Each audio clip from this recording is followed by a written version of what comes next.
who invented the frame. I joke. It's not. It didn't invent the frame at all. Who's ever heard of a Hans frame? And the Nolan sisters are in talks to create a reality TV show. God, please not. Please not. The family that argue, fall out with each other. Oh, my goodness me. Do we really want that, or is it just another vehicle for poor old Colleen, who can't seem to get arrested these days? Elton for Bond, not Elton John playing Bond, that would be ridiculous, but for doing the music for a Bond film. Why not? Not done one. I think he'd be very good, actually. Michael Schumacher is conscious after stem cell treatment. Producer got very animated. I said, Michael Schumacher's conscious. Wow! And I thought, right, because the family have been quite coy about what they're releasing and what they're not releasing, so we didn't know that he'd gone back into hospital until somebody said, oh, he's back in hospital again, and they've been looking after him. Apparently, so far, on his medical treatment, he's spent 20 million, which is just about what sort of Katie Price has lost in the course of her illustrious, disastrous career. Still, shoddy journalists still writing down Katie Price, who was once worth 43 million. She was never worth 43 million. Never in a million years. You prove it, and I'll buy you dinner at the top hotel in London for the rest of your life. She was never worth 43 million. She's living in a pigsty of a house, which only costs 1.3 million, and that's on a good day. She might find out today whether or not she has to keep it or sell it. To be honest with you, it's way too big for her. You might as well... I mean, little council flat somewhere on the coast would suit her fine. That's where she spends most of her time, in the gutter, isn't it, on the coast? Trump may ban flavoured e-cigarettes. I've never smoked an e-cigarette. I mean, I've smoked proper cigarettes, but I've never done e-cigarettes. Mainly because I'm frightened I might get addicted. It's the only thing that frightens me. I'm a little bit weak in that department, and I know that... But if you go back on cigarettes, having given them up, it's very addictive. You can be back on them terribly, terribly quickly. The restaurant treats that take 8 hours to walk off. These are things that you go out and buy, like pancakes, I don't know, I'm addicted to that programme. I think she's called Frontier Woman, or Pioneer Woman. And she's brilliant. She's got a big family. They live in the middle of nowhere on this it's a proper ranch. It's not a set or anything. But she cooks. And I should imagine there must be millions and millions of women all over America who tune in to watch this woman cooking, which I think is absolutely fantastic. Absolutely fantastic. The obese lad who was fed junk food on the ward by his mother. She brought in junk food. He's dead. Whether he died as a result of obesity, but I think he was 4.5 stone at the age of 3. I mean, it's like people who overfeed animals. I hate that as well, because dogs will just keep eating. You keep putting food down, they'll keep eating. Cats, a little bit more fussy. They'll sort of come over to something, look at it, turn their nose up and walk away.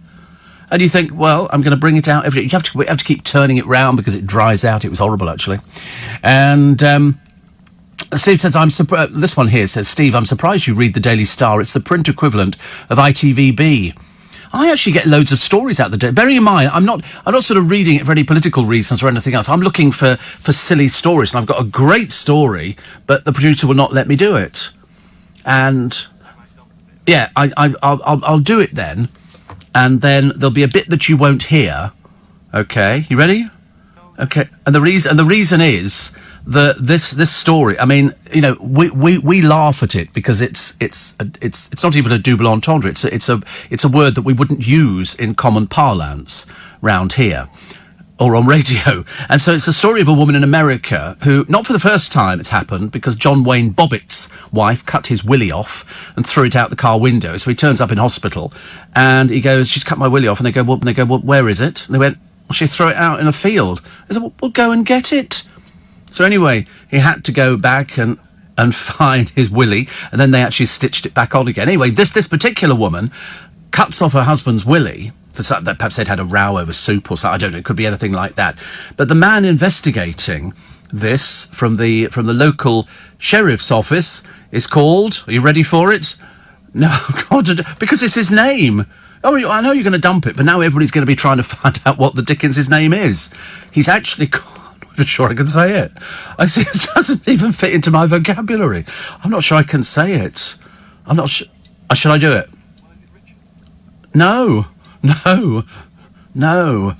Yes. He's called... Yeah, I know you're going to... But I'm... Ready? I'm not, because we did this one time. I said something on air years and years ago, and we weren't actually in delay. And the producer looked at me with this look, and he went, "We're not in delay." I went, "What?" We're definitely in delay. I can't say the name. I can't say what he's called. I can't say it. I mean, when I read it, I thought, and then I kept saying to the producer, "But it's his name." He said, "You can't say it." I said, "But that's his name." I'm frightened to do it in case something goes the matter. After yesterday, the power of Dale came down and affected the studio. I'm a bit worried that if I do this, all of a sudden there might be a gremlin in the works and they go, "Yes, all of a sudden something's happened, that the delay system has dropped out. We can't use it." I can't tell you. Yeah, I know. So, I mean, I can't even drop. I mean, I was going to do, what does it rhyme with? And that's even worse. It's funny, I've gone all hot and cold, actually, even thinking about it. No, I can't say it. I'm not going to say it. Don't ask me. Don't ask me to say it.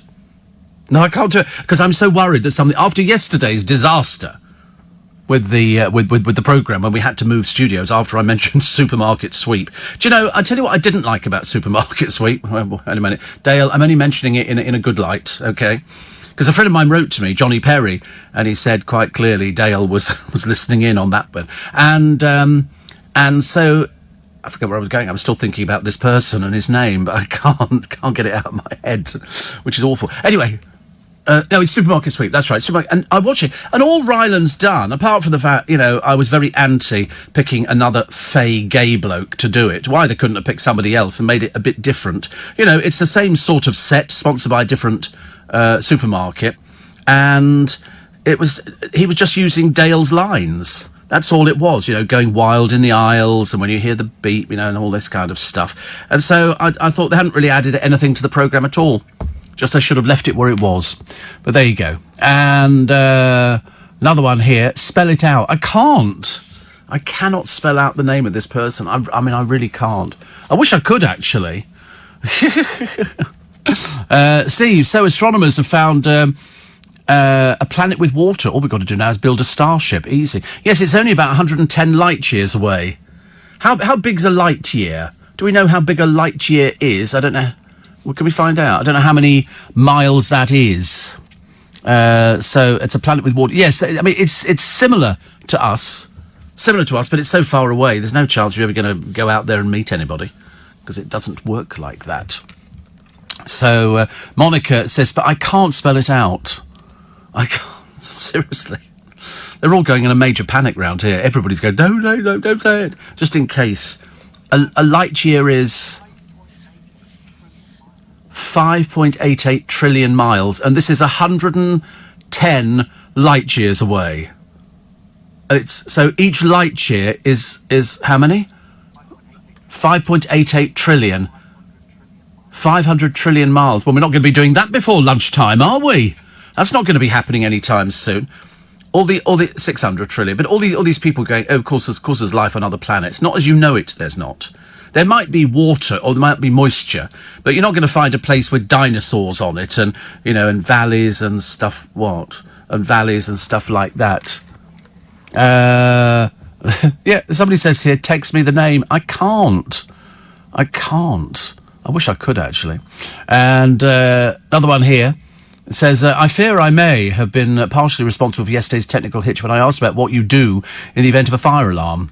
Well, we didn't get the fire alarm, but we did get, definitely, it was, it was definitely some intervention from an outside source. That's all I can say. Oh, that's good. Somebody's actually got it, which is good. But I can't say it, because the only thing I'm worried, because if you say this name, somebody's going to be offended. Most people will just go, I can't believe he said that. Did you hear Steve Allen the other day? He used this word on the radio because it's somebody's name in America. He's the major, you know, as in Ground Control 2. Somebody else says here, no, a lot of people trying to guess what the word, you'll never guess, apart from one person who said what it rhymes with. And Jeff the Postie's got it as well. Yeah. And then Amir says, I'm Googling frantically to find the story. I can't find anything. Help. No help on this one, I'm afraid. Listen, Andrew Pierce sent me a text the other day and he said, I need to send you something. And I said, all right. He said, it's something that appeared in the Catholic Herald, dated September the 6th. And it's very nice about this programme. It's very nice about this programme. They've obviously been listening, the person who wrote this, for some time. I don't know if you remember, Eddie Mayer wrote a piece on this programme ages and ages ago. And occasionally I go back to it because when you're doing a programme and you don't rely on phone calls or anything else, you're just literally going by the seat of your pants and texts and emails and stuff like that and letters and carrier pigeons. And you can't remember everything you do. And then somebody writes down and goes, and when I got that cab driver the other day and he said, you said something, he said a couple of years ago, he said, I nearly wet myself laughing. You'd be laughing a lot more if I used this name on the programme this morning. But anyway, this piece in the Catholic Herald, I'll come around to in a moment, because it's really, really complimentary, but it picks up on everything that we do on the programme, the things that I take for granted, and then I always think, well, if I don't actually, somebody said to me, you did a piece this morning on this. I said, did I? I can never remember because it's not scripted. If it was scripted, you could go back to it, go, wait a minute, page 3, third line down, but it's not like that. And Andrew M. Brown, who is actually the obituaries editor of the Daily Telegraph, so he could actually come in very useful for me at some 19 minutes past 4. Most of you have sort of guessed because you've been Googling it. But I don't want to get myself into trouble. So anyway, just going back to this piece in the Catholic Herald, which I'm delighted. I mean, I couldn't actually think of any other sort of word because Andrew Pierce sent it to me, and it's very nice. And Andrew M. Brown, who has written this piece, is the obituaries editor of the Daily Telegraph. And he talks about, LBC, and he talks about the presenters, and he talks about, Rees-Mogg, and he talks about Farage, and he talks about James O'Brien. He knows everything about everybody. I mean, I'm not surprised actually he works at the Telegraph, but he seems to pick up on everybody's programme. He says, at drive time, you have the gentler Eddie Mayer, who's one of the few former BBC presenters to have defected to the commercial sector after the row over the gender pay gap. But you have to get up early to catch the best presenter of all. I know it's an ego thing, but I mean, I was so delighted to read it. He says, Steve Allen, who's been at the station for 40 years, since the days, he said, when we used to have wind-up microphones and the show was broadcast from a tent under the Hammersmith flyover. And then it tells you, what my time is. Very good. He mentions all the timing. He says, like his friend, the late Dale Winton, Alan started out with the United Biscuits network. Format is simple. He gives a rolling analysis of the stories in the tabloids and their rotating cast of despised minor celebrities. He says, I'm sure her bust has increased. I hate talentless people. I do. It's the one thing that annoys me. When you hear the little bit extra this morning, I mean, there's a load of people, they're just vacuous, what did they go to? They went to the opening of a fridge, very dreary. But he'll read out text messages, tweets, emails. He says, but he's bracingly rude if he disagrees with you. He says, as Alan says, I just sit here and talk and get a very healthy audience, which is quite nice. Quite nice is a favourite description. Google the audience figures, writes Andrew M. Brown. You can see a graph showing all the nighttime radio stations. LBC audience leaps upwards like a cliff at 4 a.m. when Alan's show starts. He reminisces about childhood. We do actually, don't we? We reminisce about everything. Mr. Kipling's cakes, frozen mash he buys from Iceland, or his expensive new watch. And he doesn't miss anything here. He's not Mr. Trick. And he says, I've got nothing on today. I'm changing bank accounts. He writes, he'll also check his blood sugar levels live on air. I nearly bought an ice cream the other day, and then I didn't. And he said that the one thing about this, he said, is the programme is genuinely spontaneous. It's the honesty that makes him worth listening to. And so Andrew writes it, and it's a full page. I mean, I don't know whether or not you can get hold of the Catholic Herald. It must be available online, I suppose. He says, Alan claims his show is immune to death, disease, or natural disaster. And he says, and Ofcom, I hope. He said, Scott Fitzgerald wrote a famous line in relation to his nervous breakdown. In the real dark night of the soul, it's always 3 o'clock in the morning. He says, one of the chief symptoms of clinical depression is early morning waking. Ofcom should bear that in mind. He said Steve Allen has probably saved the lives of countless suicidal depressives. His show is a genuine tonic. What a nice thing to write. A nice thing to write. Thank you very much indeed. We get lots of nice things. Not as nice as that, but I mean, Eddie Mayer's always very complimentary, and which is quite nice because you sort of think to yourself, well, I'm here at 22 minutes past 4 in the morning. But the truth of the matter is that if you are one of those people who's woken up and you're feeling, a little bit, because some people do, and you sort of think, what am I going to listen to? You listen to on the radio, bless you, attention seeker, and it's a case of people listen to the radio for different reasons. People sort of listen because they either like the person or it makes them laugh, or it can be all sorts of different things. Somebody says on any. Another one. Somebody says, why have you had such a sudden prick of conscience tonight? Well, because it's a rude name. I would do it if I thought I could get away with it. I mean, I remember doing something years ago, and I remember thinking, and then somebody wrote to me, I know what you were saying. I thought we were bright old you as well. Steve Allen, you should get the LBC Christmas party changed to a Friday. You could boogie until 2 a.m.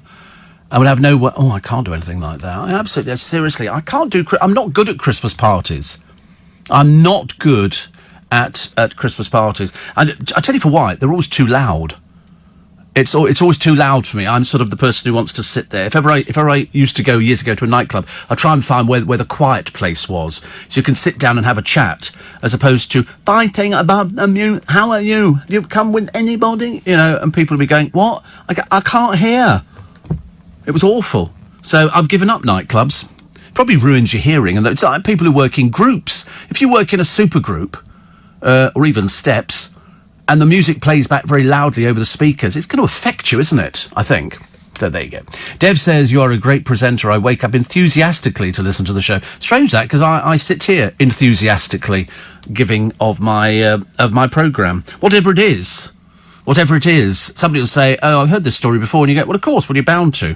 I'm on 7 days a week. You're bound to get some overlap and some little repeats, but we never worry about things like that. The people who listen to this programme are just people who are looking for maybe a little bit of a laugh, which roughly is what you get when you take all your clothes off and stand in front of the bathroom mirror. That's always a bit of a laugh, isn't it? Where you sort of go, whichever way you look at it, it just doesn't look right, does it? And, we got the make some noise thing, haven't we, as well? We did that yesterday. We're doing it all this week, aren't we? But tomorrow's the last day I shall be mentioning it. And this is, as you know, to raise some money for Make Some Noise, to raise a lot of money for Make Some Noise. And so we're trying to come up with different ways to entice you. And last week, it was the holiday to America for 2 people for 4 days. Today, this week, we're running with a chance of winning a magical trip for 2 to Norway to see the spectacular Northern Lights. And before if you don't know what the Northern Lights are, Google them. You can just put in Northern Lights, or if you're very good, spell Aurora Borealis. I do Northern Lights. And then you can have a look at them and you think, we can see those? Well, hopefully, yes. 4 nights experiencing unspoilt scenery and stunning wildlife, thanks to our friends at Exodus Travels. You'll fly from London Heathrow, you'll share a cosy wilderness cabin or Aurora guest house with meals included. Because when it said that to start with, I thought you'd be bunking down with other people. Because when we went to Luosto some years ago with the godchildren, they had a log cabin in the woods, and it was lovely. A roaring fire, everything. They could make themselves cups of tea. I was going for the hotel. I wasn't messing about at all. So there will be a guide on hand to help you explore the local area, including spectacular frozen lakes, and they do freeze. And the nearby island of Andøya, home to some of Norway's most beautiful beaches. You get to go whale watching, where you can try and spot humpbacks, fin and killer whales. You'll have a tour of the famous Norwegian fjords and get taken by a guide to track down the beautiful Northern Lights. To be in with a chance, all you have to do is text the word LIGHTS, LIGHTS, capital letters, no spaces, and send it to 84850. So it's LIGHTS, LIGHTS. A voluntary donation of just £3 from every text goes straight to our charity, Make Some Noise, helping to change young people's lives. You've got until 9 a.m. on the 14th of October to enter. Standard network rates apply. You need to be over 18, please. You're playing across participating radio stations. Restrictions and rules are at lbc.co.uk. So text LIGHTS, L-I-G-H-T-S, capital letters, no spaces, to 84850. LIGHTS, 84850. And fingers crossed, you could be a winner. It would be lovely, actually. And why can't you, says Trucker Chris, I probably could, but then you say that says, but see, somebody's bound to be offended by something, aren't they? Somebody said, are you getting in fresh supplies of cocktail sausages and cotton smalls for the impending Brexit? I don't know. I mean, I don't think anything's going to happen for a while. I don't think so. I have been wrong. See, I've just tuned in, heard something about not a fire alarm and allusions to a name. Rub my eyes and think, it's all good. Oh, look, there's a picture of this planet. It's 110 light years away.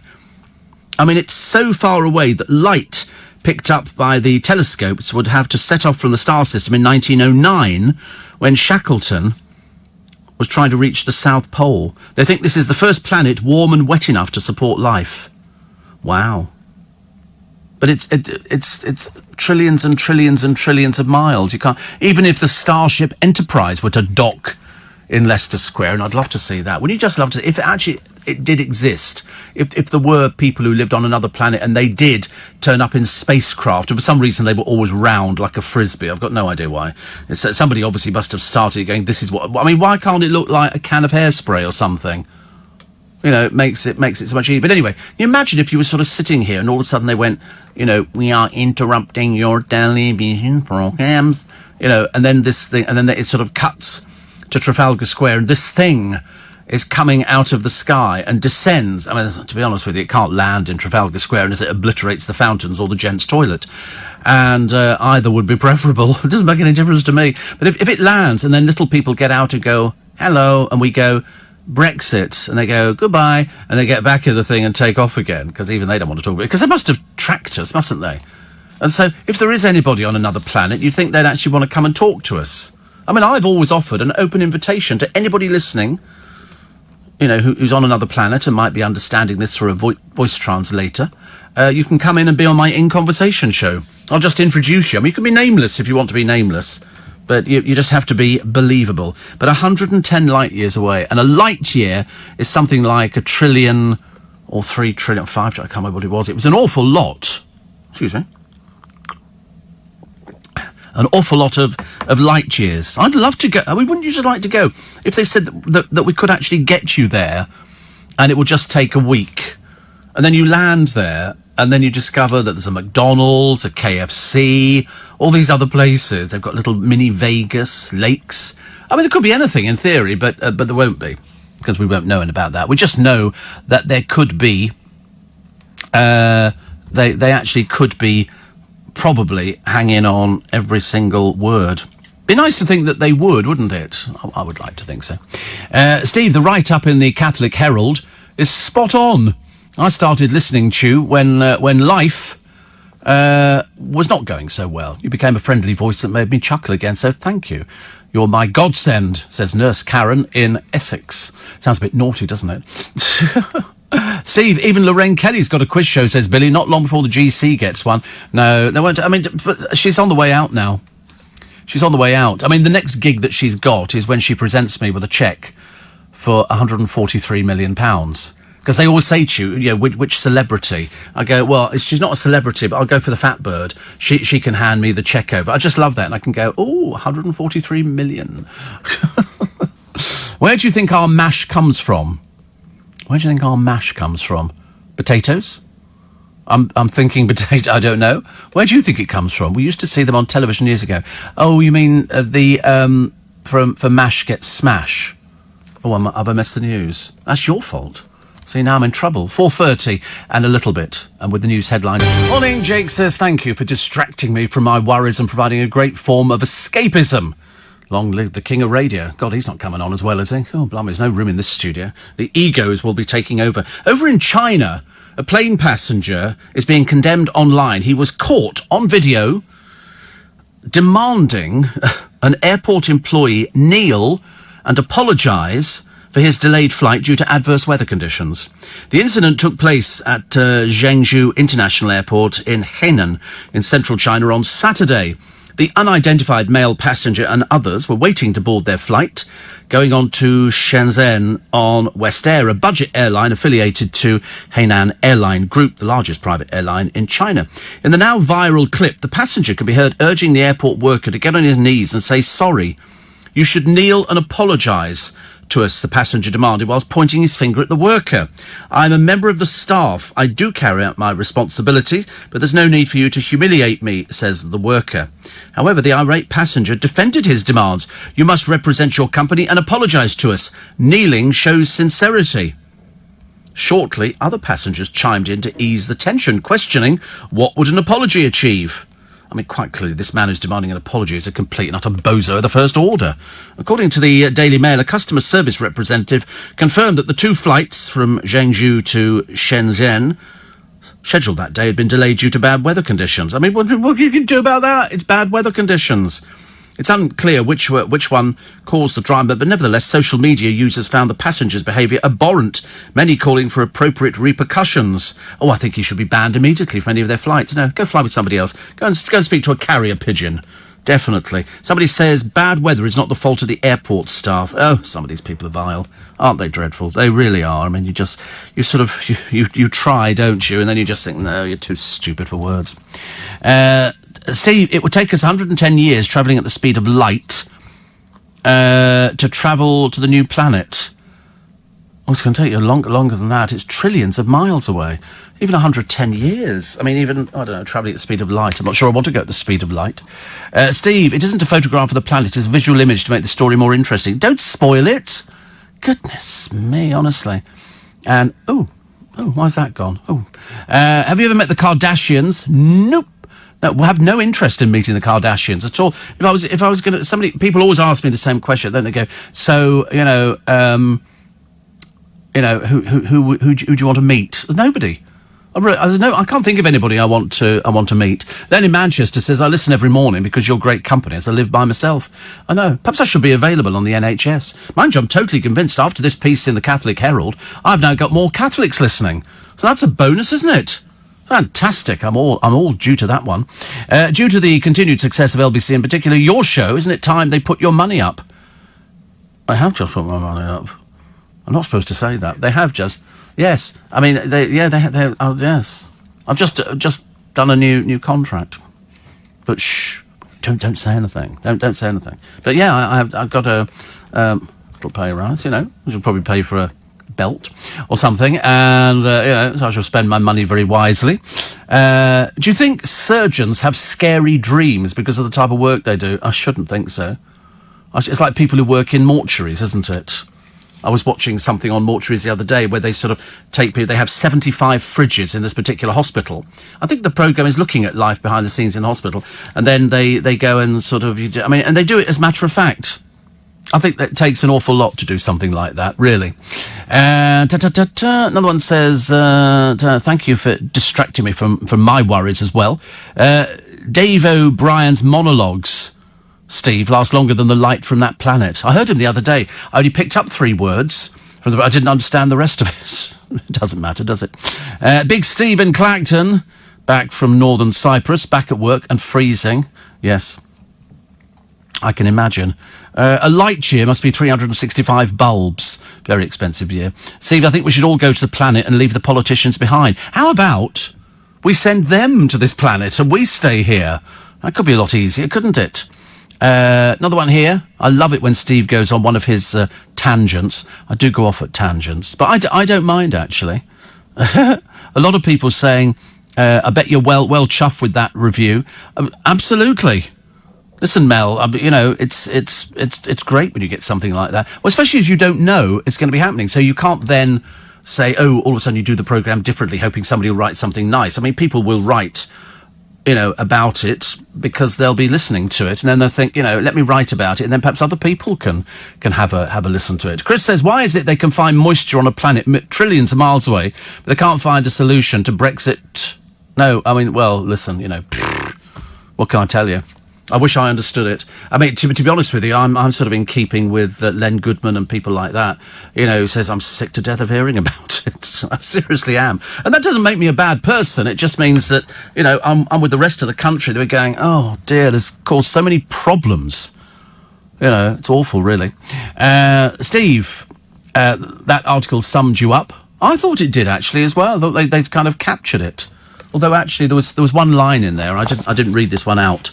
It says here, Steve Allen does 3 hours from 4 a.m, a shorter show from 5 a.m. on Sundays and a recorded package on Saturdays. His is the only show that takes no calls, which, of course, we don't. And then he says, like his friend, the late Dale Winton, Allen started out with United Biscuits Network with a clear, soft, slightly camp voice. Well, I tell you, could have knocked me sideways. Slightly camp voice. I mean, even the producer is looking with incredulity at me, as if anybody could ever describe it as slightly camp.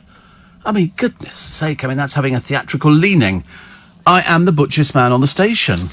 You know, you want to hear O'Brien, you know, when he comes off, you know, he does his hello kind of thing. He comes, all right, Stevie, mate, how you doing? You know, and with a bit like that, and I'm going, I'm slightly camp.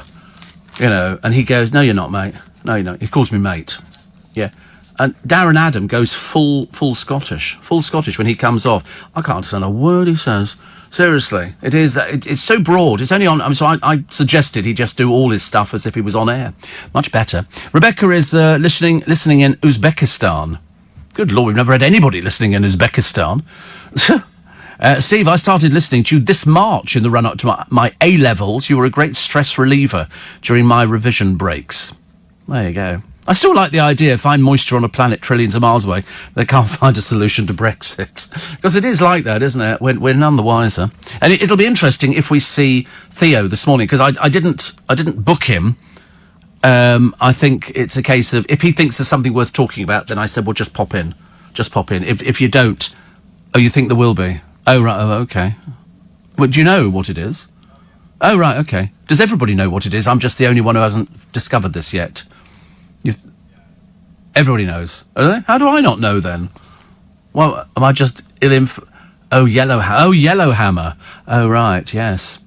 Steve, was that Catholic Herald review written by the Pope? No, but I feel as I've got a link to him. Blimey, if I'm mentioned in the Catholic Herald, I mean, the next thing has got to be an audience with the Pope, hasn't it? We can get him for ICW. I could. I wonder how good his English is. Do you think he'd survive for an hour? Half an hour? Can you imagine if we go, and by the way, in conversation for Christmas is the Pope? I mean, there'd be people just tuning in going, he's got the Pope? How's he got the Pope? We can't even get him for a church service. Little churches up and down the length and breadth of the land, all desperate. Imagine if the Pope said, I'm just going to drop in on one of these little churches at Christmas. I think that would be the coolest thing ever. I mean, I know there's obviously lots of demands made on His Holiness's time, but I just think that'd be really lovely. Send the politicians with GC as a space stewardess. Won't be anything left on the trolley. No, you're quite right. There won't be anything on the trolley to start with. Now you can't say that anymore. Another country checked in, says Monica. Also, Zante, JJ and Iceman are out there. Getting all sorts of people around the world. If only you featured in the audience figures. Can you imagine how huge this programme could be if you featured in the audience figures? So, yesterday, as I predicted, this stupid, I can't even think of another word to describe him. He'd be like that major that we can't tell you about. And so he's in Emmerdale. His name's Asan, and I think it's pronounced Ng. I think that's how it's pronounced. Anyway, he told of his shame after he was sacked for threatening to stab to death a fellow soap hunk in a feud over money. He was drunk, obviously, I mean, because you don't behave like this. And it was appalling. And I said at the time, if there's any justice, they will call him in, they'll have had a look at it, and they'd have gone, absolutely not a member of our crew, thank you very much indeed, out. And he was called in, his contract was terminated immediately, they've cut him out of any programmes where he features. It's going to look slightly peculiar, but they're going to do their best, because you cannot have it. He's basically screwed up his life. What a fool. What an absolute fool. Steve, taken from one of today's papers, using NASA's fastest spacecraft, which can travel at 36,000 miles an hour, it would take 2.2 million years to reach that planet. Wow. Steve, please stop mentioning Brexit. You just had to put up with 3 hours of it. Well, of course, I don't mention Brexit. We don't do Brexit on this show. Even though I'm talking about Brexit now, we don't actually do Brexit. We leave that to people who are better qualified. Like, they don't do light end. You know, I do light end, and I can chuck in Brexit occasionally, but we don't open the phone line, so it doesn't make any difference. Steve, the new bloke, never mentioned Dale in his interview about the launch of Supermarket Sweep, says Mark. It's a bit rubbish. Well, all the lines are Dale's, they're not his. And also, the only thing I object to, and it's rankled with me ever since, the more I think about it, the more it annoys me. You know, to put another gay camp man on there, why couldn't they just put another presenter on there? You know, it's got to be more original. Just putting, you know, a thin, weedy version of Dale on there, using Dale's lines, looks to me like a bit of a kick in the teeth, as far as I can see. I just don't understand why couldn't they have found somebody? They could have given that to Stephen Mulhern. Steve Mulhern could have done that properly. I don't want to see any more of Ryland Clark Neil, thank you very much indeed. We've certainly seen the back of his husband, though, haven't we? Because they actually tried him out being a co-presenter on This Morning. It was the worst thing anybody had ever seen. You know, I think he's an ex-copper or something, but I'm sure they're delightfully happy. I'm a Celebrity... Oh, I could take a break. The bosses from I'm a Celebrity might have to move because of those bushfires. Whew, in Australia, those bushes, they go up very quickly. So they might have to sort of move to somewhere else. I don't know where. My friend Chris, who calls me Captain, which I think it goes back to the Captain, My Captain, which is that great bit. In fact, if you see it, I know, sorry to keep going back onto this one, but if you actually see it on YouTube, where Robin Williams goes back in Dead Poets Society, he's been thrown out of the school, but he wants to collect his stuff, and they then sort of check, and all the boys are there, and then as he comes back out of the room, one of the boys stands on his desk, and says, they made me do it, they made us all do it, and, you know, made you all the rest of it. And it was based on the Captain, My Captain. And then gradually, one by one, lots of members of the class, it's really fantastic. And at the end, after all these boys have stood on their desks, and the master in the class, sit down. Of course they don't. Next one stands up, Captain, My Captain. And then Robin Williams stands at the door there and he goes, thank you, boys. And then somebody's put the caption over the top, no, thank you, Robin. Because, of course, he took his own life. And it was a case of he was obviously very troubled, but gave in some stunning performances. Stunning performances. Steve, now the star of the Catholic Herald. The Pope must be good for doing an in conversation. Anyway, so going back to my friend Chris, of course, my captain. And he's got Billy Connolly in today, and he says, have you ever done him? And the answer is, I haven't. And we were just talking about that. It's very odd. We were talking about why we hadn't. I mean, I've been a fan of Billy Connolly's for a long, long time. But the person who loved him more, of course, was Parky. Parky put him on every show. Parky's not very well at the moment either, is he, Michael Parkinson? He had to pull out of a festival because he's in his 80s. People slow down a little bit. But he's got an album out, I think, as well. But there's something about him. I've got stuff with Billy Connolly in when he sang songs. It wasn't just the, if it wasn't for your wellies, where would you be? You'd be in the hospital or infirmary, and you would have a dose of the flu, or even pleurisy, if it wasn't for something. Your wellies. But he did other songs. He did some really good. I've got a tape, no less, at home of him singing these songs. He was a blooming good singer. And he did these lovely little songs, then people joined in with them, and then the comedy took over, and then he became terribly rude. I think he was the first comedian that I'd ever heard actually swearing and doing the F words and all the rest of it on stage. And after a while it kind of sort of brushed out, because I used to know, not very well, a ventriloquist years ago, and she was very good. She was a magician, she was very clever, and she appeared on Wheel Tappers and Shunters. But when she did her live act, she had a doll called Shorty Long, and the doll was foul-mouthed. And so she would stand there looking terribly glamorous. Terry Rogers, this is. Terribly glamorous. She'd stand there, good evening, ladies and gentlemen, and the doll would let fire with a string of obscenities, you know. Why don't you sit down, you fat old bag, and all this kind of stuff. And then she'd go, well, that's not very nice, is it? And he'd go, oh, do one, and all this kind of stuff. And it was the fact that she stood there, Terry Rogers, looking sort of immaculate. And then the doll reacted quite badly, and I was sort of, you ceased to become offended by the words. It's just that you sort of look on it as being funny. I have to be honest, I have seen Roy Chubby Brown, not live, I've seen him on DVD. I mean, he uses every word under the sun. I mean, absolutely every word under the sun. And his audience is what they call mixed. Steve, yes, I'm a newish listener. Do you think we should have a referendum to decide if Carol Vorderman's bum is 100% real? Oh, listen, Colm, I can tell you now, it's real. Take my word for it. Yeah. And somebody says here, the word The Expendables should be placed before Operation Yellowhammer. Then again, it makes for an even more rubbish movie script. Yonder moist, good word, moist planet, 110 light years away, was found by astronomers and engineers. It's politicians looking for Brexit. We could shove them there. Another one here. Says, the wife says, Steve, we could watch Supermarket Sweep before I went to bed last night. 4 minutes was enough. 4 minutes was enough. I didn't even last 4 minutes. I'm just, not even out of a sense of loyalty to Dale. You know, it's amazing. Somebody says, they're not a fan of Nigel Farage. It's funny though, but he certainly produces a reaction from people, doesn't he? But then so does everybody. All the presenters on this station. We were talking, in fact, we were having a chat before about the fact that LBC's presenters remain fairly static over the years. And the reason being, it's very difficult to find speech presenters. You can find somebody who might better manage it for a week or a month or something like that, but you're looking for people who can move on with it.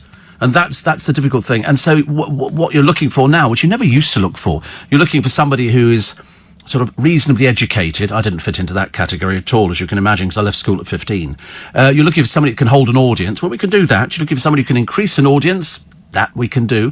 And you're looking for somebody who sort of sounds as though they enjoy what they're doing. So that's me again. I kind of tick all the boxes apart from the educated bit. But it doesn't matter, because if I started bluffing it about Brexit and political matters, that's why we have experts. That's why we have Theo. That's why we have all the MPs that we can call on at a moment's notice. So, in fact, basically, I could probably bluff my way through something. I always dread it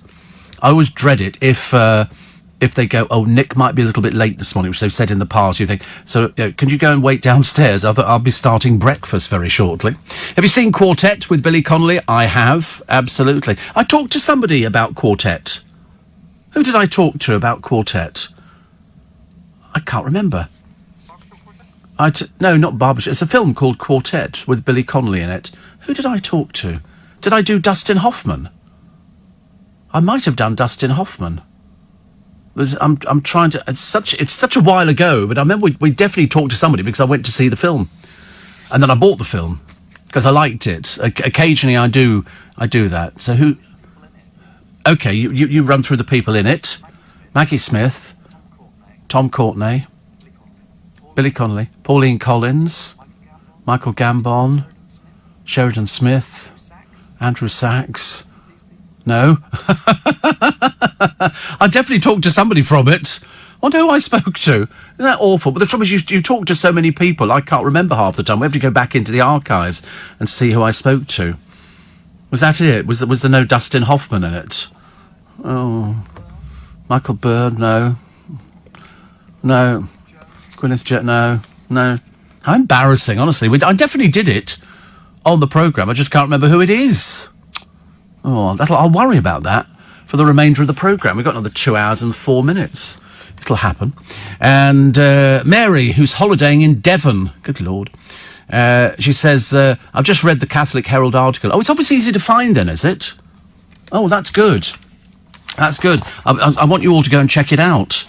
By Andrew M. Brown, the obituaries editor of The Telegraph. I'm not sure whether or not that is apropos to what he's talking about. And how long does it take you to browse the Sunday papers? It takes me longer to lift the blooming things up here than it does to go through them. I can go through papers in 10 minutes, complete set of papers in 10 minutes. I've listened. I've been doing it for so many years now. I know roughly. So I scan papers very fast, and then I always bend over. Poor old James O'Brien gets my papers, and I sort of bend over a piece of paper. So it just reminds me of the stories that I want to talk about. So that it doesn't take very long at all. Steve, read last week the Pope got locked in a lift. Yes, for 25 minutes. 25 minutes, David. He was stuck in a lift. And you imagine the fireman they bring round. His Holiness is in the lift. Is he? I bet there's a chair in there. I got in a lift in a block of flats in Austria, a very old block of flats, and the lift was one of those with a slidey metal door that you brought the door across, and you had to put a shilling. Was it a shilling in the thing at the back for the lift to actually move? It was quite exciting, actually. It reminded me when you used to go to the big department stores years ago, and they'd have a man there operating the lift, and he'd go 3rd floor, ladies' underwear, brasiers, hosiery, and pants. I told a friend of mine yesterday, I said, I did a whole piece on pants yesterday, and he said, you didn't. I said, I did. I did a whole piece on pants, and we suddenly discovered that the producers got Star-Spangled Banner pants, which came from America. But, whatever floats your boat, as they say. You read text well, Steve, says Jackie. Yes, I mean, I'll tell you for what, I'm a good sight reader. Very good sight reader. Another one says, listen to Vitamin Quartet. They're great, says Paul in Wigan. Thank you very much indeed. We've got he directed. I did Dustin Hoffman. Thank the Lord for that. I can remember Dustin Hoffman sitting up there, and I was trying to think what we were talking about quartet. And he had one stipulation.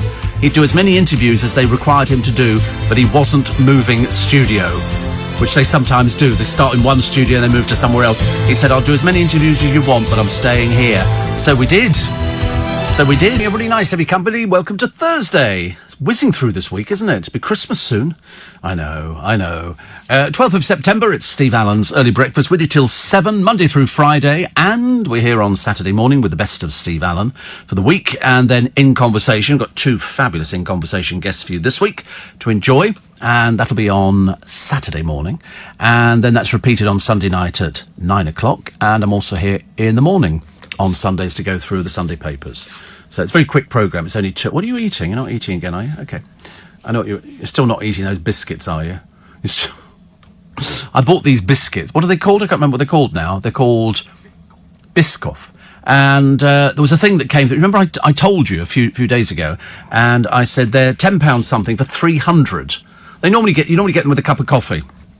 And so they said they were £10 for 300, but if you click on to available from these other sellers, you'll find somebody doing it for £8.50, and it's free postage. So I did, and they arrived yesterday, so I brought a load in today. And people are always going the same thing again. They're very, very addictive, aren't they? I know, I can tell you're still sort of eating them. But not so good. So the Emmerdale star, Asan, they're going to have to rewrite this thing around him because he features in some storylines. It was over money. He was quite clearly drunk. He's apologised to everybody who's been affected, which is good. Merci. Thank you. So you cannot go around threatening people with a knife. He didn't have a knife, but he was saying, I'm going to kill you and I'm going to do this kind of thing. So they decided, because he's obviously very stupid, to terminate his contract with immediate effect, which is the only way. I mean, how could you have something like that? You just couldn't have somebody saying something like that at an event like that, which was to honour people in the industry. I mean, they're all over the place, these things, but to be brutally honest with you, I did predict yesterday, I said, if there's any justice, he will be fired, and he should expect that. So when he got fired, immediately they called him in, and they then sort of said, no, going now, immediately. So off he toddled. Where he goes from now, I couldn't care less. Steve, have you done an In Conversation with Jude Law? Yes, I have. I have done Jude Law. I think he's charming. I love Jude Law. People go, oh, no. But I thought he was fab. He was great. And some says it was the pants yesterday, Steve, plus the various Velcro attachments. Always useful to get that bit more advanced in years, says Jim. You're quite right. Steve, as Miranda Hart said, moist is the queen of all words and plinth is the king of all words. A moist plinth. Lovely. Just been to Luton Airport. Going back to bed, says Tricia. Well, I mean, to be honest with you, on this particular day, why not? Why not? Definitely. And another one here. It says... the I'm a Celebrity period. They might have to move because of these bushfires everywhere. Elton John, they say, could receive the honour of writing the next James Bond theme, which, I wouldn't have a problem with at all, actually. Cara Delevingne is everywhere, and I don't know, she was kissing her girlfriend the other day at the tennis or something, I don't know. Gets a bit tedious. And also the Pet Shop Boys are gearing up for a busy 12 months with a new single, Dreamlands. A collab with Years and Years was unveiled yesterday, and they've got Greatest Hits Tour, May and June. Lovely. I tell you, that'll sell out really, really fast. Really fast. Billy Connolly was in an episode of Columbo. Says that, cause he was, absolutely. He was a conductor, wasn't he? Was he a conductor? I seem to remember. People falling off roofs. Cracking article. Very good read, Steve. And the other one is Michael Schumacher, who is conscious after pioneering stem cell surgery. I think he's spent about he's got round-the-clock care at his home on the banks of Lake Geneva. £20 million they've spent on it so far. £20 million. Absolutely unbelievable, isn't it? Didn't know things cost that much money. Also, Strictly dancers Kevin Clifton and AJ Pritchard were locked in a tug-of-war over Stacey Dooley. Can't imagine why. The new show, a new BBC One show, lifts the lid on the backstage fighting between the two pros as they were both eager to be paired with the TV presenter. Well, there you go. What can you say about it? What can you say? There's a man who collects bricks. He's a retired copper. Mark Cranston is his name. He's got 3,500 bricks in his garden shed. I mean, I don't want to point out that, you don't think he's a builder, do you? And because, I've had people collect bricks before. He comes from Jedburgh on the Scottish borders, I think. He said, I'm running out of space and it's not ideal. He said, ultimately, the aim is a museum where people can come. It's a brick. It's a brick. I've got part of a brick, which has got LBC written on it. We found it on the foreshore of the Thames years and years ago, and I thought, that's a bit of good luck. And actually, it served me very well. Marilyn said biscotti biscuits are in the pound shops. Stop it. Don't start that now. Biscotti biscuits. And what's it like hosting a breakfast show over Christmas? It's exactly the same as hosting it any other day of the week. It's no different at all. It's just that we do it with a festive feel. Billy Connolly, a very good musician, keen banjo player, used to travel over to Dublin and play in all the folk and the Irish trad music pubs with locals and have the crack with everybody. Colm says he's a nice, down-to-earth guy. I've seen all the programmes. He's lovely. And I've done The Wife quite a few times. James says, I'm very confused, Steve. Mid-September, Sunday, 27 degrees. Just what is going on? Very, very not happy about it. Gillian Molesey's up early this morning, going on holiday. Bye. Josh Coops saying goodbye to everybody. So goodbye, Josh. Farewell, auf Wiedersehen, adieu. The newsreader goes home, bless his heart. And you can get pots of biscoff spread in pound shops. Oh, no. Definitely not. I don't want anything that's spread, thank you. I was a bit dubious about the one yesterday that people were telling me about, which was Marmite and peanut butter. I had a couple of people saying, oh, you'll really love it, Steve, and then a load more people saying you won't like this at all. And I decided that I wasn't going to like it, so I didn't buy it. Nothing worse than buying a jar of something, and then you open it up and you sort of have a little bit of it, and then you sort of go, I don't like this. So I didn't think I'd waste it. Otherwise, I'd have to palm it off to somebody else. Another one here says, talk about biscuits. My brother-in-law threw a major wobbly recently after discovering there were no custard creams in the house. Do you know what I used to love? We used to have a biscuit barrel years ago, and I used to like going down to the bottom because that's where you'd find the wafers. And you could put the wafer on your tongue, melt. Combination of the saliva and the actual wafer thing. It was lovely. Do I dunk? I don't dunk, no. That's very common. I don't go near anybody who dunks. What, biscuits, you mean? Certainly not. It's outrageous.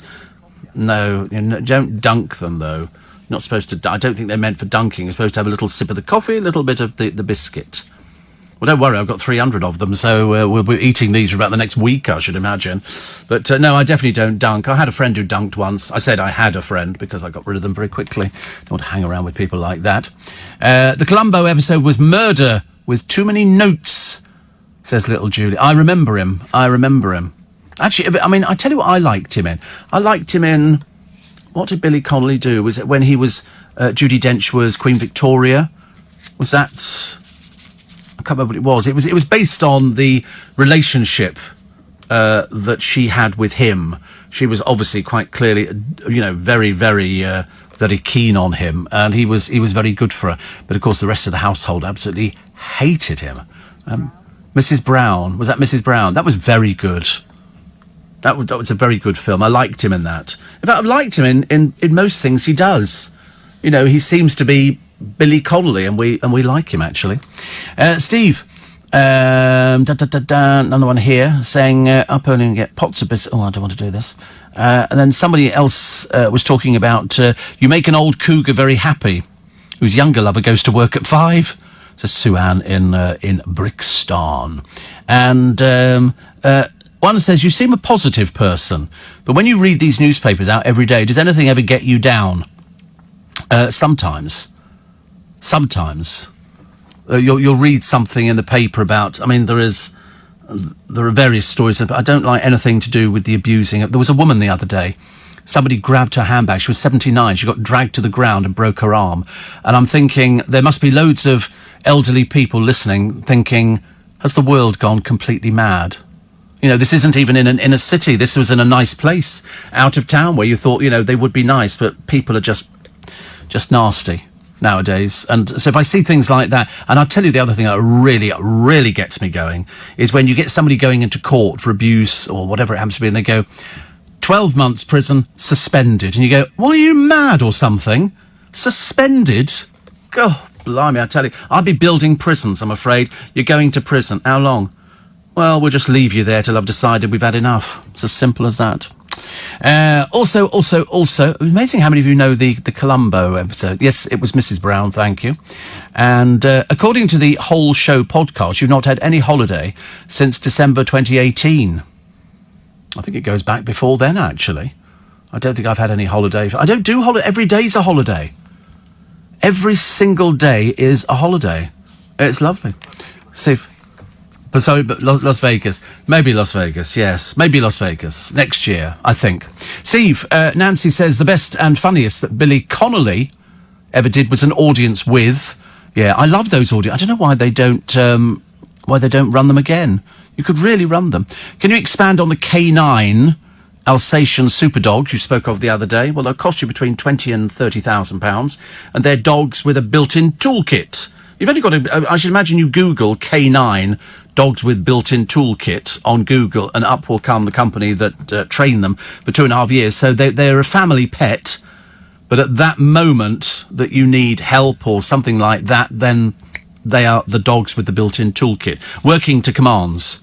I think there's a hidden, again, like another Columbo, dogs that were triggered by a word, and these dogs exactly the same. It's like when you see the police dogs, you know, and you think, why are they not biting all the police officers standing around them? Because they don't know who they are. They're just sort of other people. But apparently there is a chocolate version of these Biscoff biscuits. Oh, I'm not sure we could go for that. Not sure we could do that. And Steve, I first heard you on LBC. The year was 79. You were only a young whippersnapper back then with long flowing locks.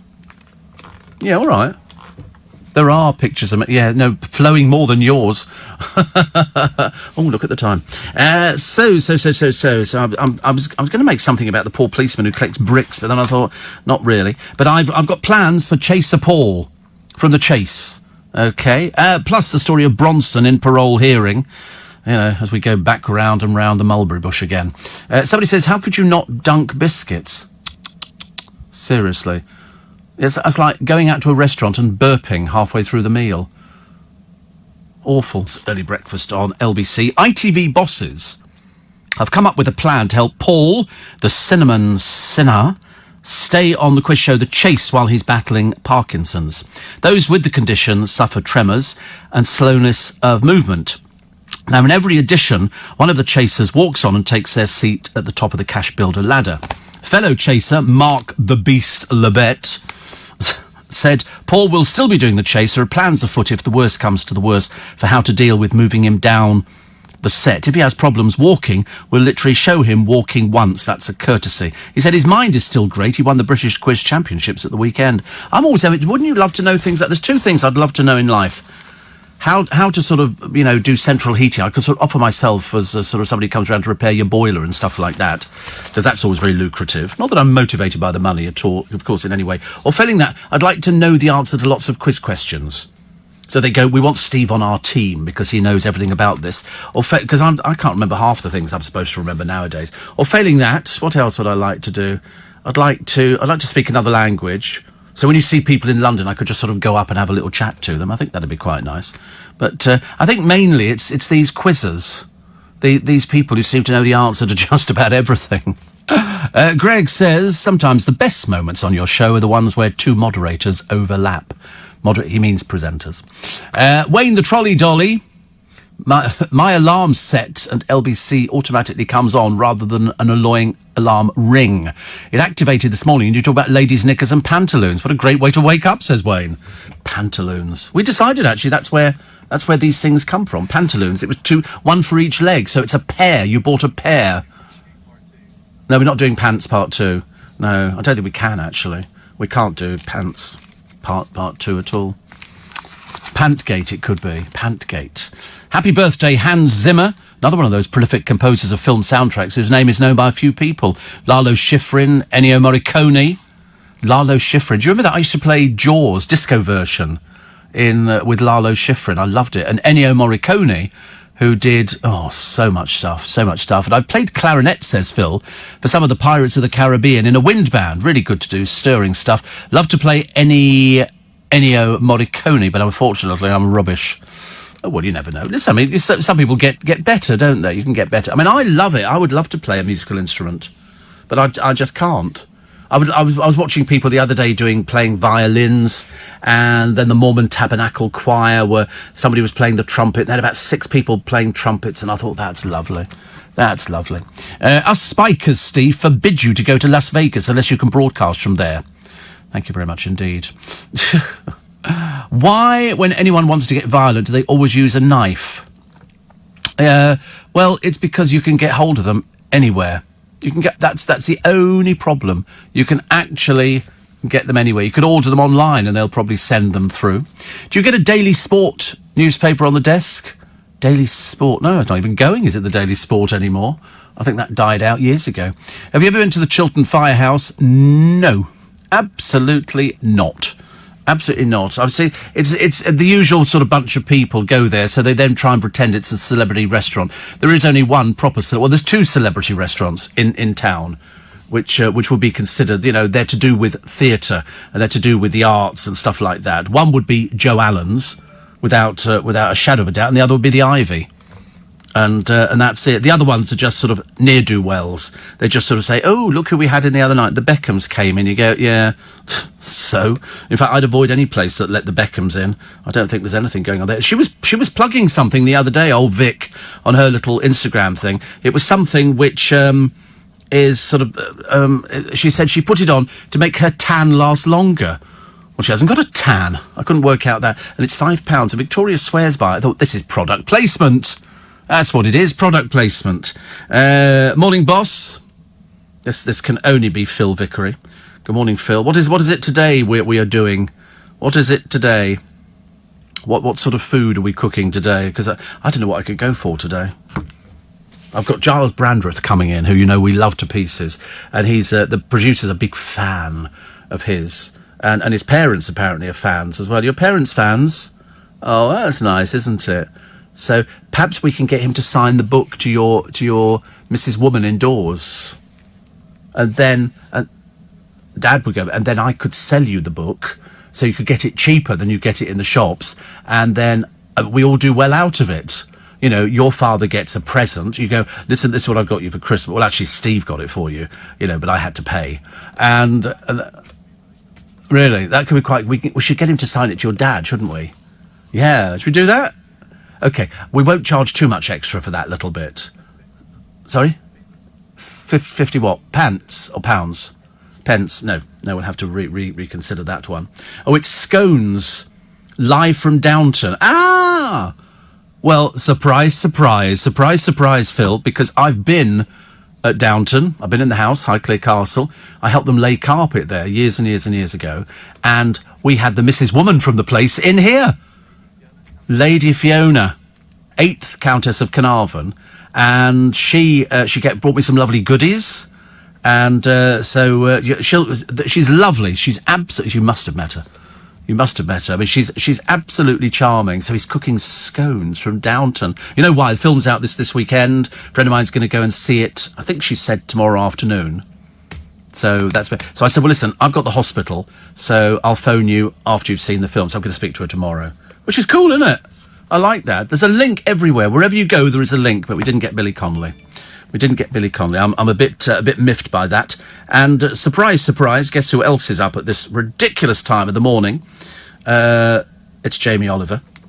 He is up at this. I love it when everybody's up. Seriously, I think it's absolutely fantastic. So scones from Downton, and I've just lost Jamie Oliver.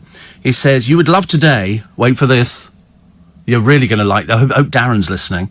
He says, we're filming the Christmas special at the end of Southend Pier. Oh, our calf has been turned into a bonkers Santa's grotto. So a very busy day today. We've got the lovely Taron Egerton on the show. Woo! Are you having a day? Do you know, if I wasn't busy, I'd be driving my little car all the way down to Southend Pier. So that's where Jamie Oliver is today. They're filming Southend Pier. You watch, the place will be absolutely rammed now with people. Absolutely. And Taron Egerton, you have a nice time, my friend. You have a very nice time. I think we booked you in. I think we've got you. We sort of grabbed you for a few minutes, which is quite nice. Very difficult. Very hard to get hold of him. Yes, but and it's quite late actually. But anyway, Steve, one here: scones or scones? The difference? Don't tell me there are two different things. Deb says Jeff Boycott has said I don't give a toss. Bless him, despite the media. Not about his good marital life. No, not so good. And somebody said, I just listened to your tribute to Dale on YouTube. I missed it that morning, so I decided to listen back. Reduced me to tears, says Gary in Borough Market. So that was a morning and a half. That was not one of my finer moments. It was just getting through the programme, actually. That was the thing. And then to cap it all at the end, just when we thought my producer Chris, who is now the producer of Tom Swarbrick, he said to me, nearly there, because I kept veering between trying to hold it together and not holding it together. Because I told you that was the morning that I sort of woke up and a friend of mine left me a message saying, don't answer your phone. And I thought, curious and curiouser. And then he said, Dale's been found dead. And I thought, oh, God. So we started the programme fine. We were doing okay till about 3 minutes in, and then it just went to pieces. But we kind of went all the way through the show, and I was sort of sixes and sevens over bits of it. And I kept apologising. People kept writing in saying, you don't need to apologise. And I just felt that I did, because the programme was so away from the normal thing. And then right at the very end, because my boss had said he was considering saying to me, look, I'll get somebody to cover for you. And I said, no, it's fine. And then my big boss sent me a thing saying, you're holding it together, it's good. And that kind of sent me off again. So we ended up... yeah, it's the nice messages that make you feel, I don't know, it's odd, isn't it? Very odd, this programme. Even I think it's odd. Would I listen to it? I don't know. I've said before, I used to do a joke about, one of these days I'm going to rush home and listen to this programme. So do we have the answer from Phil Vickery? No idea. Scones or scones? I don't know. Sounds lovely, though. And also, faggots. Now, there was a bit of trouble with faggots this week because they were in a restaurant and they weren't... Somebody said it could be offensive, and yet we've been selling them for donkey's years in this country. What are they made of, Phil? What's in it? I know what meatballs are. They're mincemeat, aren't they, and stuff like that. But what's the difference between that and faggots? Is there offal? Is this? I don't know what they put in them, but all I know is they come with onion gravy and they're very tasty. But there again, once I found out what was in them, I might maybe change my mind. Steve, the art festival in Brighouse has just been advertised in London's King Cross train station when you're paying us a visit, said Jill. Are you turning into Jimmy Young? What's the recipe today, Phil? Good Lord, that was. Why don't you interview Henry from Nebworth House? Says Jackie, a lovely, charming, interesting man. Donut time, says Rob the Courier. He said, donut time, do a biscotti donut and Waitrose have a cheesecake and lollies. Really? Wow. Somebody says, I once saw Chef Hugh Fernley-Whittingstall shopping at Lidl. Well, they've got to go out. They've got to go out and buy stuff. That's how it works. Apparently scones, Welsh cakes, yummy, says Nige from South Wales. Well, he's doing scones. And they'll be perfect. And another one here. It's somebody else saying you're turning into Jimmy Young. I don't think so. I'm not too sure about that. Also, a great Billy Connolly film to watch is The Man Who Sued God. And then boxer shorts or Y-fronts. Oh, no, we did this yesterday, didn't we?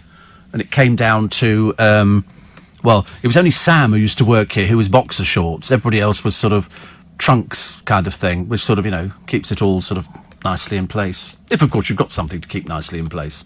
What? Oh, here we go. It's got beach. Have you gone into sort of funny coloured pants all of a sudden? Oceans, fish and beach. Does that mean anything? Does that signify or something? As it was some hidden code or something, like we should have to go to Bletchley Park and try and unravel what the pants mean? No, they just mean you're bone idle, don't they, really? Just pick up a pair of pants and put them on. Yeah, well, there you go. Anyway, good news is we think we've sorted out... Actually, somebody says the world's fastest cake, scone, as in scone. Scone. OK, have to explain some of these things. Steve, in the Midlands, faggots and peas are a famous local dish. Faggots are made of offal. Yes, well, that's what Phil Vickery has just told me. Offal, mainly heart and lungs, known as lights, with liver, fatty pork with seasoning, wrapped in caul fat. Is that not cauliflower fat, is it, or something like that? Anyway, braised in a deep flavour gravy. But he says the best faggots I've eaten were in Swansea Market, served with mash and mushy peas. Delicious. I don't like the idea of eating offal. That's the kind of thing that puts me off a little bit. But as I say, I'm sure I've eaten them before, and I wouldn't think anything about it. But I can eat little tiny meatballs. I quite like those, the little ones. And you can eat, there's like sort of 20 or something. You could do those with, in fact, I could just make miniature food with the little tiny miniature things, Brussels sprouts, which are very good at the moment. But there you go, Swansea Market. I shall have a word with my friend Lynn. She knows all about Swansea Market, I should imagine. And what else did I have here? Let me quickly sort of check it. Oh, I've done the wrong way, honestly. I have to do these on my phone. It's an awful lot easier to actually find out. So... Phil Vicker is replying to Andy Peters. Where did Andy Peters come into this? Don't tell me he started writing as well. He says, shall we do it together, Andy? Oh, is Andy Peters going to be on the spot? Oh, right. It's like sorting out the lineup of this programme, isn't it? I bet you if you're there today, Phil, I mean, I'm trying to jump ahead as to what Martin Frizzell would want to book for the programme. And I think he might go for that Emmerdale actor who was fired the other day. Because he'll be wanting to put his side of the story. I wonder if that's the one that they've booked for. They always pick somebody. I was going through the papers. They actually can't go for this woman who cut this bloke's willy off in America, mainly because they can't bring the major in, much as though we'd want to. And there isn't anything else that I can see in the papers that would be sort of one of those kind of guests. Although somebody's talking about Asan and says it's sadly ironic that Emmerdale star Asan threatened to stab a fellow actor. Maybe not a good guess for this morning, actually. And just as he's playing a lead part in a knife crime story, just what was he thinking of? Yeah, I agree. Well, I mean, basically, that one moment of madness, which is how they always describe it, has killed his career stone dead. He'll be very lucky, to get anything at all now. Very embarrassing, isn't it? Steve, Nathan says, if there was a who do you think you are on James O'Brien, what do you think they would find? Oh, my Lord above, I don't even want to go there. I can't imagine what they would find. Can't imagine. Where in town is Joe Allen's? Covent Garden. There is only the one Joe Allen's in Covent Garden. And Matthew says, you're wrong about celebrity restaurants. Nobu is in a different league. No, it's not even in the same league. No, always Joe Allen's, always the Ivy. Always.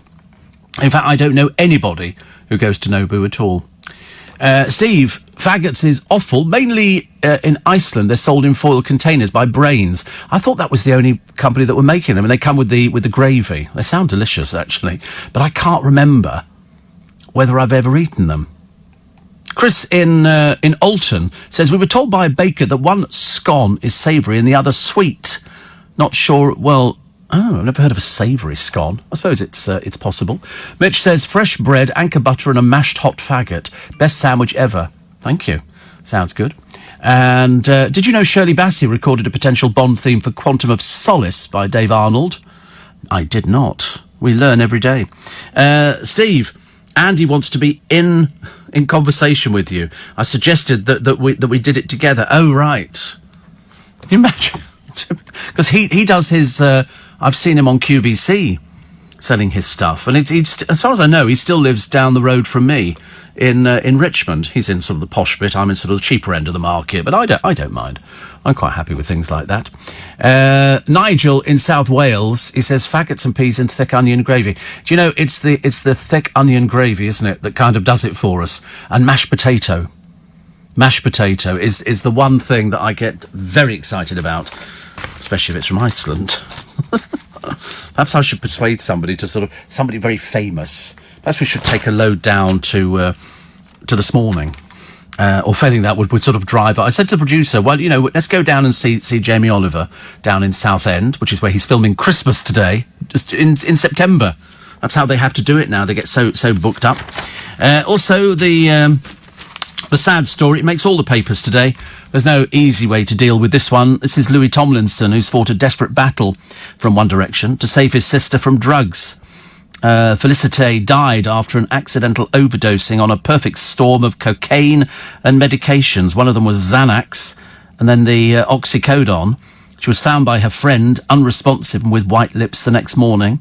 They rushed to save her, but the designer was pronounced dead at her London flat March the 13th of this year. I mean, that's what... And I've never understood in a million years what makes people turn to drugs and then to try and find something else because the drug that they've taken, the drug of choice, whatever it happens to be, doesn't produce the effects which they were looking for. So somebody says, oh, why don't you mix that with this and then that will do it. And I've seen no end of people, perfectly sensible people, people you think have got, you know, really a very sort of old head on their shoulders, and they would know about these sort of things, that there is the danger that it can all go horribly wrong. I mean, it's somebody young, and she was 18.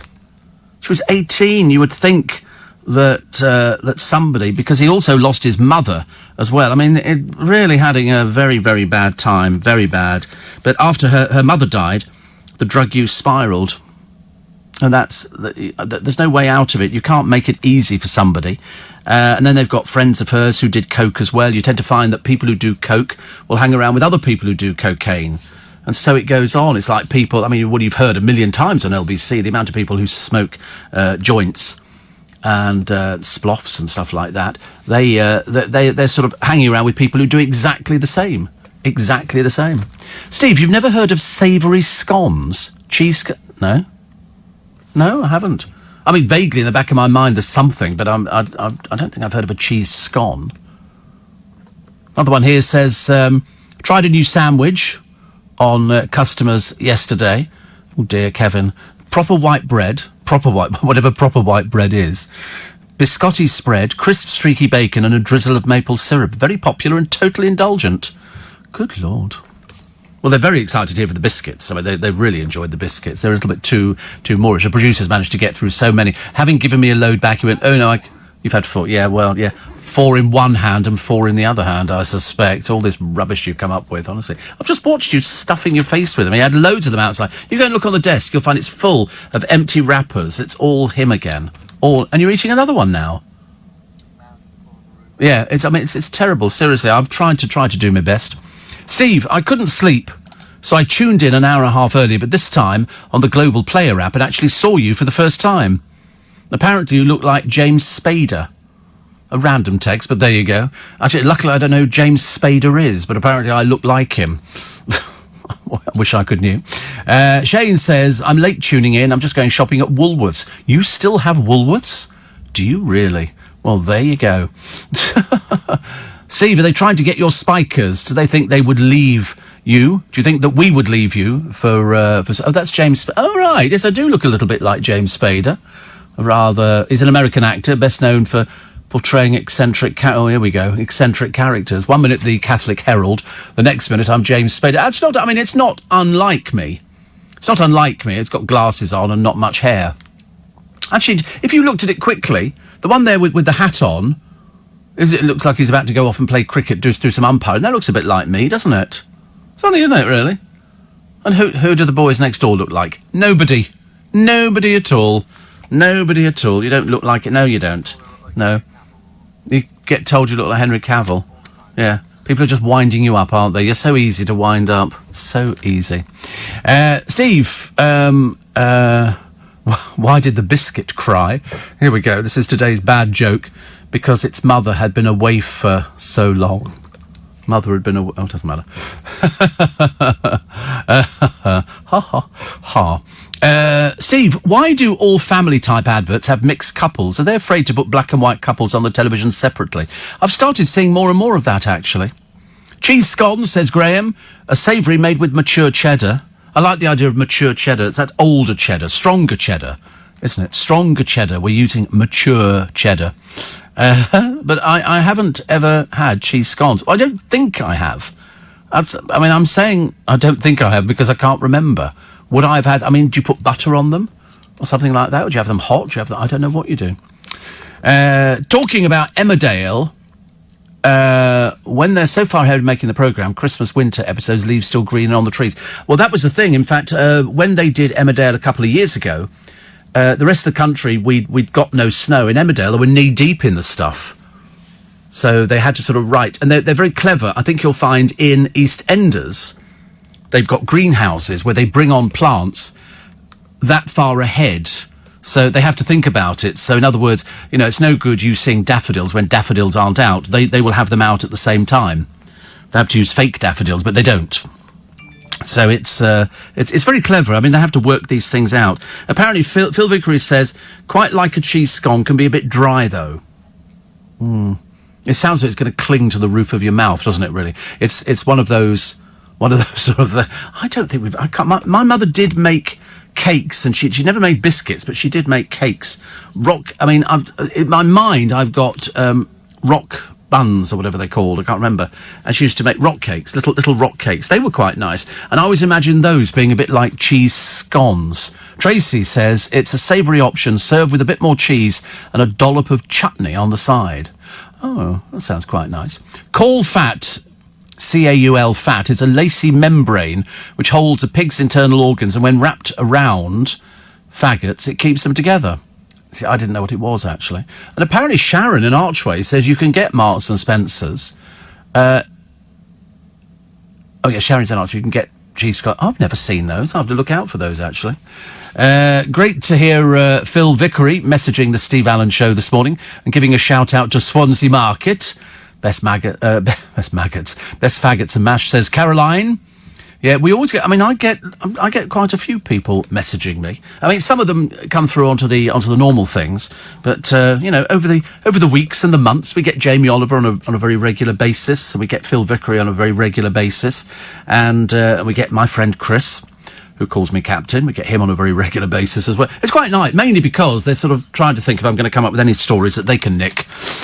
Because I would probably do the same if I knew where to actually go to. Steve, terribly sad. Really, the young lady died from an overdose. It's all about having an addictive personality. It's coming up with things that people don't want to talk about. So, in other words, how many times have you heard me talking about somebody who's gone off the rails because they've lost a partner or they've lost a parent, and it's terribly sad. And people deal with it differently. After my dad died and then my mum died, I didn't sort of turn to drink or anything like that because I was at work. I had to keep busy, which I thought was actually the best way forward. But some people don't deal with it. And if somebody says, listen, have this will make you feel a bit better, that's how it works. Let's get a check on the road and the rail, shall we? The LBC Travel this morning's with... Now we've all gone crackers on cheese scones. Apparently Tracy says we have them in our shop every day and we sell out every day. They're nicely warmed through and with butter as well. There you go. Kevin, the expat, says they still have a Woolworths in Barbados. I was quite surprised. We don't. Ours changed into a Poundland, which is odd, actually, because everybody thinks, I think you go in there and you buy as much as you can and just give them £1 and that's it. It doesn't work like that. You can end up... I didn't go to the Big W, no. I don't know what the Big W is. What is it? A huge Woolworths, a super Woolworths. No. We had one, our one in Twickenham was quite a big one, actually. Compared to little old Twickenham, because I don't think they had one I don't remember them having one in Richmond. So perhaps people used to come to Twickenham to go to the Woolworths.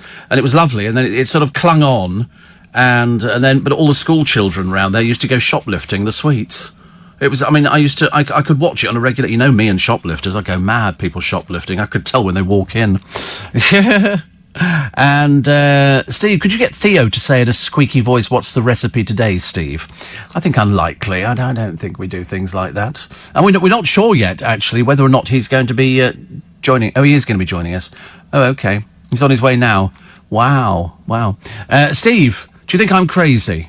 Well, I don't know. We'll have to get medical records through for that, and then we can let you know. I live in Tottenham near the stadium and work in Maidstone in the Kent Hospital as a scientist. 45 miles per journey. Oh, listen, I've heard of people who do more than 45 miles. Seriously, I've heard people who come down from Scotland on a daily basis to work. They do their work on the train, and they're into a routine. I guess the one thing I always notice when I go back to Waterloo Station, and you see the people getting off the train, nobody's smiling. They all look a bit miserable. They do. Everybody looks miserable. They're sort of really unhappy, and I feel like saying, "Smile, come on, exercise all the muscles in your face." That'd be a nice tip, but they don't. It doesn't work like that. Steve, as a waitress during the summer holidays in Somerset, it was an alternative we served to the Somerset cream tea. You get a cheese scone, butter, mature cheddar, and a sliced apple alongside your tea, says Bex. Oh, she says morning, incidentally, to all the Facebook spikers. Oh. You see, I mean, that sounds to me like, where did I see it the other day? Somebody was saying, oh, come in here and have a ploughman's. It might have been a bar or something like that. When dickens did I say that? I do love a ploughman's, actually. So all you get is some French bread, broken in half, hunk of cheese, perhaps a tomato or some cucumber, and some Branston pickle. And a little packet of butter. We used to give little pats of butter, which was really quaint. Very nice. I like that, actually. I can still do that now. Somebody says, are you a member of the Ivy Club, or do you eat on the ground floor like the rest of us? I can't discuss things like that. If it's above, we'd have people stalking the Ivy Club. Is he in today? Who knows? Does he go to Joe Allen's? Yes. Does he go to Joe Allen's a lot? Yes. You know, are we likely to bump into him? Maybe. Few people have. Steve went to a wedding a few years ago with a partner. Obviously not together. He put on a bit of weight and wanted to borrow a pair of my Spanx Magic knickers. They didn't work. Have you seen these? This is where it apparently holds everything in. I actually bought one of these. You know, they made it look brilliant. The person had sort of a bit of a tummy on them, and then they put this giant elastic band on, and all of a sudden they could wear a t-shirt tucked in. I've not tucked a shirt in for goodness knows how long. Bit of a treat, actually, to tuck a shirt in. And so I bought this thing, and I put it on. All it did was give me a pair of breasts. I became like I had man boobs on. It looked ridiculous. So I did away with that. Mind you, getting the blooming thing off was more difficult than getting it on. Not very nice at all. Steve, warm cheese scones with Welsh salted butter. Linos, lying next to Nige from... I can't even pronounce that place, but it's South Wales. South Wales. Sounds lovely. Do you know, we did go to Wales years ago, but I can't remember exactly where we went. I think we went caravanning. Greg says, you said we have no decent food here. We've got scones in our village and a Nobu hotel. Woo! He's in Ibiza. Steve, Big W are in Australia and have Woolworths, mainly supermarkets called. Oh, right. George says, after 3 weeks annual leave, that was a long night shift. The only plus side is hearing your healing voice on the way home. George is in Aldershot.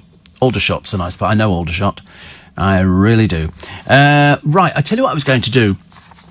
We are raising money for Make Some Noise for our charity, and we have a prize on offer. All you have to do is send a text. There's no question. It's not one of those complicated things if you're a new listener. And today, I'm offering a magical trip for two to Norway to see the Northern Lights this winter.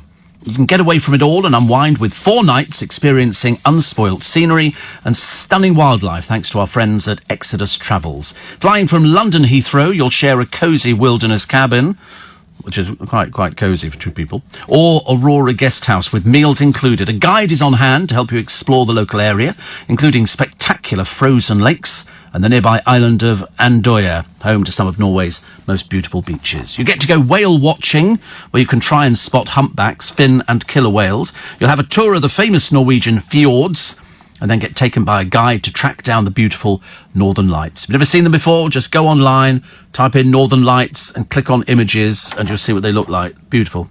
For your chance to win this trip, all you have to do is to text the word LIGHTS, Lights, no spaces, and send it to 84850. So lights, 84850. A voluntary donation of just £3 from every text goes straight to the charity. Make some noise, which helps to change young lives. And what a lot of young lives we've helped in the past. I mean, seriously, break your heart for some of these things. I shouldn't even have to twist your arm behind your back. You've got until 9 a.m. on the 14th of October to enter. Standard network rate supply. You need to be 18 or over. You're playing across participating radio stations. Restrictions and rules are at lbc.co.uk. So, text lights to 84850. Lights, 84850. Woolworths in Richmond used to be on the site where Whole Foods is, says Jen. Ah, right. I was trying to think as I was going through my mind, because I mean, obviously I know Richmond very, very well, so I go shopping there about 3 times a week. And so that's where Woolworths was. Ah, interesting. Quite big then, wasn't it? Probably about the same size as our one in Twickenham. Ours was quite big in Twickenham, but sold all sorts of different bits and pieces. The John Lewis Cafe in Kingston sell nice cheese scones. Do they, see, honestly, there's a new world for me. New word. Pont ou clean, Steve, says Linus. Pont ou clean. Is that? I bet somebody listening will go, that's absolute rubbish, Steve. You can't do Welsh pronunciations. I should get my friend Lynn in, because she's Welsh, and she knows about things like that. What's sight reading? Sight reading is where you can look at a piece of paper and you can read it. Now, when I say you can read it without making mistakes. I can look at it once and I can read through without making mistakes. Whenever I do my podcasts and things like that, we do those in one take. I don't make mistakes. So I learnt to sight read, which means that I would be in the bath or somewhere like that, and you start reading a newspaper, it can be anything, a book, you read out loud until you make a mistake. Then you go back to the beginning and you start all over again. So what you're looking at is you're reading the first line, but you're looking at the second and third lines just to see if there's any strange words. And I've been known to change things as I go through, so it's called sight reading. I know it's all sight reading, but that's what it's called in this business. Steve, I do 138 miles a day driving to and from work, says George. However, this was my journey last night due to many road closures on the A3. Yes, I know all about that. I know all about it. That's terrible, isn't it, really? 130... Oh, dear, that is a lot, actually. That is an awful lot. Steve... Right. Breakfast on LBC till 7, and then Nick Ferrari will take you through till 10 o'clock. Is there anything, says Martin, better than crumpets early in the morning? I have to be honest. There are loads of things which are better, but I can quite happily cope with crumpets. Although somebody actually recommended Marmite and honey on toast, but I suppose equally you could put it on crumpets. And I absolutely loved Norway, says Nicola. Amazing people. Snow so deep it was up to my shoulders, but only paid £8 to get there and then £10.50 a pint. Yeah, this is a fabulous holiday. This is a really, really lovely place to go to. I think so. In Mauritius, Steve, says Jai, they have a chain of shops called Woolworths, but they only sell clothes. Aha. Sneaky. Yes, our one basically did everything. It was sweets, it was homeware, it was everything, but obviously was the victim of its own success. Steve, they still have Woolworths in South Africa. It's like our M&S. We sometimes get a fancy dinner delivered to my wife's father out there. That's nice. And Monica, my favourite cabbie, does north of 200 miles a day, most of them paid for. And if you can deduce my earnings from all of that, that's fine. All reported to the HMRC, says Monica. Thank you very much indeed. Our local tea room, Steve, says Mo, do scones of bacon and leek served warm with butter. They're lovely. They sound quite nice. I'm going for that one. Actually, that's very nice. Bacon and leek scones. I like leeks, actually. I'm not eating enough leeks at the moment. I think I might have to do some leeks today with my Brussels sprouts, which is nice. Steve, you're talking of cheese specialist shops. There's one next to Teddington Station. There is. And somebody else says, you talk about no way I'm going tomorrow on a 3-week road trip. You're talking about no way I'm going to. And this is a quite nice one. I'm doing on a VW camper van, lots of hiking, kayaking, mountain biking. I definitely will be taking my own booze. £9 a pint, says Vince on the M25. Wow. That sounds quite nice. Is it the time of year to do things like that?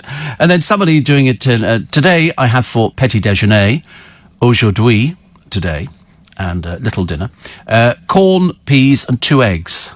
Oh, I don't know what corn peas are. I'm not sure if I like the sound of that. That sounds a little bit peculiar, actually. And Steve, I've just driven over Chiswick Bridge, and the Thames is like a mill pond, not a ripple in sight. And another one here says, I've just filled in the online application for the Ivy Club. I put you down as my sponsor. Hope you don't mind. I'm not allowed to sponsor anybody. A friend of mine's trying to get into the... which club is he trying to get into? The Garrick, I think. And it takes forever to do that. That one's even slower. The Daily Mirror this morning got a picture of Boris. They say he was last night accused of telling the Queen lies about his motive for suspending Parliament for 5 weeks. Judges ruled he closed it to avoid scrutiny over his no-deal plans rather than prepare new policies. I don't think she'd care. I don't think that she's going to make too much about that, is she really? Might be making a bit about the Nolans. They're in talks, so in other words, nothing, to create a Kardashian-style reality show. But they're just down-to-earth people, aren't they? They're not like the Kardashians, who are richer than God, I think. So, talking about the rift with Colleen, they've all had rifts. They've all argued amongst themselves, and there's... Bernie died, of course, and she was only 52. Relations broke down in 2007 over a row Anne had with Colleen's then husband Ray. Got worse when only Bernie, Maureen, Colleen and Linda were offered the Nolans' 30th anniversary tour. Because as far as I remember, I don't think actually Colleen featured on any of the Nolans' hit singles. They were all far too early for her, and I think she might have la-la'd. I think that's about it. Steve, all this talk of scones or scones has given me heartburn. That's how I feel. I have to sit here looking at pictures of all of this kind of stuff. There's also the story in the paper of a pageant girl who was beaten up on her way home from a pageant. Emma Clark. They have arrested somebody in relation to this crime. It doesn't take them very long to find people now, does it? I've noticed. You'll read a story in the paper, and then literally within a couple of days, somebody would go on. They've now identified that person. Steve, alcoholism is practically unknown in Norway simply because alcohol is so dreadfully expensive. Probably the same in Iceland, where Darren Adam goes. He likes. I think it's phenomenally expensive there. And another one says, "I'm listening to you from my hospital bed. I'm in surgical 8," says Sarah. Whatever that is. Having pre-op tests before surgery. Thank heavens I've got your dulcet tones to listen to. However, nil by mouth isn't good while listening to you talking about crumpets. I'm so sorry. Nothing worse, is there? Because you're lying there now. What are you in for? You're in early. Good Lord. They've obviously prepped you. Susan says, where'd you get the sprouts from? I can't find any in my local shops. Well, you can't find them all. I found these ones in Richmond, Marks and Spencer's. And so I bought all. They only had, I think, 4 packs on the shelf, so I bought 4 packs because I quite like them. I do like them, but I don't know whether they're any good for me. Then somebody said you need to mix and match with them. You need to put them with some other food as well. You can't just exist on sprouts, can you? That would be absolutely ridiculous. To mark the release of IT Chapter 2, celebrities including Gavin and Stacey's James Corden, Chatty Man Alan Carr, and Celebrity Duties Lee Francis. Not really a lot you could do with Lee Francis, is there really? And so what they've done is donned Pennywise makeup to recreate the shape-shifting clown's scary style. I don't even know what that is. How many times Iggy Pop reckons he wears a shirt or T-shirt every year? The rest of the time he goes topless. That's 100 days. So out of 365, 100 days he would wear it. The rest of the time he's got... He's just going topless. God, must be freezing, I should imagine, in this sort of weather. Another one here. Distant planet, water, gas and habitable temperatures. But it's so far away, you're never going to make it. I mean, you'd have to send over a fetus or something, and even then it would be not right. So we have to sort of watch out. So, I mean, do you have a problem with this Christmas tree going up? It's in a pub. The bloke's very happy with it. There's a couple of his regulars who are not particularly... interested in it, and they've sort of said, oh, it's ridiculous, it's September. And you think, yeah, but if Jamie Oliver is filming his Christmas show today in Southend on the pier, and it's been done up like a grotto, but he doesn't think that's not normal. I mean, I think that's perfectly normal to start filming stuff. There's also some poor homeowner here, Juliet Blaxland. I spent the last 12 years living on one of Britain's most erosion-threatened coastline. She says in 5 years' time, My home will fall into the sea. There's 2 cottages in a row of 3. They'll be gone by 2024. She said, we've got 16 metres left between us and the ledge. I don't think it'll take 5 years. I mean, I promise you. You know, sometimes, she says, over the summer, the last telegraph pole had to be moved from the cliff edge and into my garden. Odd, isn't it, really? In fact, in 1666, which I'm sure you remember, the tiny village of Easton Bavance in Suffolk, where Juliet lives, was England's most easterly point, but after significant erosion, which has claimed the church and many houses, it's lost the title to Lowestoft.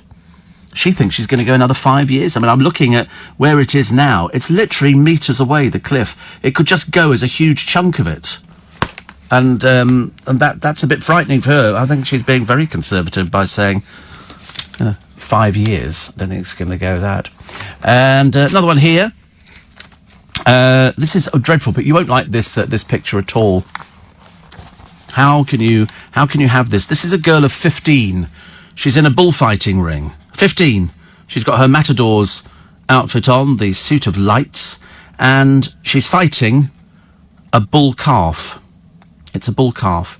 The exhausted animal, aged under 2, is already pierced by 4 bandoleras when she tries to skewer it with a sword. But her inexperience means she can't land a killing blow, having to deliver 7 more strikes before it collapses. I mean, it's just absolutely appalling that they still do things like this in Spain. There's no reason for doing this. They don't need to do this at all. These poor bulls, they go in the ring. They're only coming out one way, believe you me, and that's being dragged out with chains around them. They don't, I just don't understand it as a sport. First of all, the picadors come out there and annoy the heck out of the animal. And then somebody like this, at 15 years old, it's been released, incidentally, this footage by an activist group, Animal Guardians, and Torture is Not Culture, also shows kid who took part being presented with the ears of slaughtered calves as trophies. It's not nice, is it? Whichever way you look at it, it ain't very nice. And another one here. And Matthew says, you talk of Louis Tomlinson. He's an extremely talented young lad. I don't think he's done a lot, has he, for ages. Scott says, Colleen features on most of the biggest pop hits, and these are the biggest. I didn't think she did. I didn't think she was old enough to feature on their hits that they had. She was very young. She was put on there very, very young. So I have a feeling I'm right, actually, Scott. I don't think she sang on any of the hits. When were the Nolan Sisters hits? When were the Nolan Sisters hits? Because this will be the... I thought they were back in the 80s. I don't think they made it any further than that. Then we'll find out when Colleen was born, what year, and how old she would have been. I thought she was very, very young, and she didn't. She didn't feature on the hits. It was all the rest of the girls. I could be wrong. It was the 80s, I'm right. And so, when was Colleen born? When was she born? So wait a minute, the Nolans are they're best known for the hit single, I'm in the Mood for Dancing. Well, that came out in 79. I mean, Colleen, she'd have been 5 years old, I think. Well, there was no way she featured on that hit single. No way. So, as a member of the Nolans, wait a minute, regular guest performance, blah, blah, blah, Anna returned to the group, Linda left and everything else. She returned to the show, 2010 to 2012 as a presenter of the Interactive Hub segments. Oh, which I don't know. They said she was the youngest member of the Irish group, which she sang with her sisters. But I don't think she featured on any of the hits. I've just got a feeling I'm right. I'm very rarely wrong. Very rarely wrong. Steve, another one here, says, after all this talk about food, are you lunching it or brunching it? I don't know. I think it's going to be... I don't know what, I think, actually. What's it going to be today? Bacon roll? Bacon baguette with sausages? Extra bacon. 25 minutes to 7. It's Thursday, 12th of September, Steve Allen's Early Breakfast. Some British person has died at the Grand Canyon. And one of them was a professional skydiver, apparently. And they've shown you a picture, because somebody, I think, also fell off the Grand Canyon. Somebody was taking a photograph and leant too far forward and toppled in and fell 1,000 feet. So that wasn't very good. The indigenous Indians who live there were saying prayers for the body as it was being flown away. Heathrow enjoyed its busiest day on record last month, which is good. Well done to J.K. Rowling, giving $15 million to support research into the treatment of MS. It's appalling that people have to do that, but that's the state we're in. And the Country Files star Helen Skelton trying to flog a television programme to you about people being stitched up, bank scams and all the rest of it, claiming that she lost 70,000. This is an old story. They're obviously still trying to drum it. And again, still refusing to say which bank it was. Well, I think we should be told. What sort of service is she providing? So she's doing a television programme about people getting scammed. She's telling you what to look out for, and yet she won't tell you the bank that she said didn't help her out very much. Well, I think we should know that. I'd hate to be cynical about the whole thing and go, you don't think she's just made up that she lost £70,000? Because if you lose 70,000 quid, I've heard of people losing money, but not that much. And I'm not sure whether or not, I think she should be telling us which bank it is, and then the bank can defend themselves and said, this is what we do. So we're just watching a silly television programme. We know about the scams. I've been talking about them for about the past 25, 30 years. They haven't, all they do now, they just target gullible people. We think there's some activity on your account. Why would your bank phone you and tell you that? What sort of activity? Can you give me the account number? Of course they can't. But she was considered bright. And you think to yourself, so you've lost all this money. Did your bank give it back? Why have you not told us who they are? Because it makes people very sceptical that it's just a bit of old hooey, isn't it, really? Let's make up a story. I'm doing a story about people being eaten by lions. I was nearly eaten by a lion once. Where? Well, I don't want to talk about that. You've got to back it up, I'm afraid. Back it up. Have you met Simon Cowell? No. Astrid said, has the cyclist who head-butted the pedestrian on Wednesday been identified? I believe names are in the frame. That's all I know. And Steve, I'm now parked up on Chiswick High Road in my skip lorry waiting to get on a job. Why don't these coffee shops open early enough? Do you know, I tell you what, I'm always amazed. There was one the other day. I think you'll find that Greg's in Richmond, not a million miles away, opens at 7 in the morning. 7 in the morning. And more places are opening. In fact, you come out of Richmond Station, there's either the hodgepodge of people sort of begging or saying God bless on everything. And then there's a phone shop. That seems to be opening earlier and earlier and earlier. So, because people are up and about. I mean, Richmond Station is a-buzzing by 7 o'clock in the morning. So, we expect people to be there. We expect people to be there, opening up places. I mean, I know it's not brilliant, but I mean, it's best. Steve made me mad to hear the story about the 15-year-old Toreador and putting this hideous sport down to culture. Yeah, I mean, don't start me going on it. As I say, I'm the one who, when people were talking about going out there and shooting foxes and stuff like that, I think let's give the foxes a 12-bore shotgun, show it how to use it, and let's see how good they are after that. Still do it. It's not right. And can't wait for the DVD of Downton Abbey, says Shane. I don't go to the pictures now. I don't go. No, I don't. I fall asleep in the cinemas, so I shall order the DVD of it. But I mean, it's going out to all the cinemas. I think probably today, tomorrow. So the people will be watching, which is lovely. So the Mirror. I've got the picture of the Brexit bombshell. Boris lied to the Queen. The Queen going, I didn't know about that, but now she does. Also, some other stories which were doing the rounds earlier. Well, this Earth, but not as we know it. They found the planet that could support life. They've got an artist's impression because it's so far away. And they always give them funny names, don't they? K2-18b. What does that mean? First discovered in 2015 by NASA's Kepler spacecraft. They think 50% of K2-18b atmosphere could be water. It's 110 light years away. 110 light. Don't even contemplate trying to go there because it will not happen. They say the planet's temperature is similar to Earth's. It's so close to its star, it takes only 33 days to orbit it. K2-18b is a rocky planet. It may contain water, hydrogen, and may also have clouds. This is one of, wait for it, 4,000 plus planets discovered since 1990, with 3,500 more candidate planets not yet confirmed. This is a super-Earth, K2-18b, which is a name given to planets larger than our own, at twice the Earth's size and 8 times its mass.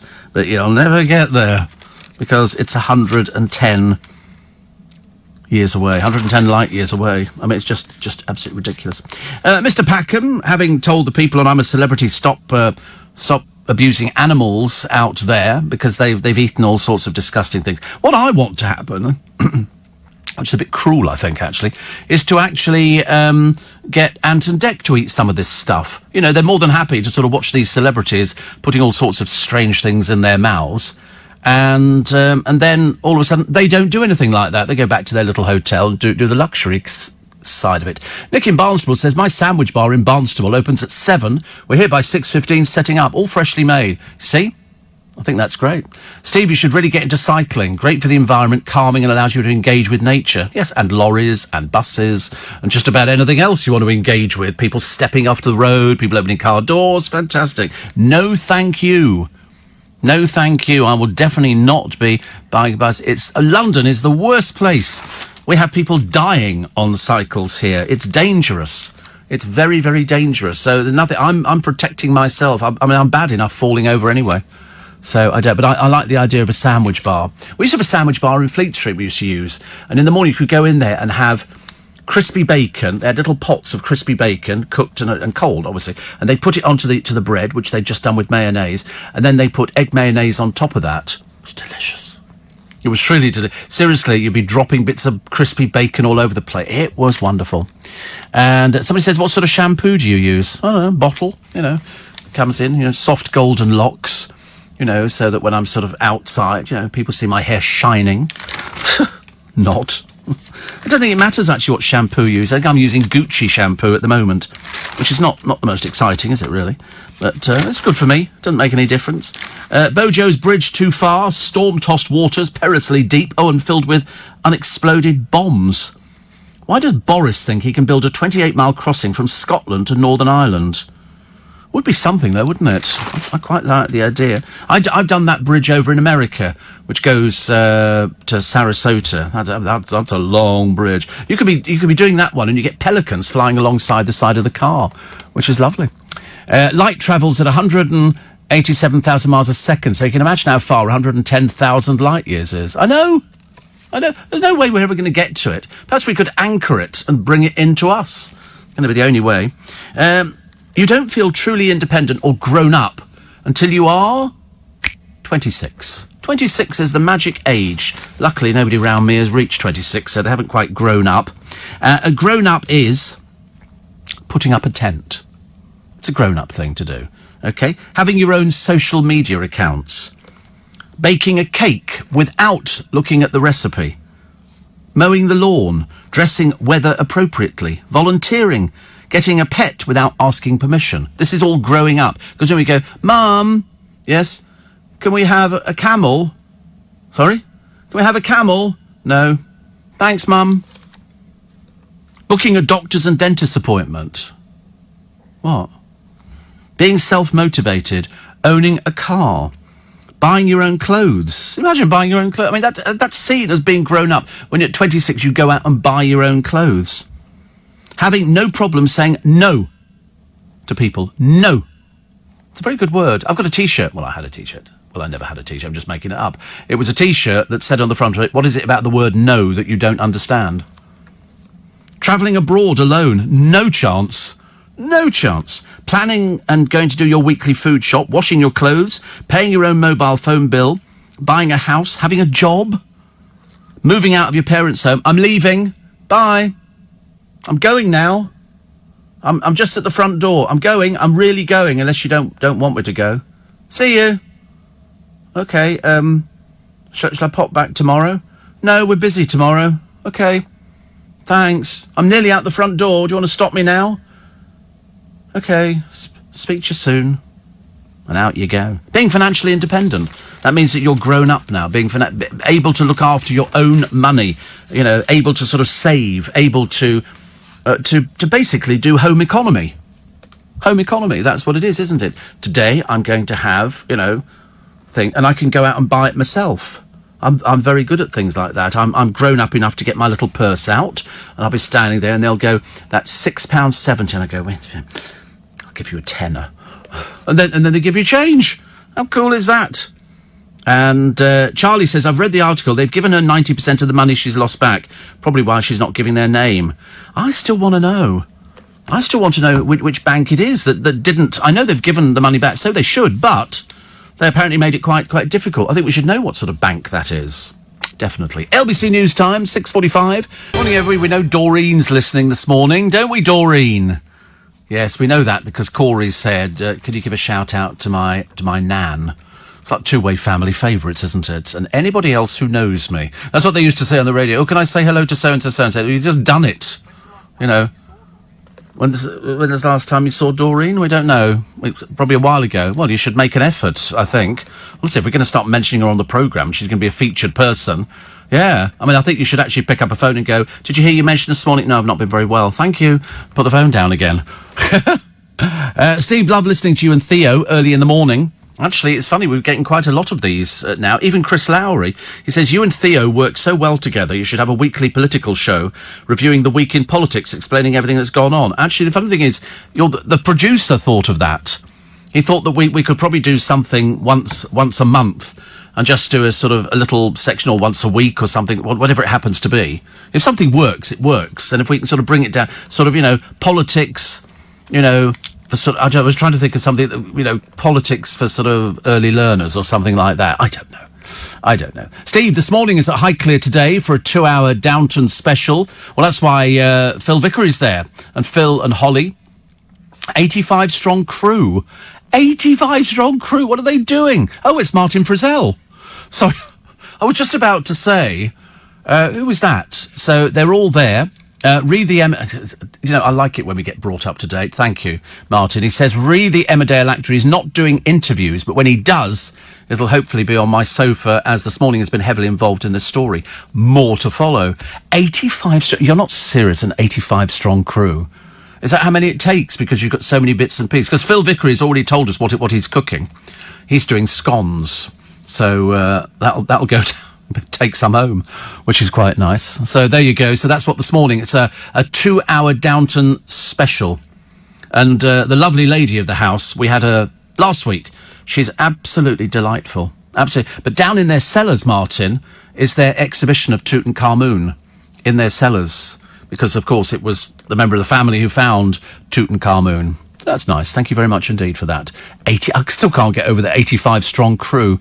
But, and the Emmerdale thing, isn't it funny? He's been obviously listening all that time. Steve, I'm at the Riverwood Legion Club here in Sydney. The staff don't believe I've been texting for years. "I'll have a beer for you." Well, don't have a beer for me. I hate beer. I absolutely hate beer. I've never drunk beer. In fact, in my life, I've never drunk beer. Unfortunately, when I first started drinking, it was Bacardi. Bacardi, I ask you, Bacardi. Now, it's Prosecco. I have had wine in pubs before, but I tend to find the wine in pubs is not particularly brilliant. Bridie and Martin, and they are celebrating 34 years married. They're from Orpington. Well, they're in Orpington at the moment. And they're going to see 9 to 5 at the Savoy. When you come out of the Savoy Theatre, walk over the road, and there's Joe Allen's. Sorted, Bridie and Martin. Book it, though. You must book it. And tell us, it depends whether you're going to go and, are you going to go and eat before you go and see the show? You'll love it. The show's great, and literally, Joe Allen's just over the road. Steve, what sort of aftershave do you like? Well, I used to, for ages, use Estee Lauder Intuition for men, and for years. I mean, years and years and years. And then I changed because a friend of mine, Danny, had this aftershave, and I said, "What is it?"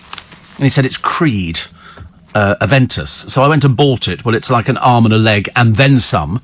And yesterday, and I couldn't quite work out what it was, I went to buy a smaller bottle to keep with me at work, so I can have, a little squirt, a bit like so you keep stuff in your man bag. And I thought, well, if a big bottle's about 260. Or whatever it is. I can't remember what it is. It's seriously expensive, but not as expensive as you can pay for some things. I thought the little bottle would be about 130. No, 180. So effectively what they're doing is they go, yeah, but because they want you to buy the bigger bottle because it's an extra £100 on top of it. But I don't want to carry it, so I mean, I bought it. But I have to be honest, I didn't, if I'd known it was going to be 180, I wouldn't have bought it. I probably would have bought the big one. But then I thought, I've got a big one at home, spare as well, so I could actually use that in the bag. Foods that fight off a cold. Don't talk to me about... Oh, I knew I've got to do something. I've got to go to the doctors to go and get a flu jab. Flu jab time again. Still eating the biscuits? So foods that you can eat to sort of help you out a little bit. UK's cancer care shame. We're bottom of the survival league table despite endless pledges.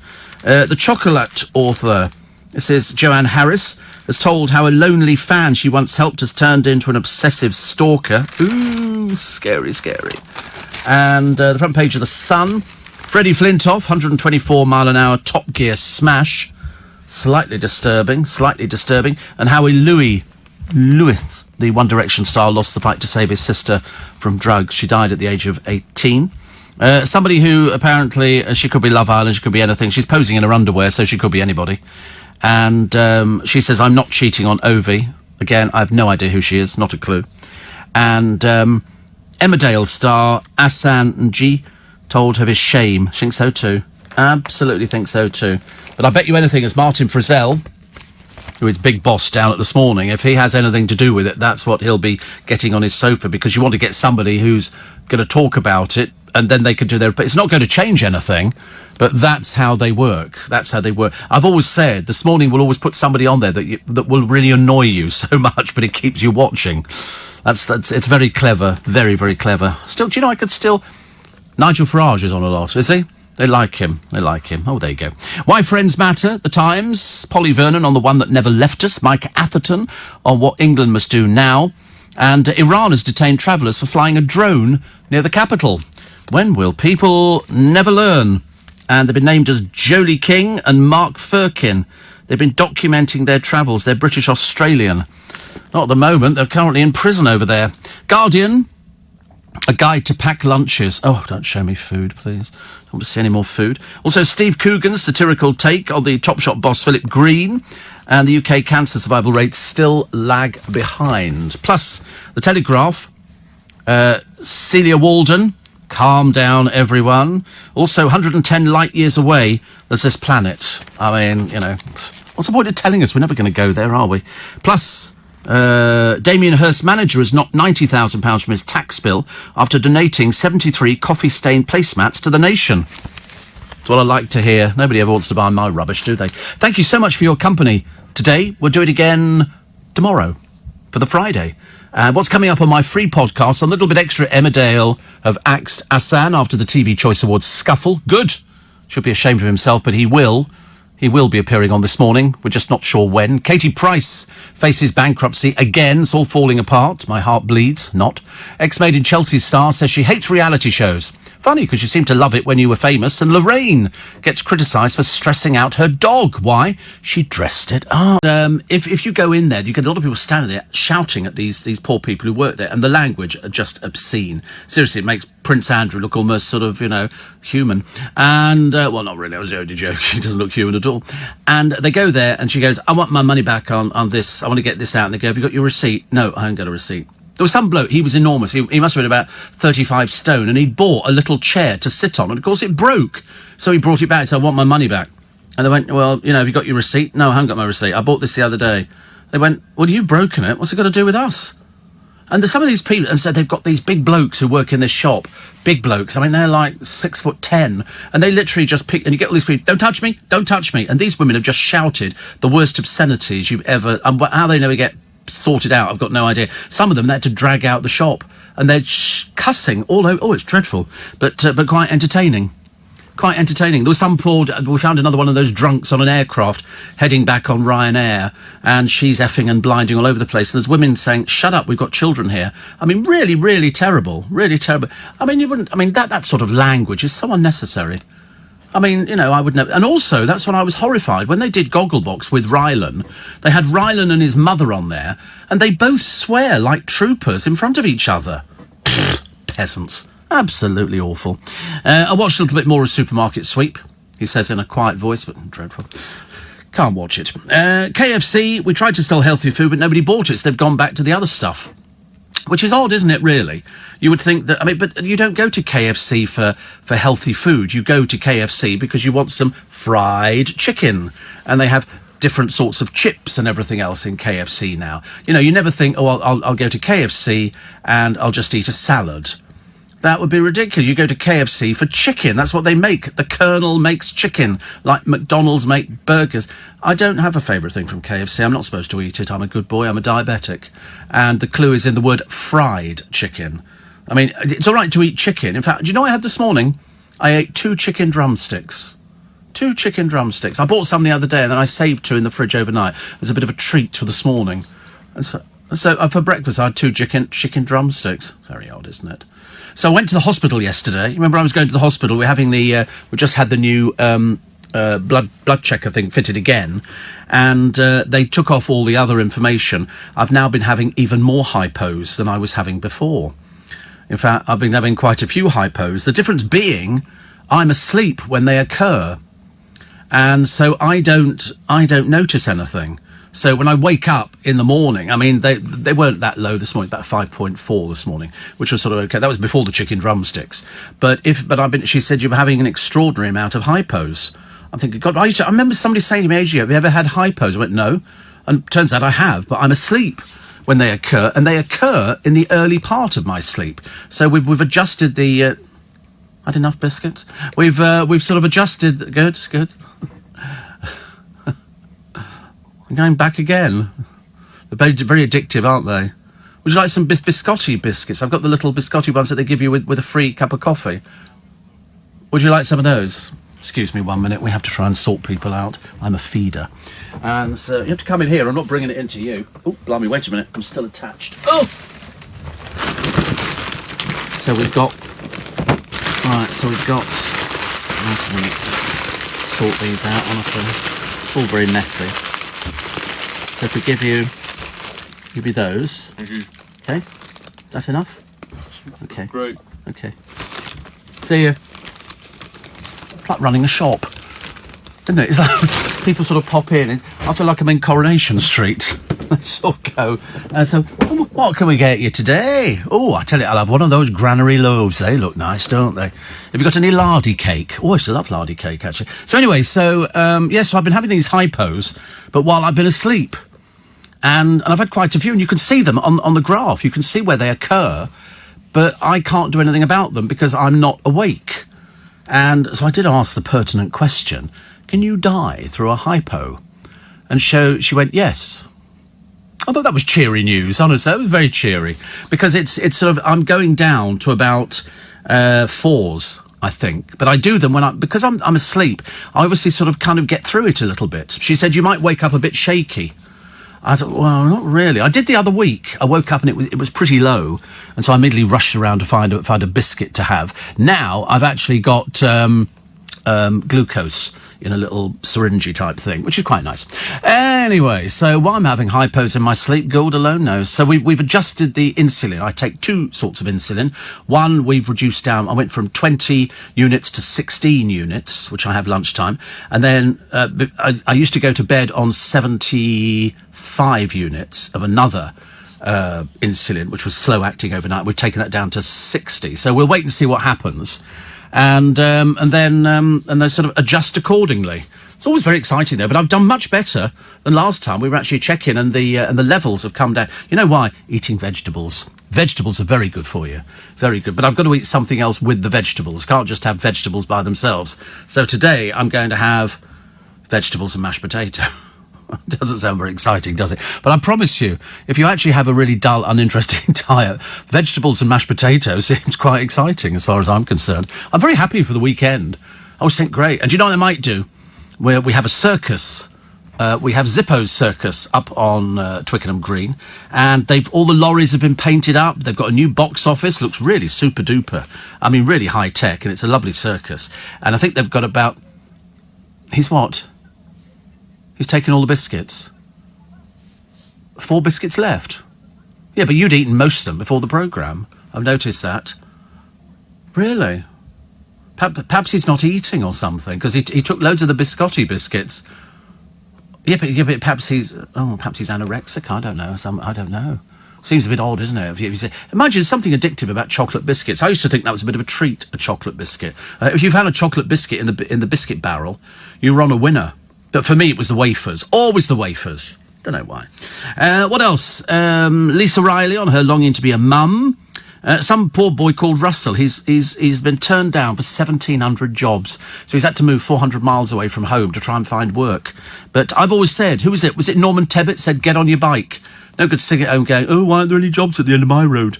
You've got to get off there and go. Kieran says, I've just woken up 5 minutes ago to a hypo, 1.9. Try 5 jelly babies.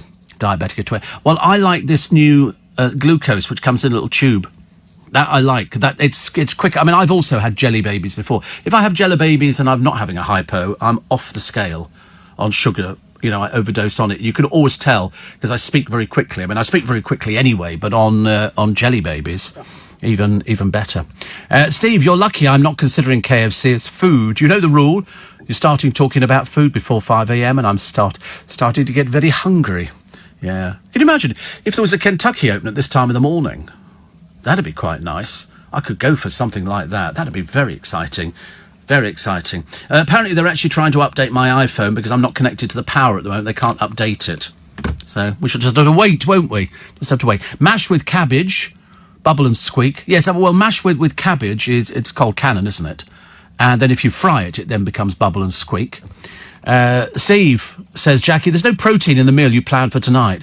Oh, I don't look on that as a meal. I'm going to have Brussels sprouts, mashed potato, and something else, I don't know. I might have steak with peppercorn sauce or something. That's quite nice. I like a fillet steak with peppercorn. It's like Babe Station, isn't it, really? It's a bit like Babe Station. You know, here we go. Phone me. You know, all these people going, phone me. I'm thinking, well, I don't want to phone you at this time of night. I don't even know them. Why would you want to be phoned? And then the next thing, they get one of their boobs out. And you think, well, listen, if I'm not going to phone you when you're clothed, I'm not going to phone you when you've got your bits and pieces out, thank you very much indeed. It's unnecessary. I only came across it by accident, because I was sort of moving up the scale on the television, and then all these people peering into the screen with phone me. And I thought, no, I don't want to phone you. And you've not got my number, so there's no chance, is there? Anyway, we take all of your texts and emails on the programme, because it's Friday, and later on, about 6:15, we've got a couple of clips of the two guests who are on the programme for In Conversation. It's a good one. So always every week's really good, but the conversation this week is good because it's very apropos of the moment. Okay, there's no mention, as you know, on this programme of Brexit, and we're not a phone-in. Okay, we haven't been a phone-in for many years, but still you get people who sort of pick up the telephone, but there's nobody here to answer it, I'm afraid. They're all far too busy doing other things. Steve, glucogel used to be called Hypostop. Good stuff. Yes, I mean, I actually quite like it, actually. I quite like it. Do you actually have a production team, says Dave? Not really. You've sussed it out, haven't you? No, just me. It's just me here. I'm the only one. I'm a one-man band. That was Leo Sayers' hit, wasn't it? And I'm a one-man band. I do it by myself. I drive the desk. I sort out the guests. I record myself doing everything. I don't need anybody at all. I get my own tea. I don't need anybody to help me with anything at all. So I have to pretend, Dave. He says we never hear them speak. That's strange, actually. Everybody else manages to hear them. Probably just you. Have you been to Specsavers? Oh, no, that's the other one, isn't it? Perhaps you need to go to somewhere to get them tested. You never know. Never know. I was looking at a picture the other day and I was thinking, I wonder what stage you need a hearing aid. Because sometimes my hearing is not brilliant. I mean, I can make out what people are saying, but sometimes if I'm in a room and there's lots of talk, then I find it very difficult. Very difficult. Also, luckily, there's a great programme on BBC called The Repair Shop. Yes, we've discussed that before, which we like. And my friend John Warrington, this weekend, he said, don't judge me, but I'm going to the Isle of Wight to see Osborne House. Obviously. And that's something I never thought about that. I wonder if the producer went to, because he went to the Isle of Wight the other weekend. He went bicycling, which he's not done for many years. Did you not go to Osborne House? You didn't make it. You didn't actually make it to go anywhere. You didn't make it to my friend Chris recommended a couple of places to go to. You didn't make it to there. All you managed to do is get your fat bottom on a bicycle. And you didn't even make Osborne House. That's what people go to the Isle of Wight for. It's Osborne House. It's famous. It's famous because Queen Victoria lived there. And it's got all of her artefacts. You can go round the house and you come back an educated person. Going round with your bum hanging either side of a small saddle, you know, is really not the best thing. I should... What about the people who are cycling behind you? How do you think they feel? That's not much fun, is it? It's like fat people eating in Kentucky Fried Chicken, and the chairs are not big. I've got a chair out there. Have you seen my chair? Have you seen it? I don't know. They phoned me yesterday. Hillary, my ex-boss's PA, but I went to see her yesterday, bless her heart, because she's moved floors. And then she sent me a text saying, have you ordered a chair? Oh, I don't think so, no. So it's sitting out there. Oh, I'm supposed to get it home. I've got no idea. I presume we'll have to take it out of the box, and then it'll be a lot easier, because I don't think I can manage it at all at the moment. No, don't get it during the break. Have you seen the site? No, it's enormous. No, don't bring it. No, because we'll have to take it apart and then put it back together again, won't we? And it's not one of those sort of programs. This is a serious program, with Theo Usherwood. Actually, Theo might be with us this morning. Probably not. Oh right, okay. Nothing happened. Oh, okay. All right, doesn't matter. I can take a short break, and then we can sort of discuss things. Well, I'll tell them, the invisible ones, what we're going to be doing on the programme. Morning, nice to be company. It's Steve Allen's Early Breakfast. I hate to tell you, it's Friday the 13th. I'm trying not to be superstitious. I'm trying not to think about it. I don't know whether we're supposed to say white rabbits or turn round in a circle 3 times and sprinkle some oofle dust or something. I don't know.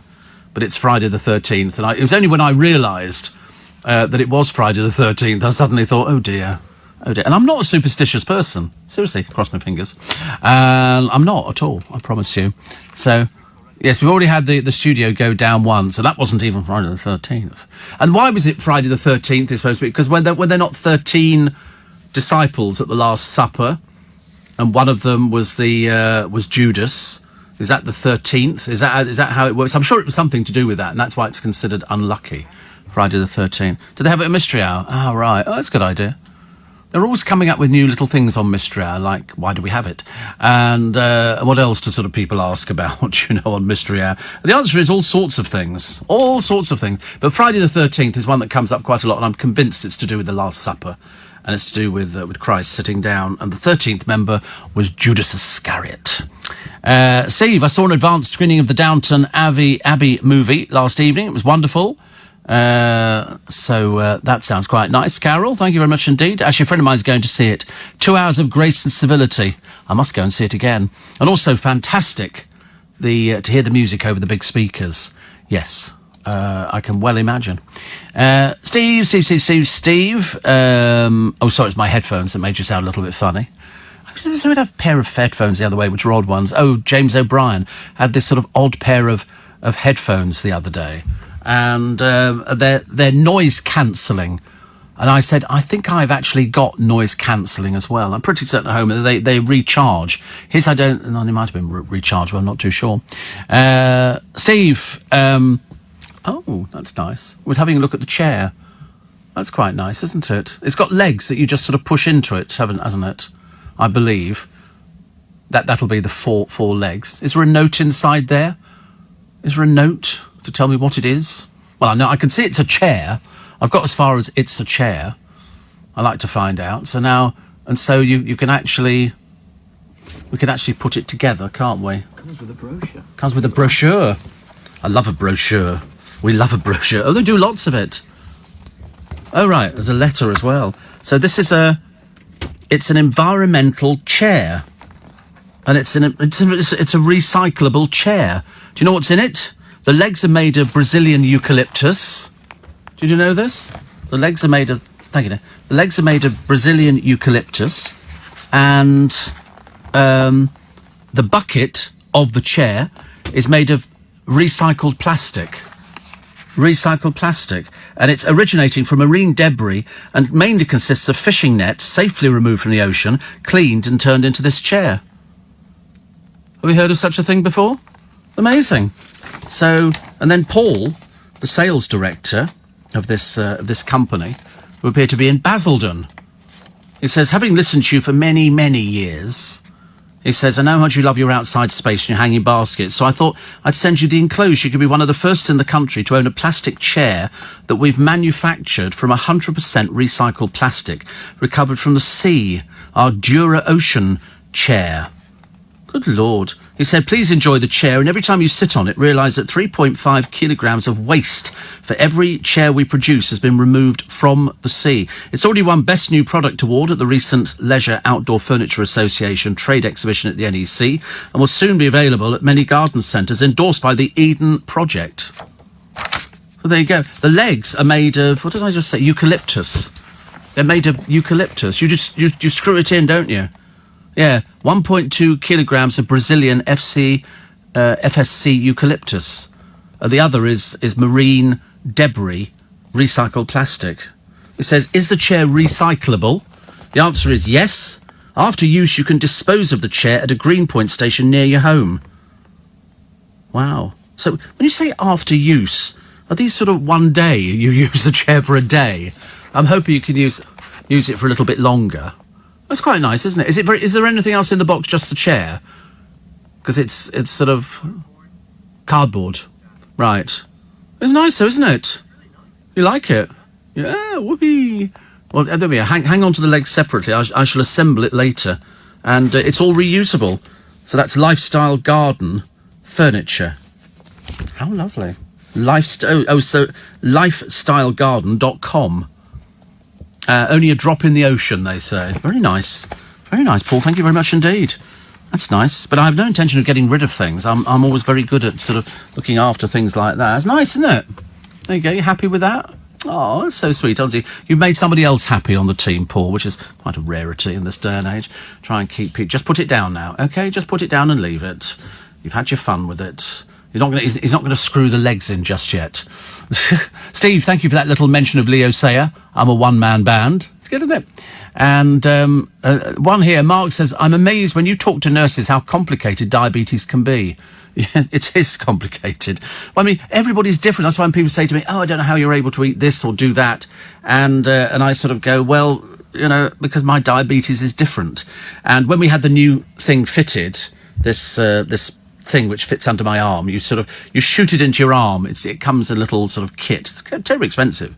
And then you sort of push the button down on it and it pushes the needle into your arm, so it's constantly monitoring. And I've got a little machine, as you know, that I wave underneath it. And then I'm trying to get the computer to pull it all together so it can send all my readings to them so they know where I am.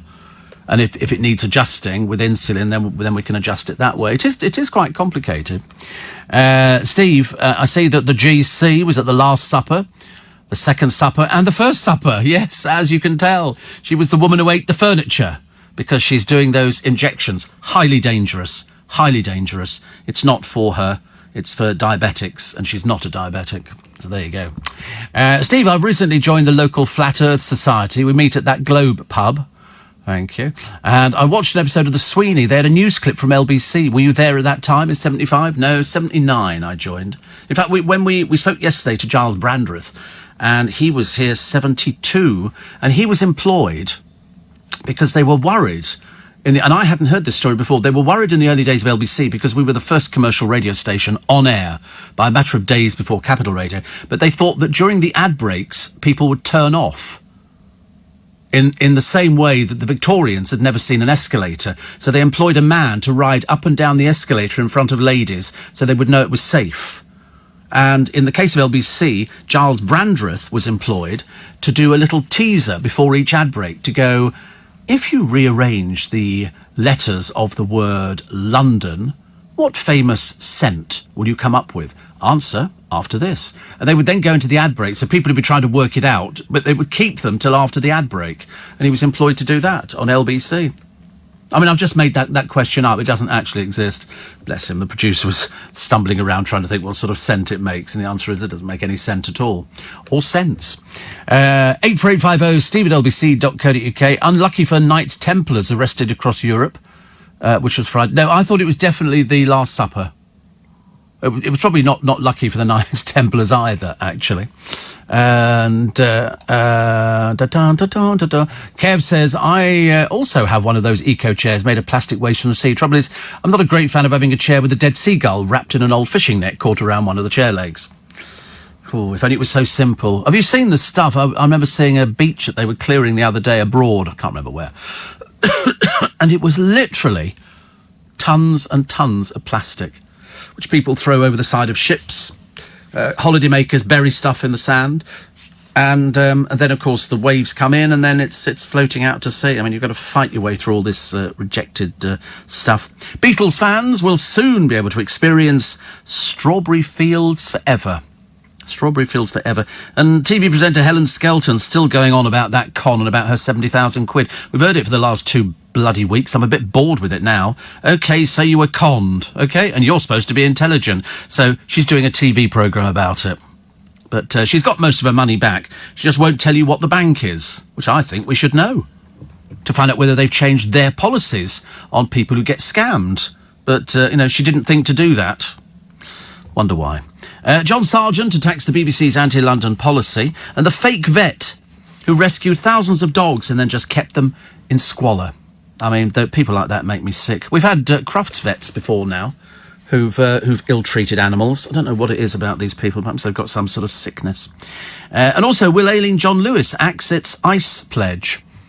Can't wait to see what that's going to be on the programme. That'll be a bit of a new one for us, won't it? Because we like to be ahead of it. And who's going to buy David Cameron's book? Apparently 3/4 of the newsroom out there. They're all going to buy David Cameron's book. It's cost about 800,000, or they're at his advance. And they bought him a garden shed as well to do it. You can get Steve Allen's memoirs much, much cheaper. Just tune into LBC every day between 4 and 7, and you get the life story. Still to come, Lisa Riley on her longing to be a mum, and Sainsbury's are going to get a lot of bottle. All of that and more after the news at 4:30, which is coming up now on LBC.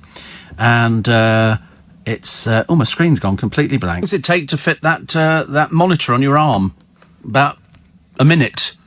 You buy the box, and in the box there's a sort of a round thing. You peel the lid off that, you unscrew this other thing, push it on the top, push it down, that loads the thing, and then you turn it upside down and you push it underneath your arm, and you push the button on it, and then it sticks to your arm. It's got sticky stuff on there, and it's got a needle right in the middle of it, which is about 15 feet long, and it comes right out the other side of your arm, and the blood spurts everywhere, and it's disgusting. And and then do that, and then I've got a little plastic thing, well, somebody's got to have, and it holds it in place, because the glue doesn't stick to my arm for some reason, and it stays there for 2 weeks. And I just wave this thing underneath it. It's brilliant. It's very clever, actually. Very, very clever. I was reading a story the other day. Now, I'm fascinated by pawnbrokers. We have posh porn in this country. They sort of followed them. We've got one in Richmond. And obviously people use them as you would probably use a supermarket. They go in there to pawn some shoes or some bags or something like that, and they've got experts in there who know what they're doing. Well, there is one particular company. This is it's called Albemarle and Bond, okay? And they're all over the place. Well, they're not, because the other day some people went to their Belle Vale branch in Liverpool, only to discover it's closed. It's gone. And they're a little bit worried because the doors have been shut, and their items, they don't know where they are. Because if people have got, want to go and get their items back out again, it's believed to be one of the many stores that have closed, including stores in Kirkby, Old Swan, Huyton and Norris Green, but similar reports as far away as Clydebank in Scotland. Customers have contacted the newspaper up there, which I think is the Liverpool Echo, to express their concerns after a sign stuck to the door informed them of closure. Others received a letter in the post telling them to retrieve their items by sending a direct debit over the phone. However, the phone number's not working. Be a little bit worried, wouldn't you, if you'd taken your family prize jewellery in there? Do you remember when it was all the rage years ago? You must remember this. And they invited you to send your jewellery in a packet, and they would send you money back. Well, of course, you were dicing with death. They were going to rip you off left, right and centre. And they actually discovered all these different companies. The variants were enormous. But, then people would write back and go, I'm sorry, I'd rather have my jewellery back. And they'd go, a little bit late now. We've melted it down. That's what they do. They melt it down. And so people were sending this stuff all over the place. You got one of these free bags. Ridiculous, isn't it? Steve, another one here says, I was watching Watchdog last night. They showed how a smoke alarm doesn't wake up children because of the sound frequency. Yes, I had a thing, I shouldn't tell you this really, because it was a naughty thing to have on your phone, and it was a high-pitched noise. And what they do is they transmit it in certain shops to stop people hanging around outside. And there are certain pitches that young people will respond to. You wouldn't hear it, but they'd hear it. And so I think it was outside a KFC, outside a Burger King and places like that. They would play this high-pitched noise. The only people who'd hear it would be dogs or kids. And because it was annoying, the kids had moved somewhere else, and that was exactly the effect that they wanted. And you could get it for your telephone. I had it on my telephone. I would set it to the highest setting, and you'd push a button just to see young people around you going like that, pushing their ears because they didn't know what it was. Bit naughty, isn't it, really? Shouldn't have told you, really. Steve, where are you? It is Friday the 13th. Unlucky for the Knights Templars. Yeah, no, I think definitely it's the Last Supper. I'm 99% certain. I had to inject myself for a week once to stop blood clotting. I'd hate to have to do it all the time, says Jackie. You kind of get used to it. And Andrew says the superstition surrounding this day may have originated in the Middle Ages, coming from the story of Jesus' Last Supper and crucifixion, in which there were 13 individuals present in the upper room on the 13th of Maundy Thursday, the night before his death, which was Good Friday. Nothing good about it, was there, really? Nothing good about it. But that was how they executed people in those days. That was what they did. I don't think they did hanging. They just did crucifixions. Each different country's got different things and different ways of disposing of people. Will you buy the DVD of Downton when it comes out? Absolutely. Without a shadow of a doubt. I love stuff like that. And I'm just as happy watching it at home as I am probably sitting, in a cinema. Daly says, oh no, that was still down. I wonder why it didn't feature on my programme. I couldn't quite work out what it was. And somebody else talking about finding out just how complicated diabetes is. It is complicated. Summer's not over. You're going to get 25 degrees this weekend. Whoopee! And the Dale Star taking aim. This is the one that we kicked out because basically he's a wrong 'un. He's a wrong 'un. You can't go around threatening to kill somebody at an award because you're 3 sheets to the wind or even 4 sheets to the wind, or in fact you're just, out completely. It's not good. He's also made gay jives at an X Factor singer. He's deeply unpleasant. I hope you never work again, actually. I'm glad we found you out very quickly. Good Lord, what on earth is that? Peppa Pig terror. There's, I've never seen Peppa Pig at all, but they've sort of got like a Peppa Pig mask, but it looks vaguely like something else. It looks like a childish drawing, doesn't it, of, so, apparently. I thought I'd mention that now. Like we couldn't do the word yesterday. Couldn't do the word. Rita Simons searched for it for ages and then found it. Oh, was it hard to find? Oh, dear, it would need to be. And, So Frank Bruno's going to make a comeback. Oh, dear. There you go. He wants to stage his big comeback in pantomime. I would think that would be fairly accurate. I mean, he's done it before, but he only wants to do it on 2 provisos. He said, if the money was right and it was not too far from home, I'd do panto again. What, you sort of think that you're going to be allowed to sort of pick and shoot? Perhaps they'll do it at the end of your garden, dear. And if the money was right, well, they've already cast people for panto. They do it back in January, February. They don't never leave it this late unless somebody drops dead. So he has done panto before, but it was a long time ago. And I think the last time he appeared as the genie alongside Sooty in Aladdin, and he said he loves being on stage. You know what I mean, Harry? The trouble is it doesn't not going to work now because most kids who go to panto, they don't know who he is, which is a shame, isn't it? Kelvin Fletcher, I always get it wrong, don't I? He's out of Emmerdale. He says that he's hoping to win Strictly by stripping off because he's got one of those amazing bodies. He's got the 6-pack. I got a 6-pack. It's hidden by this 20-pack that I bought at the same time. Also, some eco-warriors have been arrested. A group called Heathrow Paws, an offshoot of Extinction Rebellion, wanted to disrupt flights at Europe's busiest airport. So they've got 3 men and 2 women between 20 and 50. I mean, you'd thought the 50-year-old ones would sort of try and be a little bit intelligent, but they're not. So they've been sort of nicked, which is very good. And Meghan's gone back to work. Not that we ever thought she wasn't ever at work. Plus. Last of the summer shine, 25-degree blast. It was 27 a minute ago. Now they put it down to 25. It doesn't really matter, does it? Doesn't matter at all. And I was talking the other day about. Wait a minute, I've just lost the. Every time I go through the the sort of the texts and the emails.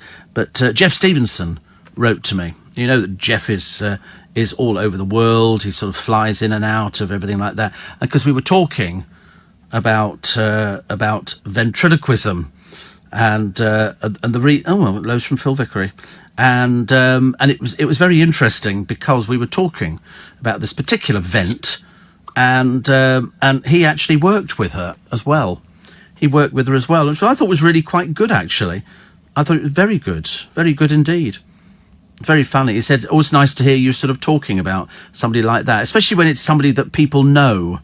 If it's somebody that you know, then people are sort of quite interested, aren't they? So that we thought was very nice." But Rita, Jeff said, when I heard you talking about Terry Rogers, what a lovely lady Terry was, and a great. I know. I don't think people knew actually, but he says I had Terry on as a guest on Knees Up. And it was lovely to see her working clean on TV, knowing the old stag act she used to do. I saw her actually going into Davenport. She wrote a book. She was a very clever magician, very clever inventor, very clever, and very good friends with Alan Allen. Very good friends. Stuart says, will you be taking calls at Christmas? No. Solds out for it. We never do, actually. We always say that we might get round to it, and then we never kind of get round to it, which is... I mean, this year I might... Anne says, you decide to have vegetables plus mashed potato. Did you know potatoes are a vegetable? Yeah, but I'm having tomatoes and they're actually a fruit. So I'm having a little bit of everything, really. And I might do leeks today. Because I'm a bit of a fan of leeks. But then I always think if you eat leeks now, it makes it sound as though you're going into winter, doesn't it? Which, of course, we are. We're in autumnal. I haven't watered the plants for the past 4 days. I'm not sure if my next door neighbour's been watering them for me, but I'm going to have a clean-up. When I get in today, that's my clean-up day. Then I'm going to go out and get a little bit of Prosecco. And I'm going to come back and do the washing up. Woo! It's this showbiz rock and roll lifestyle. Steve, my Emily, says Marilyn, is playing piano at Alex's restaurant this Saturday and Sunday, and on Monday at Sheesh in Chigwell. Good Lord, there's no end to it. No end to the excitement. Which is what I like. Steve, do you substitute food types for certain treats? I remember my dad used to substitute a kipper, 2 slices of white bread, so that we can have about 4 pints on a Friday night. No, I've never done that before, actually. I remember my father had set up a business some years ago. He used to make printed circuits for computers. I mean, he had no experience of doing this, but he turned out to be very good. They were specialist printed circuits, not the mass-produced ones that you get nowadays. And they had a little factory. There were 2 of them, him and a guy called Cyril. And he used to make printed circuits for computers, and he used to make pictures and stuff like that. And I often sort of thought to myself, it's quite clever to actually change midstream from being in the forces to actually having a factory. And they did very well. They did very, very well. I mean, at one point, I think we owned a block of flats in Reading. We had, what do they call it? A place where they make tombstones. Stonemasons. We had a stonemasons. We had all sorts of things. But when they were starting the business off, I remember my dad coming home and saying, listen, we can't afford to have pudding, every day after you've had something to eat. So you might just have to have a yoghurt or something like that. And I thought, oh, good Lord, cutbacks. Although it didn't seem to make any difference because we just had a yoghurt, and I was just as happy with a yoghurt as I was with anything else. Anything else? So Emily, well done. Monday at Sheesh in Chigwell. Marilyn, thank you very much indeed for that. Steve, I suffer with sciatica, and you help me bear the pain. Oh, we all get pain. I get pain sometimes, the most unlikely pain. All of a sudden you get a shooting pain in your foot or something like that, and you think, I wonder what that was, which is interesting. Ron says, is there a point to the show Singletown?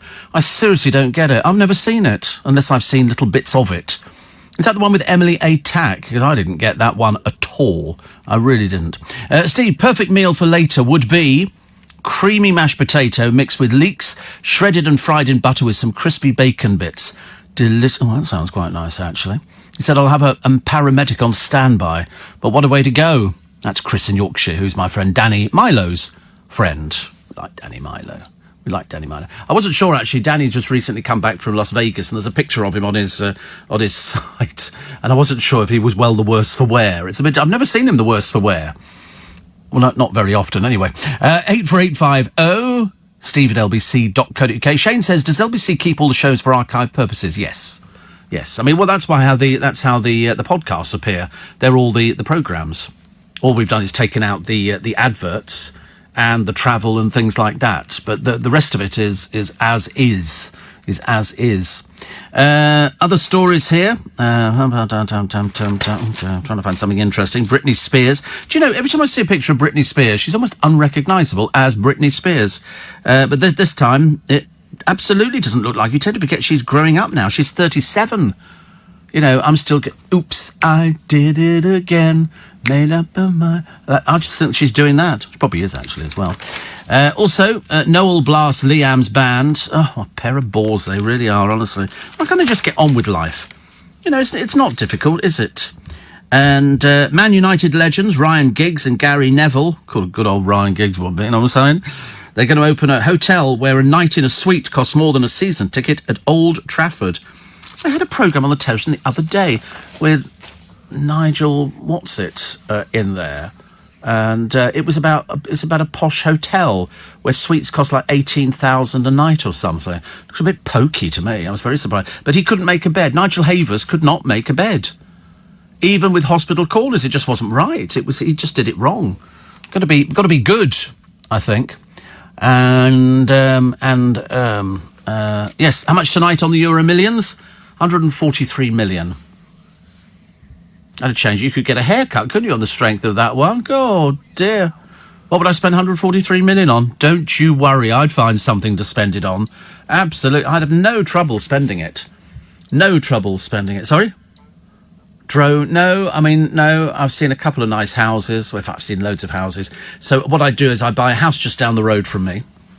And then I'd buy a house in London down the road from here. So if I didn't fancy going home for that particular day, then I'd just go to my house in Pall Mall or Whitehall or something like that, you know, because if you had 143 million, I could find a nice place for about 20, 25 million in town, which means that people could come and stay over. You know, you could go from here. Now, I make sure I have a rooftop terrace and a swimming pool. There'd have to be a swimming pool. And then people could come over and stay, and then you can go out to the theatre, and then you can always, you know, you don't need to get all the way back to Twickenham. It's not worth it. So I would have a driver. My driver, Alan, from years ago, would have to step up to the plate on this one. I would change the car. I wouldn't change the car. I'd buy another one of the cars I've got at the moment, and I'd buy a Rolls-Royce Phantom. So Alan would have to learn how to drive that. So I'd send him away to chauffeuring school, and then he'd be very good. There weren't any accidents in London, and then it'd be quite nice. And I'd probably have somebody in to cook food. I like the idea of having, you know, because I'm not really very good in the kitchen. I can ping and heat up, but I don't actually create anything in the kitchen apart from just a bit of a disaster.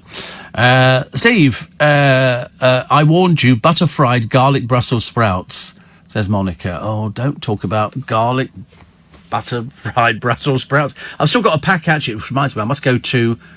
Oh, I can do that this morning, actually. I've just realised I can go to Richmond and get the little sprouts, because I haven't got them in my Marks and Spencer's at all. I get very angry when they don't have the same things. So I shall get some little sprouts, and that'll be quite... Just a whole packet. Seriously, it takes... And do a little bit of bacon, a little bit of chicken, I suppose. But the one thing you can't have with sprouts is sweet and sour sauce. Just doesn't work at all. Steve, I've just seen that the protesters, Extinct Rebellion, are going to cause disruption at Heathrow today by flying drones around. I think a number of them have already been arrested. So whether or not they actually do things like that, to be honest with you, they're just a pain in the rear end, aren't they? They're just a pain in the rear end. They're all sort of... They're people who don't probably use... They probably can't afford to use an airport or something like that. But I love some of their supporters who literally fly around the entire world. I once got a shooting pain in my foot because, Steve, I shot myself in the foot. They were doing that the other day. Somebody was... I can't remember if I heard it properly. And it was somebody, I think, in Ireland was shot. They were killed. They were shot in the back, shot in the stomach, and then shot in the head as well. And you think, honestly, what is it about people nowadays? There's some very angry people. I was watching a young man the other day. He got arrested. He was known in this town. It was one of these police interceptor type programs. He was known for causing trouble. It quite clearly was a bit thick and a bit stupid because he said, yeah, I hit these people. One of them was autistic. And anyway, he then gets arrested, taken to the police station. And he seems quite charming, but he's obviously got anger management issues. and they had to strip him because, unfortunately, as they were sort of searching him, they found drugs. So, of course, you could see him going, "Oh God, I thought I was going to get away with it," but he didn't. The top 10 movies. Who's actually grossing what at the moment?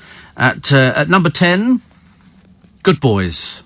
Good Boys, 7.1 million. Casino Royale at 9, 19.8 million. Fast and Furious, Hobbs and Shaw, 64 million. Toy Story 4, 4.8 million at number 7. Dora and the Lost City of Gold, number 6, 519,000.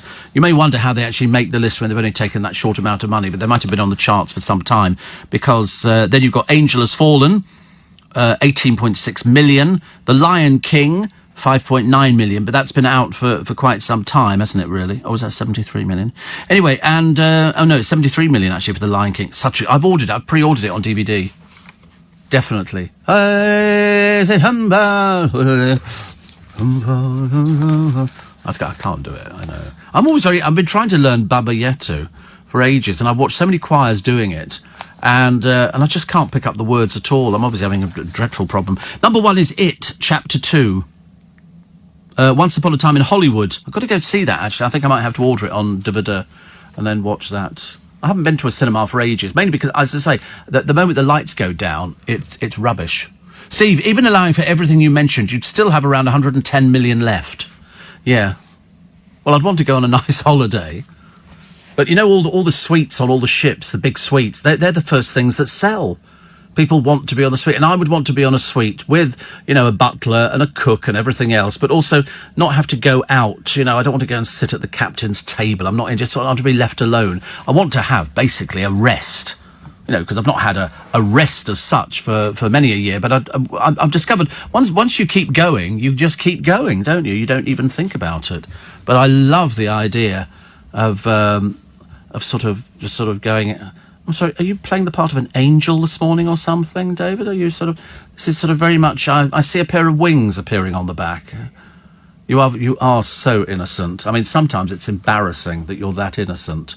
I've noticed that, and hence you're wearing this. You look as though you've just joined the choral society. You could be singing sort of for the Pope, or failing that, you could be, who else wears things like that? Blazing Squad. Meet you at the crossroads. Yeah, it's wicked. It's wicked. It's happening here, and it's happening in Dave's top. It's going to be hot today. It's going to be another hot day, apparently. So by the time you wander out of here later on today, you're going to be going, oh dear. I had a coat on, this same coat, stupid me, left here yesterday. By the time I got halfway down, the bus heating was on, sweating like a pig. Not an attractive look for me. Anyway, it's nice to see you. Thank you. Would you like a biscuit? Help yourself. Those poor biscuits, honestly, how we eke out the biscuits. Good stuff. So that's a top 10 film. It, Chapter 2. And as I say, I don't know what it is, but if it's number 1, it must be good. Steve, I thought about buying a house in London with my lottery millions, but decided to find a small boutique hotel where I could be... Wait a minute, I've lost it. Sorry. Wait a minute. Where I could be a regular, says Elaine. You don't want a boutique hotel. The idea is, if you've got that much money, it's got to be life-changing. You don't want to work. You don't want to work unless you buy an established business and it's already got the staff in place and you can trust everybody. Because if you're anything like me, Elaine, we'd be spending ages checking people, because I've seen all these programs in America where they've got sort of undercover boss and stuff like that going on, and they go, were you aware that she was giving away free drinks? And they go, no, and he calls them in there. Some of them are vile, but of course they know what's going on because they're mic'd up. They've got their little battery packs on the back. OK, we've got the news coming up at 5 o'clock very, very shortly, and then we shall take more of your texts and emails. We've got the story of the drunk who stole a milk float to get home, chased down by the milkman as the getaway vehicle barely nudged 10 miles an hour. I don't like saying it. I'm trying to think if we can get away around it. The trouble is it runs till lunchtime, doesn't it? And we've decided this is not Friday the 13th. I think the superstitious bit only runs till lunchtime. It doesn't run any further than that. And I'm sure you're supposed to say white rabbits or something. I don't know. Or perhaps that's the first of the month. I get very confused. Steve, I've just purchased from Waitrose Brussels sprouts dust, which is a combination of garlic, ginger, chilli, cumin, paprika. Waitrose. You know why they're doing that? Because somebody else Haven't they brought it out at Marks and Spencer's? They brought out something called Dust, which old Gemma Collins was apparently flogging the other day, going, oh, it's really nice because they let me try it. And I'm thinking, and then all the nutritionists have gone, have you seen how much salt is in this thing? You don't want to add more salt to things. But of course, Gemma not being the brightest penny in the box. Steve, did you see that an Airbus 330 had to divert whilst flying to Germany to Mexico after the pilot spilled a cup of coffee over the controls? And they started to melt. How hot was it? Caused smoke in the cockpit. 326 people had to be diverted into Shannon, says Kevin. Yes, I had heard about that one. I'd heard about it. I didn't think they were supposed to just sit there with a cup of coffee. I mean, there is that danger that you hit a bit of turbulence, and then sort of things are sort of a little bit bad, actually. A little bit bad. Was listening to you yesterday morning, Steve, and all I could think about all day was Biscoff. So I had to go and buy myself some, says Lotfi. And Steve, my mate Bob won £5 million on the UK lottery a few years ago. Get ready for the literally thousands of begging letters, said Ron. Oh, absolutely. Somebody said, after they won the lottery, they said to the woman, so what about the begging letters? She said, oh, we'll still carry on sending them. That's how it works. But you do. There was one couple, and they got so many begging letters, they completely lost all their original post. You know, people writing in going, oh, I see that you very kindly won £5 million.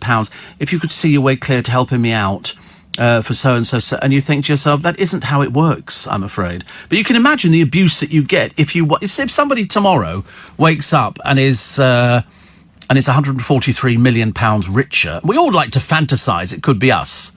You know, we'd all like to have the opportunity of doing it, just to see how much your life had changed. Well, I tell you, you'd make more enemies in one sitting than you'd ever shake a stick at, because people would be jealous of you.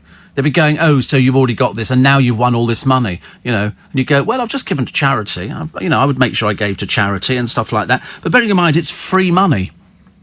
It's free money. Steve, do we know if the Holy Father's listening following your recent Catholic Herald debut? I don't know. I would like to think that his Holy Father would be listening to the programme, probably sitting there puzzled about who some of the people are. I'd love to get, would you not like to talk to people? If you're in my business, it's lovely to get celebrities and sort of famous people because they come in and you have a nice little chat. But it would be nice to get somebody like the Queen or like His Holiness, because you just go, what's it really like being Pope? Can you put in the bid for the Pope? What's it really like? I mean, how does your day pan out? What time do you go to bed? Do you go to bed with sort of a copy of the Bible? Or are you reading a good Agatha Christie? Are you devoted to sort of the cause 24 hours a day? Do you get time off? But you do get the job for life. That's it. I think, except for the one before last, wasn't it? Who actually stepped down. We couldn't quite work that one out at all. But I thought the one that we got at the moment, he looks a little bit hardened in the face. I like the kindly old gentleman look. So, but I mean, it doesn't matter. It's the Holy Father. So, I mean, he could be listening, but I wouldn't like to tempt fate and say that he definitely was. With your Lotto Millions, Steve, how about a luxury boat moored on the Thames? When would you use it? That's the. I mean, I understand that completely. I'd be going down to there's a boat company.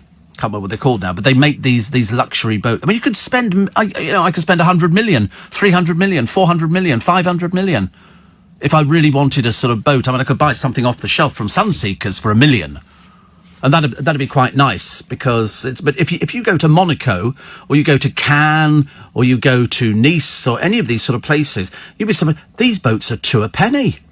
If you've just got a normal sized boat, I mean, you're going to feel awful. Absolutely awful, because some of these boats down there, they're absolutely beautiful. And you sit there, and if you go to Cannes, people walk along the harbour of a night time, and people are sitting out on deck having their tea, and people just stare at them. It's the most peculiar thing. Most peculiar. But I like the idea, luxury boat moored on the Thames. I'd definitely have a party. I'd definitely have a little bit of a party. And I would want to go down to see my brother and shout in a very loud voice, "We've won the lottery!" just to watch him saying to his boss, "I'm going home now. Goodbye." Steve, I've got a big bowl of Brussels sprouts, a chicken vindaloo, and an airtight duvet to share with Gemma Collins. Woo, somebody'd have to. I don't think you could get away with just a bowl of Brussels sprouts. Have you seen how much she eats? She thinks that you eat, have an injection, and then the weight falls off. That naive. that naive. Very dangerous. It's going to end in tears. I promise you, she's going to end up ballooning. Steve, how about Casino Royale? I prefer the earlier David Niven spoof version of Bond, says Yvonne in Hastings. And one here. So Kevin the Milkman had a float stolen. That's what they call them, milk floats. In 1989, they only went 50 yards, so they crashed it into railings. I came out of a block of flats in Bethnal Green to see an empty space and my float down the road. And these blooming Heathrow protests, HS2 protests, anti-car protests, climate change protests. They want us to go back to the horse and cart. No, they're just bone-idle, lazy people who just, I can't be bothered, let's go and cause disruption. Why they can't go and sort of do it out on an oil rig at sea is beyond me. Perhaps they want us to go back to pigeons and candles. I bet the whingers will still find fault with that. Let's just round them up, dump them on a deserted island and leave them to it. We'll send them there by yacht. The hot air will work the sails, says Kevin. Yeah, I mean, the trouble is we always have to put up with it in London. We have to put up with everything. Somebody says, have you ever owned a boat? Yes. Well, my father did. Wasn't a very big little boat. He ended up giving it to the Sea Scouts, which is nice. Donny says, in view of your recent Catholic Herald mention, will you be attending Holy Mass this Sunday? I'm feeling a kinship towards the Catholic Church, it has to be said. Definitely. And, Steve, I came home from work, left my trainers by the back door and my high-vis vest on the washing line. This morning, they're gone. You can tell the thieves they can run, but they can't hide, says Chris. People pinch anything now, don't they? I mean, people do absolutely pinch anything. It's ghastly, absolutely ghastly. So here's dreary old Rebecca Vardy on holiday and with a boring old husband. I mean, who cares about them? Jamie and Rebecca Vardy. I mean, she's so desperate to be famous, but, she doesn't quite have the looks for being famous. She's never going to be a model or anything like that. Doesn't work. Phil and Hull, lording it up at Downton Abbey. This is at Highclere Castle. It's a lovely place. It's really nice, pretty nice. And also a seagull snatched a defenceless grand sandwich, leaving her with a cut lip. They've got very big beaks, seagulls. They can probably take a nasty chunk out of you. And boycott Jeffrey. He's too boring, writes somebody to the Daily Star today. Yeah, everybody agrees with that. Boring Jeffrey boycott. Dull, dull, dull. And the nation's best model railway teams are back, proving it's a hobby for everyone. I always wanted that. They've got one here, which is very nice. And this is Carol Flavin.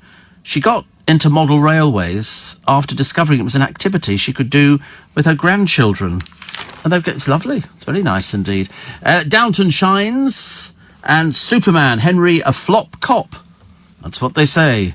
And Britain's Got Talent, magician Darcy Oak almost performed the greatest trick of his career, making pregnant Alicia Dixon's baby appear. The illusionist and finalist has returned for the Champions edition with a breathtaking new routine. He was handcuffed and locked in a box fitted with timed explosives. Ooh, scary. Imagine the insurance on that programme must have gone through the blooming roof. Sun this morning, British Scareways. They're going to go another 2 weeks off. They really are very greedy, aren't they? And they say the disruption we've seen so far is nothing. The mega walkout would bring BA to its knees. That's how sad and sick they are. That's what they want to see. Why don't you just include pensioners? Let's sort of go round and sort of beat pensioners, make them crawl on their knees, say, listen, get out there and work and all that. That's how vile these people are. Oh, look, here's a picture of somebody called Georgie Porter. She's the ex-Hollyoaks actress. I mean, that was years ago, wasn't it? I didn't know she was still around. Apparently 31. And football teams can bamboozle the opposition by playing in stripes. If you play in stripes, it's like looking at lions. Didn't they look at lions looking at zebras and what they see, and they don't see the head or anything else. They just see the stripe bits, which I thought was quite... I mean, how do they know that? I mean, how can they work things like that out? And I remember thinking, because if I was a zebra... and you don't see these lions until the last minute. I mean, it's enough to drive you to distraction. It really is. All of a sudden, these lions bounce out of the tall pampas grass. You're going, what the heck is that? Run, run. And then there's always one zebra. There's always a stupid zebra. Like, there's always half a dozen stupid wildebeest. You know, let's go in the river. No, don't go in the river. There's a crocodile. Oh, it doesn't matter. And the zebras go, run, run, run, run, run, run. And then there's always two or three who sort of do the splinter group. And the lions go, oh, because they're easily confused. Well, no, we chase this lot here. There's loads of them. Or we chase it. Oh, I don't know where we go. Oh, let's go back to sleep. Can't be bothered to chase zebras today. Because I wonder at what point the zebra, when it's pinned to the ground, as the lion leaps onto the back of it. I feel very sorry for them. I always imagine that the film crews used to try and save these animals, but of course they don't. They really don't. And all the wildebeest are pushing forward into the river. Go on, push them forward into the river. And there's about 2 million of them crossing at the same point. And the crocodiles just sit there waiting. They don't have to do any work for it because you just reach up out of the water and grab somebody. And wildebeest are really dumb. They are really the thickest animals on the planet. Mind you, not half as thick as seals. Seals on this island, the seals, all the little baby seals get born. Little baby seals get born. Everybody loves them, and the killer whales just cruise backwards and forwards, waiting for them to venture into the sea. Then once they're in the sea, these killer whales go for them big time, and they can propel themselves up the beach, grab a seal pup, and then take it back to the water. You don't stand a cat in hell's chance. That was that horrible thing, wasn't it? A seal on an ice floe, and the killer whales surround it and they rock it. They create the water to knock it into the water. And the first time they knock it into the water and the seal hops straight back on the ice, this little piece of ice it's sitting on. And then the second time they knock it into the water and then the sea lion's head pops up at the side as if trying to get back on, but it's too late. The killer whales have got it and you see it slowly. You can see the look on its face like, oh, God. At what point do you give up? That point, I should imagine. It's horrible, isn't it, really? Steve, you've been playing the lottery for 25 years in November. Maybe Friday the 13th would be your lucky day. I don't know. I mean, what would it's 143 million. I'd only do it for the same reason as everybody else. House, new car. I wouldn't stop work. I mean, the opportunity of annoying James O'Brien is just too good. Oh, by the way, James, have a £50 note. Go on, have two. Go on, two, enjoy yourself. Go on, take the missus out. Treat the family. No, you'd have to do that. I disagree. The GC is way more thicker than a wildebeest, says Drugger Chris. Yes, well, she is if she keeps sticking these stupid injections in herself. Really, false economy. False economy. Pete says, I'm considering seeing the new, is it pronounced IT or IT film? Whatever it is, it's number one. It's number one, so it's obviously... I haven't seen it. Steve, says Mark, wildebeest are not the most stupid creatures, unlike Gemma Collins. They can swim. Yeah, well, trying desperately to avoid the crocodiles who just sit there waiting for one to be grabbed, and that's it. It's not good, is it? Have you seen the Campo di Gino TV ad for his Italian food? You can't get away from it. They're obviously decided that he's sort of the popular one at the moment. I don't know why. I've got no idea why. But they had, I think, 4 of the main papers. They've spent a small fortune on it. So I'm assuming it's cheapo food from cheapo Campo di Gino. There you go. Steve, a lot of people talking. Oh, somebody's selling a cheap car in good condition with a decent MOT. Well, it's either got an MOT or it hasn't got an MOT, but I'm only getting silly offers of 100 to 200 quid. Well, because that's why you have to up it. In other words, if you put it in at 1,500, somebody would offer you 500. That's how it works. If you put something in at 200, people are going to bid you 50 quid. I see that all the time, especially on the antique programmes. You know, they go, how much is it for sale? I thought £95. I'm looking to get it for 20. They go, I can't do it for 20. Well, what's your best? 25? So you realise that the profit is huge, but some people are very good at negotiating down. I'm not one of them. I'm terrible at things like that. Steve, last night at 9 p.m, I had a courier make a delivery to me from Amazon, and it was the Christmas Monopoly board game. Delightful. There you go, which we talked about on this programme. Christmas Monopoly. Shane says, I like Brussels sprouts. I love Brussels sprouts, which is good. And Steve, wait a minute. Somebody else asked if I've ever owned a boat. My father had a boat. And that was it. But he gave it to the Sea Scouts, and it promptly sank. It's still in the Kennet and Avon Canal, as far as I know. And Steve, the most... I've lost it. I'm so happy for the snowflakes, because they may want to change man-eating animals. I don't think so. That's never going to happen, is it? Do you remember when people went into meltdown because they couldn't get Kentucky Fried Chicken? because they had a problem and there was distribution centre. And people going, oh, what are we going to do? What are we going to do? Steve, talk about thieves. My friend's neighbours came back from shopping in the pouring rain, took a few bags from the cars and left her wet shoes at the door so she didn't dirty the carpet. When she came back to bring in the rest of the shopping, the shoes had gone, says Margaret. People nick anything. Seriously, people just pinch anything nowadays. They just really do. Steve, the most thick animal is a parrot. I thought parrots were really good. Aren't they? A Galari's grey, silver and pink body. That's why I know when people call a silly person or stupid But I thought parrots were highly intelligent, aren't they? That's what I know. They live forever and a day. I know they really do live for a long time. So people go, oh, you know, we've actually got a parrot. And you go, oh, lived with you for 50 years. Stacey says, I fell asleep yesterday. I don't know if you ever said the name that you refused to say. I did it on the programme yesterday. You have to get the podcast out. Also exclusive, the top servant, and squaring up to Prince Andrew. This is the Queen's top aide, and this is Tony Johnston Burt. Prince Andrew, who's really an aggressive little so-and-so, as we know, as he drove his Range Rover or whatever it is through one of the gates at Windsor because he couldn't be bothered to get out of the car. He really is very petulant, isn't he? Probably because apparently the strain of all the other stuff. Brother Charles asked him to apologise, but it wasn't forthcoming. It's been the talk of the palace for weeks. Exactly. I mean, to be honest with you, you feel like saying to Prince Andrew, stop it now. OK? Stop it now. I work for the Queen. I don't work for you. It's as simple as that. This man goes to Royal Ascot with the royal family. He's in charge of the upkeep of the palace. He looks after all sorts of things. He's got about 250 staff under him, not at any one time, and also then he's in charge of all the new repairs which are coming up. Simple as that. Why would he bother himself with a very petulant Prince Andrew, who I believe was trying to book a room, so the story goes. Whether it's true or not, I've got no idea. And he couldn't because it was already taken, and that's when he stamped his little foot, poor soul, honestly. Must be awful, mustn't it, really? Every time somebody looks at you, they're thinking, what else do you know? Here she is. It's the ex-girlfriend, the ex-barmaid of Paul Hollywood. Apparently she's now a celebrity. Hilarious, isn't it? You have an affair with somebody and immediately you become a celebrity. She's a barmaid. It's phenomenal, isn't it? I love it. I just can't understand. They go, she'd be really good value. We haven't seen any evidence of that so far. Sam Smith, he was in here the other day. Not in here, but he was in with our friends at Capital.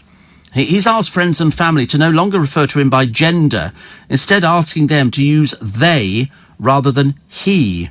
The plea comes after he identifies as gay, revealed he was questioning his gender and had considered a sex change. Really? I didn't know anything about that. But they say he knows it will take some people longer than others to fully get it.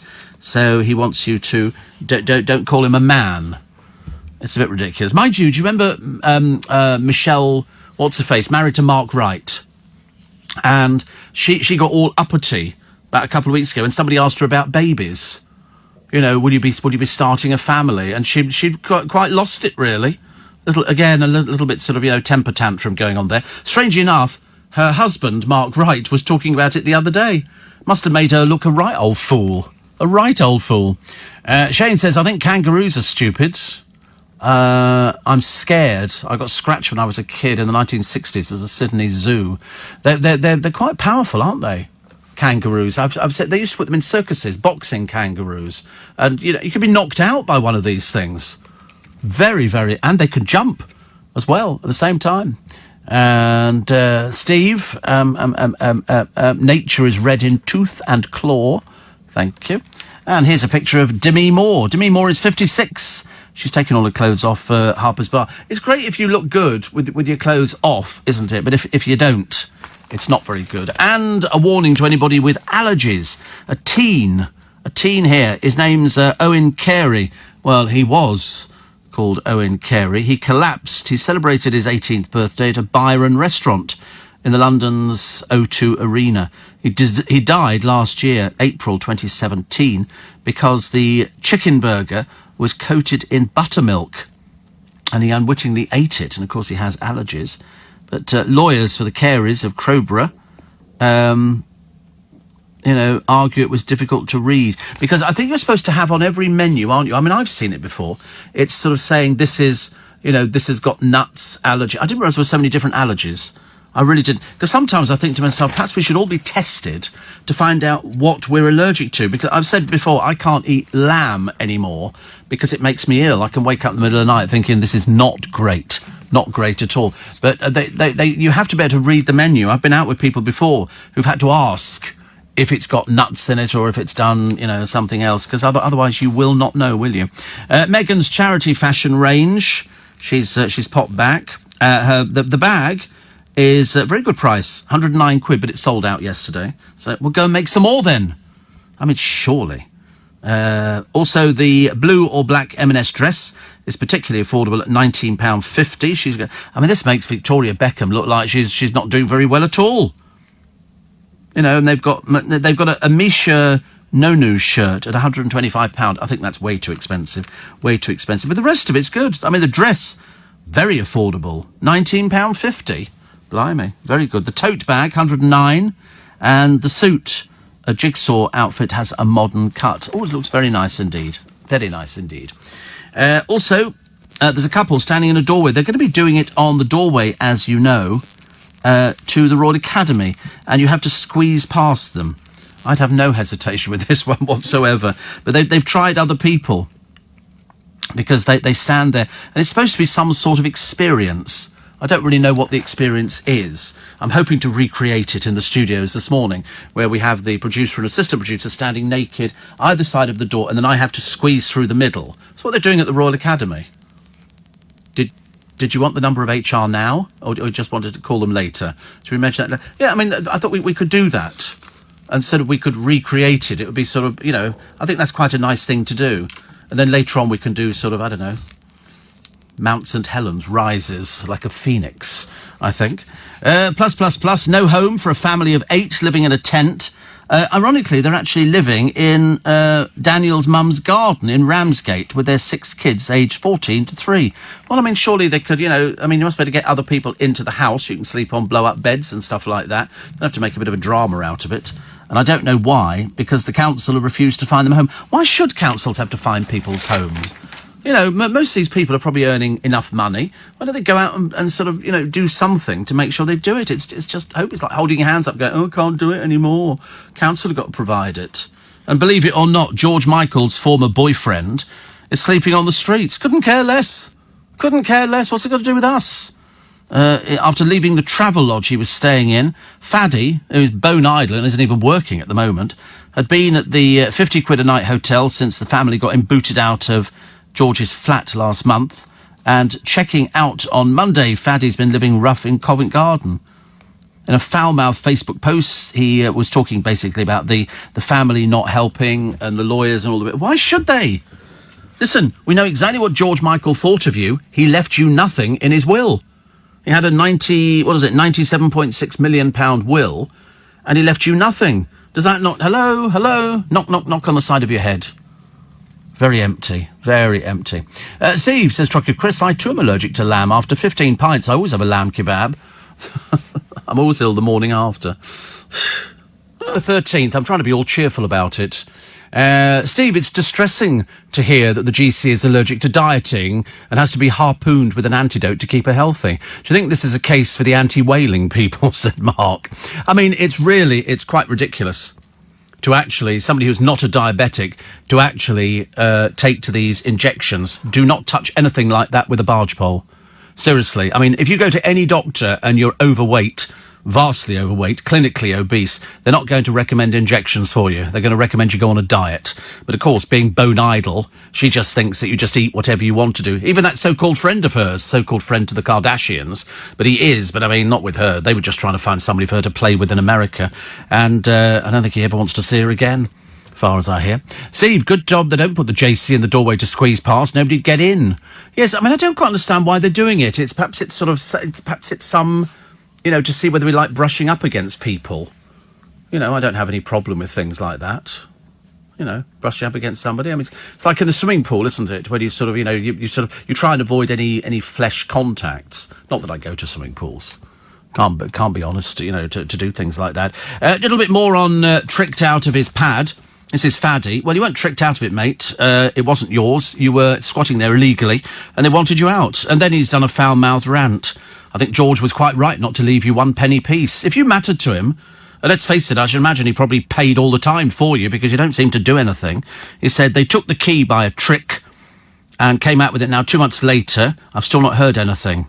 And I was staying in a hotel and 2 days ago was stopped. And then he writes all horrible things about George Michael. I'm glad they kicked you out, actually. I'm very pleased. Very pleased. Cottage pie or shepherd's pie? Never going to be shepherd's pie, is it, Donny? I've just told you I'm allergic to lamb. And that would be shepherd's pie. Cottage pie I'm fine with. And I quite like cottage pie. Like, as long as it's a nice bit of meat. Nice bit of meat, I'm good with that.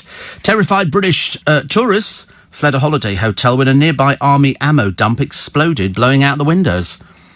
It's funny, actually, isn't it? People are still on their holidays. I mean, they are all back at school, aren't they, all the little kiddie winks now? I do hope so, because I still see kids wandering around with their parents, and I think to myself, are they sort of ill? Or why are they not at school? Yeah. Well, Katie Price didn't bring her kids back because she apparently forgot the date. I was trying to find out about her bankruptcy hearing the other day. They were sort of debating whether to take the filthy mansion away from her, and she could go and find somewhere else, because it's obviously way too big for her.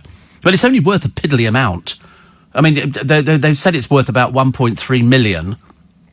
And I'm thinking, yeah, and you need to spend about another, £100,000 at least to do it up and get it up to some sort of standard. And she can't afford it. In fact, she doesn't seem to have changed any of her living habits at all since they imposed this fine on her. She's got the tax to pay, and it's $12,000 a month, and then she's got the mortgage on the place, which is separate, which apparently is about $10,000 to $12,000. I mean, and she thinks, laughingly, that she's going to relaunch a career. And my question yesterday was, what career? There is no career. There's nothing at all. Having a new boyfriend and a bit of cosmetic surgery is not a career, I'm afraid. Another one here, a shoplifter had to drop the 3 portions of 5 kilos of leg thigh lamb because they were too heavy to carry away at the local Morrison store, says Dev. They had to start putting all the lamb leg joints in boxes in Iceland to stop people nicking. People would come in and nick it, but of course in these plastic boxes they couldn't. So it stopped that, which was a good thing. You still see people trying to do it. But it's there was just down the road from me in Richmond. There was can't remember what was there before now. But anyway, they're building this new school and they're putting in a Lidl. Now, just over the road, on the other side of the road from this new school, it's not finished yet. It won't be finished till probably sometime next year. They've got these little supermarkets, which sort of, open till 11 o'clock at night and all that kind of thing. Well, they're going to be wiped out. Because the moment a Lidl moves in, they won't be able to compete with the prices. And most of these Lidl supermarkets, they open at 7 in the morning and close at 11 at night. Gone are the days of 9 to 5. There used to be one up at Olympia. And it was just over the road from Olympia. Little supermarket on the corner, used to be a bank. And they did very well. Until they put in a Tesco. And immediately, within literally 3 weeks, it was closed. It was closed completely. The Tesco survived. Up at near Squires Garden Centre, there was a little not takeaway shop, used to sell stamps and booze and food, and you can go and get a loaf of bread late at night and all the rest of it. They open up a mini co-op. Within 4 weeks, this other shop's closed, boarded up, finished now. The supermarkets take over. It's terrible, really. I mean, it really is awful. But that's the way it goes. It's called business. It's called being competitive. And people have had it easy, for ages. So, I mean, how some of these shops make a living, I've got no idea. So they have to diversify. They have to take in parcels. They have to do all sorts of things. It's very difficult to make a living. You ask anybody, even market traders will tell you now, it's very difficult to make a good living because the markets are dying. They're not as good as they used to be. Other stories in the papers for today. This is a Brit who died on a skydive over the Grand Canyon. Was given the jump by his wife as a 30th wedding anniversary present. Christopher Swales was doing a tandem leap, but went into freefall as they approached the landing zone. He was found unconscious and later died while his jump partner survived with a broken leg. I can't think of anything worse than doing a skydive. I don't, that's where you're strapped underneath somebody else, isn't it? And you both jump out of the plane together. Not for me, thank you. Yeah, you fall out together and then somebody pulls... Imagine if they pull the thing and they go, Slight problem. But he was a devoted family man. It's just that, he probably died, I suppose, doing something that he wanted to do. He was just the best brother ever. I wanted him home. But it's not to be, I'm afraid. Not to be. Sherlock's trees are facing the HS2 axe. A tree featured in the BBC hit Sherlock and named after its star Benedict Cumberbatch is set to be cut down. It was in scenes shot close to Speedy's Cafe in Euston. Well, that's ridiculous. They can't do stuff like that. What are they doing that for? You can't start cutting trees down. I don't like that at all. Also, still to come, extreme weather, which forced a record 7 million people from their homes in the first half of the year. And what are John Lewis going to do? The profits have plummeted. Are they going to be dropping their never knowingly undersold? Or as the producer interpreted it, will they axe its ice pledge? I mean, seriously. I mean, even if you're hard of hearing and you were lip reading, you'd come up with something better. So will they axe their never knowingly undersold? Will they axe their ice pledge, is what he wrote. I mean, you work it out. I can't even second guess the letters in that one. It's like countdown, isn't it? It's no good doing la-las with your hands, over your ears. You'll hear it because I'll send you a text message with it written on there. It's nothing to do with an ice pledge. It's to do with whether or not they're going to honour this never knowingly undersold thing. Because the staff are a little bit upset because they might not be getting their bonuses, and that's what they thrive on. But if profits are down, I wonder why it is. Why is it profits are down? Why is it profits are down at John Lewis? They're offering the service too expensive, but you've got to have some sort of... I mean, they do the best towels. I'm a big fan of their towels, very nice, and duvets and pillows and stuff like that. I just sort of worried they look too boring. Well, they started doing a thing in Kingston, where if you go in the shop first thing when it just opens, the person who opens the doors, when they go, the time is now, 9 o'clock, John Lewis is open for business. And they open the door and they're going, good morning, hello, good as if it was some American outlet, because they do that in America. Hi, how are you? I'm good. Okay. Yeah, you have a nice day now. We actually did that at Disney. We decided that we would wind up the people at Disney saying, keep moving, please. We didn't want to keep moving. We wanted to stand by the side of the road to watch the light parade, but they wanted us to keep moving. And so we just kept... So when we got to the other side of the road, we turned around and came all the way back again. And then we got to the other pit and we turned around and came back again. So we passed the same bloke about 30 times. He said, keep moving, guys, keep moving. I thought, we're going to make you lose your marbles. And I said, we're really annoying you, aren't we? He said, just keep moving. But we still get to see the parade. Because I don't want to be at the back for the parade. I want to be right at the front with Mickey and Goofy and Pluto and all the other people and Chip and Dale. Was it Chip and Pin, I thought it was. But anyway, so Chip and Dale are there and Cinderella, one day my prince will come. And along he comes, this sort of camp-looking prince. It's beautifully done, I tell you. And then if you watch it at night, you get the fireworks and everything. I love it. Whole of the magic castle is lit up and they project things onto it. It's like really, really magical. But not in France where the weather's ghastly. But it's getting better. They're getting better. I don't think the French do that kind of thing. Hello. They don't do that. They're not really interested in you at all, the French. They had to try and train them to do customer services. Because a friend of mine went when it first opened and he said the French just look surly. You went over there. I'm sorry. Have a nice day now. They just didn't want to do it. They weren't interested. I always think it sounds a bit daft. It's like, I still get annoyed going into restaurants where there's nobody behind you. There's you and another person. They go, table 4? And you go, 2? It's like, I'm sorry, can you count? It's ridiculous. Or just like to wait there. The entire restaurant empty. Just like to wait there. We'll see if we can find you a table. Have you booked? Do we need to? There's nobody in here. They always ask you those sort of things. Yeah. Would you like a table? Not a carpet.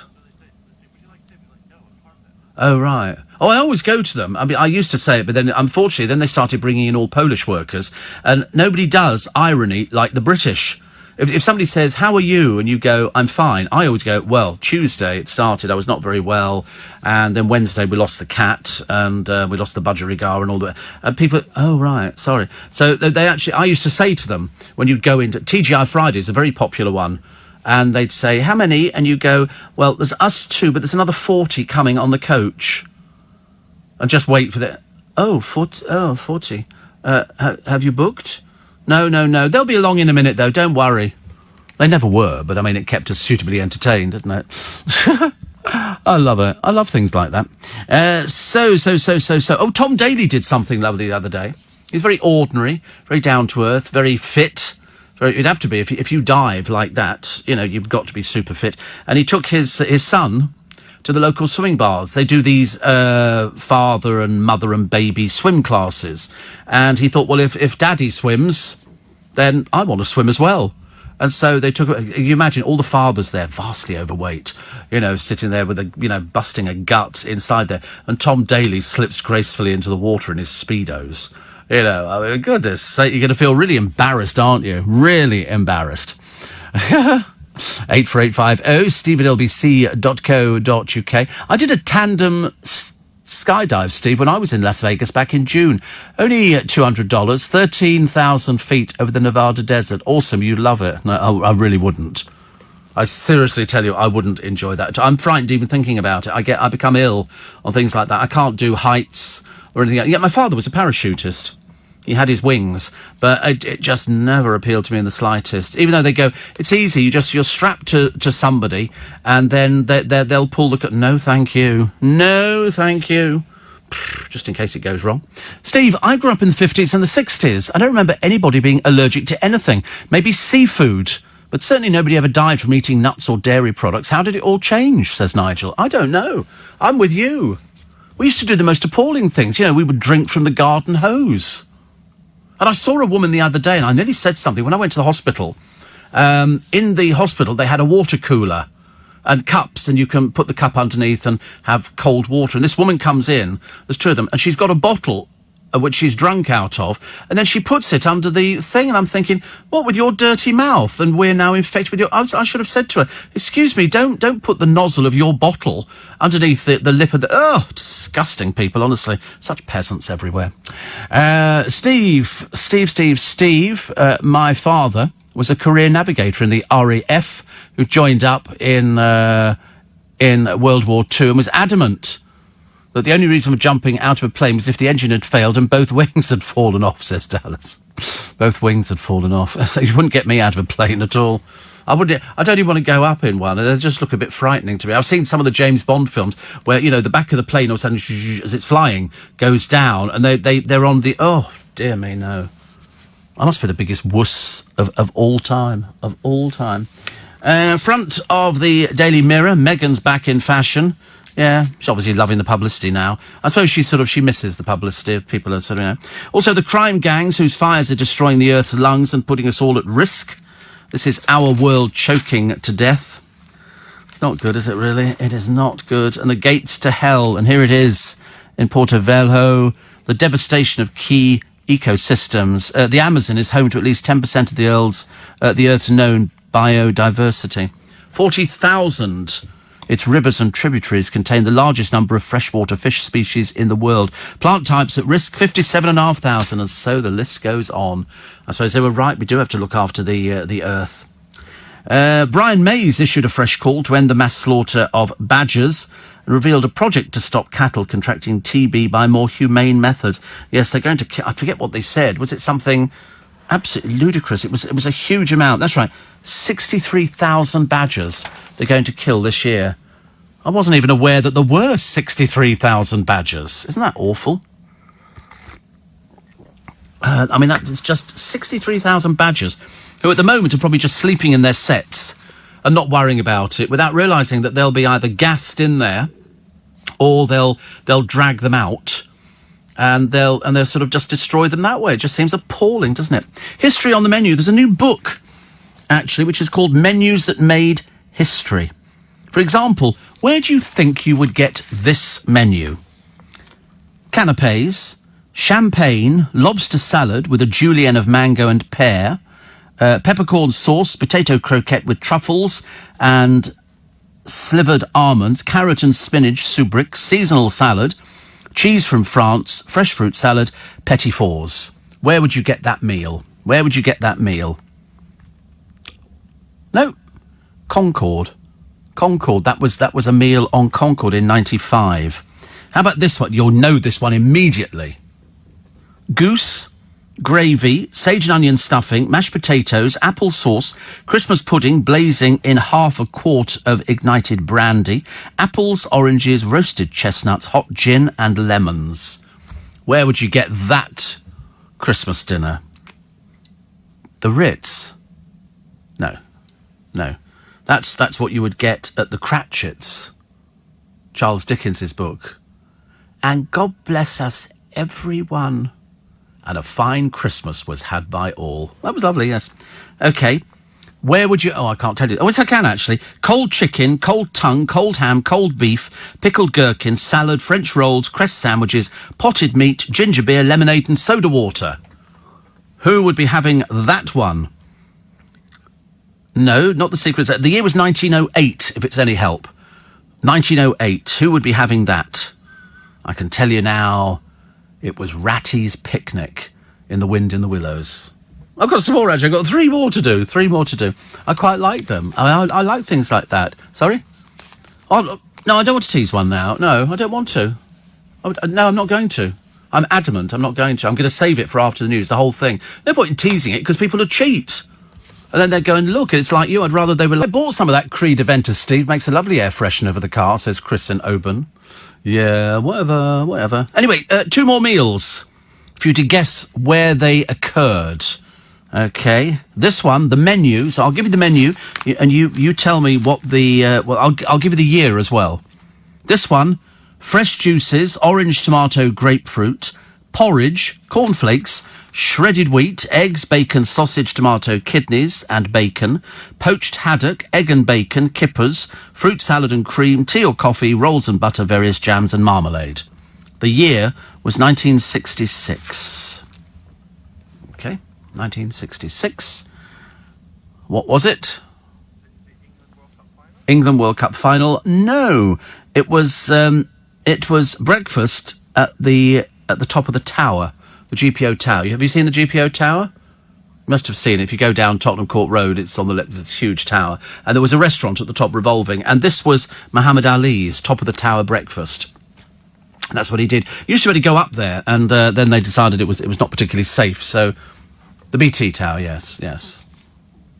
Okay, and finally, so this is a biggie. Okay, biggie. 80 tureens of turtle soup. 40 tureens of rice soup, 40 of vermicelli soup, 80 turbot, 40 trout, 40 salmon, 80 joints of venison, 40 joints of roast beef, 40 joints of mutton, 40 joints of veal, 160 dishes of vegetables, 240 lobsters, 120 butter sauce boats, 120 mint sauce boats, 80 pieces of braised beef, 400 dishes of jellies and cream, 80 dishes of lobster, 80 of crayfish, 160 of cold roast fowl, 80 of cold house lamb, 1,200 bottles of champagne, 200 of Burgundy, 2,400 of claret, 600 of hock, 600 of Moselle, and 60 of Madeira, 3,500 of sherry and port, and 100 gallons of ice punch and a pineapple. What was that for? That was your dinner last Thursday. No, the year was 1821 for that one. It's a lot of food, isn't it? A lot of food. It was the coronation banquet of George IV. That's what they had. I'm not sure about turtle soup. That sounds horrid. I'm sorry. I mean, as far as no, definitely not. And then there was also 14 of vermicelli. I think I've had vermicelli soup, but that's very boring, very dull. But rice soup, no. Seems an awful lot of it, doesn't it, really? But I love the idea of 1,200 bottles of champagne. That'll do me. Give me 3 of those. I'll go sit in the corner and have some twiglets. Very nice indeed. Thank you. Very nice. Simon Cowell talking a load of old Botox. He jokes about the amount of jabs that he's had in the past. I don't have a problem with it. Listen, if that's what he wants to do. But the trouble is, once you've had Botox, you need to keep having Botox. Because your face has changed beyond recognition. Well, I think it had, just looking at it on this one. From today to 2015, it does look slightly different. Other stories in the papers for today. Somebody was guessing that meal was the Titanic. Even the Titanic, I don't think, could ever have anything like that, could it? But that was turtle soup. Does anybody have turtle soup now? I don't like the idea. I really don't. And a collector of 3,500 egg cups is being sold off by their owner, who hates boiled eggs. Oh, I used to eat boiled eggs all the time. I haven't eaten one for a long time. I just don't like boiled eggs anymore. But she's expected to fetch, for all of them, 3,500, between 6 and 12,000 quid. She said the most they ever got used for was vodka jelly shots. Oh, pictures of Campo de Gino. This is the one who... I can't bear people who can't be bothered to have a shave. It drives me mad, actually. He's all got the hairiest arms. And he's doing his sort of made in Italy, but I suspect it's made nowhere near Italy. I suspect it's probably made on a trading estate somewhere. But they've been advertising it like mad, so somebody must think that he can sell this stuff. If he can't, you'll know, because they'll just axe it. It doesn't take too long. An EasyJet co-pilot had to leave the cockpit after suffering from anxiety. You know, if people get anxiety... I've never had an anxiety attack. Well, I don't think I have, anyway. But he did... So they've sorted it out. He's fine. Hang on. Lovely. I was still trying to think, actually, I knew we got sidetracked.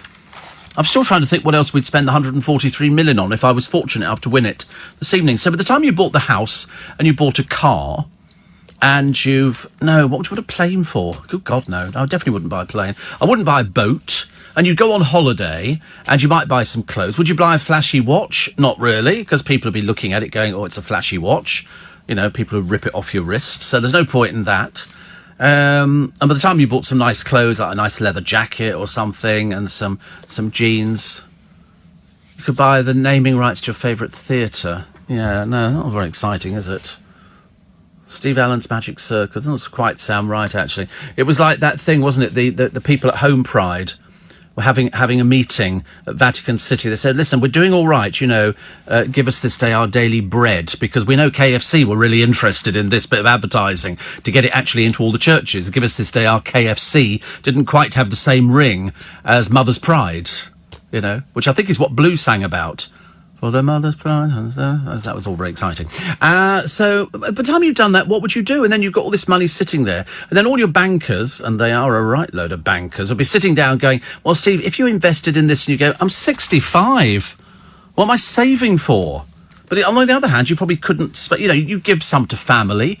And I've already said, you know, like they had at the fun fair, the jar of sweeties with a £10 note with an elastic band around it. I'm going to get two. You both have one. Corey, your jar would be a little bit smaller and wouldn't have the £10 note around it either, because I'm not going to waste that sort of money. My godchildren would have some money. But even, all right, just supposing you actually gave, you know, my godchildren's family £1 million, we're still more than 100 million in. You know, what would you do with that? And they go, by the way, it would increase every year because you'd have it invested, wouldn't you? Mind you, your tax bills would be fantastic. Taxman would have a field day with you. But do I collect things? Not really, no. Well, £50 notes, yes. I collect £50 notes. The £50 notes, yeah, to Dave O'Brien. Oh, you only get one. You're not getting a whole... No, I'm not... Oh, no point in spoiling him. He lives in Chiswick. There's no point in doing that. I would buy a house next door to him and rent it out to students. And I would say to them, yes, or even worse, you. Well, you don't need to move, do you? Otherwise, I could get you a place in London, you know. There's a youth hostel down at Victoria, the YMCA, and we could book you in there easy. No, it would be a problem trying to get rid of that much money. You'd have to give some to charity. You know, I'd like to go on, you know, a really super-duper-duper holiday. You know, I don't know where a super-duper holiday... There's a company called Bales, and they do the luxury end of the market. So I'd have to go to John Warrington and say, you know, I don't know where to go to. I would like to buy, or sort of rent, obviously, a huge suite on board one of these big ships. So you've got the biggest suite there, but you've got enough room to be away from everybody. You know, the idea is not to go on holiday to meet people. That's very stressful. You know, people go, come round to our rooms, we can have drinks. No, thank you. Steve, in Lewisham Hospital overnight, the nurses in Linden Ward are wonderful, says Gary. Cock and leaky soup for me every time in God's own country, says Donny. The last menu, Steve, that you were talking about, was that Gemma Collins's takeaway order? Honestly, you're so rude, actually. Steve, I'm not good with heights. I couldn't do the view from the Shard. Got halfway up for afternoon tea, says little Julie, and that was enough. We were sitting right by the window. We were sort of up in the hotel there. It was lovely. It really was nice. love afternoon tea. That's what I'd like to have. I'd like to have somebody who could do afternoon tea. And also I would definitely have sort of permanent cleaners. Permanent cleaners. A couple of nice houses I've seen the look of. But you don't want anything isolated. I don't want anything out in the country because you might not be there a lot of the time. And so it would be an awful lot better to be sort of in town, surrounded by people. Climate change activist group Heathrow Paws say the police have been able to block the signal of their drones. Oh, that's good. There you go. I thought you collected Hoovers, Steve, says Josie. Well, vacuum cleaners, yes. I do like a good vacuum cleaner. I've got quite a few vacuum cleaners, which I enjoy very much indeed. I don't know why. There's just something about them. I've sort of, I've got one still in the box. I've not even opened it. Not even taken it out of the box. It's a lovely one. It's cordless. I think it's called a G-Ram or something. And it's very, very popular. You see it on the television, because they've also got... I bought it before you got the free gift with it, which was another little vacuum cleaner. I could have a season ticket for the Astons. Oh, that'd be amazing, wouldn't it? Well, are they still playing at the same spot? Yeah, just check, yeah. That'd be a nice idea, wouldn't it? But then what would you do? You'd still have, even if you spent all of that money, if you won this 143 million tonight, and you spent all of those things which we've actually talked about, I mean, you'd still have in excess of £90 million left. I don't know what you'd do with it. I mean, I don't suppose you have to do anything with it. But you have to make a will. You must make a will. That's very important. In fact, Len Goodman, who we talked about, oh dear, the Astons are at number 18. That's not very good, is it? Who's actually above us? Burnley FC. Burnley? Who are Burnley FC? Wolves. Aston, Southampton, Burnley, Chelsea, Sheffield United, Tottenham, West Ham, Man United, Everton, Arsenal, Crystal Palace, Leicester City, Man City, and number 1 is Liverpool. God, we're way down the Astons, aren't we? We're obviously not trying. Perhaps we've all got 2 left feet. Let's go and spend some money. Oh, tripled. And go and get another player. We could buy them some players, yeah. I don't know how much... the players cost a lot. Players cost a lot, few million. I don't want to waste money. Not really. Especially when you can get a dog to probably do it as well. I might go to the circus tomorrow, actually, or today. I might go to the circus. I like a circus. It's on... it's Twickenham. It's on the green. It's Zippo's with Norman Barrett. It was lovely. And you could give some money to your... Yeah, definitely the godchildren. Definitely... my brother as well. And then what I do, I'd like to look through the papers every week and then find a story that I think is deserving. Go through the papers every day, cut out the stories, and at the end of the week, pick one out and help that person. Steve, I had turtle soup back in the 70s at a hotel in Harpenden. One small sugar lump-sized piece of turtle in a clear stock of soup. Sounds horrible. Oh, no. See, I couldn't do turtle soup. I really couldn't. After the news, I'll tell you about my 2 guests for In Conversation this week. One is a lady, and the other is a G. Coming up at 7 this morning, Nick Ferrari with you for breakfast. Campaign group Heathrow Paws are planning to disrupt flights and operations near Heathrow Airport. Nick will bring you the latest. As you've heard, I think 4 people have been arrested already. Former Cabinet Minister Rory Stewart joins Nick to take your calls from 8:30. And organisers of protests against LGBT equality messages at a Birmingham school say, we'll be back. And they plan to protest. Nick will be speaking to the organiser of that protest and asking him why they continue to protest. All with Nick Ferrari at breakfast from 7 o'clock this morning, right here on LBC. Now, tomorrow morning, after the best of Steve Allen, In Conversation. And my first guest on In Conversation this week is one of the UK's best-loved ballroom dancers and judges. After a glittering career as a professional ballroom dancer, he moved on to become a coach and a TV judge. He was the head judge on Strictly Come Dancing for the first 12 years of the show, as well as fronting the American spin-off Dancing with the Stars as well. It's Len Goodman, and he came in to talk about his career as a judge. God knows why they said I was the head judge, but anyway, I was the head judge. So it's a bit like being an umpire at a cricket match. Yeah. You know, you've got all the players, but somebody's got to keep control of the thing. Yes.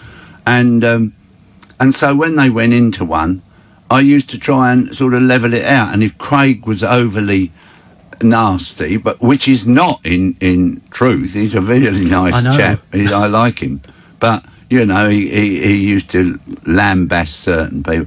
I used to always try and come back at him and find positives with people and say, Craig, what are you on about? Yeah. You know.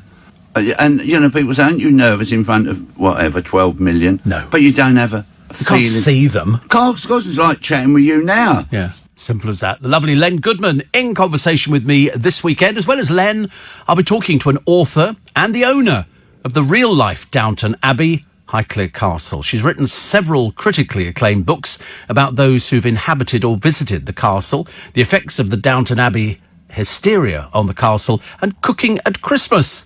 It's Lady Fiona, 8th Countess Carnarvon.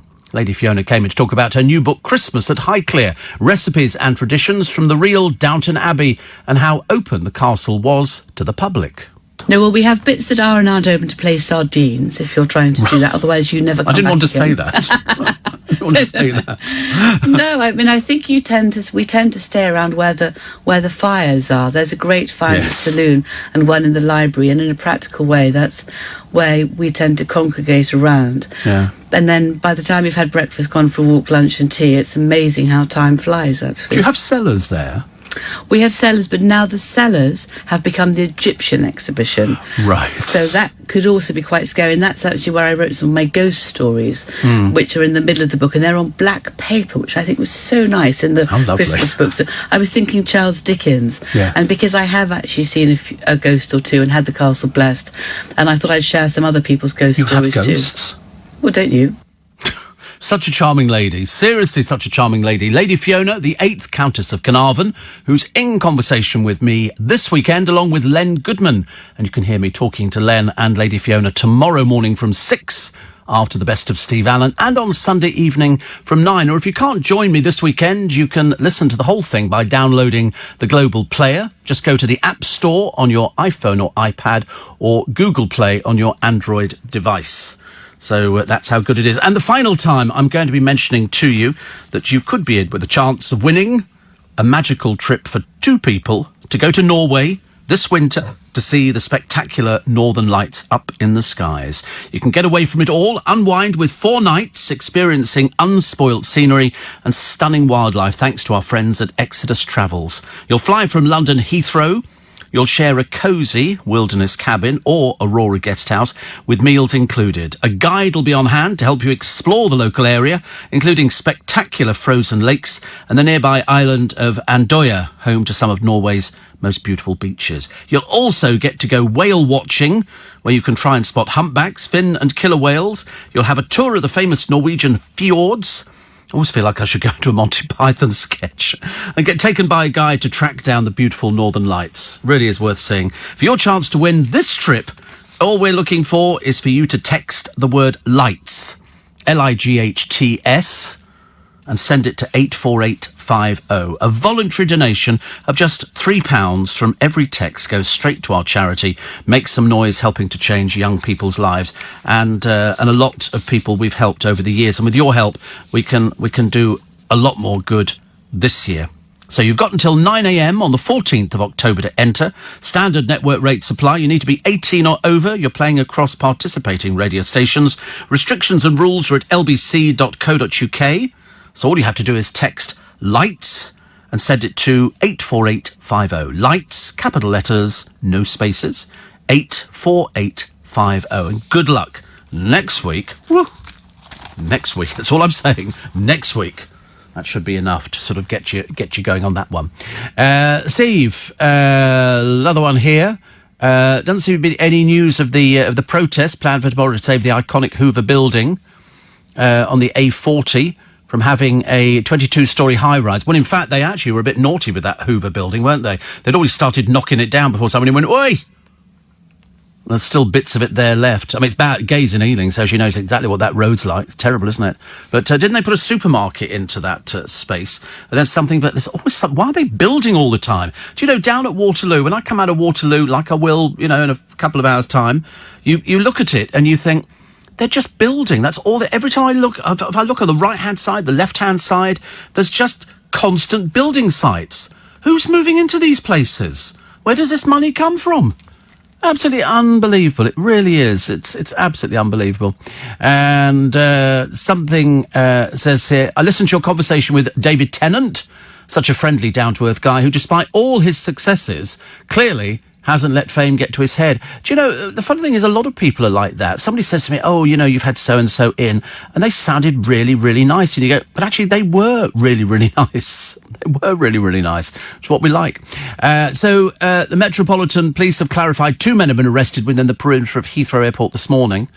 I'm sorry, I've had enough. Although somebody says, forgive my ignorance, Steve, but I don't believe the climate is as bad as these activists tell us it is. Oh, it's the climate change people. I mean, apparently one of the buildings that I was going to say sellotaped themselves to, it would have been so much easier, wouldn't it? But they glued themselves to, it cost to clean it thousands and thousands of pounds. I mean, you can't believe. I mean, there was that elderly couple, weren't there, on the top of a train? I'd have left them there. Seriously, you want to stay there? You stay there. We've handcuffed ourselves. Oh, wonderful. Well, you stay there then. You stay there. Front page of the papers. Here we go. We've got the world choking to death. Expose the crime gangs whose fires are destroying the Earth's lungs. Meghan's back in fashion. She's at the front of all the papers today. Excuse me. Good Lord, that's all we need, isn't it? A weekend cold, which I don't think we'll have it. Buy the shirt off Meghan's back. I mean, you know, she's either fiddling about around the world doing something or she's brought out something. It's much cheaper than Victoria Beckham's, and I suppose it goes to a better cause. Victoria Beckham's goes to Victoria Beckham, and this one seems to go to charity, so we have to support that one, don't we? Following on from your Catholic Herald debut, how about a feature in the Eastbourne Herald? Tesco's, it's in the Hoover Building, says Claire. Thank you, yeah. But they nearly knocked the whole thing down. That was a bit touch and go, wasn't it? Daily Star, Dale Star takes aim. This is this buffoon that we managed to get rid of out of the programme, saying he was going to kill somebody at the Choice Television Awards. Also, a psycho seagull, which mugs a granny. They've got really sharp beaks. You don't want to argue with these things at all. And this weekend, you've got 25 degrees. So if you're thinking of getting the car washed, now would be a good time to do it, because next week, apparently, we're back to misery again. Have you visited the Angel of the North? I haven't, no. I've seen it, but I've never actually visited. I can't think of any purpose it would serve. You've seen it? What is it? You are the Angel of the North. Is he on something? Is he on some sort of medication that I'm not aware of? When we start the programme in future, Corey, can you bring in the list of medications that your doctor's recommending that you have? Because if it involves sedation, I'm going for it, okay, in a big way. He thinks he's the Angel of the North. That's that strange-looking sculpture thing, isn't it? I don't really get... Where is it? Is it in the middle of a field or something like that? What's the point of it? Is it sort of just to say this is the Angel of the North, or... I don't really understand what it's there for. It's next to the motorway. All right. Oh, well, I've missed the news now. Look at this. It's next to a motorway. Right.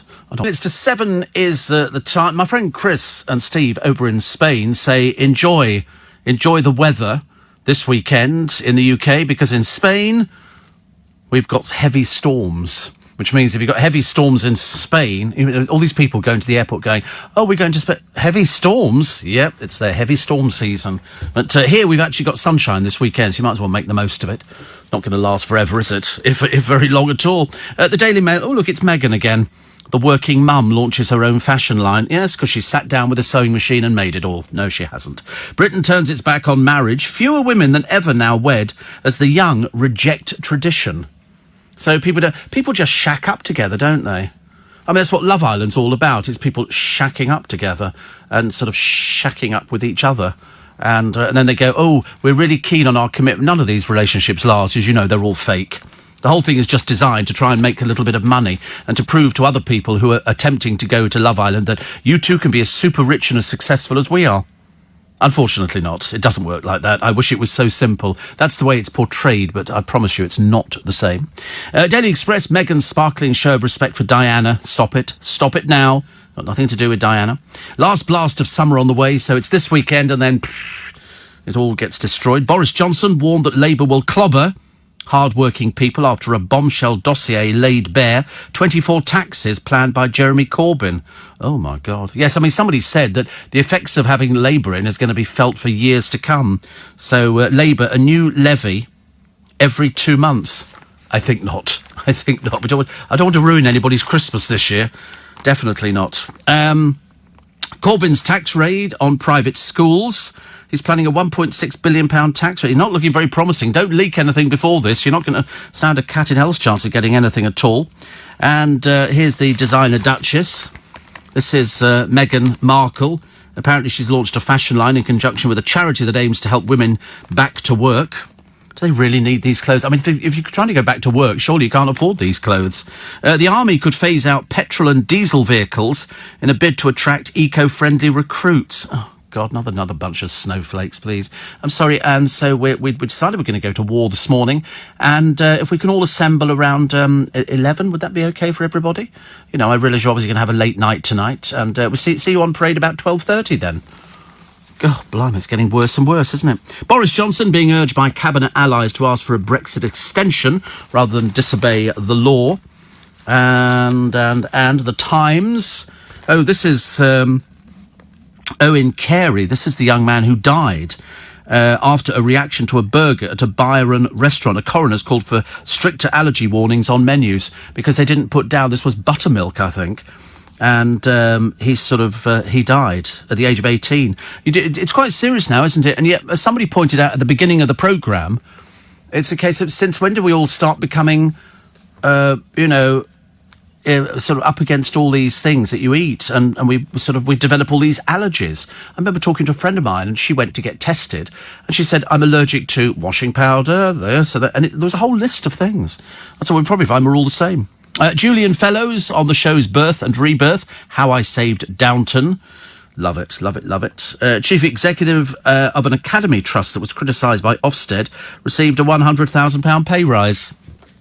Hilarious. Hilarious. The Guardian, top 50 films and albums of the century so far. Here's a picture of Nicola Sturgeon getting in the spirit at a breast cancer now fundraiser. And also Burko says, I'll stop Johnson breaking the law on Brexit. Wonder how long it'll be, excuse me, before John Burko brings out a book. After he steps down, how long do you think before the book's out? I'm putting it down as about 2 months. I reckon every day now they've started putting it all together with press cuttings and all the little bits and pieces. I wonder if they'll be mentioning the awful wife, Sally the Burke. You know, will they be mentioning her in it? I should hope so. She sort of forms a vital part, doesn't it, when she toddled off and started doing her own thing. Obviously under the misapprehension that she was somebody who was of any interest to anybody. Front page of the Eye, the NHS hit with £600 million interest bill by Whitehall. And £200 million a year, the price equivalent to salaries of 7,500 nurses. Seriously, why people would ever want to do that. Lie to the Queen, the Prime Minister insists not. And parents are told most children sleep through smoke alarms. And also the big question, which we raised at the beginning of this week, how dangerous is vaping? I think more than 5 people have died in America now as a direct result of vaping. But I don't know how, because you're only blowing out... It's what is it? It's like a moisture, isn't it? Oh, the moisture does something. All right. There's an awful lot of smoke with it, or whatever it's supposed to be. You can always tell somebody who's vaping because you get tons and tons of it everywhere. You can kind of lose somebody, can't you? Steve, not impressed by these drone folk at Heathrow. Bang them up for 10 years to stop them doing it. Well, they're obviously determined to ruin people's lives. So that's why they've been arrested. Let's ruin their lives. Interesting. Steve, some protesters are not going, as I say, the weather's a little chilly today.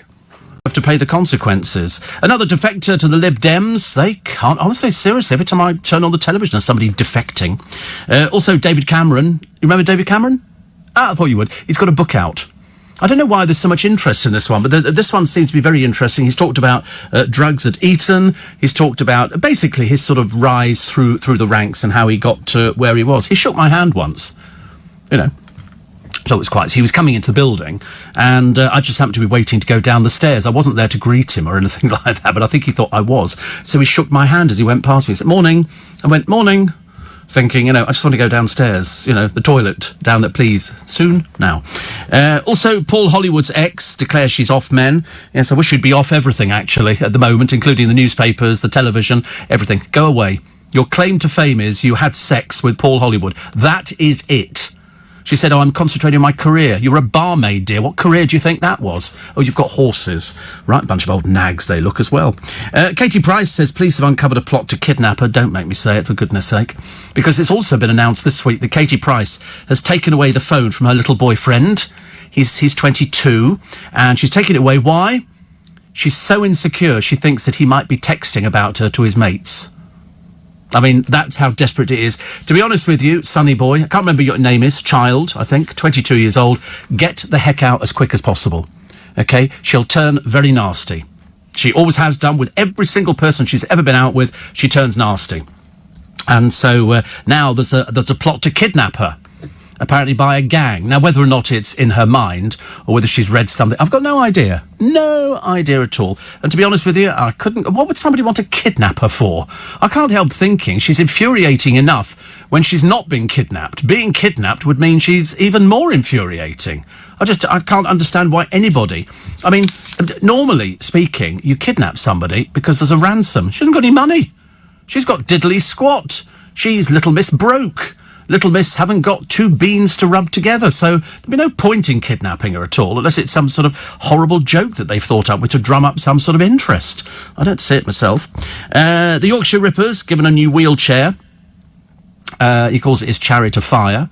So we can only hope, can't we? We can only hope. Barry Manilow is to tour the UK next year at the age of... He'll be 77, I think. Oh, and the Queen's having an ATM installed at Buckingham Palace. I don't think it'll be in the throne room. I think it'll be down in the gift shop. You know, if you're in there, you could sort of take out a few £50 notes or something like that. Also, Gemma Collins caught buying fake clothes. But I thought she had loads of money. It turns out she hasn't got loads of money. Why do these people tell lies? You know, it was only a short while ago as part of her dreary little reality show where she pretends to be a foul-mouthed little fat bird. It turns out that she goes into an estate agent, she's looking for property like 5 million, but I don't want to be with anybody. Well, that's never materialised. Why? Because it's lies. It's just basic lies. Having to buy fake clothes. She can't afford a driver. Hasn't got... we've seen her driving a car, but, I mean, God, she must take up most of it. It's not the biggest car in the world. And so she can't afford anything flash. And she had to take the train the other day. You'd have thought she'd have had a personal driver, wouldn't you? Being so successful. But not, really. All celebrities are filthy rich. There was a couple the other day, I think they might have been from Love Island, I can't remember, they all look the same to me. And apparently they're sealing their relationship, they've got their own place together. The moment you saw it, you knew it was rented. It's a rented place because they won't be together for much longer. And I can always tell rented houses' kitchens, they're rubbish. They're little tiny things in the corner of the sitting room. And they go, and this is our own house, we're going to make it our own. And you think, it's rented. Don't lie to us, because you're not going to be there long enough. And I shouldn't imagine any of these people could actually work out how to do a mortgage form. You know, so how much do you earn? Nobody's going to give them a mortgage. They haven't really got a job. And so, and your job is what? Like, been on Love Island. That's not a job, dear. Okay, what do you do for a living? I could work in a nail bar. All right, how much money are you declaring you're earning? Oh, my agent says it's going to be millions. All right, how much you got so far? Made £1,000 last week. Oh, right. You're not having a mortgage, all right? That's why they have to rent. And there was one of them who rented a place in Manchester, and every item in there, from the bed to the sofa, was all given to her by companies. So she's gone, so lovely in my new apartment, hashtag sofa beds for you, kind of thing, you know, mirror from Mirrors Are Us. And I'm thinking, you cheap old person, you. Really dreadful. Downhill after Wednesday, says Ron, for the weather. Listen, it doesn't make any difference to me. I couldn't care less. I'm not affected by the weather. I don't think I'm affected by the weather. No, I'm not, actually. TV chiefs now have to release, and this is for BBC and ITV, how many gay members of staff they've got. What on earth is the point of that? That's like asking somebody, when did you last have sex? You don't have to answer a question like that. Sorry, how many gay staff members have you got? Well, I don't know. Why on earth would that be of any... I can't see why that would be of any interest to anybody at all. I mean, because if you're going to ask how many gay members of staff, presumably how many bisexual members of staff, how many lesbian members of staff, how many transsexual, transgender, I mean, all these different... I mean, how many have you got? Especially after, What's-it came out with, he doesn't want to be referred to as him, it's they. Sam Smith wants to be referred to as they. I can't help feeling that he's lost the plot somewhat. I don't quite... What's the what? A cis. A cis... I don't know what cis person is. What's CIS? I've only just got used to lesbian, gay, bisexual and transgender. Don't throw anything else into the mix. I've got no idea. I mean, it's like asking anybody now, so who do you identify as? You go, well, actually, Genghis Khan, but, you know, he was a bit of a lad, wasn't he? You didn't turn him down, I tell you. Do you remember seeing some years ago... What toilet does the unisex toilet? He was as camp as a Christmas tree, Genghis Khan. All this putting on furs and going over here and just attacking people. He was the biggest gay on the planet, I'm telling you. Go on, Genghis, sue. But they had a thing a short while ago, on the about 2 years ago, and it was the dancing boys of somewhere like Kathmandu. And it was all these rough people who looked like Genghis Khan living, you know, out in the middle of nowhere. But they had these little boys in to dance for them. It was basically paedophilia, but on a grand scale. And these men looked rough and they would pass these boys around. And it was just the most unlikely thing that you'd ever seen. And it just reminded me of Genghis Khan, biggest queen on the planet he was, I tell you. Oh, blimey, I tell you. If he could have opened his own gay bar, he would have done it. And you couldn't have sort of denied him. You know, you're not going to go, I'm not going in that one, Genghis. You're a right little rough piece. And, you know, because he never looked as though he was smart, did he? That silly beard and everything else, very girly at the time. Anyway, apart from that, what else has happened today? Oh, there's a town at Loggerheads, because they've decided to save money this year. They're not going to have a real Christmas tree, which of course is traditional. They're going to have a plastic one. So they've ordered one from China, and it's quite big actually as they go, but it's £7,500. I mean, it's false economy. It's false economy. Buy yourself a nice... We only have in Twickenham real Christmas trees. It's not because we're rich. It's because you're just supposed to have real Christmas trees. That's what they grow them for. You know, I mean, sometimes people have a plastic Christmas tree, and I'm not bothered about that. I'm so into Christmas, I couldn't care less whether you decorate the ferret. It really makes no difference, you know. Putting lights around children is a brilliant idea, and just make them stand on a chair. So much easier. Downton Abbey, Yorkshire Ripper, Mums. Oh, yeah, there's one woman in the paper today. She's lived on a diet of cheese sandwiches for 30 years. It's not done her any good at all. I mean, she looks ridiculous. I don't know why. Why would you try? I mean, I like cheese sandwiches, but at least vary it. Don't just have cheese sandwiches. You can have cheese and salad cream, cheese and pickle, cheese and crisps is very nice. That's with a bit of salad cream on the top as well. Or she's probably vegetarian, isn't she? Yeah. But also toasted cheese sandwiches. They're particularly nice. If you get yourself a little grill thing. What do they used to call it? It wasn't the George Foreman group. It was another one that you put the bread on. You had to butter it and then put it on the outside. Then you put the cheese in and then you pull the handle down. It was a sandwich toaster. It's a Breville. And you could put anything in it. We used to put little bits of potato with some seasoning in, so it made like a little samosa. But the cheese... Bovril. Oh. Bovril? What, sprinkled in? Oh, right. Oh, you're talking... not the cubes. You're talking about some sort of... Oh, right. Well, Bovril comes in a cube, doesn't it? What supermarket are you visiting where they don't have Bovril cubes? It's a spread. Not all the time. It comes in cubes. Bovril cubes. That's why I said sprinkle it. You sprinkle it over a thing. You're talking about the thing that comes in a jar like Marmite. And you eat that? Oh, right. Oh, well. You put it on the inside of your toasted sandwich. I do Thousand Island dressing. Don't look at me like that. That's very nice. I have that with everything. Scampi. Actually, I haven't had scampi for ages, but I mean, because it's frying, and I'm not very good with frying things, you know. I set fire to places, basically. Bit of a pyrotechnic person. And Bovril, I have to look out for that. Bovril spread. Gosh. No, of course I haven't seen Bovril. I've only seen Bovril cubes. You go to Amazon and you type in Bovril cubes, and I bet you it'll throw up Bovril cubes. You're just making up this it comes in a jar kind of thing, honestly, because you've got some strange story from your childhood. Sorry, I had to slurp there. It's only because I didn't know. I think my tea bag has disappeared. I think I must have emptied it out of the thing. It's very weak today. So, Bovril... Oh, that's how people buy Bovril. Okay. There you go. Also as cubes and granules. Hello? Yeah. Also as... Yes. Show me Bovril cube. Don't just put up the jar of Bovril. Yeah, well, I mean, to be honest with you, Bovril beef extract, Bovril squeezy beef extract. Where are the cubes? And it says, and then there are questions. Is Bovril drink good for you? Bovril cubes and ta-da! Bovril cubes, Bovril beef stock cubes. They're only £1. They're quite big, aren't they? 12. That's 24 servings. So you sprinkle it over casseroles. So you make a casserole and then you rub it. It's like an OXO cube. People who don't know how to cook, yes, but people like me, I can't cook. But why should I? Can't cook, won't cook. Cook will cook. It's so much easier. Celebrities do not cook. I mean, seriously, you're very lucky to find me in a supermarket. I mean, I'm generally not to be seen. If I do go in places like that, I have to go in disguise because people go, "Oh, are you buying food for the people at work, Steve?" They say to me. Pity in their voices. I say, I am a feeder.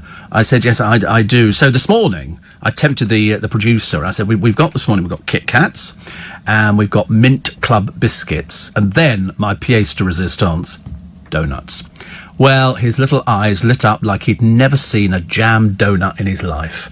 And he's devoured 3 already, haven't you? You've eaten 3. And you thought I didn't notice the one that you were eating when you were in here, but I did. I noticed, and I remember thinking he's eaten 3. Because if I'd eaten 3, my blood sugars would have gone through the blooming roof. Absolutely mad. But, have you eaten 4? You've eaten the 4? God, you only had those 10 minutes ago. Blimey. And you didn't drip the jam down you. Because you have to see where it is. You can see where it's been injected. Because you don't want to put it in your mouth when all the stuff dribbles out. Because that can be a disaster. I've done that before now. Yesterday, what did I make? I made something actually quite uninspired. But I decided to pour some haddock chowder over the top of it. So no, I just thought, I'll experiment. So I poured a bit of haddock chowder over the top of it. It actually was quite nice. I was quite surprised. I can't remember what it was over. I think it might have been some fillet steak. And some vegetables. I've got into... Over fillet steak, yeah. Well, I cut the fillet steak up into little bits. I don't like to actually cook a steak. I cut it into bits. Sort of like a broth, yes. It was lovely. It was really delicious. I was going to add some mashed potato to it, but I thought I was pushing the boat out a little bit.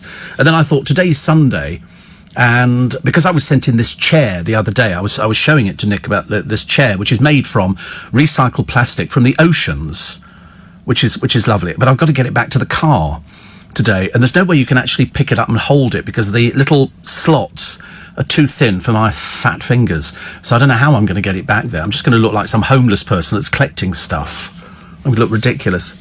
Philip Chrysikos will do it. Of course he will. He's like that. He's one of those sort of... You could probably say to him, Phil, would you like to go and get my car and just bring it round to the back door?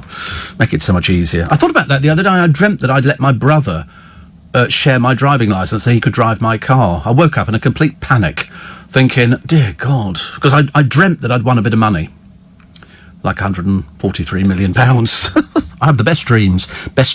Still to come, Victoria Beckham apparently laughed the whole time on her anniversary trip with Dave, just that nobody ever saw it.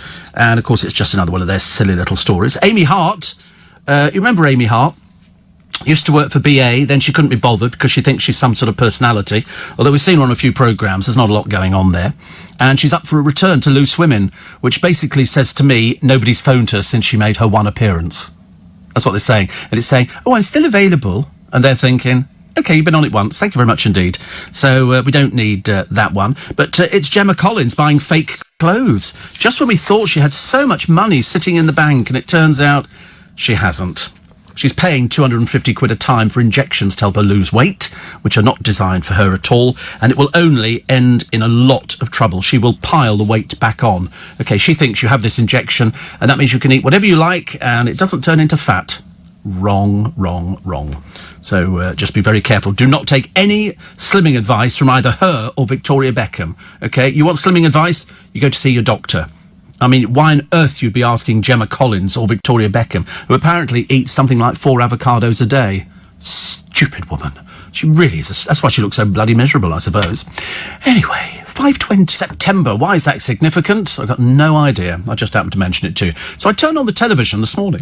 I have a routine. I get out of bed, I do bounce out of bed, actually, and go to the bathroom, pick up the shaver, go to the sitting room, put the shaver down, go into the kitchen, make a cup of coffee, come back into the sitting room, sit down, turn on the television. And I was sitting watching, and I'm thinking, what is this film? It was ever so good, and it was very, very watchable, and it had Helena Bonham Carter in it, and it was so good when it actually fit. The special effects are brilliant, and it's the film The Lone Ranger. It's, with a hi-ho Silver and Tonto, Kimosabi. And it was brilliantly done. They had all sorts of stuff going on a train that they'd kidnapped. It was fantastic. So I bought it, $3.99, because I came in halfway through and I wanted to see the beginning of the film. But I didn't even know there was a Lone Ranger film. It was exactly the same music that they had for the Lone Ranger when he was on the television. And it was just brilliant. Really good. Have you seen it? Have you seen the film? No. It's very good. I mean, it's serious. It's a Tim Burton film, yeah. And also, who else has done it? Johnny Depp is one of the producers of it. It's really good. The music was good. There was no sort of dreary bits where you get lots of dialogue. It was just very good, very good. Dan says, I didn't know you were on a Sunday. No, it's only been about 5-6 years, I think, so far, so fairly young. He said, I'm normally off, not up this early on a Sunday. He's kind of made my day. 28 degrees in Sydney, says Shane. And Martin says, we can have 10 days of Indian summer. Oh, well. Oh, do you think so? Oh, I don't want 10 days of Indian summer. I'm not very good with the heat. I'm waiting for it to... Steve, we love your show. And my wife, Michelle, is just out of hospital. It's her birthday. I wish her a very happy birthday. Or happy Christmas for today. Posh dogs and bubbly at the ready. How lovely. Which is great. And Steve, Gemma Collins thinks she's so rich she can afford a new pair of Marks & Spencer's knickers every day, says Emir. Not sure if this is a measurement of being rich used by anybody else. Absolutely not. The trouble is she hasn't got any money. She thinks she has. She'd have moved into this. She wanted a house in the middle of the woods. Remember, she did that fake thing of hugging trees. Couldn't quite get her arms round it, as you can imagine. Gemma and Arj are bad influences on each other when it comes to food, says Dan. I've lost 6 stone on Slimming World. It's amazing. Oh, she doesn't want to do that. Oh, no. That's for you peasant people. That's what she'd say. Listen, guys, I'm taking this injection. It's going to backfire very badly on her. You watch. You watch very, very badly. This is from some bimbo up on the Industrial Housewives of Cheshire. A ragged mob bunch of degenerates you'd be hard pushed to find. Awful people. Somebody says a cup of Bovril is a nice change instead of tea or coffee. When I was poor, I used to get OXO cubes because you never had anything else in. I don't know. I mean, now it's only nowadays that you fill the fridge up. And I had some OXO cubes, and you squeeze one. They did chicken or they did beef, I think, into a cup of hot water, and that would be sort of keeping you going a little bit. God, we were so poor, honestly, when I think about it. I used to order milk from the milkman, then try and hide when it came to payday, when he was sort of coming round trying to sort of get money out of me, which wasn't very good, actually. So, here we go, there's something happening. Might be the television, we don't know. Could be the television, it might not be the television. More of your texts and emails, 84850, steve@lbc.co.uk. Somebody says, slow down with the jelly babies. Don't do jelly babies. I haven't done jelly babies for ages. Ages. This is normal speed. And, who is it this morning? Oh. Good Lord. Oh, right. We've still got Serena. That's nice, isn't it? I always like seeing Serena. You can't stop her talking. Seriously, honestly. I was trying to get the papers done earlier on, and because she hadn't seen anybody for a couple of hours, she's chatting away. And it was all very interesting. But to be honest, I had to keep switching off because I was trying to do the papers, and I was trying to whiz through the papers and find stories in there. So anyway, just going back, I bought the Lone Ranger. I've also bought one of these vacuum sucker things, which goes on the patios. You can suck up leaves and stuff like that, because I can't be bothered to sweep them. I'm far too bone idle. So, 10 days of Indian summer, which is going to be lovely. And Noah says, I thought you'd be very pleased to see my local charity shop has already got its Christmas card collection. Well, you're way behind the times. Ours have been out for the past few weeks. Costco is now selling their Christmas decorations for this year. So that's it. Christmas decorations, and people say it's too early, Steve. I'm going, listen, we're up to the 15th of September. In another month, it's October. And you know what happens in October? You've got Halloween. And then after Halloween, bonfire night. Then after bonfire night, Christmas. And then before you know where you are, it's the January sales. Because no sooner is Christmas finished, and it's a bit fast nowadays, you end up with the January sales. And I always think, because, I mean, to me, it doesn't make any difference whether it's January sales or not. I buy things no matter what time of the year. I would get really annoyed if I bought something at Christmas and then found that they'd reduced it come the 26th, which is when most sales seem to start. But I like the idea, Noah, that you've got charity shops. We've got every charity shop in Twickenham. It is charity shop heaven. A lot of people think they're like sort of department stores. But they sell everything. But they've been selling the Christmas cards for ages and ages. Steve, happy Sunday. Very moved by Gareth Thomas's story. I wasn't moved by it at all, actually, because it's nothing new. If you get to my age, you know, I remember when HIV first started in this country, and people I can remember the Sun headline, who were advising people not to drink out of the same cup that a gay person had been drinking out of. They thought that's how you... That was the front page of the Sun, who've made some tremendous cock-ups over their time. It was basically, you know, if a gay person touches you, you're going to get HIV. And you're going to die of AIDS. No, you don't die of AIDS. You die of the complications as a result of AIDS. And I've spoken to loads of people who've been HIV positive over the years, because to have unprotected sex was kind of the thing. I remember seeing an interview on the television with some prostitutes working King's Cross, and they were being asked specifically, would you have unprotected sex? And they said yes. If the client didn't want to use a condom, they would have unprotected sex. So there you have the problem. There you have the problem with Gareth Thomas having unprotected sex. A supposedly intelligent man. It's the kind of thing that everybody was talking about. It's a case of that thing's coming nowhere near me unless it's got a hat on. And that was how it's supposed to be. So I don't have much sympathy. I can understand how bad he feels, but I know for a fact that with the drug combinations that you get nowadays, you know, the life expectancy is practically as normal. They've made leaps and bounds. Absolutely. Well, as I remember years ago, opening up the gay press, and you could see in the gay press, so-and-so died, 18-year-olds, 17-year-olds, 20-year-olds, a lot of very, very young people. Nowadays, you don't read that so often.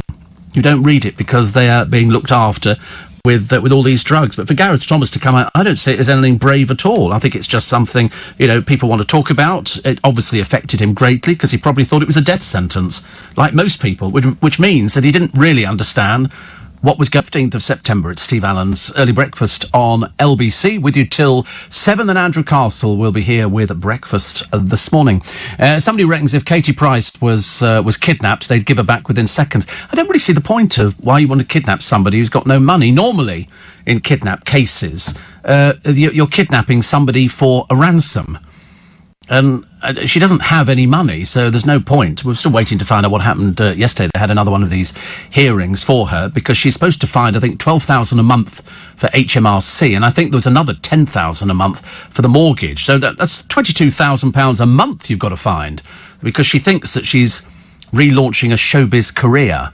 And I'm not really sure whether or not you can relaunch a show business, because she was never actually in show business. So I don't really know whether it was going. She said that on a few occasions, but the latest one was the boyfriend, the new one. She ditched Chris Boyson, which I'm surprised we keep remembering people's names. It's like a revolving door. And she's got the new one, who I think is a builder, and she's brought him in, but she's confiscated his telephone because she thinks already that he's texting his friends, telling them things about her, which, you know, would be a bit ridiculous. You don't need to do that, because it's all subject to the newspaper. Tell me you open up a newspaper, there's another story which is out there. Steve, up early, going home from holiday in Corsica. Looking forward to seeing my cats, Patsy and Vinny. Jill in Molesey. Is that what the cats are called? Patsy and Vinny. I heard somebody the other day, they called their dog Fred. Is that a normal name for a dog? I don't know. I mean, I've heard some very odd names. We had one called Jasper, which I thought sounded okay.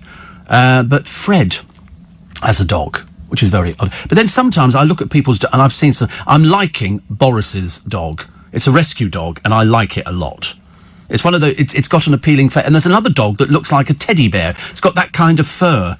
They're not very big. I'd quite like it if it was a little bit bigger. Because I keep thinking, should I get a dog? And then I keep thinking, no. It's not fair, is it? You can't have a dog if you're not there a lot of the time, unless you can bring your dog into work.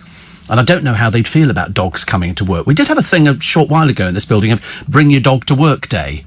And so the place was sort of overrun with all sorts of pooches and people going, I've taken my dog into work. And I thought it's like Dress Down Friday.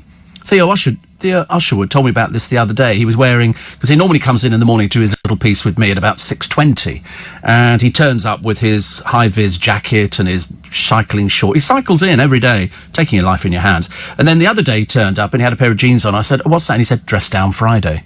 And they do it at schools around my way. Some of the schools there do Dress Down Friday, and all the kids go to school in a pair of jeans and sweatshirts and everything else. Mind you, they seem to wear that most of the time anyway. 84850 steve@lbc.co.uk. In the early 1980s, says Shane, Sydney was terrible for gay bashing. Oh, London was no different. London was no different. I would think, in fact, if it hadn't been actually for the Stonewall riots over in America, things might have been very, very different. That's where the police decided that they were going to take on the gays. Big mistake. Big mistake. Because the gays won. And the police had to back down. Over here, of course, we had the police setting up gay people. Oh, dog. Dog picture. These are the top 10 doggy names. Teddy. Teddy for a dog.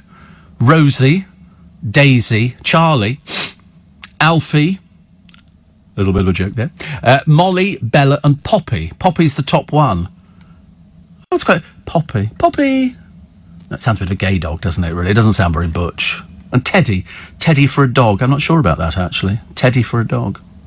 Well, it could be, I suppose. It's cat names as well, which are quite interesting. There you go. You could look for favourite cat names, because they've got to be, so I'd expect a cat, because they've all got, have you noticed the dogs have got their name, but then they've also got kennel names, which is, Spanking Lord, so-and-so, the Third. They've all got these different kennel names, I think. For the top cat names, you're going to love this one. No, but I don't know what sort of cat this would be. Max. That would be a tabby cat, wouldn't it? That'd be Max. Max would look at you with a lazy eye. Leo. Chloe. Not sure about that one. Charlie. Again, we're getting this one twice. Lucy. Bella. Because apparently in Italian it means Italian. It means beautiful in Italian. It means Italian. Beautiful in Italian. Oliver. Oliver's an English name, which means, I think, olive tree, a symbol of peace. What's that got to do with a dog? What's that got to do with a dog? And number 1, Luna. That's the number 1 most popular cat name for the 4th year in a row. Luna. What's that mean?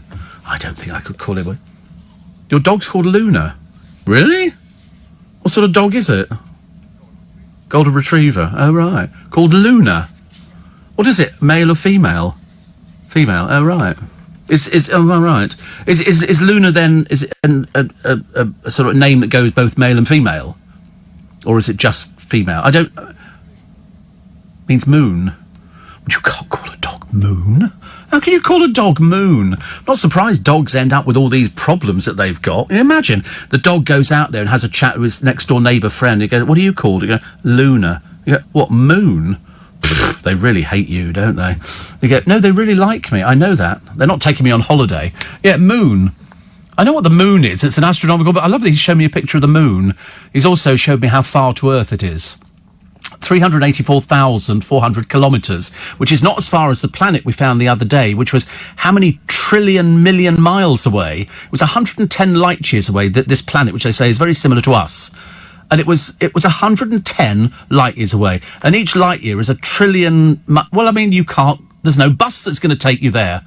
You're not going to do it in your lifetime. If it's 110 million years... 110 million, and they go, oh, and there might be some life on it. No, there isn't. Of course there isn't. There'll be a little bit of moisture, which you're going to get in the atmosphere, and that they call life, because that's what apparently we all started from. There's me thinking it was the Garden of Gethsemane and all that kind of stuff, and Adam and Eve. Turns out it was nothing to do with them at all. Absolutely nothing.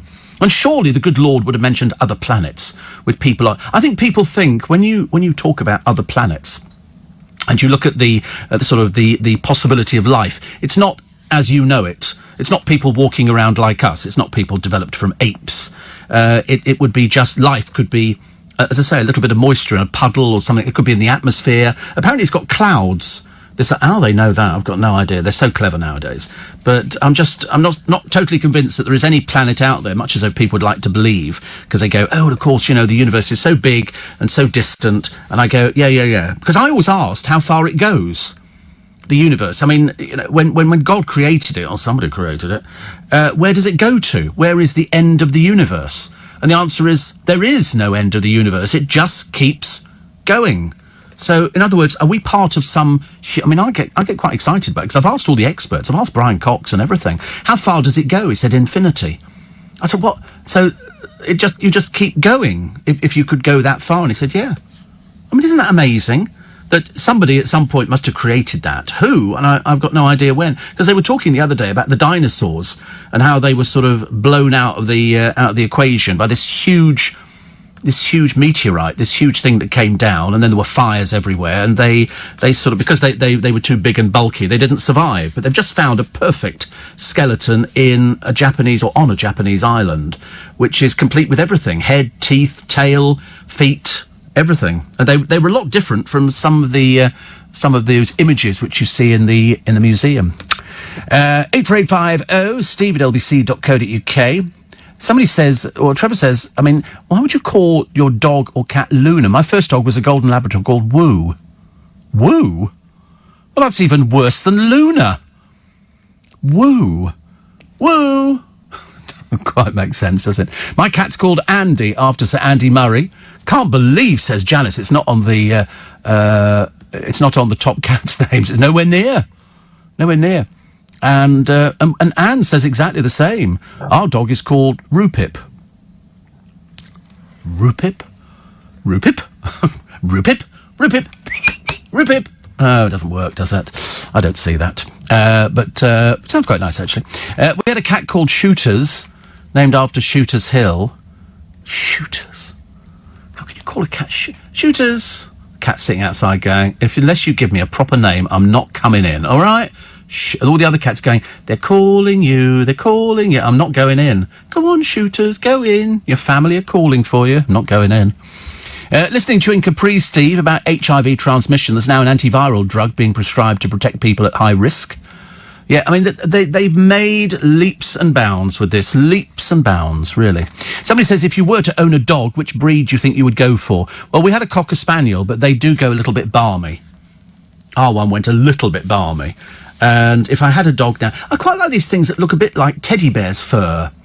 They're not particularly big, and I don't know what it is. And I saw one the other day, and it was sort of ginger. It was sort of like a rather shortened version of Matt Stadlen. It was sort of, but it sort of had more hair. And it's got hair which is all sort of, it looks as though somebody's sort of put it in rollers or something like that. But they're not very big. It could be a little terrier. But whatever it was, I like that. And it's got a really cute, I tell you what it is. It's the one on the television with Philip Schofield. Philip Schofield does an advert, and he's got that cute... Is that a cockapoo? Is it? I don't know. I got confused with these cocks here and poos there and all the rest of it, and labradoodles and everything else. But it's got such a cute face. I was thinking that would be the sort of dog and it looks so cute. I mean, it was just absolutely... It was sort of... Toy poodle? No, not a toy poodle. You think, what, the one that Philip Schofield's got in his advert? No, definitely. I don't think... It didn't look like a toy. I know what poodles look... I don't like poodles.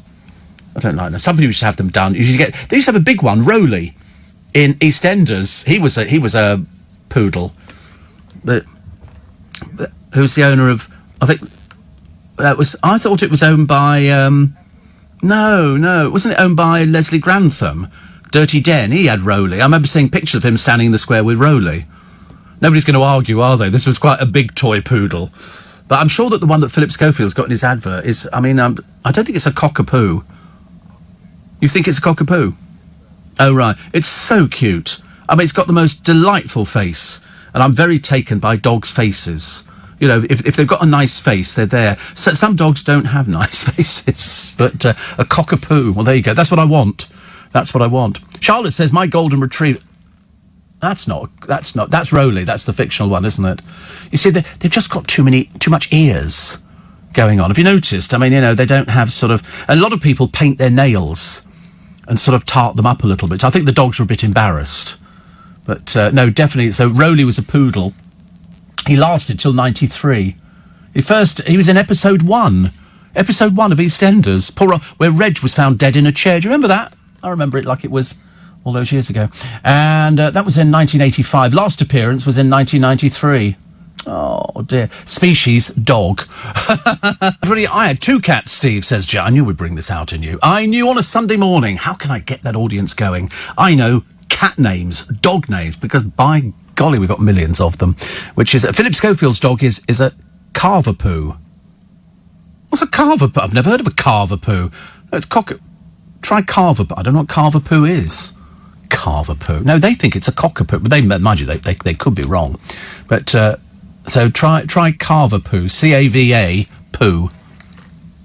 No, it's definitely... I don't think it's a Carvapoo. I don't... look at that. Have you seen the prices of them? There's one here. It's quite adorable. It's £1,750. £2,000 health-tested Carvapoos. They say they won't grow very big. They're from toy-sized parents. See, the trouble is I'd be very loath to buy anything online. Oh, look at them. Beautiful... oh, they're so gorgeous. I couldn't spend £2,000 I couldn't spend £2,000 on a Carvapoo. £1,999. I'm not surprised people go around stealing dogs. You know, if they're worth this much money, that's a lot of money, isn't it, for a dog? So if you have a litter of 10, you're sitting on a fortune, an absolute fortune. Don't want one now. Don't want to pay a lot of money. I'll go and get a rescue dog. I won't get a rescue. Please don't write in saying you can go to this rescue centre. I won't get one. Steve, did you know OXO bring out a new cube for Brexit? It's called the Laughing Stock. Da-da-da-da-da-da-da. Here all week. So thank you, Vivian, in South Wales, who loves the show. Colin says, Steve, the nearest star is Proxima b, but to get there, you have to travel at 186,000 miles per second for 4.5 years to get there, or 30,000 years with current technology. It doesn't seem possible to me, does it? And that's why I ask. I mean, is there something out there? Is there another planet that's got storms raging on it and, waves crashing on a beach or something? I don't know. Or are they just barren outcrops? Are they just sort of mountain ranges or something? I really don't know. I've seen bits of the moon, and before you say it, yes, I've seen bits of the moon. Not that one that people say is dummied up and was done in an aircraft hangar. I like to believe in something. Emir says, my dog's called Lady, which is quite fitting, as everybody thinks I dress like a tramp. Da-da-da-da-da-da-da. God, we're all at it this morning, aren't we? But that's Sunday, isn't it? We had a dog called Punch, says Dorothy in Wales. I used to like... They used to use on the real Punch and Judy shows, if you had a proper dog, it was a terrier, and it would sit there with a little ruff round its neck and a little hat on, which I quite liked. Thank you, Dorothy. And Ethel's dog was called Little Willie. That's where you got confused, wasn't it? There was Den's, which was quite big, and then there was Ethel's, which was Little Willie. And it was a pug, I seem to remember. It was a pug. Thank God I'm here to remind you of things. Honestly, you thought it wasn't possible you could lose your mind so early. The breed of dog that Pip's playing with is Labradoodle. No, we decided it's not. We've decided it's a Carver Doodle. I can't remember now. Steve, it's a Pomeranian you're talking about. No, it's not a Pomeranian. No, we've had a close look. We've had a close look. I might have to phone up Philip Schofield and check. So, great antiques there in Biggleswade, Bedfordshire today, says Regina. Thank you. And one here says, go for an English setter. My auntie used to have an English setter, an English red setter. And it was lovely. But I never wanted a dog with hair too long. My father used to have an Alsatian when he was stationed in Germany. And I quite liked Alsatians. I quite fancied an Alsatian. But I love them as puppies. I just wish they stayed as puppies. Which is, Steve, I had sister and brother cats, Pebbles and Bam Bam. Later I had Bart Cat from The Simpsons. They were lovely, says Catherine in Ladywell. Yesterday was lovely. Went to see the Downton Abbey film. It was so lovely. Oh, right. And a friend of mine went to see it, and I phoned her and I said, what was it like? She said, it's lovely. She said, it's lovely. It's exactly what you would expect. If you're a Downton Abbey fan, you're going to love this. You're going to love the film because it's like the television, but put onto the big screen. They could have, in fact, left it on the small screen. But it's going to do very well. And there's a book out as well, written by Lady Fiona, who's the 8th Countess of Carnarvon. And Christian, he thinks it's a what? Christian's come through and he thinks it's oh, for goodness sake, Chris. Come on, Christian, pull yourself together. What is it? He thinks it's a golden doodle. Oh, really? It's beautiful, whatever it is. Have you seen the prices, Christian? £2,000 these things are. A golden... Put me up a picture of a golden what? A golden doodle. A golden... Why can't they just have names like Alsatians, you know? Things like... They've all got these... Because it's all this sort of interbreeding, isn't it? Sort of people having sex with other people's dogs. Well, not people having sex. So that's a golden dude. It's still got a cute face, hasn't it? It's a crossbreed. It's a poodle and a golden retriever. It must have been a shock for one of them. And they're quite cute, aren't they? They've got lovely... this thing must be a little... Look at it there. Look, a teacup golden doodle. It looks like a rag doll, doesn't it? It looks like... I used to have a teddy that looked like that. He was sort of a bit of a raggedy teddy. They've got such cute faces. Do they need exercise? That's the thing, isn't it? I suppose they do, like most things. But if you're going to have a dog, go and have a look at rescue dogs first, before you start splashing out as much money. I thought dogs were about £400. I had no idea that they went up to that much money. No, it says, when did you last have a lay-in? A lay-in? A lay-in? I don't think I've ever had a lay-in. What's a lay-in? Is that where you sort of go, oh, I haven't got anything to do today, I'll just stay in bed? Oh, I can't do that. Oh, no, not even once a week, no. I can't do that. I tell you for what, I used to do it. Because I used to think years ago, I was working so many hours and I was doing overnights. And now I'm at this age, and I wouldn't do it because I think it's a waste of time. It's a complete waste of time, because I'm thinking, what am I doing here in bed? I'm doing nothing. You know, when the alarm goes off, within a second, I bounce out of bed. Not even 5 minutes. I used to, again, when I was younger, I'd tap the top of the alarm, which would give you an extra 5 minutes. Like when I was at school, my dad would bring me in a cup of tea, and he'd go, Stephen, tea, and I go, thank you. Back to sleep again immediately. And now, at this age, out the bed immediately. But then I went to the hospital the other day to have this, my diabetes thing fitted again on my arm. And what they do is, she plugs my machine into her computer, and it tells her what my blood sugar readings are. And they're good, but the trouble is, I'm having hypos. Like, loads of hypos. When I'm asleep. Which is really odd, because I'm not aware of them. And I said, how can you tell? And so she showed me the graph, and it looks like the moment I go to bed, the moment I go to sleep, I'm having a hypo. Which means it's taking me down under sort of 4s and things like that. She said, you've had loads of them, and there's a big dip in the graph, which is all grey. And I'm thinking, oh, God. Well, I don't know. You see, the trouble is, because I'm not aware of the hypos, I don't know how it's affecting me. She said, you wake up feeling weak. I thought it depends what I've been doing. You know, sometimes I do, but normally I don't. I wake up and I test my blood sugars about 6 or 7, something like that, which is supposedly normal. But if it drops below that, then it can be a hypo. But I've got no idea how it manifests itself in my body. I don't know. Generally, it's supposed to take sort of sugar or glucose or something like that. But I haven't done that because I'm asleep. Doesn't seem to affect me. A dog that looks like a celebrity. You're going to show me a picture of a dog that looks like a celebrity. Oh. Who's that look like? Who's... Richard Gere. I suppose it does, actually, in a way, doesn't it? Who's... Oh, this is from Omid Jalili. Oh, somebody's cut its tail. Look, so it's got that thin tail, then it's got the ball of fluff at the end. Looks like a cotton wool ball. I don't like that.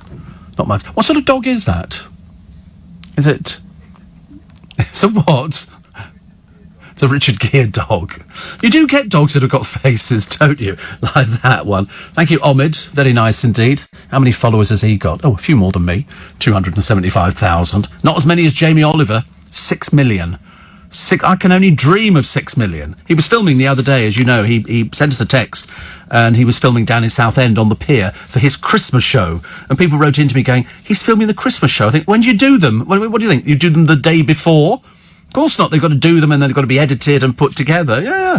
So he was filming halfway down there in a little hut for Christmas, and they had Taron Egerton, you know, from Bohemian Rhapsody, going down there. Have you seen the Bohemian Rhapsody film? No, I didn't think you would have done. What was the last film you saw, Nick? Have you been to see Elton? Yeah, it's the Elton John film. Yeah. Oh, sorry, Elton John. Sorry, not yeah. What was the last film you saw? Oh, God, here we go. Sound of Music. It was a Korean film on Sky, right? What about? A Korean film about the 15th century invasion from China. Oh, right. God, that sounds boring. And was it in English? Or was it subtitled as well? God. We don't need to delve into his life. We're going to uncover all sorts of strange things here. Everybody, welcome to Sunday, 15th of September. It's Steve Allen's Early Breakfast. So we're going to have a nice day today. Very nice weather, so it'll be sunbathing. Extra button undone, push the boat out. And this week, apparently, some of it is going to be nice and some of it's not going to be very nice. Let's not worry about the things that aren't going to be very nice. A red setter is Irish, not English, says Ray. Well, if you're going to be pedantic about it, it's just a dog, OK? I couldn't really care less what it is. Some celebrities even look like dogs. Yes, that's true. And somebody says, I have 2 Cavalier King Charles Spaniels. Their names are Bunty and Blossom, says Judy. Where do you get names like this from? Where do these names come from? Steve, I used to imagine when German Shepherds and Dobermans walk past Chihuahuas or Yorkshire Terriers in the park, they just poke fun at them saying, how dare you call yourself, a dog, giving them an inferiority complex. I think that's why small dogs are very yappy, aren't they? It's that little man syndrome, isn't it? It's sort of little man, bit of a temper, bit of an aggressive streak, I think. That's it. And more likely to snap at your ankles and things like that. I don't mind snapping at ankles. I'm quite happy with that. You can just sort of move them away, can't you? But they do keep... I've seen them on the television. I've seen some bloke called Caesar who trains... He's an animal behaviourist. And he trains... So you go into the house and the dog practically pins you up against the wall. And then there was one woman, she couldn't sleep in the bed with the dog if her husband got in. The dog was anti the husband. And so the husband would slide into the bed... And so he'd have to get out the bed and go and sleep on the couch again because it was being protective. So they had to sort of retrain it. But it's people that don't train dogs that sort of annoy me because you can train them and dogs can be very nice. You don't find bad dogs. You find bad owners, I think. Bad owners. Right. Steve, Julian and Sandy had a dog called Cyril. It was half and half, Fox Terrier, King Charles. They're called... I don't remember that one, actually. I remember Julian and Sandy very well. Very well indeed, because that was Kenneth Williams and Hugh Paddock. And I don't remember them having a dog. Definitely not. Do you buy your glasses from Specsavers? No, because actually I'm lucky now. I've had the cataracts done. I just buy readers, and I buy them on Amazon. You get like 6 pairs for 15 quid or something like that, so I get through tons of them. Tons of glasses. I either sit on them, break them. So I think in my bag I must have about 8 pairs of reading glasses because I only use them for reading. Otherwise I can't see a blooming thing. Steve, a quick check here. Somebody says getting a lot of Matt Stadland things actually, which is quite nice. I don't object to getting Matt Stadland. I just like reading them. It means I'm very nosy actually. Steve, lovely dogs who need saving. Amazing temperament, greyhounds. A friend of mine used to have a lurcher, and they don't bark. They're a non-barking dog, as if you could imagine such a thing. And that was lovely. It's just that the colours didn't kind of suit. Didn't suit me at all, but I quite liked them. Finally managed to find the story about the detective from a few days ago, says my friend Rich. He says, I can see why you didn't mention it. This was I can't say it. You know I can't say it, but it was one of those banned words, and it was in America. It was something had happened, and the person... Oh, that's right, a woman had gone out with her husband. She'd cut his willy off, which is not the first time it's happened, because it happened with John Wayne Bobbitt some years ago, when he turned up at the hospital, and because apparently you can obviously have it cut off and you can still live for some reason. Anyway, he turned up at the hospital, and the nurse said yes, and he said, my wife's cut my willy off and thrown it out the window. She said, where is it? He said, well, I don't know, it's out there somewhere. She said, well, go and get it. So we had to retrace his steps to go and find it. Little thing like that, honestly. And so they found it, and then they were able to stitch it back on again.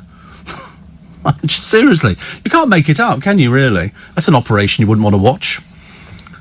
Just keep your legs very tightly crossed together, I think. But that was that. And can't remember where I was telling you that story, actually. Oh, yes, there was this person. And they'd... his wife had done exactly the same, but it was the person who was investigating it, and I can't say his name, but he was investigating. He was a major, I think, in the force, and you'll have to Google it, and then you'll know why. I can't mention it because it's just too rude for this programme.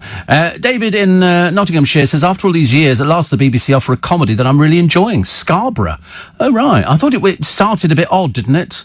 Didn't it start a little bit odd? I thought it did. I remember reading a review of it. I like reading reviews of things. I don't necessarily agree with everything that they talk about.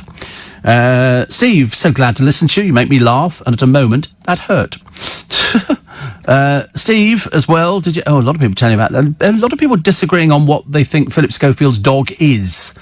Whatever it is, it's beautiful. It's absolutely beautiful. I think all dogs are beautiful. It depends. I mean, some people rely on them extremely well. Steve, I was in hospital, had an extremely low hypo, 1.7, whilst I was asleep. Thankfully, a nurse noticed I was shaking and sweating, woke me up to drink a glucose drink. Yeah, I don't think I've ever gone that low, but I've certainly had quite a few. So, the Papiers. This is what you want to know about, isn't it, this morning, just to find out where we're going in the world. Rugby legend Gareth Thomas revealed he's HIV positive. It's a secret he's kept for years. So, as I said, the medication now is so much better. He says, I'm going public to end the stigma. I didn't think there was a stigma with it anymore. I'm sorry to say that, but I didn't think there was. Why does Posh never smile? Apparently, she's launched her first makeup and skincare range with a. I mean, to be honest with you, I mean, I'm not remotely interested in anything that Victoria Beckham brings out. I don't believe she sits in the kitchen like Joe Malone did, making things together and going, "Ooh, let's make some of this, shall we?" I just don't believe it. It's another way of trying to try and get money. And yet, for all the money that they've got in the world, and apparently it's like they're loaded. You know, they've got a really naff house in Notting Hill. The walls are bare. It doesn't look like it's a family home at all because they don't spend much time there. They're either there, they're in the Cotswolds, or they're over in America. In other words, they're a bit like, you know, they don't have any sort of roots to put down. It's a bit disappointing. I remember seeing the kitchen. I thought, that's never seen action. Unless they've sort of put the pizza box on the centre aisle and then opened it. That's about as far as it would go. But now she's launching a thing. But yet Meghan Markle's brought out a much better range of clothes, and they're much cheaper. You know, none of this sort of Victoria Beckham is a stick insect. Seriously, she's a pencil with boobs. That's what it is. I mean, you don't know anybody who's as thin. If you think she looks thin in pictures, you actually see her in real life. Absolutely infinitesimally small. That's why, you know, you've got to be tiny to wear her sort of stuff. At least Meghan looks of a reasonable size. Amanda Holden has been offered money to write a children's book. I think David Walliams has got it sewn up. She's been offered 1.2 million. Gareth Thomas, he says, I've kept this secret for years. You see, so you can live with HIV. He says, I feared people would treat me like a leper. No, they'd just be saying, actually, why did you not use protection? Why were you having unprotected sex? That's the only thing I would ever ask anybody. He says, I told my parents after I was blackmailed it was the hardest thing I've done. But, yes, I mean, people who try to blackmail, they never get their just desserts unless you report them to the police. But I think it was actually the first recorded AIDS-related death was back in 1981 in America. In London's Royal Hospital, the Brompton Hospital, the first AIDS-related death was also the same year, a man of 49. Terry Higgins died of an AIDS-related illness. Rock Hudson died. Do you remember the Rock Hudson? I remember the Rock Hudson, where they were going, why does he look so ill? And it turned out he'd been going back towards hospital because he was HIV positive. He'd been having unprotected sex. And they had to keep denying it. They had to keep denying that he had an AIDS-related illness until the papers printed a picture of him looking so ill and gaunt that they had to ask questions, because I think in one of the programmes he was doing, he had to kiss Linda Evans. And people were saying, oh, not sure about that, with the passing of saliva. First World's AIDS Day was held in 1988. Freddie Mercury died in 91. He only came out because the papers took a picture of him walking by his house in Earl's Court. And then he had to come out. Then DJ Kenny Everett was 50. He actually died of an AIDS-related illness. And then 1996, the year after Kenny Everett died, they started making this combination HIV treatment. And it's been very successful. Very successful. Since the epidemic began, guess how many people have been infected with the HIV virus since it began? If I tell you 75 million people. 75 million people have been infected, and you wouldn't know to look at somebody. So that's why when you get the prostitutes who are operating in London, some of them reliant on drugs and drink and things like that, and would they have unprotected sex? Yes, they would. Yes, they would. If it means getting the client to get the money, as opposed to not. But then you look at somebody and you think, I don't think you look very well, actually. But since the epidemic began, the 75 million people have been reduced by 32 million who have died of an age-related illness. But the combination drugs are fantastic. Quotes of the week we love. This is BBC's Steph McGovern. I'm a girly swat and I'm proud of it. Let's see who's in the job the longest. She had to apologise to Boris Johnson. Oh dear. The bubble looks like it might have bursted, young Steph. Jeffrey Boycott shrugs off calls for him to be stripped of his knighthood. And he says, I couldn't give... Oh, no, one of them's preferable. I couldn't give a toss, which is great. And John Lennon's sister, Julia Baird, reopens the Liverpool children's home, Strawberry Fields. She says, as children, we all have somewhere that's a bit ours. This was John's special place. They've done it all up. You can go and sit in Strawberry Fields. Is that brilliant? Because I thought all these places were made up. I thought it was them being on drugs that gave them all these, mad names. But no, it exists. Get out the way, guys. Put a woman up there. Who's that? Pierce Brosnan. It's time for a female 007. Well, I'm sorry, but not. Ian Fleming wrote 007. He's a man. OK? You can't just change something because you think, oh, we've got to do this because we're all snowflakes. No, thank you. Also, Peter Hill. He downed 50,000 pints in a 320,000-mile pub crawl, which lasted 35 years. He said, I'm doing my bit to keep the pub scene alive. Just you drinking in a pub, dear, isn't going to keep the pub scene alive, I'm telling you. Come round London, we've got more pubs closed down because people don't go to pubs anymore because they go and buy the drink and they take it home and they sit on their patio or in their gardens and it's cheaper and they can smoke if they want to smoke. It's the smoking they reckon's killing off pubs. I don't think it's that. It's just that, you still get people going on a Friday night, but they are of a particular age group. They go out there because they're looking for a little bit of How's Your Father on a Friday night, hopefully making it last till Saturday. And breakfast with Andrew Castle this morning. Sam Guimard defects to the Lib Dems. It's a little track, isn't it, where they sort of run over there and people go, yeah, and here's Sam Guimard, and we'll go, who? And they go, he's joined the Lib Dems, and we go, it's really exciting. Trump has confirmed Bin Laden's son is dead. I thought we'd had that confirmed a while ago. Were we just waiting on Trump to sort of come up with something? So it's been confirmed. And the Lib Dems look to scrap Brexit with a revoke policy. Ooh, all of that and more. The Weekend Breakfast with Andrew Castle. Starting at 7 this morning on LBC. I bet he'll be doing the golden toilet, which was stolen. A man's in custody, by the way, so I didn't get very far with it. Have you tried lifting up gold? It's not physically possible. You can't do it, and you've got a crane with you. And this is it's worth 4.7 million. I mean, all the old jokes, the police haven't got anything to go on and all this kind of stuff. Plus. Jerry Horner was out channeling Jackie Kennedy, cheered on her racing driver husband Christian.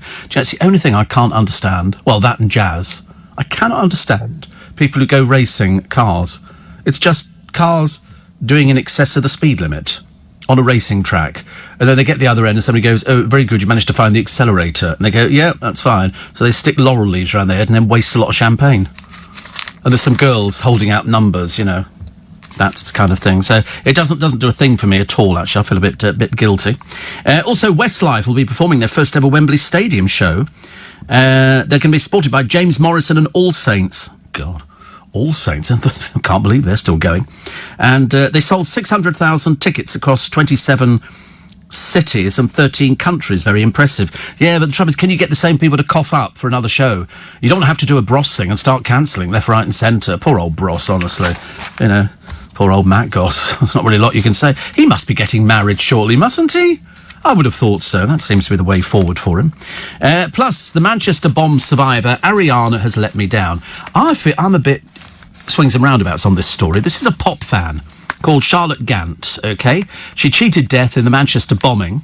She's heartbroken after Ariana Grande cancelled a meet and greet. She paid £530 to spend time with her idol backstage before a gig. But the meeting was axed after Ariana had suffered a handful of panic attacks and needed to rest her voice. Then Charlotte was told she'd get just £310 back, meaning her ticket and a goodie bag worked out at 220 quid. Sorry, I thought you were her fan, dear. I thought you were her fan. Now you're moaning about what you've got left. It was 530 quid, which included a goodie bag and your ticket and the meet and greet. And she has to cancel the meet and greet because of panic attacks. Far from being sympathetic, you have just jumped down her throat and go, she's let me down. Because all I've got now, the goodie bag and a ticket worked out at 220 quid. No, dear. What I see is that a photograph costs more than 200. More fool you. More fool you. But fancy then, considering you're supposed to be a fan, you know, Charlotte has a treasured selfie with Ariana and hoped meeting her would bring closure. Well, it didn't.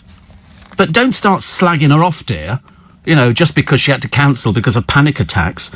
She says, I felt it was part of my healing process and a chance for a bit of closure. Well, think again.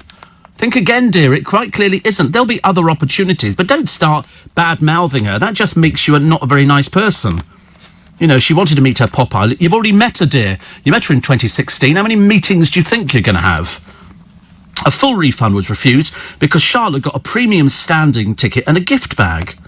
She said tickets cost $120 to stand at the front, so I essentially paid £100 for a small goodie bag. Girl, you are Miss Misery, aren't you? Girl, no pleasing you. No pleasing you at all. God, she's better off without you. Definitely. What else we got here? Are you for or against a real tree? This is a council who want to have a plastic tree. This is in... Is it Louth? It's in Lincolnshire? I don't know. Good asking you, is it? You don't know either. I don't know. It could be Louth or Leith or something. Anyway, supporters of the fake tree shipped more than 10,000 miles, said its carbon footprint would be lower than deforestation. Do you know, I don't know what even this carbon footprint malarkey is, but they keep mentioning it all the time. And so somebody says it's ridiculous to buy a tree from China, and it's got 23 foot.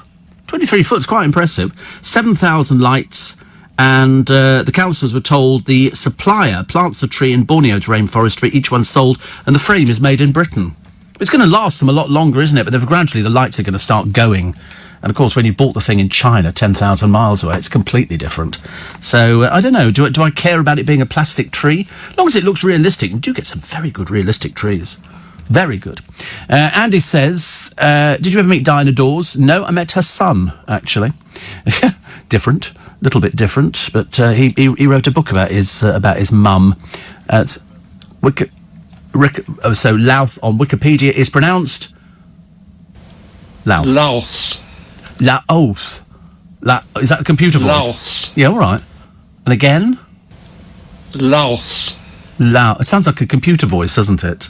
You know that on YouTube they get computer voices on there doing some of the commentaries of things. It's quite clever, really. But that one sounds like Louth. Louth. Yeah, all right. Labouring the point now. I don't care about it, actually. Steve, by the way, you'll have a boost from Rajar, as I did the last survey. Right. I think loads of people do the survey, don't they? I'm not complaining about the figures, believe you me. I've never complained about my audience figures. I'm always eternally grateful. Thank you, Catholic Herald. I can just imagine all these... I did feature in the Catholic Herald. They did a very nice piece on me, but the man who does the obituaries in the Daily Telegraph. So I was equally more thrilled, slightly disturbed at what he thinks might be in store for me. Perhaps he'll write a nice obituary if I eventually go. So I was watching an old Variety... I don't know. I'm planning on hanging around, I think, actually. I don't know why. They were doing a thing at the Royal Variety performance last year, I think it was, of all the people who died. And, of course, halfway through, they get Dale up on there. And he never looked comfortable. He did the Royal Variety performance a couple of times, and he never looked comfortable doing it. It was one of those things. Oh, there we are. The radio presenter who makes a... Oh, is this me? This is Diary. The radio presenter who makes the early hours bearable. I know. He says here, blah, blah, and he talks about Farage, a little-known person, and Jacob Rees-Mogg. You haven't read it, have you? I'll let you read it. Very good. Very good. Very good. This is the Catholic Herald. I imagined actually all over the place Catholics are going, have you heard this Steve Allen on the radio? If you're feeling slightly depressed, it'll make you worse. But I look on this as a bit of a cheating way of getting the Pope on in conversation. I thought, he must read the Catholic Herald. Somebody must translate it to him. Steve Allen, yeah. He wants to do it in conversation. Yeah.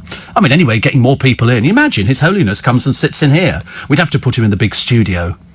I bet he comes with a huge entourage, but I'd love to... Can you imagine what you talk to him about? Do you pray every day? Do you have baths or showers? There's all these things you want to know about, don't you? I want to know about it. Who writes all your speeches? Aren't you a bit exhausted? Because once you're in the job, you're there for life. Well, except the one before last who decided to opt out a little bit beforehand. But there's lots of strict rules and regulations that go with being Pope. You imagine, you're thinking about doing something else and they go, you've just been voted in Pope, and you go, oh, I didn't want to be Pope. Going to be a cardinal? And they go, no, you can't. We've done the black smoke and the white smoke. There's loads of... You imagine, special guest for In Conversation this Christmas, the Pope. The Pope. I mean, yeah, what time do you get up on Christmas? Do you stay up all... Well, he must be up. Because he'll have midnight mass, which I'm presuming they must do in a number of languages. I mean, it's a lot of putting on clothes, isn't it? I mean, boxers or pants? These are the questions you want to know about the Pope. How does it work? I mean, do you go to bed and have you read other books? Because he did have a life before he was Pope. God, I'm seeing this as a series. This isn't just a one-off for Christmas. This is fantastic. Yeah, what's your tallest hat? Have you ever felt a bit worried that it'll blow it off your head? When you go out there. I mean, to be honest with you, it's so big over there, St. Peter's. I mean, the basilica is blooming enormous. The letters on the ceiling are 9 foot tall, but you can't tell that when you're down on the ground. They actually tell you they're 9 foot tall. And there's lots of men in dark suits, sunglasses indoors, obviously some sort of conjunctivitis or something, and little talking brooches. And then you can go downstairs into the crypt and see where they're all buried. They, of course, there. I think one of them is actually... I'm trying to think. Perhaps that was somebody in another church. But they're all buried there, and so people go... Because I was the only one not crossing myself. But it's fascinating to go to. I mean, it really is. But Rome, God, hot. Don't go in summer. Really terrible. And also graffiti everywhere. I've never known a place for graffiti. At least we seem to have sorted that out, don't we, in this country, which is quite nice. So, for and against the real tree. Also, the couple, same-sex couple, who found a sperm donor on Facebook. Lovely. It's just where you think to go, isn't it, really? You think, oh, sperm. Facebook. Let's go and check that out. Check that one out. Blues singer Lee Ryan reveals his EastEnders career turned sour because he took part in a Fanto. Nothing to do with the fact you're a complete and utter dipstick, is it? When we had 9/11, he said people are spending a lot of time worrying about this kind of thing on the news when, we could save Wales. He'd quite clearly lost the plot. Anyway, he was Barman Woody. There's probably a joke there somewhere. But he says, I can't, understand. He had a bit of an experience. I think he walked out of the Panto. I'm sure he was in Wimbledon pantomime. And he did Aladdin last Christmas, couldn't break the contract. The trouble is, he could have had it all, but he's just so stupid. And he's also one of these people who don't ask me why they do it. They all do it, lots of them. He's exhibited himself on the internet. Not the kind of thing we discuss on this programme, let me tell you. Pictures available. It's another one here. A Stars TV cancer alert. Selfie with Willie Thorne saved my life. This is Carl Guntrip. Where do they get these names? Carl Guntrip. He got the break of his life after posing for a snap with Q legend Willie Thorne. He was in Rome with his girlfriend, called Alicia Evans, in January, and he spotted the star at the Trevi Fountain, down a side street. Willie was with a camera crew and couldn't reveal why he was there, other than say it'd be on TV this year. Could be men's cancers, we think. But anyway, so it's all ends well, I think, which is good news. So meeting him made sure that he went off, which is nice to have your company nice this morning. Shane says, I still use the Breville toasted sandwich maker. Well, it's lovely. And Trevor says, Katie Price being kidnapped sounds like the answer to the country's prayer. Who would pay any ransom? Well, that's why I didn't understand. I'm taking it seriously, but I'm just trying to think, why would you kidnap somebody that frankly is going to do your head in? Don't you think? And I'm thinking, but nobody's going to pay a ransom for it. They're just not. They're going to be going, okay, we want £1 million. Okay, bringing it down a little bit. 20 quid? Would that too much to ask? I tell you what, we will pay you if you come and take her back. She's very annoying. Because, she's just a bad drunk. And because she's taken the boyfriend's phone off him, he's 22, mental playing age about 16, I should imagine. All having sex with Katie Price. And everybody else is going, yeah, whatever. Whatever. 84850 steve@lbc.co.uk. And lovely Pat, because Pat is going through a bit of a crap time at the moment. That's the best way I can describe it to you without, telling you everything. But I know what she's going through. I know exactly what she's going through. I don't know exactly what she's going through, but she's going through a very, very difficult time. And her Brian being ill is almost unbearable for her. So I thought yesterday I'd just get her some flowers, because that was the big thing for my mum. she always wanted... This is Paul Cooper's mum and dad. And I thought my mum always used to get cheered up by flowers because she just liked to stick them in and so if you buy somebody roses, and I bought her about four things of roses, and I thought you can just put them in a vase and just look, because they look nice. And she says thank you, so big hugs. No, big hugs to you, Pat. Big hugs to you. I know it's a terrible time at the moment. I know. I'm keeping up to speed with it, but I'm glad you enjoyed the flowers. I said to Paul yesterday, I said, did you go past your mum's place? And he said, yes. I said, oh, good. So I went back to M&S and got the roses, and then, because that's nice. It's something to cheer people. I'd have bought you chocolates, but I thought you wouldn't appreciate chocolates. Flowers, much nicer. Flowers, much nicer. Right. What do we got? 23 minutes to 7. So excited. Steve, down in your hood, says Tim. In your hood? What's that? Is that your neighbourhood? Oh, neighbourhood. Oh, I see. Oh, Cockney rhyming nothing. Running the Richmond half marathon today. Pfft, wuss. Only a half marathon. It's not the same, is it? He says, picking up mate Libby from Slough on the way down. Hopefully the sunshine will shine on the Thames. It is going to shine on the Thames. I hope so. Wonder whether Mo Farah listens to your show before the races. That's Tim in Gerrard's Cross. I don't know, actually. I don't know. We get all sorts of people listening. Sometimes I'm always amazed that somebody will say, oh, I was listening to your show yesterday. Like the Catholic Herald. And I thought, well, you never know, do you? Perhaps I'm assured of my place. Steve, you're right about cheese sandwiches, but you can't beat a bit of Marmite on toast as a snack, says Matt.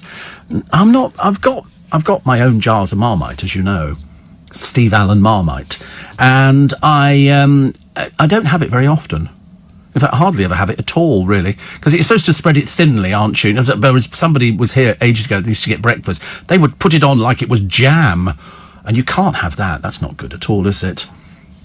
I've tried the champagne Marmite. I wonder if you collected them, would they be worth money in years to come? And then I thought, no, they wouldn't. Do they have Marmite in the pyramids? Did they find a jar of Marmite in the pyramid? I don't know. I'm sure somebody said honey. They found honey in the pyramids. I remember honey being found in the pyramids because they used to use that a lot. And I remember thinking, that's quite nice, isn't it? Quite like that. Steve, I shall be listening, says Billy, to you this morning. All this talk about broths is making me hungry. I like a nice stew in this autumnal weather. I actually went one step further and got the ingredients for a lovely pea and ham soup. Had to be peas and ham then, would it? I'm only guessing. Peas and ham. And Chris says, I'm just finished a messy 3-night stint in Valencia. Flying home this morning and glad to get away from the rain. I hear the weather is Brea in Blighty.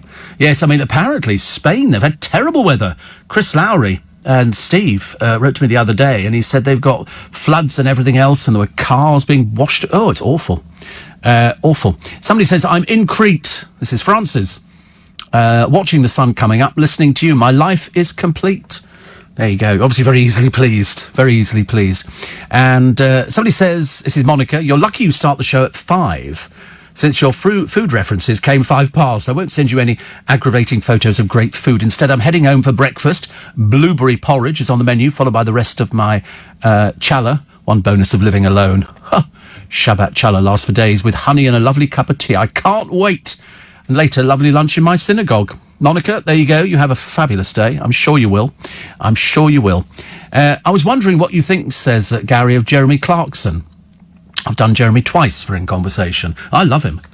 I like all of them. All of them on there. I didn't like the remake of Top Gear. I only liked it with Clarkson. And it worked very well. No, I've done him twice. I love them. I think they're fab. You talk about sales. I once bought a shirt in a shop in Richmond for 120 quid. Following week, it was reduced to 40 quid. I know. Isn't that depressing? See, that would really depress me a lot, so I wouldn't spend 120 quid on a shirt. I plan to have 4 cats when I'm older, says Noah. Agnes, Gertrude, Olive and Winifred. Bit camp, isn't it? Names for sort of... Isn't that a bit camp names for cats? Agnes, Gertrude, Olive and Winifred. Why would you want 4 cats? Only have 1. 1 is better. The Daily Mail used to have a daily strip cartoon about a dog called Fred Bassett. Yes, you're right. And one here, it says, you're wrong about Katie Price. She's a very sexy, rich woman. Met her a few... She's not rich. That's the trouble. She's brassic. She's absolutely flat broke. She has to cough up $12,000 every month, and that's just to the tax man who've done a deal with her. If she misses out, they'll take the house and they'll sell it. It's only worth it. You get less than $1 million for it. And also sexy, really, with that cosmetic surgery. God knows what it looks like underneath it. Really bad. But no, she was never rich. She was just a page 3 girl, and not even a very good page 3 girl. She was only known for her enormous bazookas, and that was it. But not. They used to bill her as a businesswoman, and of course, all her businesses failed, every single one of them. My father-in-law, says Alan in Fife, named his cat Dave. Dave the cat just seemed to be a strange choice.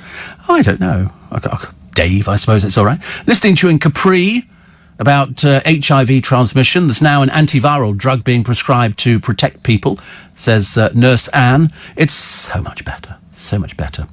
And Steve, 1 cubic foot of pure gold weighs 1 ton.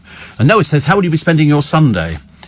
Staggering back to the car with my chair, which is made out of recycled plastic from the oceans, which I'm very much looking forward to doing. I've also got my one of these. No, it's not a Karcher. It's like a vacuum for outdoors, so you can either blow or suck, and you can. It's like a leaf blower, only this one sucks as well, so I can pick up all the dead heads which are falling off the begonias. So, and it goes into a bag, it collects. I've ordered one of those. It's only like 35 quid. So, a leaf, it's a leaf sucker. And it'll pick up all the little bits and pieces. But we've got a plague of spiders at the moment. One, which is about the size of a dinner plate, nearly attacked me and dragged me into its lair the other day. I moved something and this thing shot out of sight. Frightened the life out of me. Frightened the life. Steve says, Simon in Essex, Friday nights I've morphed into what I used to class an old fogey. Lucky if I can stay awake beyond 9 o'clock and prefer a nice Ovaltine to How's Your Father. Oh, who bothers with that? To be honest with you, a nice cup of Ovaltine and a piece of toast or a biscuit or something like that's quite nice. Or some Twiglets. Prince Andrew has added to his carbon footprint, says Paul, with a very old joke, which I daren't use. Sounds as though it's actionable. Louth sounds like mouth, says Mike. Louth. Mouth. Of course it sounds the same, but yeah. Is it going to make... Listen, I don't believe there's anybody listening in Louth at the moment. And, Steve, will you be opening the phone lines on Christmas Day this year? I shouldn't think so. Haven't done for the past God knows how many years. I've lost track of how many years I've done Christmas Day on LBC, and each time we go, shall we open up the phone lines? And we never get around to opening them up. Steve, I'd have to ask the Pope how he keeps his white cassock so white, and if the eating of tomato soup is banned. Well, I should imagine. I mean, he'd have to wear a bib, wouldn't he? You can't have the Pope sitting there dribbling tomato soup down the front. We could have I imagine he's absolutely immaculate. Absolutely immaculate. Have you ever done with what? Leopard print boxer shorts? I don't know. I would think the Pope would just be wearing standard pants. Don't you? Do you think they're made for him by a factory? They go, this is what His Holiness wears. You know, I imagine it in the Vatican gift shop. You know, you could probably get Pope underwear or something. Do you not think so? I don't know why. We were interested in this the other week, actually, when we were doing a survey on what people wear. Because women, it's always knickers, isn't it? All those big things that were worn in that Notting Hill film. But for men, there is a sort of a vast array. Boxer shorts, both silky and satiny and just plain linen, or slips, or trunks, or whatever. No, there's so many different types. I mean, seriously, there's some odd types. But I just think it'd be quite nice to sit down with the Pope and go, so, Christmas... busy time for you? What would you really like to do? Are you allowed to go on holiday? Do you do swimming? Things like that. Do you think the Pope goes swimming? Of course he must do. But he must travel with a huge entourage. Because you remember I told you that the Pope came to Twickenham a few years ago. And so I thought, I'll walk round. I'm not religious. But I thought, I'll go round there. There might be something that sort of, comes off him. And I'm standing there with all these girls from a Catholic school down the road. And we're all standing there and they've got their little flags ready. And I'm standing there and I've got my phone ready to take a picture of His Holiness as he probably looks at me and waves and goes, hi, Steve, listen all the time. that kind of thing. I'm Steve Allen. And what does he do? He comes in from the opposite direction. Misses us completely. We're all standing there, and the girls, the disappointment on their poor little faces. There were tears and because the Pope, he was supposed to be coming in to bless a college or something, I don't know. And so we're all standing there, and I thought he'd come in through the main bit of Twickenham, along the river, and then up into no, he came from the other way. So we never got to see him. And it was only because word filtered back, somebody said, oh, he's already gone in. Went, what do you mean gone in? Gone in where? We were waiting here. How could he? I mean, he could have come up our way and then gone out the other way. So we all went home I tried to look as I wasn't bothered. But I was, really. I was a bit miffed by it. 14 minutes to 7 is the time. Warren says it's Sunday morning. Why are you live on the radio? Why are all of a sudden people going, why are you live on... I'm always live on the radio on a Sunday morning. Always, for the past 6 years, 7 years. Might even be longer. Johnny Perry, who you know has got a hotel, says, I love watching the expressions on the faces of our European guests who've never tried Marmite before. Most of them think it'll be sweet like chocolate. I keep seeing that advert on the television for Nutella spread. I've never quite managed to... We didn't have that in our house. My mother thought that was probably an extravagance that we could do without. Singer Sam Smith, who wants to be referred to as they, not he, has bought a mansion. What is this they, not he? I mean, perhaps I'm incredibly naive and incredibly stupid, but his hits include Stay With Me, blah, blah, blah, blah. But what's that got to do with it? It was non-binary, the non-binary 27-year-old last year named in the annual Times Rich List, 24 million. But what's this referred to me as they, not he? I mean, there's no gender assignment. Right. So he's identifying as what? Male and female. He's identifying as non-binary. You see, in my day, non-binary was sort of 0, 1, 1, 0, and all that kind of stuff. Yeah. Not today. Today, it's non-binary. So what does that mean? I mean, so we lead... Yes. So, in other words, he doesn't identify as a man or a woman. That must be a bit of a problem with boyfriends, mustn't it, really? I'm assuming if he's gay, he's going to be going with another man. That would mean he was gay, not they. Doesn't want to be Well, we're not labelling him. He's labelling himself. We were just calling him perhaps he doesn't want to be known as Sam. Perhaps we should call him... Yeah, why is he moving... that's a good point. Why is he moving into a mansion? The clue is in the word, shun. And you you take that on board and you twist it around and it's got the word man in it. It's really... I mean, is this a result of sort of a strange childhood or something? I can't... I mean, modern day parlance kind of eludes me completely. I don't understand this. You know, what did they call something the other day? Manscaping. That's when they sort of look after you, kind of thing, don't they? They sort of, shave you. Is that manscaping, I believe? That's shaving. You believe so, yes. Well, I mean, heavens above, both of us can only just hazard a guess at something like that. Oh dear, bad news. Roxanne Pallett's back in the paper again. Let's hope we don't see any more of her. Nasty little piece of work. Thank you very much indeed.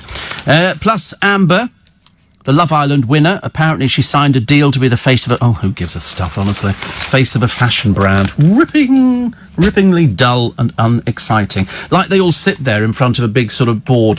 Let's do a dress, shall we? They don't do anything like that. They go to a company, the company go, well, see if we can flog clothes with your name on it. Why? I can't imagine. They were only known for wearing bikinis. They weren't known for putting anything else on. And they go, okay, so you're now going to be the face of, didgeridoo puppets clothing or whatever it happens to be. And I think people think they design it all themselves. Must be very disconcerting if you're a woman, thinking, why would you want to buy stuff like that? You're going to go to an established shop, aren't you, really? The mum says she's lived on a diet of cheese sarnies, has eaten them almost every day for 30 years, and made in Chelsea's Olivia Bentley, whoever she is. Never even heard of her. Has signed a deal with a lingerie company. And apparently, the brand's bosses of this is just basically underwear. That's all it is, okay? Bra and knickers, okay, and a little thing over the top. And they asked Olivia to work with them after spotting her chic style on the reality show. What was she doing, bra and knickers on there as well? Good Lord above. Honestly, I bet your parents must be delighted, dear. That's our daughter, the lingerie model. I want to enjoy being a single girl. This is Summer... What's-her-face? This is the ex-girlfriend of Paul Hollywood. Claim to fame, she's the ex-girlfriend of Paul Hollywood. Claim to fame in the future, she's the ex-girlfriend of Paul Hollywood. And apparently, she hasn't decided if she wants to sort of continue with this celebrity lifestyle. She's a barmaid, okay? How she's surviving without barmaiding, I've got no idea. She's got some chronically ill-looking horses. I've never seen nags before. I had heard the word, but they're all long-haired and they're not sort of looked after properly. And I'm thinking, and she wants to do a horse programme on the television. Who's going to watch that? Who's going to watch? Come on. Well, me, apart from me, watching a horsey... who's going to watch a horsey programme presented by somebody you've never even heard of, apart from the fact her claim to fame is she went out with Paul Hollywood, and that's it. Fame by association. All very worrying, isn't it? Very worrying. Amanda Holden's been offered $1.2 million to write a kid's book. Wish somebody give me $1.2 million to write a kid's book. It's quite difficult, though. She's hoping that she can emulate what David Walliams did and does, which is good. And what's this? EastEnders star Emma Barton is battling heartbreak. She's taking part in a dance contest. She's doing this one months after her beloved Nan died. That's the trouble, Emma, isn't it? They do. Mine went years ago. Years ago. I'm always quite jealous of people who've still got them in this day and age. Nick Ferrari, telling you like it is, shown up by a bunch of Burkes. This is John Burko. I'm going to stand down. I'd like to thank my wife, Sally the Burke, and the children. He named all the children in the house. So dull, so boring. Liam, I'll invite Noel to the wedding. This is the Gallagher brothers, a more dreary pair you'd be hard-pushed to find. And he says, I'm Pepe Le Pew and Debbie's my Penelope Pussycat. Is there something the matter with the Gallagher brothers? I mean, are they on medication or something that we're not aware of? He says, our Noel will turn up to the wedding because he'll go to the opening of anything. Lovely. How boring, two brothers who are still, complaining about each other. Boring, boring, dull, boring. He says, I've only invited him to the wedding because me mam says so. Nobody calls her your mam. What planet are you from, dear? Oh, blimey. The town at Loggerheads, we've done that one, haven't we? Oh, look! It's another picture of Paul Hollywood's ex-girlfriend. She makes her first red carpet appearance. You'd have thought she'd have had the decency to actually say, no, of course I won't appear on the red carpet. I'm a barmaid, OK? And I had a fling with Paul Hollywood. I'm not a celebrity, OK? I don't know. Monkey Business, illegal hunting trophies being sold in the UK on eBay. Sunday Express, birthday boy Harry gets green light to finish Dream Home. Yeah, they've allowed him to put up a hedge, apparently, which is very exciting. The Daily Mail on Sunday, they've got, we'll break free of the EU like the Incredible Hulk. And also how Jacob Rees-Mogg made his millions. You'll want to read that. You will want to read that. Plus, inside, the RNLI buys bikinis for Africans as it axes 100 jobs in the UK. And the marathon is back, the chocolate bar. It turned into Snickers. And now they've decided to rename it Peanuts and Caramel. Horrible combination. Not my idea of fun. But they're going to rename it Marathon. It says internationally known as Snickers. So in case people go off marathon, they think it's the same thing. Okay, exactly the same thing. And that, as they say, is just about it for this morning. The Duke of Marlborough, how he lost his throne. This is the solid gold lavatory. Amazing, isn't it, really? Solid gold lavatory. I love some of these houses. It's like Highclere Castle. Fabulous place. And they've got a fantastic exhibition in their cellars, which is the Tutankhamun exhibition. And here he is. This is the man who's defected to the Liberal Democrats. You're going to get him all over the place. And Free Food magazine with Nigel Slater and Tim Adams on 25 years of a revolutionary recipes. Not going to tell you what. You'll have to wait. It's a cheap radio ploy to get you listening longer. Always works, though. Always works. So I hope you had a nice weekend. You get out there. My sucker thing arrived the other weekend. So I bought this either blows or sucks, and it was only about £35, and it's quite heavy actually. But it arrived late, so I couldn't get it out, and so I'll have to do it today. No, it arrived late last night, so I sort of moved it into one of our rooms yesterday, and then what I'll do, I shall just. I mean, I don't think you need to assemble it. It comes with it either sucks or blows. I mean, to be honest, report back. There'll be a video. There'll be a video, because now that my begonias started dropping, I reckon I can just suck them up in this thing, and all the little bits. So I'm going to end up with ants and all sorts of things, because we've got loads of ants at the moment. Perhaps it's coming into their sort of season where ants hibernate or something. And then spiders everywhere. Spiders, bloomin' spiders. Entertainer Michael Barrymore could be making his TV comeback on Dancing on Ice. They've not made any comment. They've just sort of said, we never announce these things. So it's unusual that somebody would have announced this in advance. Plus, we've had the most amazing fun this morning with a toy, just a little toy to play with. It's our very own drone. We've got our very own drone, and I bought it in Costco, and it's very clever. I mean, it's ever so cheap, Very, very cheap. So it's really, really tiny. And what you do is, I mean, this is going to be useless on radio, I've just realised, but you throw it up in the air.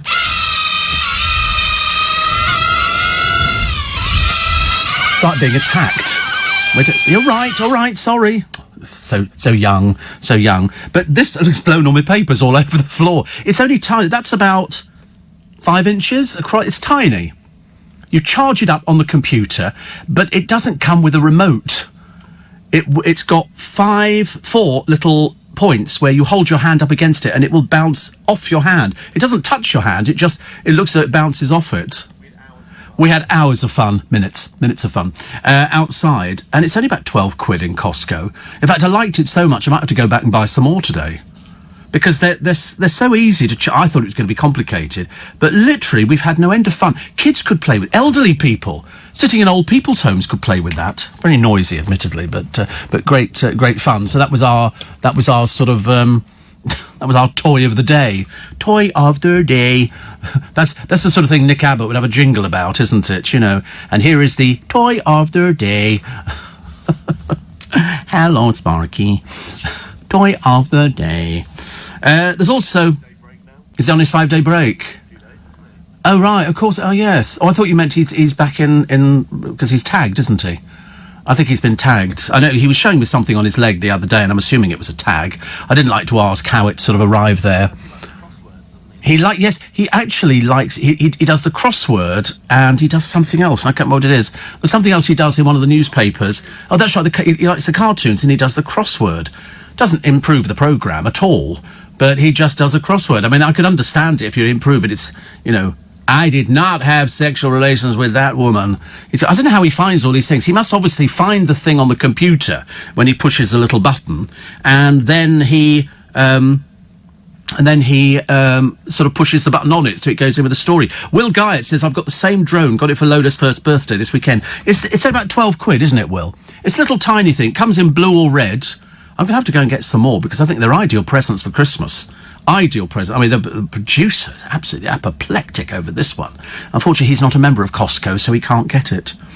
So I might have to shoot back there today. But to be honest with you, it wouldn't surprise me if they'd sold out already, because it's the kind of thing. Because it looks quite cute, and because they're sort of cheap enough. But because it's got no remote. When you take it out the thing, you think, oh, am I going to better manage this? Listen, I've thrown the instructions away. There's nothing that can go wrong with it. It's got little lights that flash on it. It's really good. It's the noise it makes, actually. Peaky Blinders was amazing last night. I haven't seen it. I've spoken to the cast, but I just haven't seen the actual... It doesn't really interest me, actually. Eating gorilla, awful, says Dorothy. Might as well eat humans. I mean, it's different people that come from different parts of the world, and they obviously crave eating monkey meat. It'd be like... I mean, I'm trying to equate it as sort of going to live in, I don't know, Libya. Okay, for example, I'm Libya off the top of my head, and going, I'd quite like to get some Kentucky Fried Chicken. And the people going, eating chicken? Kentucky Fried? What's that all about? Same sort of thing, isn't it? They don't see it as being endangered. They just see it as it's another meat form. Whereas we go, I'm sorry, eating monkey. I don't think that's very nice. But that's just us, isn't it? Also, millions of motorists admit they've driven with faulty headlights. Do you know, that's the way the police always stop you, isn't it? They have to have a reason for stopping you. They can't just stop unless something comes up on their little computer. And I wonder really whether or not, you know, people... I mean, I wouldn't know if there was a faulty headlight on the car, apart from it would probably come up on the dashboard, say something like headlight out. I mean, I don't seem to have had many problems with things like that. But I see people driving with no lights on at all. I'm assuming they're on drugs. Can't think of any other reason why I'd be driving with no lights on, or failing that they've only got one headlight on, or people drive with fog lamps on, which is illegal if it isn't foggy. And what do we do over the weekend? Well, we got with the blowing and sucking machine thing, which we're very much looking forward to trying later on. I'll have the cleanest patio this side of the Mississippi. We've got some lovely items coming up for auction. If you're a fan of Bonnie and Clyde, you're going to love this. This is what they call real memorabilia. Real memorabilia. Real good stuff. Plus, the celebrities in the pledge to defeat the trolls, they've decided that they will not pass on the trolls' tweets and things like that, which is what I said all the time. I can't believe anybody would ever think like that. You get anything from a troll, it's automatically blocked and deleted. That's all you have to do. You just block them. Or failing that, even more entertaining, mute them. Then they don't know they've been blocked. If you block, they can actually see that they've been blocked. But generally speaking, they've got mental illness, some of these people. So you're basically saving them from themselves. Much, much better. Ozzy Osbourne says he's back from the dead. Don't believe a word of it. Sharon. I mean, honestly, he was a wreck. Prince Andrew goes to church with the Queen. It's not helping. And the Wags, there's a Wag who's had her car stolen, and she's paying for it on the Never Never, thus proving to me that these Wags don't have as much money. She's paying like 402 quid a month. It got nicked. Unfortunately, it's been sold on, so somebody else has got it, and the police say she can't have it back. How does that work out? And yet she's still paying for it. The insurance company not paying out either. So it's I'll tell you the story a bit later. It's very sad. Sad story. Sadder than that. Also, the church have got into a bit of a row because somebody went onto their land and they found a Viking hoard of jewellery and brooches and all sorts of lovely stuff, which I'm quite taken by things like that. And it's worth about 2.5 million. So the church want their port because it was found on their land. To be honest with you, it should all be theirs. Found on their land. I thought the bloke who actually found it was going to do a deal with them, but it turns out, no, he wasn't. Plus, 2 women get into a cat fight after a day at the races. They're actually at the races. What sort of people fight at the races? Chavs. The sort of, you only got to look at the blokes to realise they're chavs, and the women are chavettes. I mean, seriously, you are talking the lower subculture. You're talking the Jeremy Kyle show failures. That's what you're talking here. Steve, Dean says, I still listen 7 days. Not always this early, though. Aha. And Ian says, I remember Lloyd Grossman when he presented Through the Keyhole. The best episode was when Quentin Crisp let us see his New York flat. I went to see Quentin Crisp when he played the Don Mar Warehouse years and years ago. He was made famous by the naked civil servant. And he came over because he was sort of gay in a time where it wasn't legal to be gay, but he was so gay. And even when he was elderly, he was even gayer than gay. He made the only gay in the village in Towie look almost butch, admittedly. Maybe not that far. Are you related to Tom Allen? I think not. That's Will Guyot. I'm related to Will Guyot, not Tom Allen. We've tried to explain this to people before. It's very, very difficult. 84850. Somebody says, Aston Villa on TV tonight, playing West Ham. Up the Aston. Yeah, that's all. Woo. Up the Aston. All for that. I'm just in the process of buying the new strip for this year. It's a little bit late in coming, but I've just saved up for it, which is good. And somebody says, I remember Lloyd Grossman, but his sources. Yes, he became very famous. He's 69. Martin celebrating a birthday and says, can you wish me a happy birthday? Well, we've got nobody to wish you a happy birthday. That's awful, isn't it? Dear. Nobody to wish you a happy birthday. That's like being Victoria Beckham. No friends. Seriously, I don't think she's actually got any friends at all. I feel so sorry for her. They went out after they went London Fashion Week, whereas the whole clan turn up like the Von Trapp family, but without the talent of singing. And then they all go for dinner afterwards. They all look as miserable as sin. Victoria Beckham looks like she's lost £100 and found a penny, and Dave looks like he'd rather be anywhere else apart from with her. Why can't they smile? Was there something the matter with them? Perhaps they're worried, because when you see Dave close up, he's got more lines on his face than the Sahara Desert, and she looks like she's frightened to move her face because she thinks it might sort of spoil it, but she's just looking more peculiar, but it makes her look miserable. More spiders because it's mating season, says Jacket. Well, I'm having none of that going on my patio, I'm telling you. They're not faffing around having sex and things like that. So it's outrageous, isn't it? I mean, it's this spider, and they do it in the open air.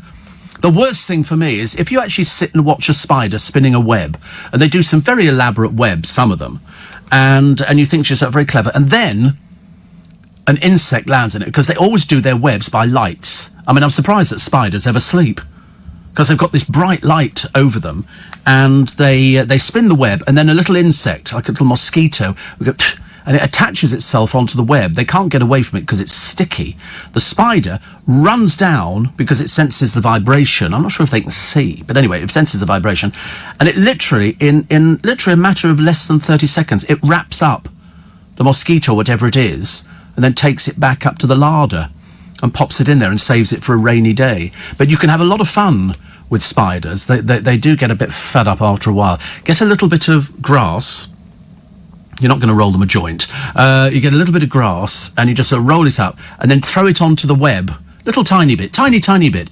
The spider will sense the vibration of the grass vibrating, will rush down, thinking it's an insect, will discover it's not an insect, and will very cleverly pick it up and drop it off the web. Seriously, you can amuse yourself for days. Steve, word of caution, make sure you use your new blower only on bone-dry leaves. Having witnessed, says Laura, my husband, who buys most gardening gadgets, toil away, trying to blow damp autumnal debris. Well, we haven't got as far as that yet. Also, I bought a power plug. You know, you put it in there just in case it hits water or something like that. It's only £3.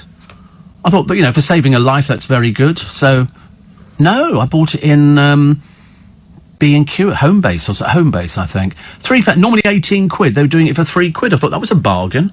Very pleased with that. So I bought one of those, and I shall have a good old sucking a little bit later on. I should be sort of out there, because everything's dry. There's no... I mean, if it had been raining, I wouldn't have done it.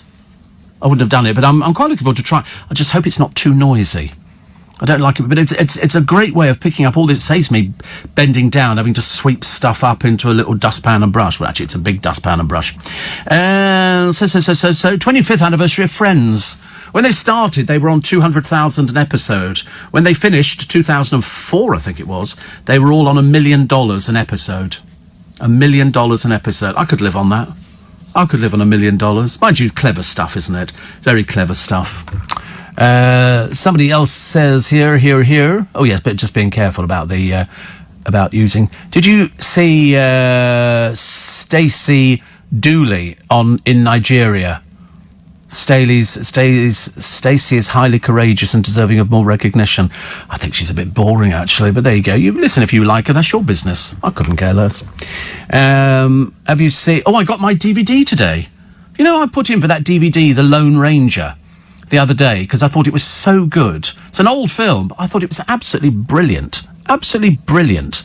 And so I ordered it. It's only $3.99.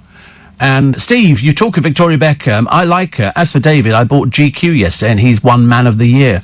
Well, they sit round the office with a bottle of Lambrusco, and they go, "Should we give it to the Beckhams?" Well, at least they'll both turn up. That's where they get the publicity from. There's no sort of... I mean, nobody cares about GQ. How can he be Man of the Year? He models pants. Don't be silly. He models pants and whiskey. In fact, if you've got enough money, you could get him to sort of plug your item. That's what he makes his money from. That's how he does it now. He doesn't play football or anything else. He's still hopefully, desperately hoping that he's get some sort of night to it. I hope not. They'll be unbearable as a family. Absolutely unbearable. Rod Stewart, I have beaten cancer. He had a 3-year struggle with prostate cancer. And expert says Rod going public could lead to more men getting early tests. Yes, well, he's had it for 3 years. It's like when you see Gareth Thomas with the pill that he uses daily to combat HIV. That's why the technology nowadays is so far advanced to what it was. Before, it was, if somebody got HIV, then it was almost a death sentence for a lot of people. A lot of people lost their lives, but then they worked out things, and now they do it. What it comes down to is unprotected sex. If you have unprotected sex and you're having sex with somebody who is HIV positive, who hasn't told you they're HIV positive. See, what's interesting is I don't know, because he has a boyfriend, and I don't know whether or not how long he's been going out with his boyfriend for. His husband, is it? Oh, blimey, we've moved on a pace then. We think it's husband. That's what the producer thinks. He thinks it's husband. Wait a minute, try and find out. So, he's 45. We're planning to work together with Harry. Wants to break the stigma around HIV. Are they married? Yeah, he saw his husband, Stephen. But how long have they been married, and how long has he been HIV? That's what I want to know. I'm trying to find out. But anyway, Elton John,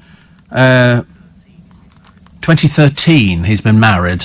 So they've been married 6 years. How long has he known he was HIV? And where did he get it from? I mean, is this... Yeah, it's interesting. So Gareth and Harry both turned in 35 the other day. Harry's carried on with his mother's work. Well, he had an HIV test in 2016, hardly carrying on his mother's work, but there you go. He says, I've been living with this HIV secret for years. How many years? That's what I want to know. I mean, what I want to know is, if he got married in, 2013, What year did we say he got married? I can't remember. 2013. So he's been married for 6 years. Has he had this for more than 6 years? If not, he's obviously not very faithful to his husband, is he? Because he's obviously been off with somebody else who's HIV positive. But anyway, lots of people have been supportive and all the rest of it, which is great. But it still means, that he takes the medication. But that's what it's there for. It's there for people who didn't take protection. So that's what I want to know. But HIV, lifelong infection, spread through sexual contact and blood. So that's it. Targets the immune system. But we knew about that before, didn't we? Short break. Oh, it's Monday morning. I know you don't want to go to work. I know you don't want to go on public transport. I know you're thinking, oh, blimey. Couldn't it be can we start the week, I quite like it in France. And it's a case of, you go to France, if you go to school in France, you're home by lunchtime. They don't hang around. You go early in the morning, and then you sort of go, and then you finish, and then it's nice, isn't it? Much, much better. I think there's something the matter with the tea bags. I tried one of the tea bags the other day, and I thought it hadn't sort of arrived in the cup because it was very weak and pale. No, I'll put two in next time, shall I? Is this Yorkshire tea? I don't know. Oh, it's a triangular bag. You put two in. Don't waste 2 bags on me. Goodness sake, honestly, we're not that rich around here. I can't afford to have 2 tea bags. Thank you very much indeed.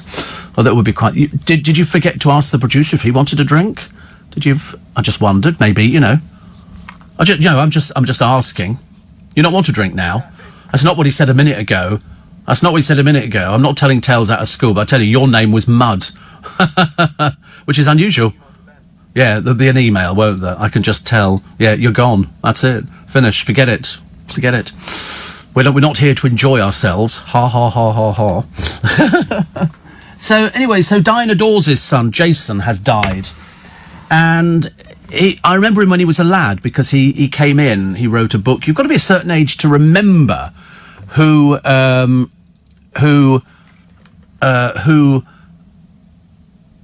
he was really. I think he actually got lost. I think he got lost in his life, and he was drinking, I think, from a very early age. He was drinking, I think, from the age of about 9. And another one here that says, did you say spider sex in the open air? Outrageous. Mary Whitehouse would not have stood for that in my day. Somebody told me it was the spider season. It's as simple as that. It is the spider season, and apparently that's what they do. That's what they do, spiders. They say, but where little spiders go to, I've got no idea. Because you're not all of a sudden overrun by these things. Are they arachnophobes or something? Is that spiders? No, I can't remember. But why is it that all of a sudden somebody says it's spider season? They all seem to be very solitary spiders, don't they? Very, very solitary, which is, And another one says, how dare you ask where did he get it from? Oh, it's very important. It's actually very important, unless you're ignorant. It's very important where he got it from, because he's been married for 3 years, and he obviously got it from somebody through having unprotected sex. It's as simple as that. And the whole key to talking about HIV is that you're reminding people to use condoms. In fact, you can find condoms free all over the place. There's loads of local councils who offer free. In fact, even in Twickenham, there is a place where school children can go, and it's like a family planning kind of thing, and they can go and get condom free from whatever age they want to start. So it has to be, you have to encourage people. And I thought we had encouraged people. Obviously not. And the toy from Costco, can you repeat it? Well, it's, I don't know what they call it. I can't remember. It's made by, it's called a little drone. I don't know. Wait a minute. It's from, strangely enough, it's obviously made for Costco, but it comes from China, from Shenzhen. It's actually printed on the back of it, but it says Costco Wholesale UK, who are based in Watford. So perhaps it's made specifically for... It's very good, though. If Will Guyot's got one, I know that I've chosen very, very wisely. Jackie says, in Tenerife on holiday, getting ready to go out, ended up watching The Lone Ranger. Great film. Isn't it? Somebody wrote to me and said, it didn't get good reviews. Well, I couldn't care less. I thought the actual special effects were brilliant. Absolutely brilliant. I was very impressed with it. That's why I bought it, because I came in halfway through. Ridiculous. And another one says, a lot of people talk about spiders. Obviously decided spiders are going to be the thing to... I know people who are... who was it I spoke to the other day who said that they woke up and they were lying on a spider. And I think it who was it who showed me? Somebody... It bit them, I think, on their hand. It was somebody from LBC, but I can't remember who it was. Somebody came in... I can't remember. Somebody said, I got bitten by this spider. I went, bitten by a spider? What sort of spider bites? Unless it's one of those false widow spiders or something. Oh, I don't want to think about it. People are far too worried. It's an arachnid, not an insect. 8 legs or 6 legs arachnids, says James. It was quick, says Shane, getting the Lone Ranger DVD. Takes about 2 weeks for us. Yeah, but I mean, I'm probably only getting it from down the road. That's the reason. I liked it though. Actually, I liked it a lot. And so I might go back and watch that today. But I have a feeling I'm going to go out and I'm going to go and buy some more of these little drones if they've actually got any left. I don't want to miss out on it because then we can all have one. We could play with them forever. I know, that's the trouble. If I broadcast it, things tend to go. We've done this before. We've said, oh, don't worry, the DVD's available on... No, they've all gone. And you think to yourself, well, that's a pain, isn't it? But the Lone Ranger's good. I don't mind if somebody gave it bad reviews. The special effects are worth the price of it. Seriously, for $3.99, good Lord. Professional clowns reckon their livelihoods could be wrecked by the release of a new horror film, which deals with... And now, there is a name for the fear of clowns, and a lot of people say, I'm not bothered by clowns. I quite like it. I quite like it. And also, there's a pensioner. Oh, it's lovely. Reunited with a teddy bear, 46 years on. 46 years on, this teddy bear. She had as a child, and then it got lost. And somebody says, I just saw a picture of the GC. That's Gemma Collins. This is the one who blamed something on that. She reversed into a plant pot and blamed it on the moon. Quite mad. And apparently she's lost over 3 stone. Apparently she hasn't. She's apparently using these injections, which are highly dangerous, and you shouldn't ever touch anything like that at all, unless it's prescribed by a doctor. And as far as I know, hers isn't. You have to get it prescribed by a doctor if you're going to use something like that. Very dangerous. And also, it's false economy. It's like people who have liposuction. You know, people have liposuction, and it just means that the fat is not going to go back into those bits that have been lipoed. So in other words, it goes everywhere else. In the case of Gemma Collins, back on her face again, I'm afraid. But looking very, very ropey the other day. Very ropey. Anyway, do you remember last week we had a fantastic holiday to Iceland to go and see the Northern Lights? People got a bit confused. They thought we were sending them to Blackpool. But no, we were sending people to Norway inside the Arctic Circle. And then the week before that, we had a fabulous holiday to New York. And I said this week, we've got a lovely holiday. This is something, if you're feeling a little bit sort of miserable and you need some sunshine to take yourself out of yourself, this is your chance to escape on a dream holiday for 2 to the beautiful island of Mauritius. Thanks to Flight Centre, you could be enjoying 7 nights in a prestige ocean view room with a balcony overlooking the warm waters of the Indian Ocean. Your holiday is at the 5-star Intercontinental Resort, is all-inclusive. So you can take your pick from 4 restaurants, as well as the sauna, the steam room and the whirlpool bath to help you relax and unwind. Once you've wined and dined, you can take a dip in one of the 2 infinity pools and sip cocktails with panoramic views of the bay.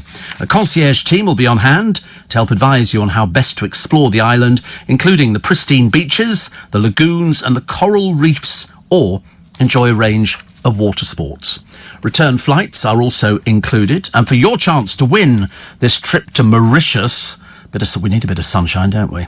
For 2, text the word beach, B-E-A-C-H, capital letters, no spaces, and send it to 84850. A voluntary donation of just £3, £3 from every text goes straight to our charity Make Some Noise, which helps to change young lives. It can be all sorts of things, but it's little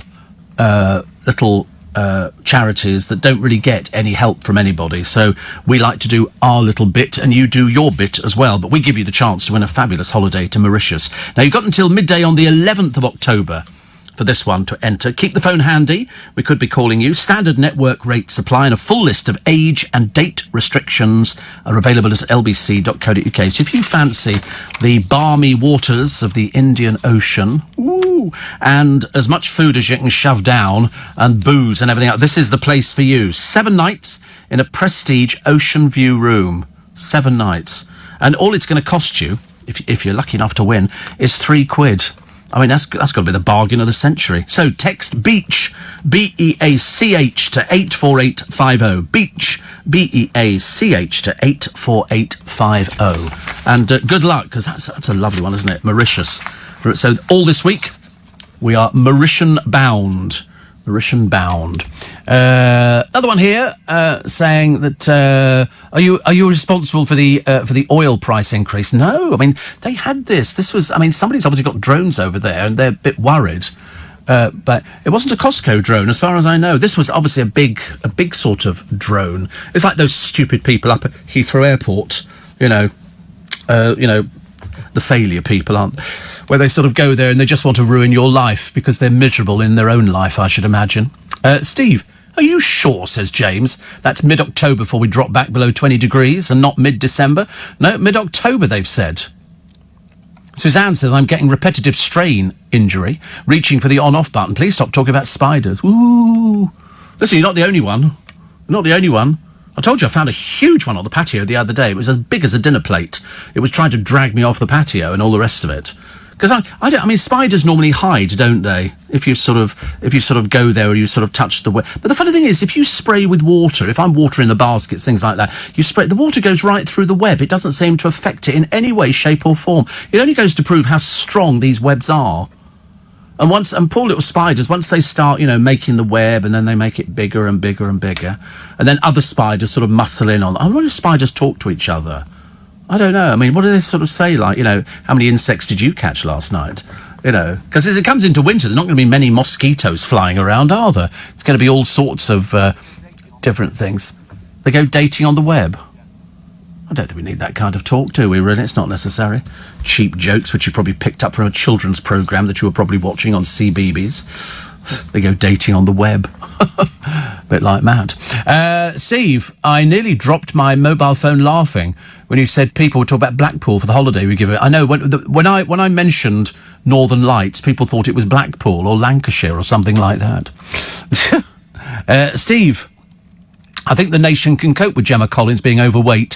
So when she opens her mouth, that's when it all falls apart. So maybe a personality injection. Personality? Do you think they do such a thing? The funny thing is, I'll tell you now, these injections, they have bad side effects. And she'll only realise, short way down the line, when she'll realise that she's going to pile this weight on because her so-called friend, Jonathan Reban or something, who knows the Kardashians, they couldn't find anybody else for her to meet in New York because nobody knows who she is. Just another big bird over there. And they had one of those in Sesame Street. And so she goes over there, and he said she just eats huge volumes. They also have an extra table for the amount of food that she orders. And that's why she's the size she is. It's not a medical condition. And it's not going to be solved with doing injections. Steve, done that. I'm from there. That's Mauritian, says Dev, which is lovely. I mean, I think it sounds lovely, doesn't it? Looking at the warm waters of the Indian Ocean. And we do give you a prestige ocean view room. I mean, that's got to be the most romantic thing, isn't it? You sit there on your balcony, just look. Oh, sounds wonderful. Very nice indeed. So, would you have a problem with Michael Barrymore doing the dancing on ice thing? No, wouldn't make any difference to me. Why would it make any difference to anybody at all? I mean, I can't see any reason why. He's already done Coach Trip. He's done a few other little bits and pieces. I see no reason. Just remember, before people start sort of jumping up and down and going, oh, well, didn't somebody die in his pool? Yeah, nothing to do with him. The police never charged him. He was never charged with anything at all. So it's one of those sort of cases of people have jumped the gun a little bit. Harper Beckham goes along to a fashion parade looking really like one of Mummy's old dresses. It really looked, for a little 8-year-old girl, she's quite a big 8-year-old actually, the dress is just looks, and she seems to have lost an arm in it because the dress is it's patterned. It's not at all fashionable. Not at all fashionable. Very embarrassing, actually. Romeo, who's 17. Brooklyn, 20. At least he managed to have a shave for the thing. Cruz, 14. And Harper, 8. So, and Dave. So they all looked happy when they were there. They looked blooming miserable when they went off afterwards. Cabinet ministers blasted David Cameron after he accused Boris Johnson of backing Brexit, only to boost his chances of becoming PM.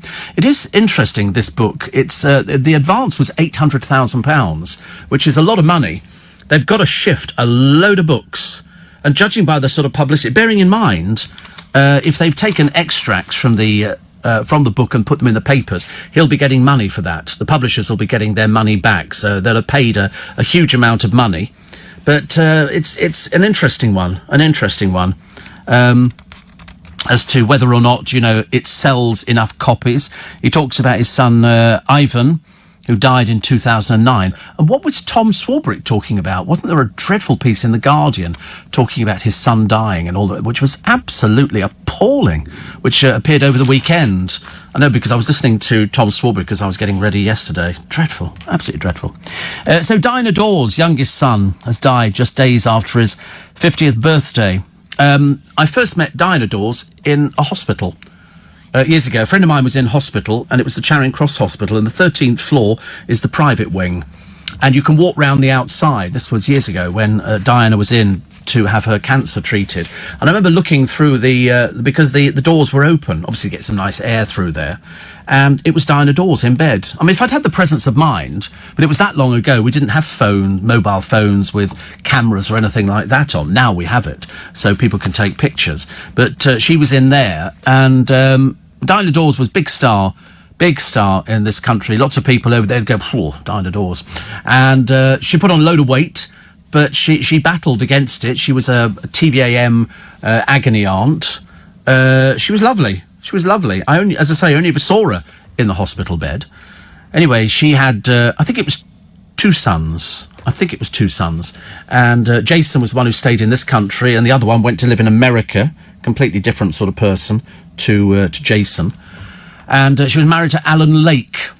And the stories of their shenanigans were quite legendary. Orgies at the house and all this kind of thing, and one-way mirrors and all sorts of strange things. Anyway, Alan Lake, after Diana died, he also had bad emotional problems, and he shot himself. In fact, he actually shot himself with a shotgun in Jason's bedroom at their house in Berkshire. Jason then sort of went off the rails a little bit, because to lose your mother and then to lose your dad as well. He was a musician, and he sold merchandise to his mother's fans. He had a huge battle with alcoholism, which is a bigger problem than people imagine. And I think in the early part of his life there were drugs as well. Drugs were sort of openly available in the family. Great shame, actually. At the age of just after his 50th birthday, he was living in £1 million flat in London's Notting Hill. I mean, I hope he owned it, but he followed his mum into acting. He worked on The Blonde Bombshell and Just William. But great shame, because as a little lad, he had everything going for him, and people liked him. His story was told time and time again, and then he just went off the rails. And it's a great shame. I was very sad to read that. 5:45, 12 minutes to 5. Nice to have your company. It's Monday morning. I know you don't want it to be Monday morning. I don't want it to be Monday morning either. I was quite happily enjoying Saturday. Saturday was a nice day. I got loads of things done Saturday. I mean, I really got loads of things done Saturday. And then one of my insurance companies has lost one of my policies, so that'll be an angry phone call today. Do you know what Dynamo has been doing? Working. He makes a fortune. Seriously, if you want, I mean, he flies around the world doing private parties, but you've got to do it. If you're a magician, it's a bit short-lived. When you get to the top of the profession, and not everybody makes it. People bubble along underneath the surface, but occasionally you get somebody like Dynamo who comes along, and if he goes out to do a private party, he can earn £25,000 for one party. I mean, it's seriously lucrative, but there's a time span. Before, people start going, oh dear, I'm not sure, is he the flavour? And somebody else will come along and be the flavour of the month. There'll be another magician who'll actually come along and do something. And we've seen them on the television, and we've had Penn and Teller over here. It's David Copperfield's birthday today. There's a man who is so addicted to magic, but he's also he's almost, what would you say? He's a magic bore. I can remember once his agent in this country was Max Clifford. Yes, Max Clifford. And Max gets a phone call. It's David Copperfield, and because he was talking about coming over here, he played Earl's Court before Earl's Court was a sort of a huge venue, and it was great show. And he sort of came over here to play it, but he was talking to Max about coming over here. Then he said, "Hold on a sec." Put the phone down, and Max can hear this sort of music and all the rest of it. And then a few minutes later, he comes back, picks up and says, "So we're doing." Max said, "Where are you?" He said, "I'm on stage." He was actually on stage doing the gig, but speaking to Max Clifford about what he was going to be doing over here. And I'm thinking that's how you can walk through it.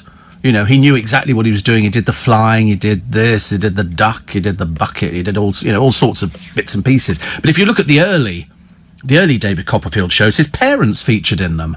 His parents, they used to have these big spectaculars, and a friend of mine would always manage to get hold of a copy of the show on video, and we'd sit down and watch it like typical magicians and start analysing the blooming thing and start going, I know, how did he do that? How did that thing happen? You know, we sing exactly, and we spent ages doing it, and then you go in to sort of see other friends as well for dinner, and they'd all be saying the same thing. Did you think that was, I don't know.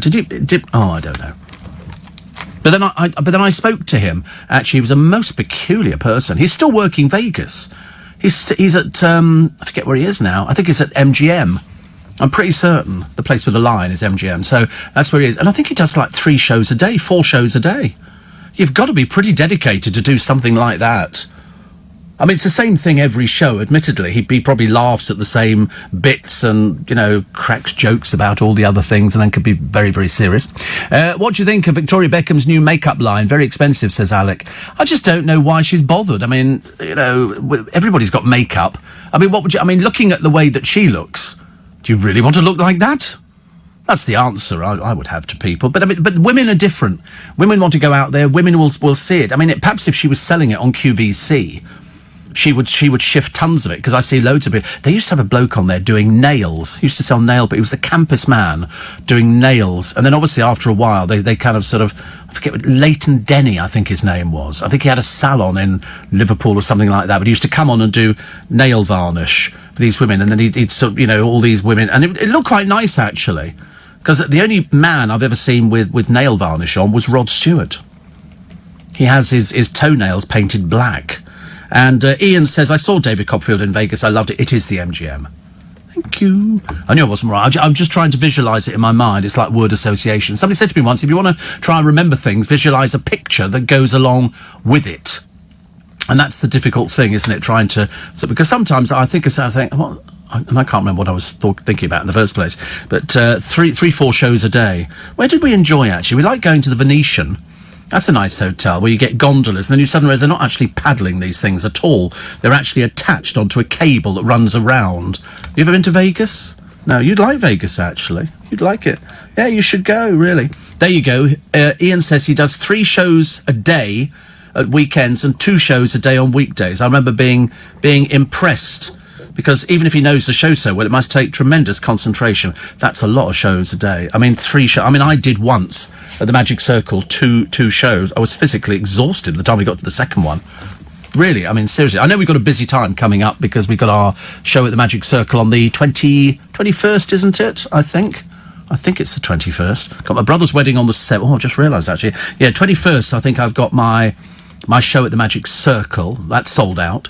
So that's quite nice. And then I think we've got a show probably in February. We do it every year. We have sort of, it's like an annual get-together. It's cheaper than going to Lourdes.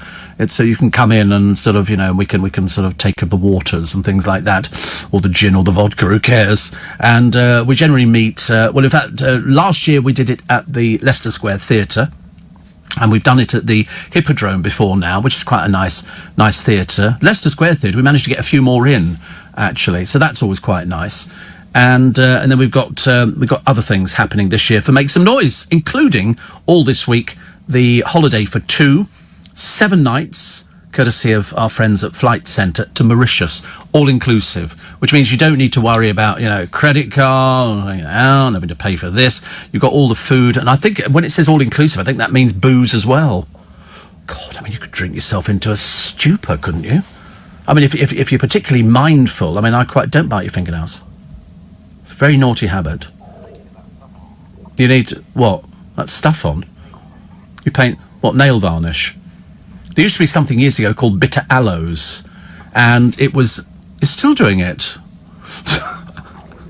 And you paint it on, and apparently when you bite your finger, it tastes, oh, yeah, but I actually quite like the taste of it. Oh, you thought it was horrible? No, I thought it was great. No, the thing we thought was horrible were those sour sweets. They do these, whatever it was, this sort of, you put it in, that was disgusting. Disgusting. And, yes, so Ian he says, we thought we worked out how he did certain tricks, but I had a friend who went 2 days later, and the stuff we thought would remain constant was completely different. That's to fool you, you see. That's to fool you. That's how he gets away with it. But it's amazing, actually. There must be that many people going to Vegas that you can do 2 shows every day. That's 5 days a week, and then 3 shows at the weekend. He must be exhausted. I mean, that's very... Do I know how it's... Mostly, yeah. Mostly. Yes, all of the Dynamo stuff, of course. Bearing in mind that Dynamo wasn't doing anything that was totally unique to Dynamo. It was all stuff that, you know, that there was loads of other people. It's like when Uri Geller started bending spoons. Magicians have been bending spoons for ages. You know, it's just that he then sort of told fibs and said he did it with the power of his mind, which, of course, was a blatant lie. Because if you do it with the power of your mind, you shouldn't need to touch it. But, of course, he has to actually touch the spoon for it to bend. If it's the power, he goes, power of the mind, power of the mind. You think, no. Of course. Easy peasy. I do all sorts of things. I just like sort of collecting it. But it's always interesting. It's like somebody says, how do they do this? How do they do that? And you go, I'm not going to tell you. Why would I that's the whole idea of sort of being into, well, like that's it, why? Of being into magic is you don't want to tell people, because that spoils it. Sometimes if you know how things are done, you go, oh, really? And it sort of ruins it. I mean, you know, I would like to tell you that the drone stays in the air purely through willpower. The power of my mind sending out, you know, these things. Because actually, it seems in the studio to be quite happy flying around by itself. We did it during one of the ad breaks a minute ago, and we were very impressed. It sort of whizzed around, then it came back to me. Obviously, no, to its father, it's. And so we've got... but I'm definitely going to go and get some more today. They're going to think I'm mad. And I'm going to say... Because even the woman looked at it, she went, oh, that's new. I thought, oh, God. Once they say that, these things go really quickly. And we've had the weekend, so there's a very good chance they might have gone. It's a pain. Because once they have stuff in at Costco, they have it in, and then once it's gone, it's gone. Except the Christmas stuff's out again. So that's quite nice. We've got reindeer with lights all over them. Yeah. Darren would love it. Costco and him would go down very well together.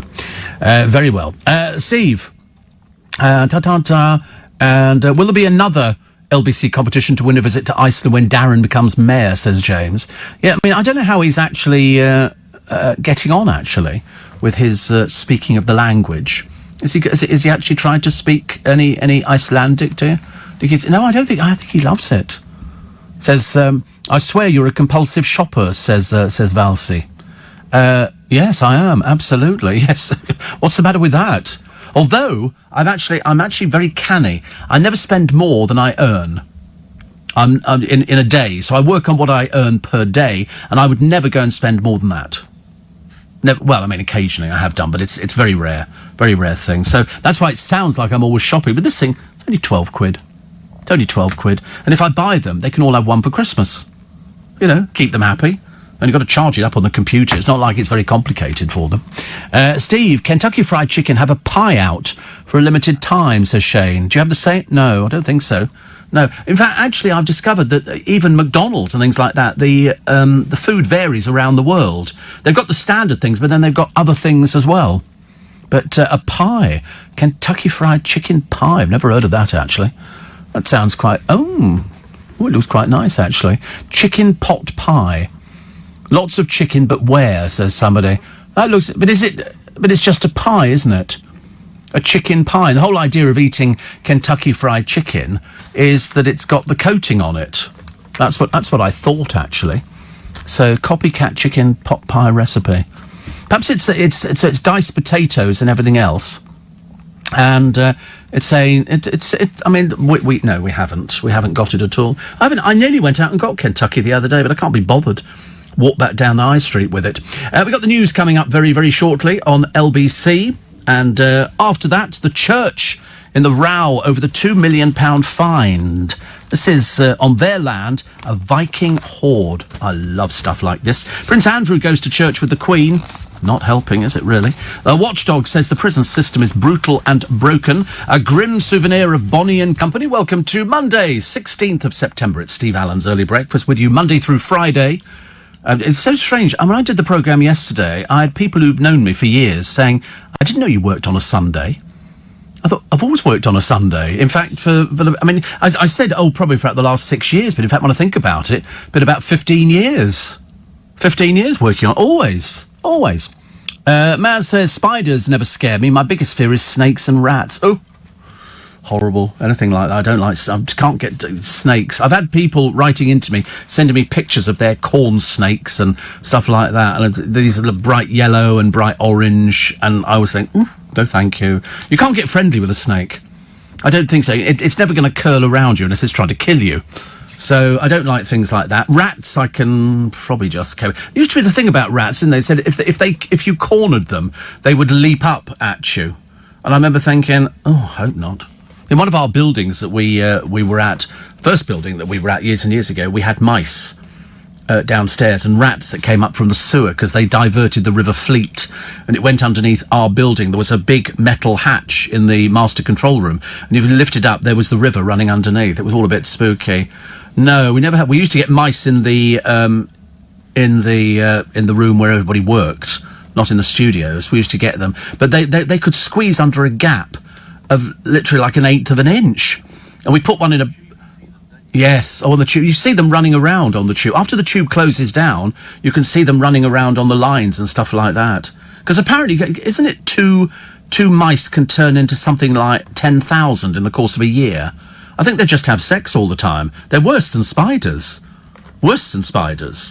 I mean, mice. My cousin John used to keep mice years ago. And I remember I was never sort of that interested in mice. So we had a hamster. We didn't have mice, because I remember thinking we don't want that many mice out there. And it was easy. And Steve, I went to bed last night listening to you on LBC and woke up this morning and you're still on air. Do you not go to bed? How do you do it? I don't know. You'd have been listening to In Conversation, I should imagine. So that finished at 10, and then you go to sleep, then you wake up, and I'm here again. I haven't been here all night. That would be ridiculous. Another one here says, I speak Portuguese, book me, and also Mandarin, German, French, Italian, Latin, ancient, modern, Greek. How lovely. Nothing like being Flash, is there? Steve, you talk of KFC. The one in Twickenham is awful. As for Chav, they can't be awful because they all have a standard to adhere to.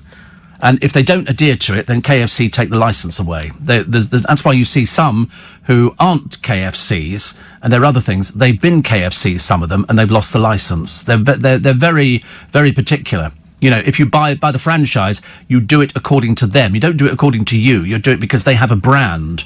It's as simple as that. It's like if somebody sort of set up a Burger King. You're working to Burger King. They select the premises, they outfit it, you just cough up the money, and you're selling. You can't sort of start selling, your own stuff in there. All the fast food restaurants in Chile, instead of asking if you want chips, always ask if you want avocado with your burgers. It's supposed to be quite good. What were they saying the other day? Wasn't it... Victoria Beckham eats 4 avocados a day, and somebody said, how ridiculous. You need to eat other food as well. That's why she looks so gaunt. Seriously. Ron says, since your chat on pants and Christmas last week, we've had a mad rush on our male Christmas undercrackers. Only the double gusset is remaining. Thank you. How lovely. There you go. Victoria Beckham eats 4 avocados a day, and that's why she's a fountain of youth. But she's not a fountain of youth. She's looking old. It's not about wanting to look younger. She says she tucks into the fruit. Yeah, we thought it was a vegetable. 3 or 4 times a day. After reading somewhere, it gives you glowy skin. She's obviously easily taken, isn't she, by, somebody says, oh, if you actually have this. I mean, look at her. There's no lines because she doesn't remove her face. That's what it is. So, it's a little bit worrying now. But, She plans to crack the skincare world. Not a cat in hell's chance. Not a cat in hell's chance. Have you been seeing the skincare world with Clinique and all the brands that are owned by Estee Lauder? There's no way somebody is going to... I mean, she was wearing a lab coat the other day, you know, ahead of beauty brand launch. Well, they've been doing that at Estee Lauder for ages and ages, so that you make believe that but there's a science behind it. Unfortunately, this is Victoria Beckham. You know, nobody with their right, you know, hand in pocket getting out money is going to be going, oh, I think I'll actually, you know, wear Victoria Beckham's skin cream today. You see it on the television. You'll see a load of skin cream and there'll be pots of it. They'll be like sort of this pot and that pot and this pot and that pot. And I look at it on Ideal World and they go $29.99 for all of it. You think, what's in it? Answer, nothing. You might as well use cold cream. Cold cream has roughly the same effect. Yeah, slap it on your face, and that's it. But you're lucky, Henry. You've got quite nice skin, haven't you? So, no, you're very good with your skin. Very good. Let's use too much moisturiser. It's all right. There's no shame in using moisturiser. You know, some people say, oh, you know, you're less of a man. I bet Dave Beckham slavers it on in the morning. I bet he's tried everything as the ageing process is sort of eating into him, and she walks around like that. You know, I don't know if she's had Botox. I'm really not. I've got no idea. But all I know is she appears not to have any wrinkles. But that's because she doesn't move her face anywhere.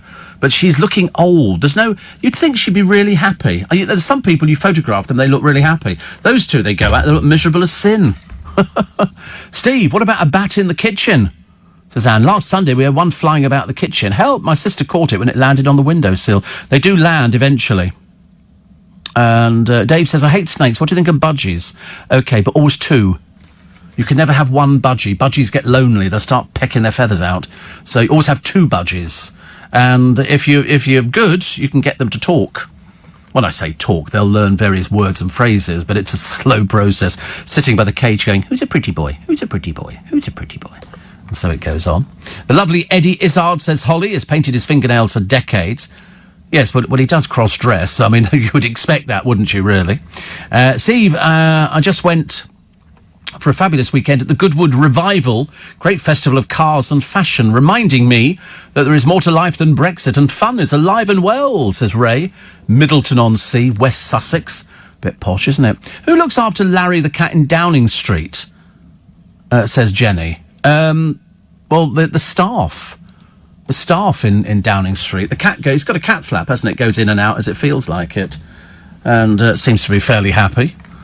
Another one here. My mother's 97, says Sunil, and it's her weekly trip to KFC that keeps her going. She loves popcorn chicken. I'll tell you what I liked the other day from McDonald's. They do these round little cheddar bites or cheese bites or whatever they are. I quite like those, actually. Just need to be cooked a little bit better. And, Steve, in Ecuador, you buy KFC, instead of chips, you get rice. Well, that must be a nightmare to try and eat with your fingers, mustn't it? Unless they give you a spoon or something. Lot of people talking about chavs at the races. You do get a lot of them, actually. Especially around our way, we have loads and loads and loads of chavs, which is okay. It's just whenever you look at them and you see all the bags and everything else that the girls are holding, you know, you bet your bottom dollar, fake. Absolutely fake. Oh, Daily Star. Who have we got today? Who's our page 3 girl in the Daily Star? Her name is Danny, and she loves the beach. Yes, Danny here appeared in Love Island in 2017 and has achieved precisely nothing since then. But luckily, she enjoyed the sunshine and brightened up West Wittering. Oh, how lovely. Never mind. At least you managed to make it to... Yeah, I like West Wittering as well. Do you? It's a nice place. You went camping in West Wittering. Oh, right. Why? Any reason? Oh, right, it's cool. You thought you were cool. Then you discovered you weren't. Because it's a bit of it's pensioners' hideout, isn't it, West Wittering? Yeah. With you the youngest. You convinced everybody could walk to the... Oh, you can't. No. Yes, it's quite a way to the beach. It sounds nice, though, doesn't it? Where are you staying? We're staying at West Wittering. I mean, that just sounds... It's like Frinton. We're staying in Frinton. I dreamt the other day that I decided to throw caution to the wind and just book myself onto the QM2 and book a suite.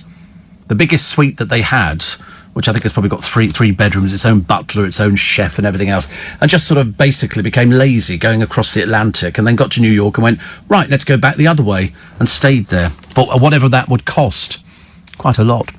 Nurse Karen is on a yoga retreat in south of France, surrounded by mountains.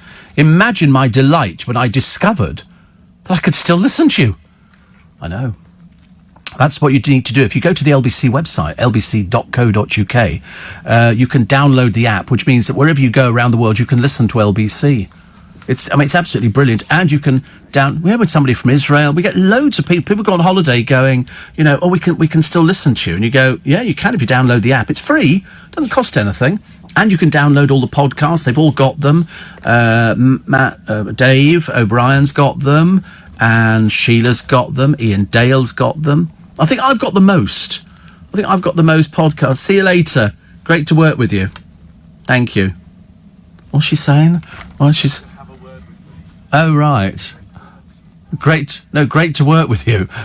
See you tomorrow. No. Okay. We'll see you for the next Olympic droning. We'll do that soon. Really? Your parents got a fairground business? Really? We want to go. Where is... Oh, it's in Yorkshire. It's where? They've got bouncy castles. I don't do bouncy castles. I'm way too old for that. The things you learn. Parents got a fairground business. Isn't that exciting? Do you think she was telling the truth? Oh, right, she was making it up. Well, oh, she was telling the truth. Well, there you go, actually. Steve. A lot of people are telling me about their parents at the moment, which is quite nice. But we did say the other day that my friend Pat, who is Paul Cooper's mother, I nearly said his wife, it's his mum, and Brian, his dad, is not very well at the moment. In fact, he's really quite seriously ill, and it's a terrible time for Pat. Terrible time. And so I gave her some flowers the other day, courtesy of Paul, and she sent me a thing yesterday, because she's really going through it. As anybody who knows them will know exactly what they're going through. And Brian's back in hospital again, which is terrible. And you get these things when you get a bit older. You start knowing people are in hospital. And then I was watching a program on Patrick Swayze the other day. He was absolutely amazing. He was so sort of buoyed up. Even after they diagnosed all these illnesses that he had and everything else. And he was determined to make a film, which he made, and literally sort of managed to make it through. People do that, don't they? They seem to find this inner strength. Remember the toilet that was nicked from Blenheim Palace? They think it might have been melted down already, which is a little bit... Although they say it's £1 million, actually. Although the paper here have got it down at 4.8 million. I think highly unlikely. Probably $1 million. But it's a case of... They're actually talking to some bloke of 66, because the place must be absolutely honeycombed with CCTV. But and also, how would you lift this thing out? This thing, it's a toilet, it must weigh a ton. But they think, somebody says here, who's so stupid to steal a toilet? Well, if it's worth £1 million, what are you, mad or something? That's why it's been nicked. It's not been nicked because they thought it looked pretty in their house or something like that. Ridiculous, honestly. Paul Hollywood says his permatan is the result of hours spent in the Great British Bake Off kitchen. I like Paul Hollywood. I don't care what anybody says about him. I like Paul Hollywood. I think he's very good. I think he looks smart. I saw him last year at the Hampton Court Food Festival, and we bought a ticket for his show, and he was very good. He was very, very good. It's obviously very lucrative doing things like that. Here we've got a picture of... Oh, it's Naomi Campbell. Dreary old baggage. Plus. She's wearing a dress with a bullet hole to highlight the horrors of inner city gang violence. It's called fashion statement. That's what people do nowadays. And the number of restaurants going bust has soared by 25% in the last year. Why is it? Is it they're too expensive? Is it because they don't... We were laughing, actually. I was laughing with my friend Thomas, who's got a dry cleaners in Twickenham. And we were talking about a burger place that used to be there. And so we all got invited for the first night. Well, the service was so appalling that I thought they're never going to survive. Absolutely. And I was quite right. They didn't. They didn't last at all. It's very difficult. Piers Morgan has blasted Sam Smith for asking the public to refer to him as they instead of him. He's come out as non-binary, saying he felt neither male or female. Well, take all your clothes off, dear, and look in the mirror. That'll give you a clue. That's how it works. I mean, if you're seeing a dangly thing there, male. Okay, that's the guess. That's the guess. So Piers Morgan says, okay, is they now entering male or female music awards? And will they be retrospectively changing all the pronouns in their songs, given they sang repeatedly about he? Well, I don't know. I've never heard of somebody identifying as neither male nor female. There is only the two. I didn't know there was anybody else. You know, you're either male or female. I mean, we only have, as far as I know, I mean, unless somebody's invented something different. But no, I think definitely two. But Sam Smith has come out as non-binary. I mean, it's just ridiculous. I don't even know what it means. Do you think his parents understand? Your person, they, is non-binary. Because you can't say male or female. So, because it doesn't work like that. Non-binary. I'm honestly, sounds like something you get in the mathematics. Oh, here we go. Something you get in the mathematics class, isn't it? Non-binary. I used 2 this time. 2 what? Bags. Oh my God. Too much? Well, it's a bit like toffee, isn't it? It's like the blind leading the blind here when we asked for a cup of tea. It used to be so much easier years ago, didn't it? You just put a tea bag in the thing, poured on the hot water, little splash of milk, and then you put it down. Now, put 2 bags in. Like it was some big treat or something, you know. I feel like saying, oh, and here's a shilling for your trouble. You know, go and buy the biggest turkey in the shop at Christmas and stick your head up at the bottom. You know. I like watching A Christmas Carol because there's so many different versions of it. I've got the black and white version and the colourised version of the same thing. When he leans out the window, there's some boy wandering past on Christmas morning who looks very well dressed to be a street urchin. Is that big turkey still for sale? What, the one as big as me, says this little kid who's very articulate. Yes, go and bring it back. And then he gives it to the Cratchit family. So now they've got 2 blooming turkeys. The Cratchit family sitting there, and then you've got little Cratchit who's on his crutches going, God bless us, everyone. Oh, for goodness sake, honestly. Your Uncle Ebenezer's going to like you a lot. He's going to start giving money away, you know, and to make you sort of better. Apparently, and Steve, my latest crush is that Summer girl. Well, yeah, she's not going out with boys anymore. She's given up with boys. To be honest with you, she's so boring. As I say, that formed the basis of my book on So You Want to Be a Celebrity. You know, her claim to fame is she slept with an old man who's on the television. And that's her claim to fame. Not that she pulls a mean pint. I think Paul Hollywood wears blue contact lenses. I looked up old images, says Anne, and he didn't have blue eyes. Oh, right. Well, there you go. I quite like those contact lenses. I can't use contact lenses. I couldn't put those in my eyes every day. I mean, I've seen people doing it, and then they go, don't move, I've dropped it, where is it? Well, you're not going to see it, are you? Does your girlfriend? Oh, it's so annoying, especially if you can't see anything anyway. A Christmas Carol with Arthur Daly. I didn't know there was a version. I tell you what is good, the Muppet Christmas Carol, that's very good. Another one here says, I was wandering around the supermarket an hour or so ago and noticed they now do Paul Hollywood part-cooked bread rolls. Is he struggling for cash? Oh, no, he's not struggling for cash at all. Cash is one thing he's not struggling for. Steve, I've arrived in... where have I? Wait, I've just lost it, actually. And I've lost it. Oh, we'll have to come back to it, actually, in a minute. Darren Brown's new show opened in New York last night at the Court Theatre. Very good review, says Porter. Thank you. I think it's sad that... it's back at the top. I was wandering around the supermarket. No, I've done that one, actually. Where is it? Oh, that's right.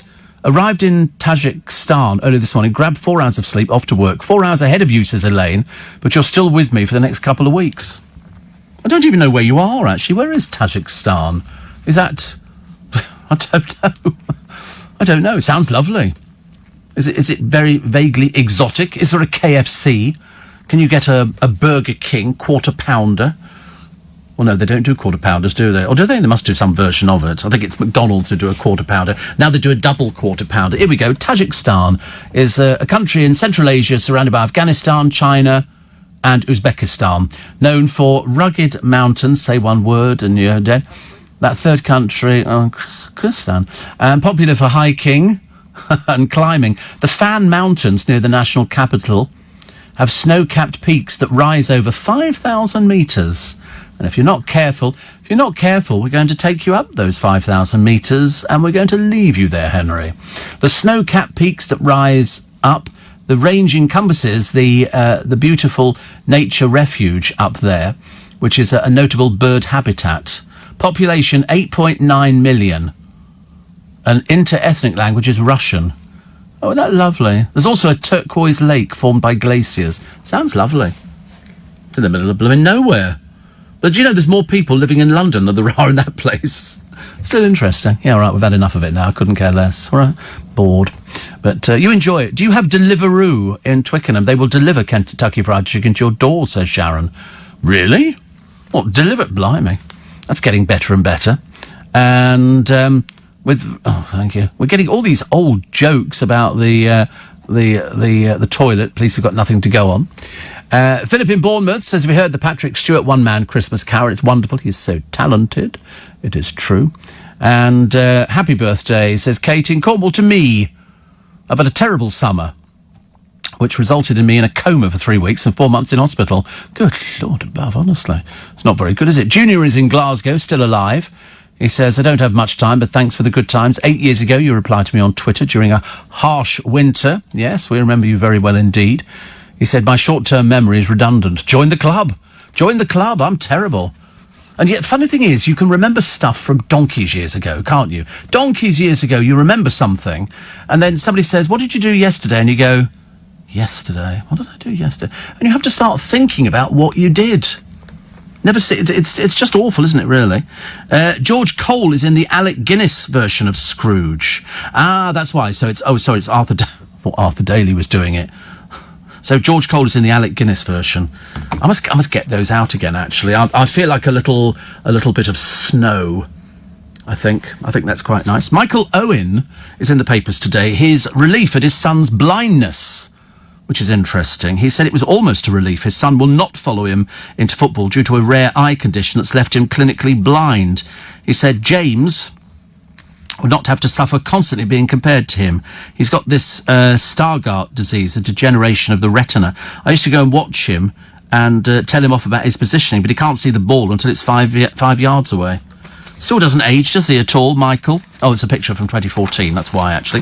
James Corden showing off his 2 Creative Arts Emmy Awards for his popular carpool karaoke films. Reality star Kim Kardashian wowed on the red carpet. What does she do? She just turn up onto a red carpet. What a bore she must be.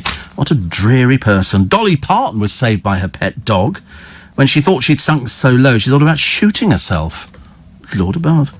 Dolly Parton is 73. Although, I mean, to be honest with you, I think she looks older than 73. She's had so much surgery and bits and pieces. I quite like to see her without all the bits on, which is, obviously not a great sort of thing. Steve, I reckon that Michael Barrymore would have done Supermarket Sweep. He probably would have done. Dale didn't like him, though. Dale didn't like him at all.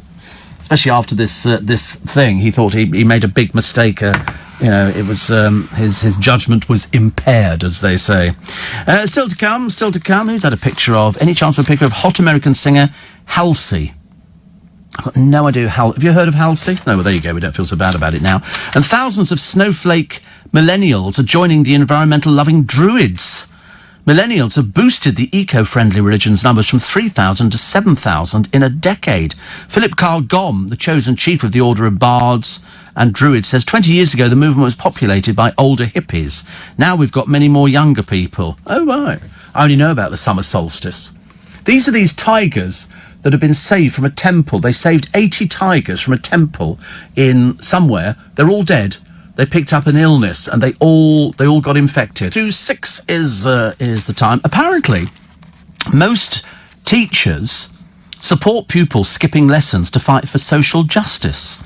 Sean Costello of the National Citizen Service, which commissioned the service, says young people have important opinions and we must help them voice their views. We are turning into a nation of snowflakes. We really are. Why don't we just close down the schools? You go into school if you want to. If you don't want to go into school, don't bother going there. These people are idiots. Absolutely. It's unbelievable. It really is. We seem to be changing all the time. What did they have the other day? There were some people who'd superglued themselves to some building in London. It was where these people complaining about the climate. They don't even live in London, but they think they have to tell us everything. So they superglue. We had pensioners climbing on the top of a train. Do you remember that one? And they'd superglue themselves or handcuff themselves. Pair of idiots, honestly. Mind you, it gave them a bit of exercise climbing up a ladder. Steve, does KFC still come with that wallpaper sauce? What you mean, gravy? It does come with gravy. You can get gravy, can't you? I've never had it. Some people like it. And Steve, our family's been arguing about whether to bury our nan or have her cremated. We can't agree between us, so we've decided to let her live. Such an old gag, isn't it, really? Such an old gag. Matthew says, KFC don't deliver. Well, they've got 4 bikes parked outside there every day delivering. Obviously not been down there for quite some time, actually. Larry, the Downing Street cat, doesn't have a cat flap. The picture was in the Daily Mail. I'm sure there's a cat flap around the back. I'm pretty certain. Or perhaps that was for sort of Boris to get in and out of. Did you know Dave Allen? I didn't, but I had dinner with him once. And that's all I can tell you. There's a major RAF base at Wittering, used mainly for basic flying and training. But avocados are definitely a fruit. They grow on... No, they're a vegetable, aren't they? Are they a vegetable? Technically fruit. Oh, there you go, actually. And, Steve, we need public lavatories. Why are they all shut up? Council can't afford to run them. So if you need a wee on the high street, I think you'll find most high streets now will tell you where you can have a wee. So in our place in Twickenham, you can go to KFC and have a wee there. I've discovered, actually, that pointless going into coffee shops, they only seem to have one toilet, and it seems to be permanently... Perhaps there's somebody living in there. Comic Russell Howard and his mum heading off to South Korea. We like Russell Howard. And gold medal and track field athlete Greg Rutherford reckons his stint on Celeb MasterChef. He fancies himself as the next Gordon Ramsay or Jamie Oliver. No, you can't be the next. You have to be yourself. You can't nick somebody else's stuff, can you? Daniel Mays. We love Daniel Mays. He's had to travel back in time for his next TV project. He's starring in a drama about a legendary DJ whose dead body was washed up 20 years after his disappearance in Ibiza. Wow. Can't wait for it. We love it. We talked to him about Templeton, didn't we, I think? That was it. And EastEnders still going, although I've not seen it for ages. Oh, look, there's another 3-in-1 blower, vacuum and shredder. A brilliant idea. That's only £44.95. All these great things. What does it say for my stars? An impulse buy could lead to later regrets. Oh, God, that'll be the blowing blower, won't it? I can tell. Do some research before buying a new car, computer or mobile phone. Talking of that, I came in this evening and I walked down next to the building, and there's a bloke who spends most of his time sitting in a doorway. And mostly the people who sit in doorways charge their phones up on all the outside plugs because they've all got outside tables at all these restaurants. So the homeless people charge their phones up. This bloke's got a laptop. He's watching on the laptop. I couldn't believe it. Absolutely amazing. And someone here, people I barely know, unaware I tweet or blog, coming up and saying, I heard you on LBC with James O'Brien, whole new world. People always say that. You always get people who sort of say, I heard you on LBC, or feeling that I know your voice. And I go, I'm sure you do. I have to be up in 5 hours, Steve. I've got 8 hours driving to do later to go and get a snake, an actual snake, as my partner decided he wanted one and randomly bought one a few weeks. Oh no! Yeah, you speak more sense than anybody else. I'm addicted to the show. Well, given the choice between this programme or the snake, I think this programme would. I couldn't have a. Oh, I just couldn't. I just really couldn't. I don't. And anything like that. I think they're sort of better off where they live. Getting ready to move to Kingsbridge in Devon today. Time for a change from city life, says Mario. Well, that sounds quite nice. Sometimes all these people, though, all these different places in the country, you have to go and look at them first before you decide whether or not it's going to be the place where you want to go and live. Because some of them look lovely. I mean, some places, even I think, look very idyllic, and I think there's got to be a downside. There's got to be. Here we go, another page full of the Beckhams. And Victoria Beckham pictured with Dame Helen. She always looks uncomfortable, Victoria Beckham, but I mean she's up to 40, isn't she now? I think so. I can't remember exactly how old she is, but Dame Helen Mirren was there as well, and so they've got sort of odd outfits from Victoria Beckham. I mean, they really are the oddest outfits ever. I've never seen anybody wearing this stuff. We keep trying to find somebody who's been in the shop and bought something, but we can't find that either.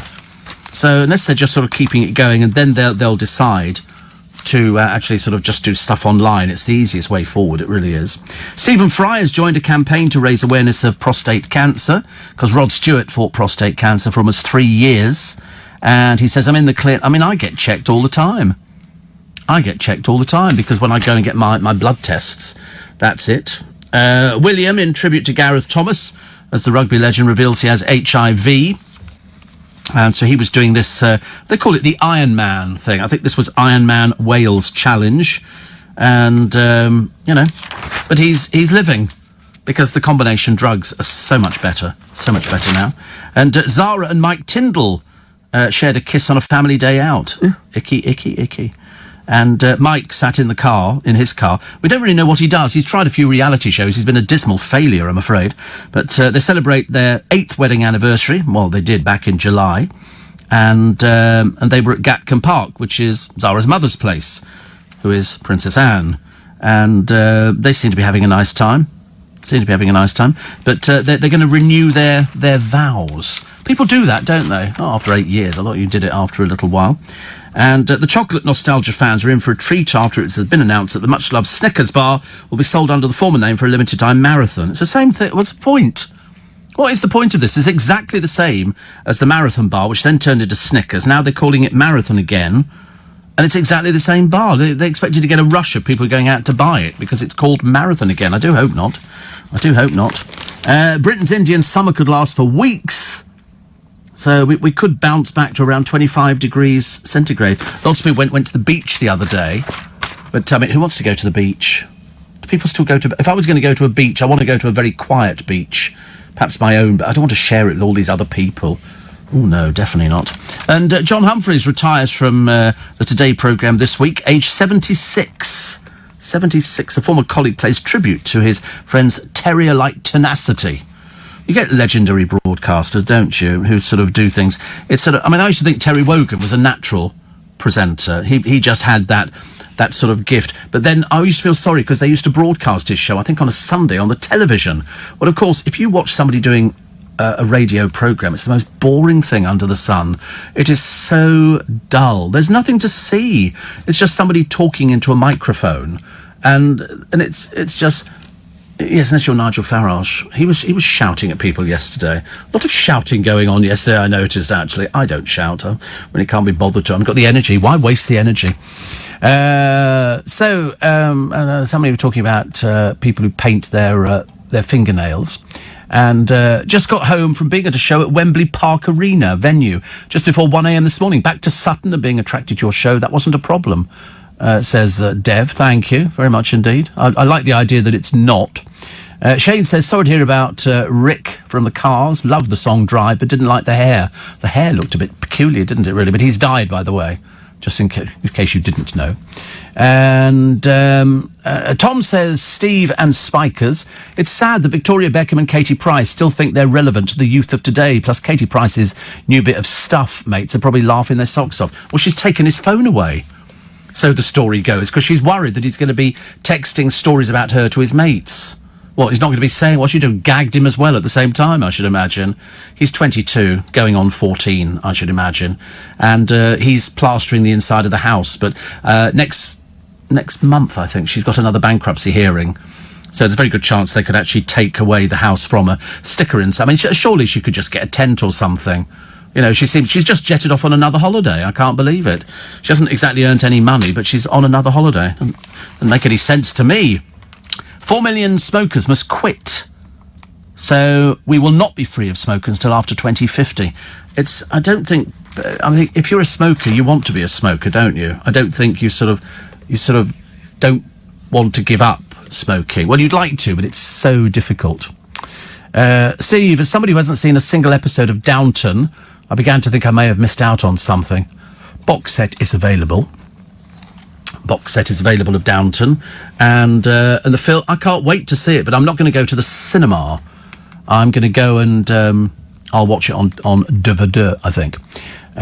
Steve, started what? Oh, after In Conversation you watch it. I think it's lovely. And of course the place exists. You can go to the place. You can actually go to Highclere. and you can go and see it. And it's the same because they've used the interiors. Another one here. George Cole was the Alistair Sim version of Christmas Carol. He played the young Ebenezer Scrooge. Move day is Tuesday, Steve. Sitting in bed listening to you with a nice cup of tea. Making a last-minute to-do list, says Darryl. Slight rising panic. Yes. What have you got the email I sent you during the week via LBC with pictures from Blenheim Palace? 100 years of the Bentley. 1,300 drivers turned up with their cars to break the world record. Can't think of anything worse. Imagine all being there. We looked after our lovely grandchildren, Steve, over the weekend. Jack 5, Jessica 7, whilst Mum and Dad had a day out. At Doncaster Races, we played cricket, football, rugby, bike ride, and then barbecued. I'm aching all over. My wife and I loved every minute, says Robin Sally from Hatfield. Jack has told his mum, I want to live with Grandad. Oh, God, no. Oh, no, you don't want anything like that. I used to say the good thing about having godchildren, for me, was that you could give them back at the end of the day. We're playing, and then they are back. You don't have to worry about it. Steve, Victoria Beckham is 45, says Janet. Is she? Good Lord. 45. Wow. That's getting on a bit, isn't it? Getting on a bit. And Steve, KFC do deliver as my work colleagues order. Also McDonald's as well. Yeah, they all do it. And Burger King. They're all offering it now, aren't they? 14 minutes to some souvenirs. We like grim souvenirs. Well, sort of. If you go to Vegas, go to Old Vegas, and they've got the Crime Museum.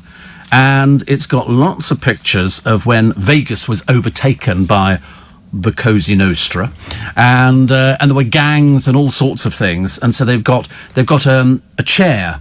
It's from a hairdresser's, and lots of people died in this chair. They were either, with a bullet in the back of the head, somebody came in after they were having a shave, or they were strangled, or things like that. And they've got all sorts of things, and lots of photographs of dead gangsters, like loads of photographs of dead gangsters, including, they've got one bit, and they've got, from the St. Valentine's Day massacre, part of the wall, which is great. So, because some woman had it, and her husband used to own a business that backed onto this wall, so it was part of their property. And so she gave it to the museum. She said, I've got this wall that was part of the St. Valentine's Day massacre. It's got the bullet holes in it and everything. And it's very significant. And the reason I mention it is because a shotgun used by Bonnie and Clyde is coming up for auction. The Westernfield Browning 15-inch barrel was taken from a shootout in which 2 policemen died. The collection also includes a gold watch found on Clyde's body when he and Bonnie were killed by police in 1934. The Bulova timepiece, valued at $25,000, features a rectangular white face with golden Arabic numerals. Wanted posters and a threatening letter from Clyde to a gang member awaiting execution are also being sold. Bidding closes September 21st, because they really existed, Bonnie and Clyde. Really, really existed. Anyway, let's take you away to sunshine, because LBC's charity Make Some Noise is back again. Bigger and better than it was last year, with the idea of raising as much money as possible. And this is your chance to escape on a dream holiday for 2 to the beautiful island of Mauritius. Thanks to Flight Centre, you could be enjoying 7 nights in a prestige ocean view room with a balcony overlooking the warm waters of the Indian Ocean. Picturing it?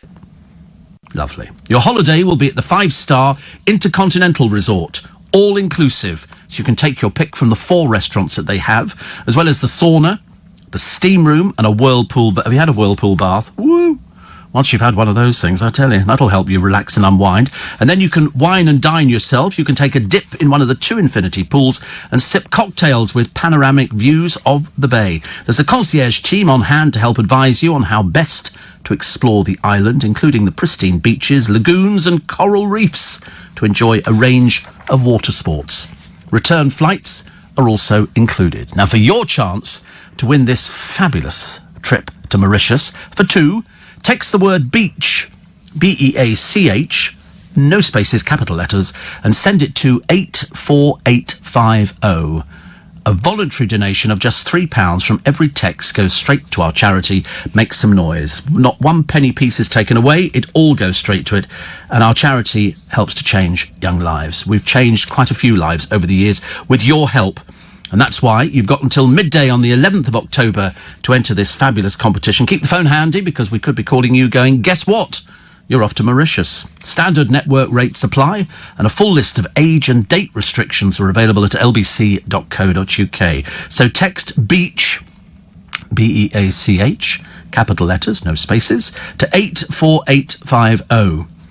BEACH, B-E-A-C-H, to 84850. And good luck, because that's really lovely, isn't it? If you're having sort of one of the... You might be one of those sort of people who suffers from seasonal affective disorder. Once we go into sort of the autumnal weather and you feel a bit like that, the idea of sitting there sort of in a prestige ocean view room, you know, watching the warm waters, and then going down to a restaurant, I mean, you could just go berserk, couldn't you, really? All those cocktails. Henry, I mean, you could do at least 2, couldn't you, before you fall over? Fantastic. It's all you can eat food, yeah. Because you are the Gemma Collins of LBC, aren't you, really? I mean, that's seafood and eat it, as they say. No, I can't believe I said that about you either. That is outrageous, honestly. I'll phone HR for you myself. Makes it a lot easier, doesn't it? The Daily Mail... today, running with Sam Cam's remarkable resilience over the son she lost. And I remember covering that on LBC. It was terribly, terribly tragic. Plus, delicious, easy-to-prepare dishes to help you defy ageing. God, don't show Victoria Beckham. She'll be up for this one. If you could defy the ageing by eating certain foods. And here is a picture of the boring Beckhams. I mean, it really is. It's a bit sad when they drag them out like the Von Trapps, isn't it? And they sit there. Anna Wintour there with her famous dark glasses on. And poor old Harper Beckham wearing, well, it looks like one of Mummy's cast-offs. Perhaps it was Dressy Up Day or something, or Dressy Down, depending on which day you take. Sounds awful. The BBC Axe's popular radio app to the fury of listeners. Oh, there you go. I mean, it only launched last November. Off already. And this is a picture of David Cameron cradling Ivan, who was born with a rare condition that led to his death age 6. Age 6. No parent should ever have to go through anything like that. Really is absolutely awful. That's when you question if there is a God. Plus, the home county's life, believe it or not, can give you up to 16 more years of good health living in the home counties. A woman in Buckinghamshire could live healthily for 70.3 years and a man for 68. And in Windsor and Maidenhead, a woman could expect 70.4 years. But in Glasgow, 54 years. It's not good. But I thought Glasgow, some years ago, was European City of Culture. And it became... Because Dale and I went up there when it was European City of Culture. And we loved it. We thought it was fantastic. It used to be pretty ropey when we used to go up in the sort of early 70s. But apart from that, you know. Here's many Harry returns, because it was Harry's birthday the other day. And so the Duchess has posted... she's not a Duchess. They've just given her the title. OK, she's an actress. In her social media tribute, you know, basically saying, you know, many Harry returns, you're the most marvellous person. And of course she is. She's sitting there in a palace. And we're not. Not that I'm bothering. First fight at the proms, Brexit bother and a very British scuffle, which is not so good, is it? They had a Boris Johnson impersonator leading a pro-EU demonstration outside the Albert Hall. What is going on? What is going on? Months of planning by the EU flag mafia apparently saw at least 12 boxes draped with European Union flags, while the floor was awash with prommers in EU berets. Lord above, this is the proms, ladies and gentlemen. It's absolutely outrageous. Outrageous. Here's found dead at 50, the troubled son of Diana Dawes, who was on drugs by 9 and had champagne in his baby bottle. He leaves behind a daughter, I believe. He appeared before magistrates in 2016, where he admitted shoplifting 2 bottles of wine worth 20 quid from Waitrose. He told the court he'd felt suicidal after an argument with another girlfriend which had led to them splitting up, and he needed a drink.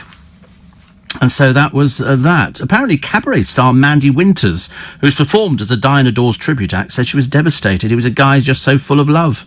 Yes, when I met him, he was very young. And I think when Jason's father committed suicide, he was 43. But how he got his money? He was living apparently in a £1 million house in Notting Hill, which actually in Notting Hill is a fairly sort of, depending on which side of Notting Hill you were. But he said he was deeply affected by Grenfell burning because he could see it. And he said he was very, very affected by that. Great shame. Great shame. Far too young to die. Also running the country. Doesn't look like he could run a bath, actually. This is Jeremy Corbyn. Listen, you're 70, Jeremy. Let's not be silly. OK, do not go out running. Here he is with his wife. Do you know, I didn't even know he had a wife. Isn't that funny? The things you don't realise. And then you sort of see the wife and you go, oh, look, the wife. Male Hollywood actors earn over $1 million more per film than their female co-stars. Did you know that? I'm not at all surprised by that, actually. They looked at 245 stars and found that the gender pay gap had barely shrunk and was now 1.1 million, which is about £880,000. Woo! Goodness sake, honestly, that is outrageous. Happy birthday, we will celebrate in a moment. Lloyd Grossman, 69. I used to love Lloyd Grossman, I really did. And David Copperfield, born David Kotkin in New Jersey, the illusionist, took his stage name from the Dickens novel. He is one of the most successful magicians. He has, in Las Vegas, if you're lucky enough to get to see it, a museum. It's only open to people on invite, and he bought up all sorts of stuff. He has like a huge warehouse full of, well, for magicians, it would just be sort of the holy grail of all holy grails. Coming up shortly, the news at 6 o'clock this morning. Ozzy Osbourne says he's back from the dead. Will you notice the difference? Prince Andrew goes to church with the Queen. The Beckhams go out again as a family. Really, honestly. Millions of motorists admit they've driven with faulty headlights. Michael Barrymore could be making... Well, it's past 6. Welcome to Monday. I know. Groans everywhere. Oh, please, not Monday. Where's the weekend gone? Like that. Really fast. And the trouble is, the older you get, the faster life whizzes through. I mean, it only seems a short while ago we were doing sort of Easter bunnies and chocolate and stuff like that. And now we're looking forward to autumnal weather. We've got Halloween. And what else we got? Halloween. We got Halloween. And then we got Bonfire Night. And then we got Christmas. And that's it. I mean, it's just unbelievable. Unbelievable. Life going past really, really quickly. Interesting one here from Jackie and Ealing, who says, Steve, who's the boss? You or the producer? It's an easy one, that, isn't it? I mean, that is so easy peasy lemon squeezy. C'est moi. Oh, you think you're the boss? How unwise. Yeah. No, producers always think they are the boss, but of course you can't control what comes out of somebody's mouth, so really, it's me. I would have to be the boss, you know. I mean, no, come on, you can't argue with it because you can't control what comes out of somebody's mouth. So, you know, is Corey the boss? Good God, no. The Lord above, no. T-Boy, he's got his own tray now. He's written his name on the back of it. That's what he's got. But, no, I mean, it's an interesting one, that, isn't it? I mean, it would be the presenter because it's the presenter's name at the top of the programme. Henry's, of course, going to disagree with this one, but it is, I promise you, it is the presenters because it's, I mean, you know, you're not listening to the producer, let's face it, you're listening to the presenter. And that's it. I mean, different people have different thoughts on it. I know that I'm in charge of my programme. Nick Abbott wouldn't, well, you're not, you're just a phone op to Nick Abbott. Glamorous assistant, yeah, well, I mean, there you go. Two wrong things there. Glamorous assistant, not glamorous or an assistant. It's like producers, and you have to ask yourself the question, what do they produce? What do they produce? And the answer is nothing. You don't produce anything. So it's different. But in Nick Abbott's case, it would be the glamorous assistant. I quite like the idea of having a glamorous assistant. We've never had one. Never had one at all. No, he's T-Boy. He's T-Boy. Put it this way, he owns his own tray. Hello. You know, that means, and here he is. Where's the tray gone? I got tea all over the tray. Oh, Not Lord. using it again. No, don't. One of these days, this cup's going to tip over in here. I've just got this déjà vu. And if ever I sort of imagine things, sometimes it happens. It does, so I'm going to try not to let it... So you've ruined your own tray now. Have to buy him another one, won't we? For Christmas. Oh, it's a tea... Oh, God. How did you manage that? That's a bit disastrous, isn't it? Mind you, I'm always envious of people. I've been to banquets at hotels in London where they serve something like 1,000 people in about 10 minutes. And the doors open and out they all come and they're holding trays and somebody else has got the vegetable and the spin and the broccoli and the carrots and the peas and all. Never get peas. Have you noticed, whenever you go to a banquet, they never do peas. It's too fiddly. People drop them on the floor and then tread them in. And so they'll always do broccoli and carrots because you get the combination of the colours. But it's always chicken. I've never been anywhere where it's not been chicken. I wanted sort of beef Wellington. Or you feel like saying, can I have something else? I don't really want chicken again. I'm a bit fed up with chicken. Steve, is the GC attempting to halt the ageing process through eating? A real dedication. I know she eats chips for her personality. They'd sit well on her shoulders, says Mark Innes. Dear me. Mark Bolan died on this day in 1977 when his purple car hit a tree in Barnes. He died instantly, says Ollie. Yes, and the tree is still there, and it is decorated. It's covered in ribbons and everything else. The Mark Bolan fans still go up there. Still go up there. And I've seen it. I've seen it because I used to go to the hospital up that neck of the woods. Steve, the boss is the one that's paid the most. I shall pass that on to him when he comes back. That's how it works. So that's how. So the boss is the one who, because we were trying to work out.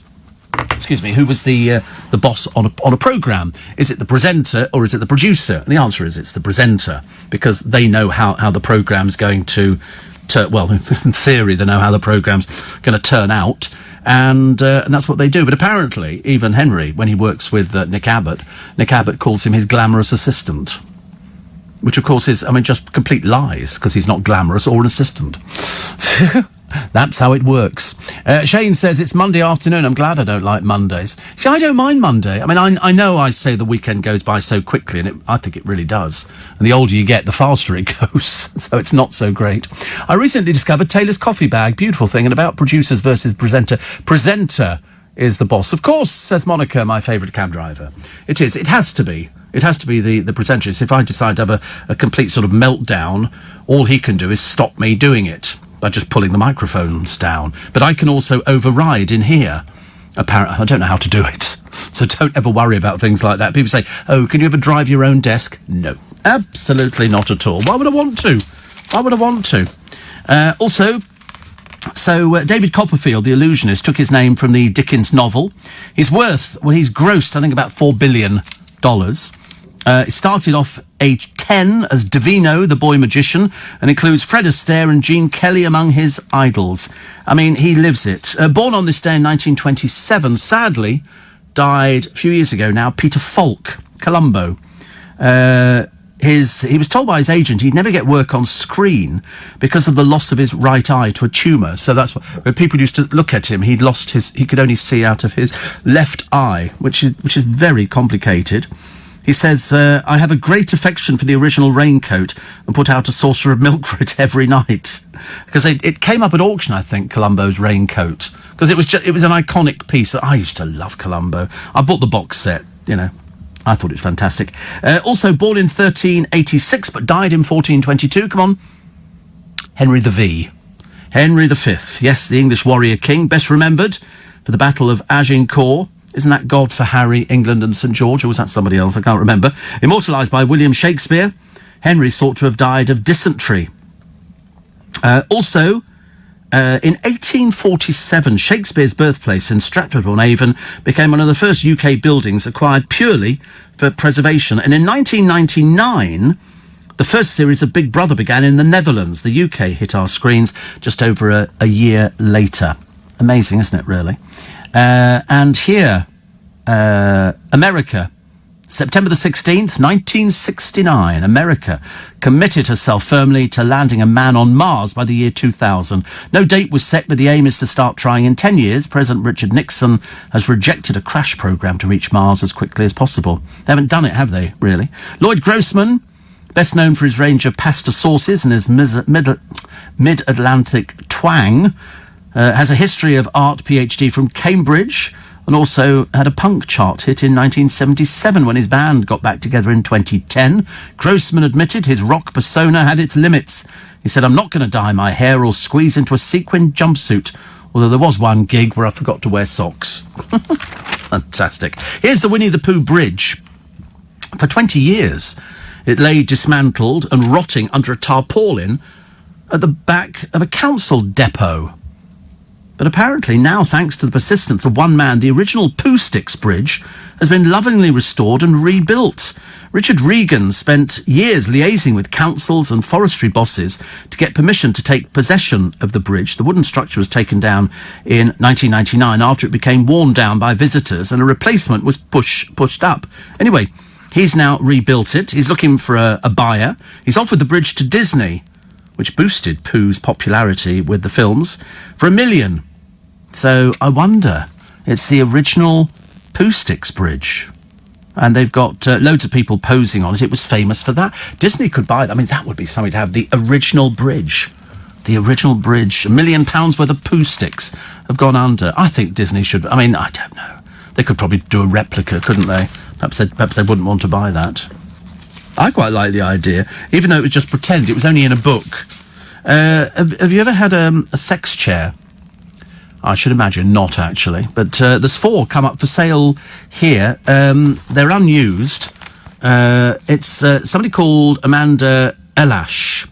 She's getting rid of these leather seats, which come with stirrups. Don't ask. Seriously, I'm out on a limb on this one. I've got no idea.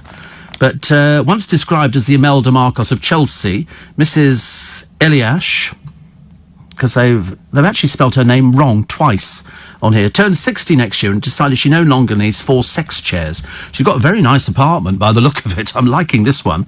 So they're being auctioned, but she's getting rid of 250 pairs of designer shoes, 300 black jackets, or a life-size sculpture of a baby elephant.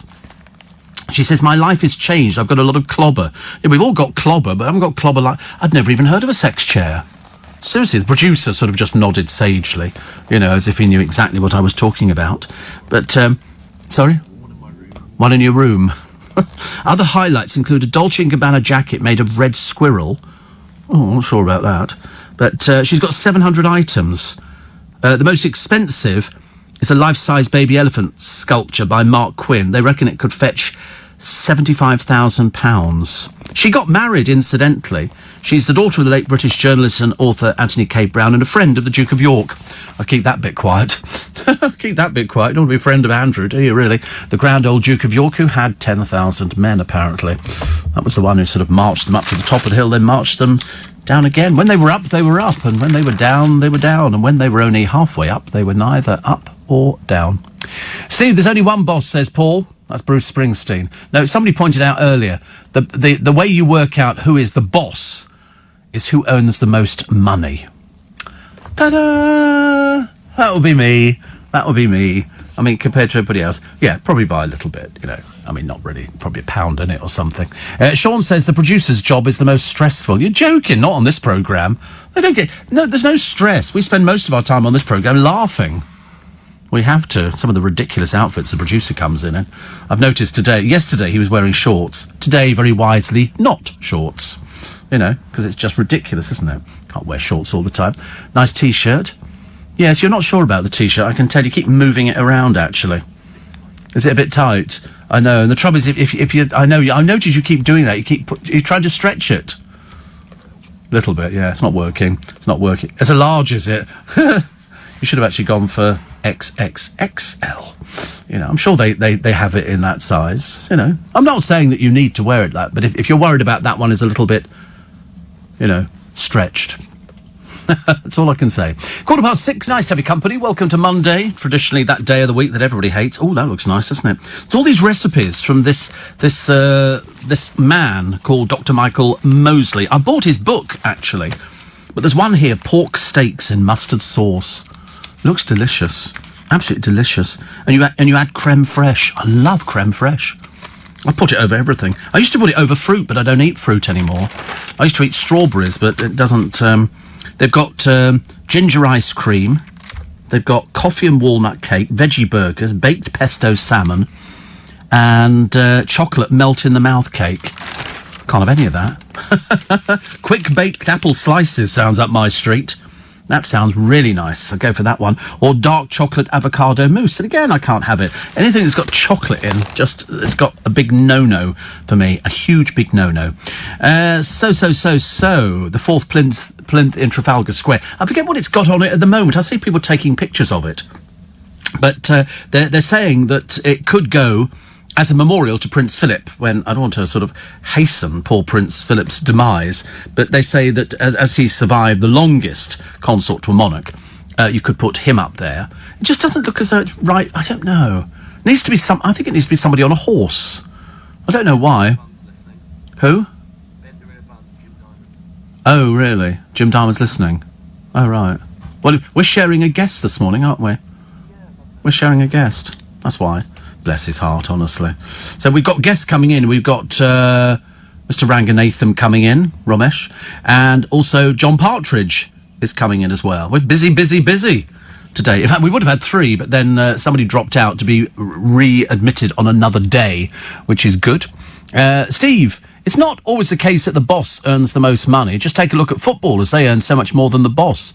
Or should I say they get paid more, as they certainly don't earn the money that they're paid, says Adit. Well, I think so as well. It's ludicrous, isn't it? When you look at what the early footballers earned, and you looked at them, and you looked at the crowd, everyone's wearing the same flat caps, the sort of the grey sort of jacket things and coats and everything else, and the footballers in their long shorts, and they earned nothing. They earned peanuts. You know, nowadays, I mean, it's nothing for footballers to earn £300,000 a week. A week! It's more wonder they don't all go off the rails. I mean, it's just a horrendous amount of money, isn't it? But you're right, the bosses don't, but I reckon that by the time they've got all the little bits and pieces, I think agents do quite well out of it. I'm pretty certain agents do. Steve, somebody else talking about poor Katie Price. Yeah, she's got another bankruptcy here. I think it's next month, where they decide whether they're going to take the house, and she'll have to sell it because she owes so much money. I mean, she's jetting off on another holiday. She's either sticking 2 fingers up to them or the money's... I don't know where the money's coming from. I've not seen her promoting anything. Doesn't appear to have promoted anything. She thinks, though, that she's launching a showbiz career by Christmas this year. She better get her skates on. She's off on another holiday to have more surgery. Very unwise. Very, very unwise. Not so great. Not so great, is it? But then you can't actually, tell somebody. It's like telling somebody that they're too thin. They don't see themselves as too thin. Have you been watching Britain's Got Talent, the champions? No, doesn't interest me in the slightest. It's a case of dragging a torturously mad scenario out yet again. We've already seen these people. We've already seen them. And then they were saying the other day, they've sort of dragged out poor Susan Boyle and a load of other people, and you think it's a cheap way of putting a programme together, and it's not really good enough, actually. Jackie says you can get diabetic chocolate. Horrible. It's like laxative. Ugh. Thank you, no. So I don't do diabetic chocolate. In fact, I don't do diabetic anything. So there used to be a complete range of foods you could get in a chemist, but nowadays it's all moved on. People know how to sort of get their sort of food into their body. It's just eating vegetables, isn't it? Doing a nice mixture. So that's why when they say poor old Victoria Beckham, otherwise known as that sort of beanpole with 2 boobs stuck on the top of it, just looks emaciated. She's so thin. She needs to vary it. But when they say she was supported by her husband Dave and the children, they all have to get a mention, don't they? Have you noticed that? It's obviously written into the contract or something. Paddy Jones, the salsa sensation of Britain's Got Talent, the champions, has blasted the government for scrapping TV licences for the over 75s. I agree, but what can you do about it? They're a law unto themselves at the BBC. They do what they want to do. They'll happily waste money. I was watching Country File the other day. How many presenters? 5! 5 presenters! What a waste of time and money. God. Dear, awful. Gary Lineker and Rachel Riley have pledged not to retweet trolls' comments. Well, I thought that would have been, par for the course. Gary Lineker says we've all been shocked by the way in which racist trolls have been targeting footballers. And Riley, who's been a victim of anti-Semitism, took part in this study. So previously, those targeted would retweet to show the level of abuse. But of course, that's what these people get off on. They're sick in the head, these people. They can't help it. It's not their fault. They don't know. They don't know that they're sick in the head. They just think that they're being terribly clever. But you don't need to retweet. Just block them. Mute them. Mute them is much easier. Much easier. Really enjoyed the conversation with Len Goodman. In fact, I've coined a new word. He was very listenable to, says Sandra. I thought they were both great this week. Lady Fiona and Len Goodman. You wait till you hear we got this week. Oh, we've got some cracking guests for In Conversation, some really good conversations. Also, Prince Harry gazing at sun arches. First time we've seen a picture of this baby's face. I don't remember seeing a picture of the baby's face before. But it's a moving 30... He's only 35. They say it's a moving tribute. Make it sound like he's 70 or something. The Duchess of Sussex heaped praise on her prince. I bet she did. I bet she did. Cool, done well with this one. Oh, blimey, couldn't be any better, could it really? Also, Martha Reeves on Motown and MasterChef, which is on tonight at 9 p.m. I don't know who else is on the MasterChef. Can you find out who's on MasterChef tonight? Because it's a celebrity MasterChef, so I'd like to know who the celebrities are, because sometimes I've got no idea who the celebrities are. And in fact, we've all been the same, haven't we? We've all been through the names, and then I get people writing and say, "Who is that?" And I go, "I don't know. I don't know." At one time, they used to come from Brookside or Hollyoaks or something like that. So, who's through to Celebrity MasterChef? Okay, here we go. Let's try and find out. Oh, I hate it when you have to click these things. Accept this, accept that. So, here we go, and here... Right. Are these the celebrities? Oh, right. Oh, are they? Oh, so, right, the 5 contestants are Martha Reeves. Okay, you know Martha Reeves is. Greg Rutherford. Dillian White. Oh? No idea. Dillian White, we're just having a quick check on who Dillian White is. Dillian White is a British professional boxer. Hello? Anybody on that one? No, thank you. The other one, who we got? Ricky Hayward-Williams. Who? Ricky Hayward-Williams? What is he? Not a clue who that one is. Here he is. He's a British radio DJ and television presenter. Is he? Never heard of him. Never heard of him. And the producer's never heard of him either. That's always my thing. And Elizabeth Borgine. Who's that? Let's find out. This one is. It's always a revelation every day. Elizabeth is a French actress appearing in films, television and theatre, credited with more than 60 roles. And she first appeared in Well, who's that? So she's appeared in Death in Paradise. She's best known in France for her roles in A Heart in Winter. She's only done about 2 films. We've got no idea. She's married to Jean-Luc somebody, and they've got 1 adult son. Well, how's she a celebrity? I mean, if you've never heard of somebody, how does that help? Small wonder we're all confused in this country. Probably in France. She's enormous. Who else did they used to have in Celebrity MasterChef? Because they must have whittled it down now. To sort of people. I think at one point, didn't they have poor old Joey Essex? I mean, that's a sad, tragic case, isn't there? Don't know what to say about him that's repeatable. But Martha Reeves, we love Martha Reeves. We love. 25 minutes to 7 o'clock this morning, Nick Ferrari is with you for breakfast. Boris Johnson is a liar who only backed Leave to help his career. These are the words of the former Prime Minister David Cameron, speaking ahead of the publication of his memoirs later this week. Does that change your view of the current Prime Minister? 4 small boats carrying 41 migrants have been intercepted in the Channel. We'll bring you the latest. And should child killers be locked up for life?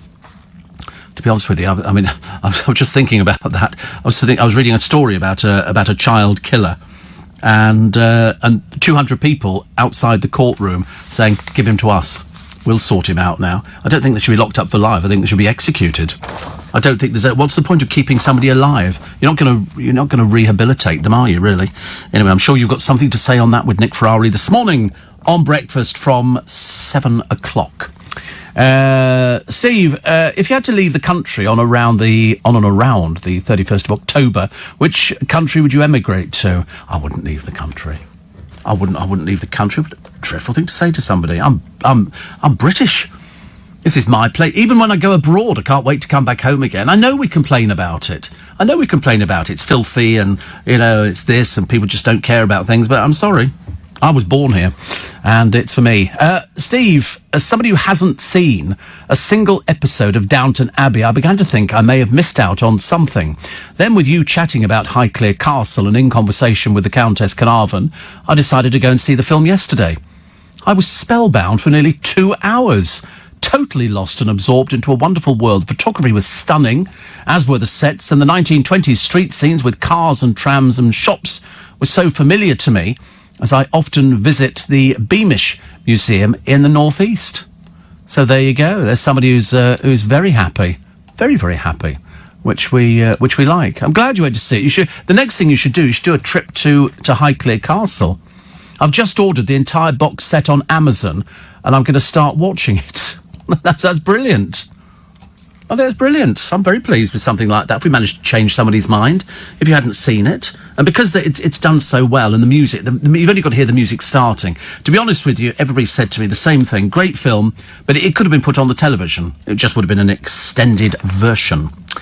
One here. Oh, they found a fossil. Wait for this one. I mean, this sort of puts it into context. They found the fossil of a pterodactyl.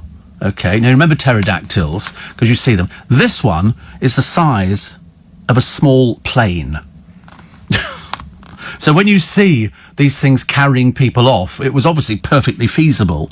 This had a wingspan of 33 feet. This is the fossil. And it was 13 foot tall. It was about the height of a giraffe. Not going to be arguing with that, are you, anytime soon? Experts think it lived on the ground but used flight to hunt and flee danger. The partial skeleton was found in Alberta in Canada. The fossil, they say, may shed light on how creatures respond. See, I always thought pterodactyls were a bit small. I've seen them in Jurassic Park, and but this thing, if this thing has got a wingspan of 33 feet and it's 13 feet tall, you're not going to be arguing with that anytime soon, are you? Wow, that is amazing. Absolutely amazing. Fuel price rise. Well, we're always being ripped off with the petrol, aren't we? That's all we get now. We just get ripped off because most of it's gone in tax. But after this drone attack on Saudi oil, be an excuse to shove the price of petrol up. So we'll all suffer. We'll all suffer. We always do. I've given up actually worrying about how much petrol costs now because I'm just so used to it being a certain price. I think if it drops below that, a bit of a bonus as far as I'm concerned. Naomi Campbell, boring. Made a controversial fashion statement with a dress featuring a fake bloody bullet hole during London Fashion Week. Rivetingly exciting. It's all to do with sort of guns on the streets. Would have been easier to have a knife embedded in the back of it or something, wouldn't it? Sort of just because we've got more problems with knife crime than we have with actual people sort of shooting. Doesn't help anything though, does it? It's still going on. I've lost track of how many people have lost their lives this year on the streets of London and elsewhere. 20 minutes to 7. Final time this morning. Final time if you just joined us. We are raising money, as you know, for our fantastic charity, Make Some Noise. We do it every year. It helps out lots of little charities. Lots and lots of little charities benefit by many, many thousands of pounds. And so it would be quite easy to have a competition and just say thank you very much indeed for your donation, like people rattling tins. But we like to give something back. So in the case of this one, the other day we had a holiday. I'm going to sneeze, I think. We had a holiday... Sorry, I do beg your pardon. If anybody catches the cold, just write to me. It's very cold in here at the moment. Got goose pimples on goose pimples. But anyway, last week we had the competition to go to Iceland. You go to Norway, and you were going to see the Northern Lights, whale watching, see the fjords. Seriously, lovely, lovely, lovely. And it was very cold, and I have warned people that was a very particularly cold one. That's running until October as well. But this one for this week is a dream holiday for two to the beautiful island of Mauritius. Now, that's very nice by itself. Thanks to our friends at Flight Centre, you could be enjoying 7 nights in a prestige ocean view room with a balcony. Hello? The balcony is important. There's no point in having a window you open. You want a balcony. Overlooking the warm waters. Can you hear them? The warm waters. I wish I could play the sound of water running, but it might have the adverse effect on you. Of the Indian Ocean. Your holiday will be at the 5-star Intercontinental Resort. It's all-inclusive. Everything. So you've got your choice of 4 restaurants.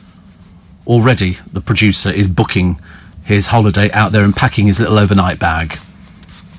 His own knife and fork and everything. He can't believe that you can get all this food and the drink, and there's a sauna, and there's a steam room, and there's a whirlpool bath. I mean, all of this. So once you've wined and dined, you can take a dip. They've got 2 infinity pools. That's why you think you're going to fall over the edge. And you can sip cocktails with panoramic views of the bay. Woo! A concierge team will be on hand to help advise you on how best to explore the island. You've got 7 days, including the beaches, the lagoons and the coral reefs. to enjoy a range of water sports. Return flights are also included. And for your chance to win this trip to Mauritius, it's a lovely prize. For two, text the word beach and send it to 84850. Beach, 84850, capital letters please, no spaces. A voluntary donation of just £3. You won't even see it going. It's £3. Can barely buy a cup of coffee for that nowadays. £3 from every text goes straight to the charity Make Some Noise, which helps to change the lives of young people whose lives have been very much affected. And you'll hear some stories, some of which will reduce you to tears, I promise you. You've got until midday on the 11th of October to enter. Keep your phone handy, because we could be calling you. Standard network rate supply and a full list of age and date restrictions are available at lbc.co.uk. So text BEACH to 84850. BEACH 84850, and good luck, because that's a really nice prize. That really is, and that's going to run all this week, but it runs until October. So you've got loads of opportunity to have a go. What was the other one that I quite liked, actually? Oh, guests of the Queen have been asked not to talk about Meghan and Harry. What for? Why not? I thought people wanted to be talked about. Yes, it's hard. I mean, obviously. Also, Prince Andrew then goes to church with the Queen. We're not allowed to talk about Prince Andrew either, probably. There's nobody left. There's nobody left in the royal family to talk to, will there? You know, so can we talk about Prince Philip? No, don't talk about Prince Philip. OK, can we talk about Sarah Ferguson? Definitely not about Sarah Ferguson. Yeah, you can mention the corgi. Which one? Well, there's only a few left. And so, but you can't talk about Meghan and Harry. Oh, right, OK. Can we talk about William? Oh, you can talk about William and Kate. So William and Kate we can talk about. We can't talk, for some reason, we can't talk about Meghan and Harry. Why not? It's a bit odd, isn't it? They've sort of said, you know, you're advised not to talk about them. Well, I'd be talking about them all the time. Why not? Goodness sake. We're just paying for a new hedge to go up, I think, or somebody's paying for a new hedge to go up. And another one here. I'm flying out on 3010 and coming back 1511. Skippering, Steve, a catamaran in the Caribbean for a band of wreck hunters. 2 weeks without any news, so I'll discover if we left the EU on the airport in Martinique, 15th of November. I may actually stay there. Having additional EU passport gives a lot of choice, says Monica. Lord knows. See, the funny thing is we don't know, do we? We have no idea what's actually going to be happening. Tina says, why don't you do Celebrity MasterChef? Oh, I can't cook for toffee. I couldn't cook for toffee if my life depended on it. Seriously, I mean, I wouldn't be remotely interested. That's what we've got restaurants for. Unfortunately, I'm obviously not eating in enough restaurants, but I think, you know, perhaps I should start eating out more. I like going out to eat in restaurants, but if you get bad service, I don't go there again, which is probably bad, because I think a lot of restaurants, and it probably applies in your area the same as it does in London, because London's the people who come in, the diners, are very transient. You know, it could be tourists, and they don't seem to expect too much. They just accept the fact that maybe the British food isn't as exciting as it could be. So they'll always go for fish and chips, which they think is sort of standard British fare, which of course it isn't. I think it was Chinese who invented fish and chips. I still like it every so often, but I haven't had it for ages and ages. So the nice thing is you need to go out to more restaurants. 25% more have closed this year. They can't make it work. It's very difficult. So if you go past restaurants and it's empty, you tend not to go in there. And the reason you don't go in there is because you think, how fresh is the food? Because they can't be buying fresh every day if there's nobody in there. We've had loads of restaurants close round our way. The only ones that seem to survive are Indian restaurants. Although actually somebody told me that they were also the ones that went out quickest. So you get lots of people sort of taking them over and stuff like that. So definitely not going to be doing Celebrity MasterChef, thank you very much indeed. But sitting around the pool in Cyprus, missing my mum though, Pat, but my son is bringing her out to me next Sunday. Well, that's very nice indeed. And another one here. And wait a minute. Oh, it's interesting. It's amazing the reaction that Nigel Farage gets, isn't it, really? I mean, I find it quite amazing. So I've met him on a couple of occasions. He said to me, because he sounds like that, because I think he smokes all the time. And I'm sorry? Like that. Very throaty, isn't it, really? He could probably do voiceovers for sort of champagne and oysters or something. No, I'm not doing it again. No, I'm only doing it once. It's just good. It's not as good as Nick Abbott's Donald Trump voice, which I think is very clever. Cheer, bless your heart, says, love the show, you brighten Monday mornings. Well, somebody's got to. Somebody has got to brighten them. There's nothing pleasing about a Monday morning, is there? Mike in Woking says, Steve, leave David and Victoria alone. A lot of people hate them because they are great people. Well, you don't know them. They don't know you. Mind your own business. Nothing worse than people interfering, honestly. Trying to pretend you know the people. Another one here. Just thinking how incredible it is, Steve. I'm in Norwich listening to you. And Mr. H is listening in the Falklands, a 4-hour behind time, says Heather, the Norwich nurse. She says, we take things for granted. It's quite amazing. Do you know, I agree with you. I was thinking the other day, but I've lost it now. My telephone, years ago, when mobile phones came out, they were rubbish. Now, look at them. You sit on the bus or everything, everybody's on their mobile phone. It's like an education. You know, if I've got guests coming in, I can do it on the phone whilst I'm sitting there. Before it was laptops and tablets and things like that. Now, I don't need to worry about that. But it is clever, isn't it, that you can go around the world and you can listen to something that's taking place live in Leicester Square, and you can say, did you just hear him say? And I think it's phenomenal. I really do. Another one here. Went to Costco yesterday. Christmas decorations looking great, but I was wondering how you rate the hot dogs. Well, for £1.25, I thought they're very good value, actually. I think all their food is, but it's the same. All their food is the same in every one. They do slices of pizza or whole pizza. Somebody else telling me that the producer's job is the most stressful. I mean, it might be on some programmes, not on this one. This one is fun. We don't have... But you're quite right, says Ollie. Football agents get a healthy percentage of a player's fees. That's why there's no loyalty in football agents. They manipulate players to move from clubs, and players are too stupid to realise they're being used. Well, if somebody offers that sort of money, it's phenomenal, isn't it, really? And went to see a great tribute band on Saturday, Steve, the Revolvers. Oh, they do all 60s band songs. Oh, right. And apparently that actress we'd never heard of, Elizabeth... Bourgain is a regular on the TV show Death in Paradise, a cop programme set in the Caribbean. She's not a celebrity, is she? That's why we couldn't work it out. If I don't know somebody, I've got to be quite honest about it. Another one here, which a lot of people are saying, why don't I go on these celebrity programs? I'm not a celebrity, I'm a radio presenter. There are other people in radio who think they're a celebrity, and that's fine. A couple of years ago, we based ourselves in Newbury, says Robbie in Cumbria. From there, Highclere Castle, Benham Palace, Windsor Castle and Oxford, all easily reached. Yes, very much so. What did you think of Joe Swinson's speech at the Lib Dem conference? I have no thoughts on things like that at all, actually. No thoughts. We're not at all political on this programme. Seems odd, doesn't it, really? The sort of people say, but because there are so many other people who do it so much better than I do. So I can give you chapter and verse on the Beckhams and poor old Katie Price and Gemma Collins and all the Dyer people on Towie and stuff like that. But I couldn't tell you anything about the Lib Dem conference apart from somebody's just defected from the Tory party, okay? And that is as much as you need to know. And they got up and it went, well, everybody clapped and... You know, and that's it. But I remember some years ago, I'm old enough to remember people saying to the Liberals, go and prepare for government. I thought, in your dreams. But I remember all of that going on. We had the Lib Lab Pact. We had, the Liberals. We had everything. We had Jeremy Thorpe. We had all the disaster that was going on there. I mean, everything. It's been a wishy-washy party. See, look, having said I couldn't talk about it, I can talk about just about anything. Front pages of the papers. Gareth, I will work with Prince Harry to fight HIV spread. How are you going to do that? I've got no idea. To fight the spread, you're going to have to keep insisting on people, using condoms. Just got to get people used to it. And as I said yesterday, there are lots and lots of prostitutes and people working in the sex industry who don't use condoms.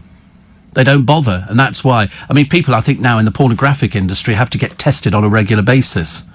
But that is the danger. There are people who will go out there and have sex, probably now, probably today, and they won't think about contraceptives. And if that person's got an illness, they can pass it on to you very easily. Shock rise, front of the Daily Mail. In crime, probes abandoned in 24 hours. The Express, it's Will's backed rugby legend in HIV battle. So you got William backing him and now Harry's backing him. Ooh, that's going to cause problems, isn't it? Meghan's praise for amazing dad Harry. Brexit deal is within our grasp. And the Indian summer to last another fortnight. Daily Star today. Get ready for Hot-tober. Horror films kills off clowns. They are fairly scary, some of these clowns in these things, and some people don't. There is a name, I can't remember what it is, for the fear of clowns. Whatever it is, some people don't like them. I quite like clowns. I don't have a problem with clowns at all. I think they're sort of great fun. Some of the ones that they use in the films are very scary, but then that's just in the films. The fear of clowns is coulrophobia. So it's a persistent and irrational fear of clowns, possibly. But, I mean, these are scary clowns. You know, clowns are supposed to be happy, but these ones here are very scary. I don't like the look of them. So what was it called again? It's called coulrophobia. Coulrophobia, the fear of clowns. There you go. Helen says, off on holiday, but dreading the hordes at the airport, hate queuing and rude security staff. Lively show as usual. Thank you very much indeed. And a little jet lag after a trip to the Derbyshire area. Safely back in God's own country of Eastbourne, says Donny. Have you seen the new Bischoff muffins? I had one yesterday at Toddington. Most enjoyable, if a little overpriced. I don't do overpriced. And Anne says, how to avoid HIV, be faithful to Umja. Steve, they're all excited finding this Goldilocks planet with water vapour and how it can support life. It's 100 light years away. I know. It's forget it. It's too far. We can't go there. Ozzy's back from the dead. How you would know the difference, I've got no idea. That's the front page of The Sun. Celebs sign up for the war on trolls, and guests of the Queen have been asked not to talk about Meghan and Harry. Flunkies warn some visitors that the couple should not be brought up if they wanted their meeting to go well. How bizarre. What an odd thing, isn't it? And so courtiers. What planet are they on? What planet? I don't understand that. Very odd. Johnson's bid to save Brexit on 31st of October is the front of the Eye, the Times. Johnson called Gove a bit cracked after leadership betrayal. I think this must be David Cameron's book again. Plus, Iran tells America it's ready for fully fledged war. Blimey, I've missed everything, haven't I? I've missed everything. I've got to go. I'll be back with you tomorrow morning. I completely forgot. But it doesn't matter. You know it's going to be a great podcast today. A little bit extra. £600 for a pair of trainers. That's way too much, isn't it? Well, I think it's a lot of money for a pair of trainers. In my day, it was a pair of plimsolls, and they were 19 and sixpence. 19 and sixpence? I'm so excited. Oh, I bet Ollie's got flash trainers on. You're bound to have flash trainers. I bet they cost an arm and a leg. Do they? How much? 60 quid? Oh, that's good. That's very good, you cheapskate. Never heard anything like it. 60 quid for a pair of trainers? I mean, put them back on. I didn't know you could get trainers at that price. 60 quid. Are they new or second-hand? They're very new. Well, I only ask second-hand because sometimes in the charity shops round our way, they have second-hand shoes in the window. And I thought, you should never buy second-hand shoes because that's been, somebody else's foot's been in there and the shoe is moulded to fit them. So you could buy yourself a barrel load of trouble, I would have thought. Somebody died in them. How'd you die in shoes? Oh, right. Oh, I see. Oh, you're wearing shoes and then you die. Well, I don't know many people. I mean, I'd be taking them off. If I thought I was going to go quickly, I'd be taking the shoes off and go, look, it's like, what's that old thing? You don't put shoes on the table. There was a line about new shoes on the table is bad luck. I thought, well, dying in your shoes is fairly bad luck, isn't it? I mean, that's not exactly a whoopee-doo kind of a day. All these superstitions I've discovered as I get a bit older. I can't remember am I supposed to walk under a ladder and say white rabbits or not? If a black cat crosses the road, I mean, not round our way. Not round our way. Black cats don't live 5 minutes round our way, I tell you. The drivers are like kamikaze. Loads of foxes, I see, and I try and avoid them. They're always by the side of the road trying to haul themselves up onto the curb because a lorry's hit them. Or failing that, going down the motorway to my brother, pheasants that have hit the side of lorries and they've been concussed. And I've often thought, if I pull the car in, I could pick up some of these pheasants and take them. We could have pheasant for dinner because they're all over the place. Loads. I must have seen about 20 the other time I went down there. But foxes everywhere, dead foxes. I can't bear to even look. And then people run over them. And I go, oh, no, I don't do things like that. Although I haven't decided on the theme for the Christmas tree this year. Look how effortlessly we flow from foxes by the side of the road to a Christmas tree. You can weave in Christmas. Easy peasy, I promise you. Easy peasy. Have they not opened the biscuits for you this morning? Very unlike you not to have a biscuit, isn't it? And Darren as well. It's the first thing he goes for, a chocolate biscuit. No, there's no Sam. Sam practically raided the entire biscuit. They practically all went. We were horrified. Sam, no, not taking the box. That's selfish. Play nicely. You not want one? Oh, you're trying to be... Oh, right, you're on a diet. How good. That's very good. I'm very impressed. I've been very good as well this morning. I haven't had a chocolate biscuit. I haven't had anything. But it still doesn't help with my blood sugars. I can't get the blooming things down. Yesterday I spent most of the day hovering around 20, which is like way too much. I was hoping... Well, I was on 10 this morning. 8 when I woke up. Yeah, 10's not... But it seemed to be going up. 7 would be better for me. Why? You're not on a diet, you're not in love, are you, or something? We're not going through that charade thing again, are we? Oh... Did you meet somebody on the internet, and there's obviously an old picture of you which you've sort of shaved and photoshopped, so you have to look like it. Is that what it is? Yeah. Did you? How exciting. Are you rushing home for that? That's very exciting. I've never done that, actually. Internet dating. I mean, there's a dating app for it, is there? But is it just because somebody told me about internet dating, and I don't want to sort of be too blatant about it, but on some of them, I don't think it's so much dating, sex. I don't think it's I think people go to the internet to find company for the evening, or something like that. Is that Tinder? Am I getting... Tinder is the thing. Hinge? What the dickens is Hinge? Never heard of that one. That's brilliant. You find out a bit more about somebody. Oh, right. Because pictures are very misleading. If you look at my picture on the LBC web and then you see me, it's like two different people. It's like Gemma Collins versus Twiggy. I mean, it's just ridiculous. I'm nowhere near. And then you look at some other people's picture models. They really get up my nose.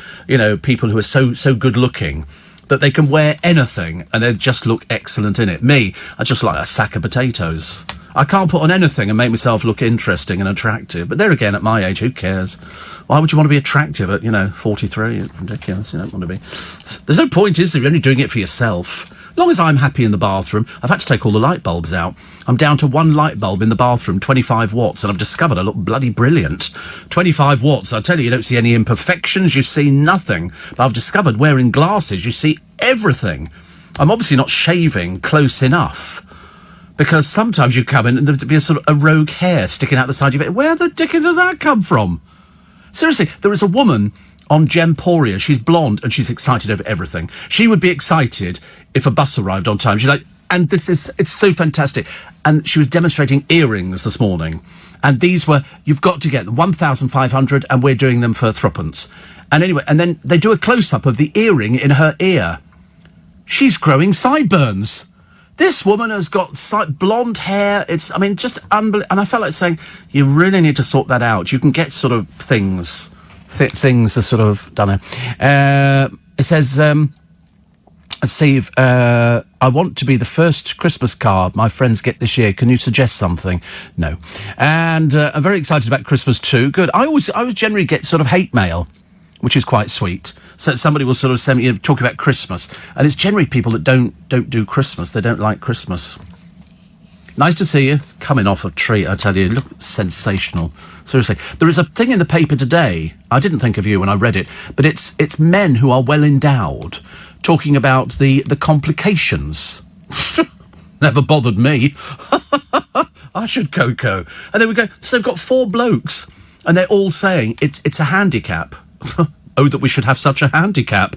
Good Lord above, I mean, it is, it is, says Darren. Typical Darren, honestly, typical. Yeah, I'll jump onto that bandwagon, thank you very much indeed.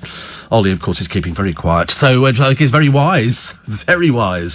And Thomas, not a peep out of him at all. The things we talk about on the radio, actually. So, Christmas card, I've already had my first Christmas card, I think. Take care. See you tomorrow. Very friendly LBC. You know when people sort of wake up in the morning and they go, oh, I don't feel very excited about the day. And then they listen, 10 minutes of this programme and they suddenly realise that things aren't half as bad in your own life as they must be in mine. Jackie says, did you know that there's a Sony movie Christmas channel? Well, you know that I adore Christmas films. I absolutely adore them. I mean, I just... And as far as I'm concerned, you can watch them all year round. It doesn't matter, actually. It doesn't matter, but you don't have to watch them at Christmas, because Christmas, as I've said to you before, the lead-up, the anticipation of the big day is the best bit, because the moment you've had Christmas lunch, it's finished. People start coming back into work again, and people sort of go, oh, do you have a nice Christmas? You go, it was a day. The lead-up was actually better, wasn't it? I think so, anyway. Are you here for Christmas, Thomas? I can't remember. You're here for Christmas? Oh, no. Undetermined? Oh, right, your mother wants you home. Oh, right. Well, miss... Oh, right. Did you miss one last year? Oh, dear. Oh, you better go home for Christmas. Better go home for Christmas. I think I'm working for Christmas. Because somebody asked me the other day, they said, are you working Christmas? I said, well, I appear to be most years. But I don't think we've actually done the rotas this year. But, I mean, if they are doing the Christmas rota, there's a very good chance that I probably will be working Christmas. Because it suits me. It really suits me. I wake up at that time of the morning. What's the point of lying there going, oh, I'm not working today, but I'm still going down to see family. So another one here. Plenty of fish in the sea is a good site for dating, as is Tinder, says Matthew. I didn't realise that there were so many dating sites. Those £600 trainers are probably Balenciaga. No, they're not Balenciaga. I know Balenciaga. I know that because Dale used to wear Ho Hang, the aftershave by Balenciaga. That's the only thing I know about it. If you want a reindeer in your front garden, I know a guy who can sort you some out, but it's your responsibility to feed them. Thank you. And somebody says here, up and alive. I like the idea of up and alive. Be a dreadful, dreadful day if you weren't sort of up and alive. And another one here. 100 days to Christmas. The major supermarkets in Sydney have all the Christmas food out already. Well, they've started here, Shane. And I still look at it because I like a piece of stollen, which is very nice. And I like what are those little things called? They're round. It's like chocolate with all nuts all over it. And my mother used to... Florentines. They're delicious. I mean, Florentines, if I have 2 Florentines, I'm up on the ceiling with a feather duster. It really is absolutely atrocious. Papers were very late in this morning. Very late, so we rushed through them. We didn't get a chance to go through everything, but we found as many stories as we can. And we've lost another LBC presenter, who, if you're an LBC listener from years ago, back to the early days, we've lost another presenter. So I'll tell you about him a little bit later on, because it is a him. Dion says, I had to go to Harrow yesterday. Harrow? I lived near there when my father was stationed at RAF Northolt 45 years ago. The place is not like it used to be. It was very upmarket. Same as Ruislip. I think they're all right, aren't they? Well, wasn't Northolt where Diana's body came back into? I'm pretty certain when Diana died, they flew her back into RAF Northolt. I'm pretty certain of that. I have been wrong before, but we never admit it. It's so much easier. And also the TV star's hell of the anti-Semitic Twitters. I mean, like, seriously, anti-Semitic Twitters. Loads of them. Like 1,500. She got called everything under the sun. And I'm thinking, not nice at all. But as I said, you either have to report this to the police. There you go. The day the People's Princess was flown to RAF Northolt. I remember it. I remember it well. I thought it was RAF Northolt. And then on to Aberdeen. Oh, right. They took her to Balmoral before. Was that what they said they did? Really? Oh. I didn't think they actually took her to... Why would they take her to Balmoral? Not too sure about that. So, Stuart Manning is up, and he said, I had a mince pie yesterday. Where did you get a mince pie from? Because I've been looking out for them. And I do like a mince pie. It has to be said. And it's either with squirty cream, or custard, or ice cream, or just about anything, actually. But we had which mince pie? We had the Walker's mince pies last year. And the year before and the year before that, because they've got booze in. Whereas the Marks and Spencer's ones, very poor showing in the booze department. They said they've got booze. You check on the back, it's like 0.5% or 1%. It was hardly worth bothering. Might as well dip the whole thing in brandy yourself. But a mince pie, that kind of does it for me. We used to have something at school. Am I imagining this? And they made it like a big tray of mincemeat tart, which was sort of pastry, then the mincemeat, then a topping on it, and then they would cut it into slices. Am I imagining that? I'm sure we used to have that at school. I just remember we used to have pink custard. Pink custard. I used to like I'd hate it when it had skin on. Oh, skin on the top of custard. I know people who eat it, and I just think, oh no. And we had pink custard, yellow custard, and then chocolate custard. And the chocolate always tasted a bit synthetic. And the pink custard, we used to have that over sponge pudding. And what, sponge pudding? Well, pink custard, I don't know, it just tastes like pink custard. It's sort of like a strawberry type custard, I think. It wasn't very nice, actually. Came in this horrible metal jug, and they pour it in there, and you say, oh, and I was table monitor. You can imagine, if you upset me, you didn't get pudding. Just get the ritual humiliation. Sorry, pudding, bins minor, nothing for you, mate. Nothing for you, because you didn't clean my shoes, did you? No, there's no pudding. But table monitor meant you could delegate somebody to go and get the food. They'd bring it back, and then I'd be serving it up. So if I didn't like somebody, small portions. Good fun. Anyway, nice to be company this morning. I hope you're well. If you're not, don't worry, because you're in good company. We're all ill as well. Everybody's got coughs and sneezes and things like that. And you haven't got coughs and sneezes? You will have. You will have. Of course you will, because you're going on aeroplane, aren't you? On Thursday. And if the worst thing is to get Wednesday. Tomorrow. You're going on the aeroplane tomorrow, are you? Oh, right. Who's doing the programme, then, if you're not here? Oh, you're flying that night. Wow, wow, wow. I guarantee you won't get further than customs. Anyway, that's a little trick I've got up my sleeve. If it wasn't for the crack in my bottom.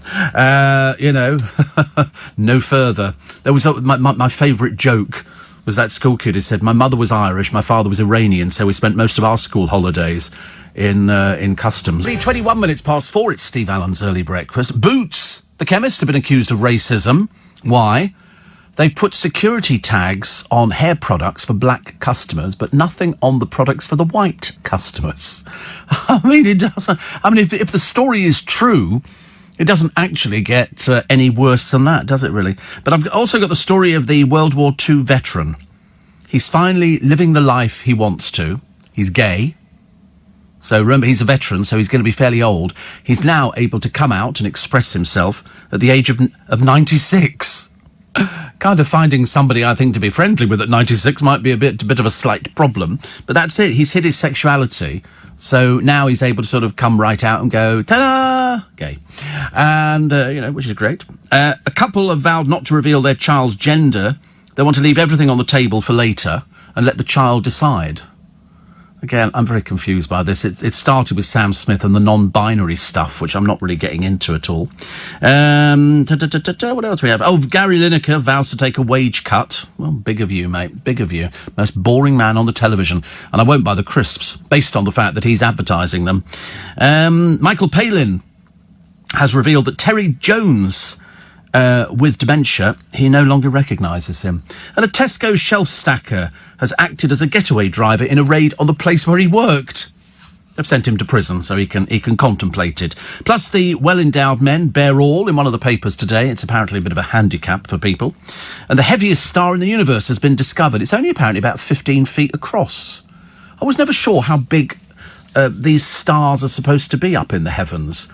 But I have spent a lot of time staring up. The countryside is the best place to go to look up at the heavens. You know, we used to, when we were younger, go and lie in the garden, and because we were like that. And you just lie on your back and you just stare up at the sky, and then you go, "That's Orion's belt. That's the Plough." That was the first one that we knew, which it was, the Plough. They were all given names, all these stars, and that's the only one I could think of. Orion's belt, and then over there, Orion's trousers, and then all these other different... But it's only the Plough that I remember. Yeah, there's the shoes he died in, going back to the beginning of the programme. Keep up, we ask questions. OK, if you don't know the answers, go to Google. That'll help you out. Plus, happy birthday, Des Lynam and Baz Luhrmann.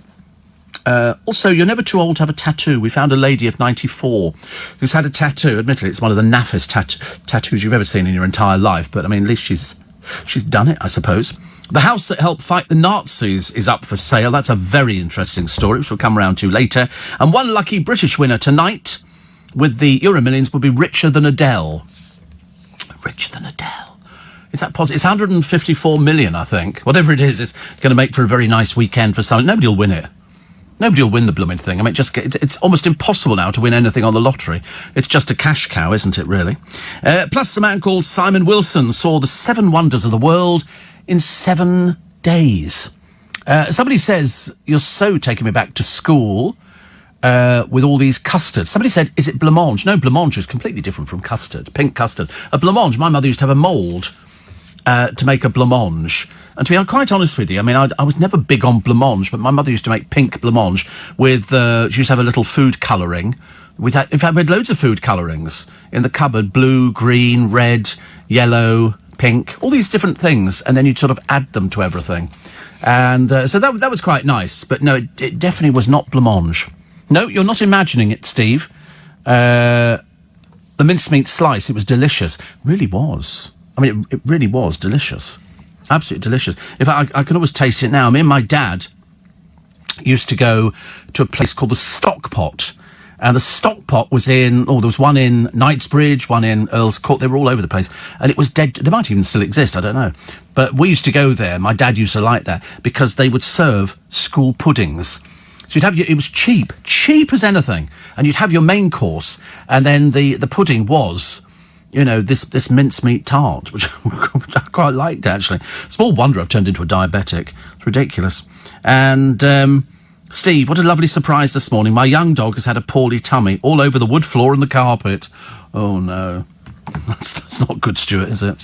Not good. Actually, we used to have a cat, and our cat was a long-haired cat, white. We called her Candy, I don't know. But she had long hair, and she used to go and eat grass. And the reason is to make herself sick, because she had fur balls. So what they would do, they would lick their fur like that, and then this fur would build up, so they eat the grass to make themselves sick. So she'd cough up fur balls. And we'd be sitting there in the sitting room, sort of watching television, and the cat would go, whoop. My mother would go, the cat's going to be sick, quick. And so somebody would have to pick this poor creature up, and you don't want to be sick down, and you sort of rush through the kitchen, holding the cat at arm's length, until you get outside and the cat's going, poor thing. Open the door, just throw it out, shut the door very quickly, and then the cat used to learn to sit on the window ledge outside, just looking in at us, and you think, it's no good giving us guilt trips. We're not going to buy into that one at all. Steve, as for the skin on custard, one of our dinner ladies used to pull it back and give you the lovely custard underneath. Oh dear. Oh no, I hate Bev. Oh no, Bev. I'm sorry, I used to feel sick with the skin on custard. Some people used to eat it, but definitely not for me. Carol says, I loved your interview with Lady Carnarvon the other night. She seems quite delightful. Absolutely. Really quite delightful. Mark says, I've ordered a small projector for projecting lights on the front of the house. You'll be a bit disappointed, and I tell you for why. They're not powerful enough. When you see them on the television, it's got these green little twinkly lights and all the rest of it. They make it look, that's like a powerful laser. The thing that you actually end up with, and I bought them as well, is really, you'd be better off holding your hand out and shining it on there. You'd be very disappointed. And also, it needs to be, you've taken it out already. Honestly, you don't waste time, do you? You shouldn't, no, because it might take us off air. Might do something like that. But it only do about 5 or 6. This is this little drone. My neighbour Lynn, I bumped into her the other day, and she said, I was just listening to your podcast. She knows me, and she still listens to the podcast. And I was telling her about this. She said, I know, I heard all of that. Had so much fun with it, I tell you. But I did nip back from here yesterday to try and see if I could get them from Costco, because generally speaking, if I mention something, these things get sold out really fast. And they do other drones, but they're about £1,000, I think. But this is just a little thing you can play with. In fact, at home, you just sort of hold your hand up. But if there's two of you in the sitting room, you can just have like a game of tennis kind of thing. You can play, and it's dead easy. You can have great fun with it. And so I rushed back there. Luckily, they had a few left. So I bought 10. Thinking I shall give them to people as Christmas presents. The gift that just keeps on giving. Another one here, very quickly. I can remember buying the mince slices in Baker's, says Paul. Do you know, I think you're right. I also remember seeing the mince slices in Baker's. But now that we know, now that everybody's telling me about mince pies, I need to get out there today. A Harrods mince pie Stuart had. A Harrods mince pie. Actually, the best ones, because they won an award, didn't they, about 3 years ago? Iceland mince pies. I went in there. Their luxury mince pies are very, very good. Very, very good.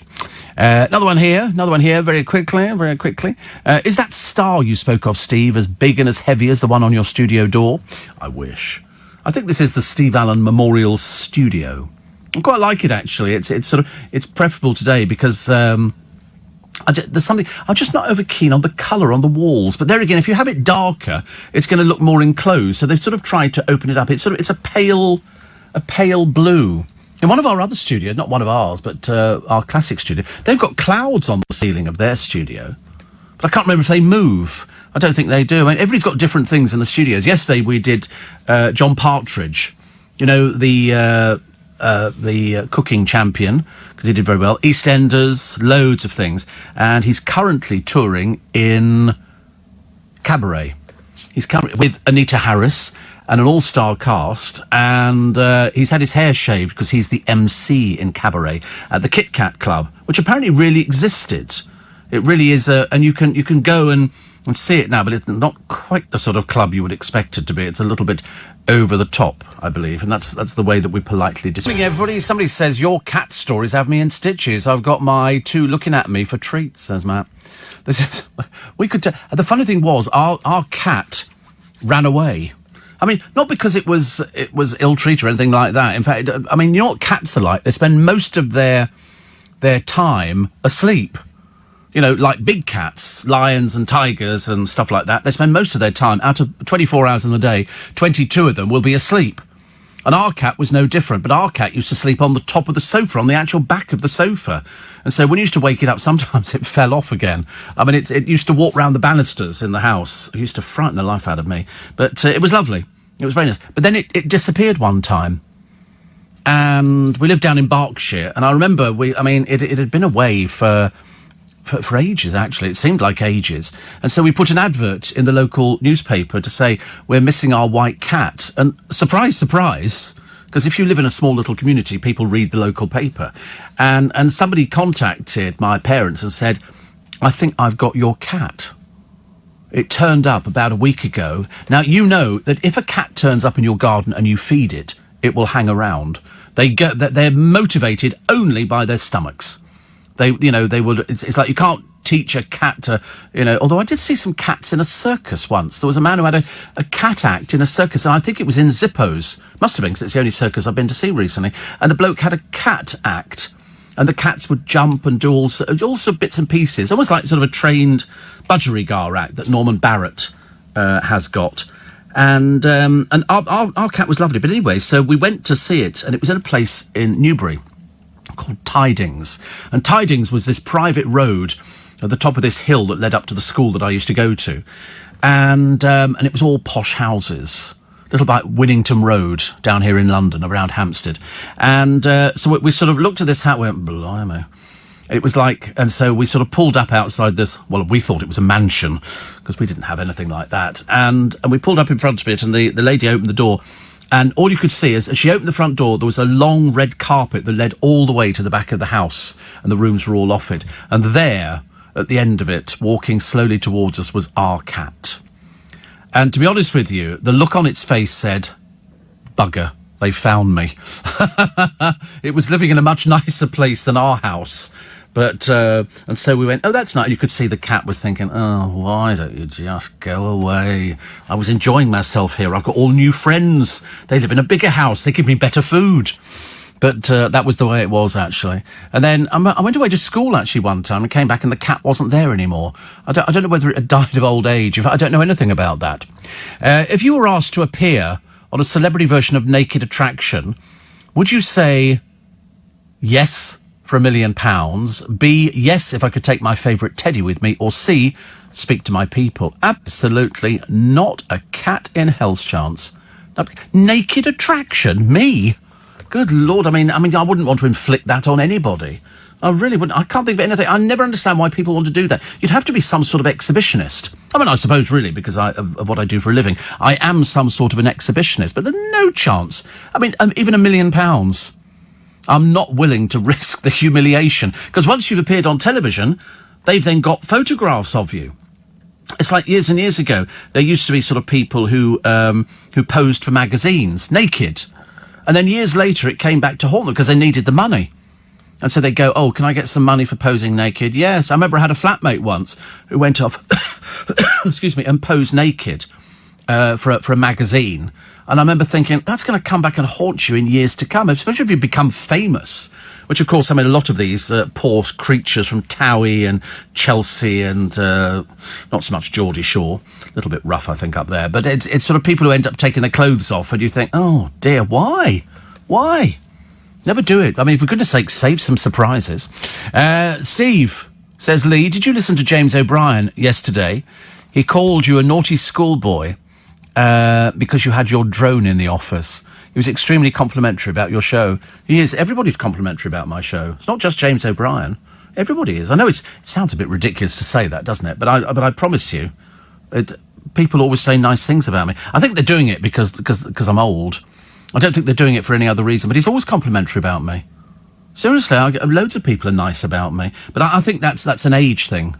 I'm totally convinced it's an age thing. But no, I mean, I always listen to him when I'm going out shopping, if I'm in the car. And I went off to get these little drones the other day. I was very excited. The woman looked at me because I've got this huge shopping trolley and I've got 10 blooming drones in it. She didn't question it at all. She didn't sort of say presents for people or anything. She just sort of looked at me. Steve, get a message over to Nick Abbott, because he'll get his overalls on and paint and decorate the studio in no time. Really? Does Nick Abbott do decorating? I don't know if he did. I didn't know if he did decorating. I suppose he might do, actually. I mean, I could do it, but to be honest with you, that's why God gave us money, so you can pay other people to do it. I couldn't be any less excited about decorating. Would Nick Abbott be very good, actually? Isn't his other half an artist, I believe? I always get things wrong.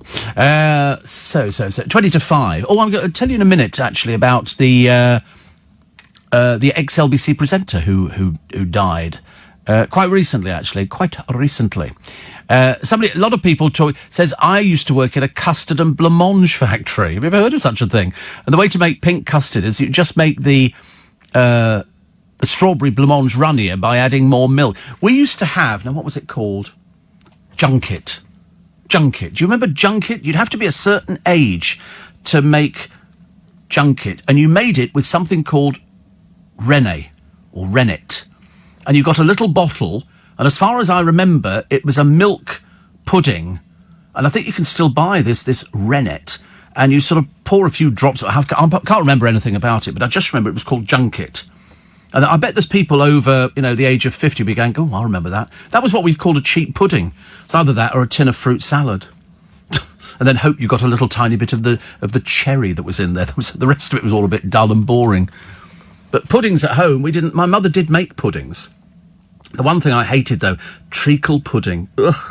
Ugh. I'd pay somebody to take the stuff away. I hated the smell of it, hated everything about it. Just a sponge would be quite nice, but the moment they added the treacle, that was the time that your stomach starts sort of making its own sort of noises, like, we're not going here again, thank you very much indeed. But puddings at school, I thought were great. I love most of them. I think I like most of them. Do you remember Angel Delight? Says Stuart. There was pink chocolate and I think banana. Oh, no, the best one. Butterscotch. Butterscotch Angel Delight. Yum. That was my most favourite one. And we did a thing on it about a year ago and people started sending me in Angel Delight. Butterscotch flavour. Oh, I used to love butterscotch flavour. That's like vanilla candles. It's a smell, isn't it? I don't remember banana, Stuart. You sure there was banana? I can remember the pink chocolate and the other one. But I used to love Angel Delight. I mean, that was a cheap pudding for us at home when we were kids. We didn't have that sort of money to flash around. Sometimes my mother would do, if it was a special time, baked apples. Come on, who has baked apples nowadays? Where you take the core out, you leave the whole apple in there, and then you fill it with fruit in the middle, like sultanas and stuff like that. A little bit of sugar on the top, a little bit of demerara, and then you bake it in the... It's quite nice, actually. It's very nice. I mean, you could probably add brandy or something, I should imagine. So you could probably set fire to it.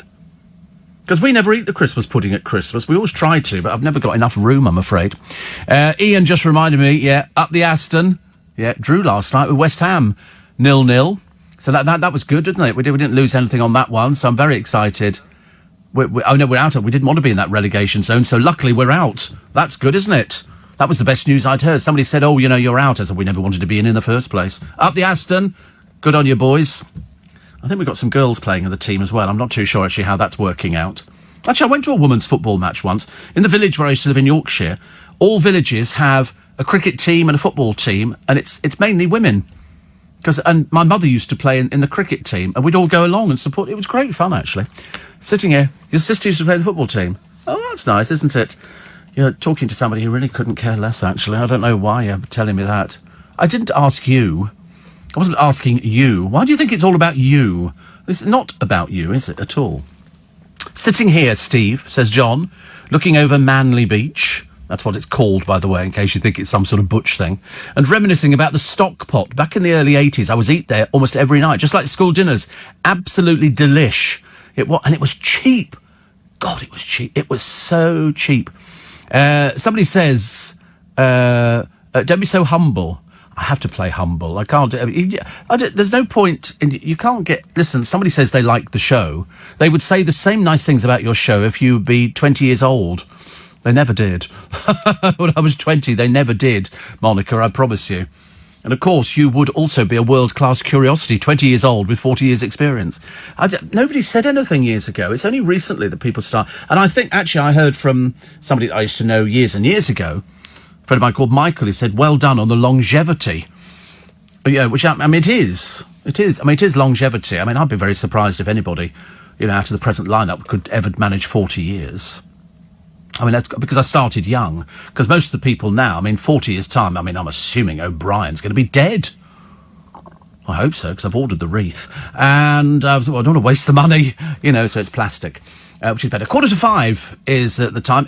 In a moment, make some noise, and this holiday, which will take you out of the gloom, which will sort of make you think, oh, that's nice. Last week, if you remember, for Make Some Noise, we had the holiday to Norway to go and see the Northern Lights, to go whale watching, to visit the fjords and the lagoons and all the other lovely places. This time round, the lagoons are on this one, I think. This time round, it's somewhere hot. 7 days, all-inclusive, everything, booze, food, everything. It sounds fantastic, doesn't it? And you've got a choice of 4 restaurants. Details. Oh, how lovely. That was nice, wasn't it? What happened there? That was like sort of double orchestra. Did we pay extra for the orchestra? No. And we don't have a red light. I've got no red light. I really do. Where's my red light gone? I mean, I am broadcasting, am I not? No red light at all. Do the other ones work? The other red lights come on? That's not fair. Well, there you go. Whoa. I feel much better with the red light on. Anyway, so here it is, to make some money. I need to make some money because everybody is doing this. I think I'm the only one doing it on LBC. And there is a reason for that. It's because we have a very, very loyal audience, and you're very, very generous, very, very generous. And because our Make Some Noise charity raises such a lot of money. I mean, such a lot of money. And it goes, every penny piece goes to helping disadvantaged and seriously ill and children who don't have something. So it's for young people. I know that there are other charities for other things, and these are charities, the ones that we help out. They're different every year. We find lots of different charities, and they do a lot. I mean, some of the work they do, it break your heart. Absolutely break your heart. You sort of think to yourself, I don't know how people work in these industries. They're looking after children who are so seriously ill in some cases that that they don't make it.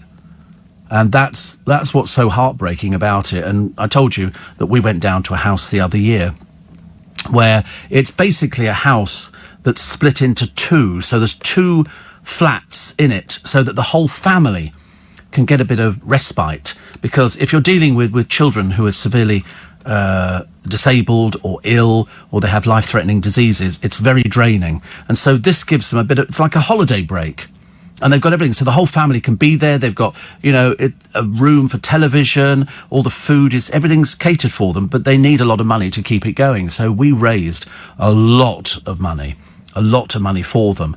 And they only asked for a small amount, because some people go, could we possibly put in for 25,000? And I think in this particular case, I think we were able to sort of make it up to, I think, it's either 75 or 100,000 pounds, which is just a drop in the ocean, but at least it helps them through another period. They're always in a constant battle, all these charities, to try and raise the money, because they're so committed.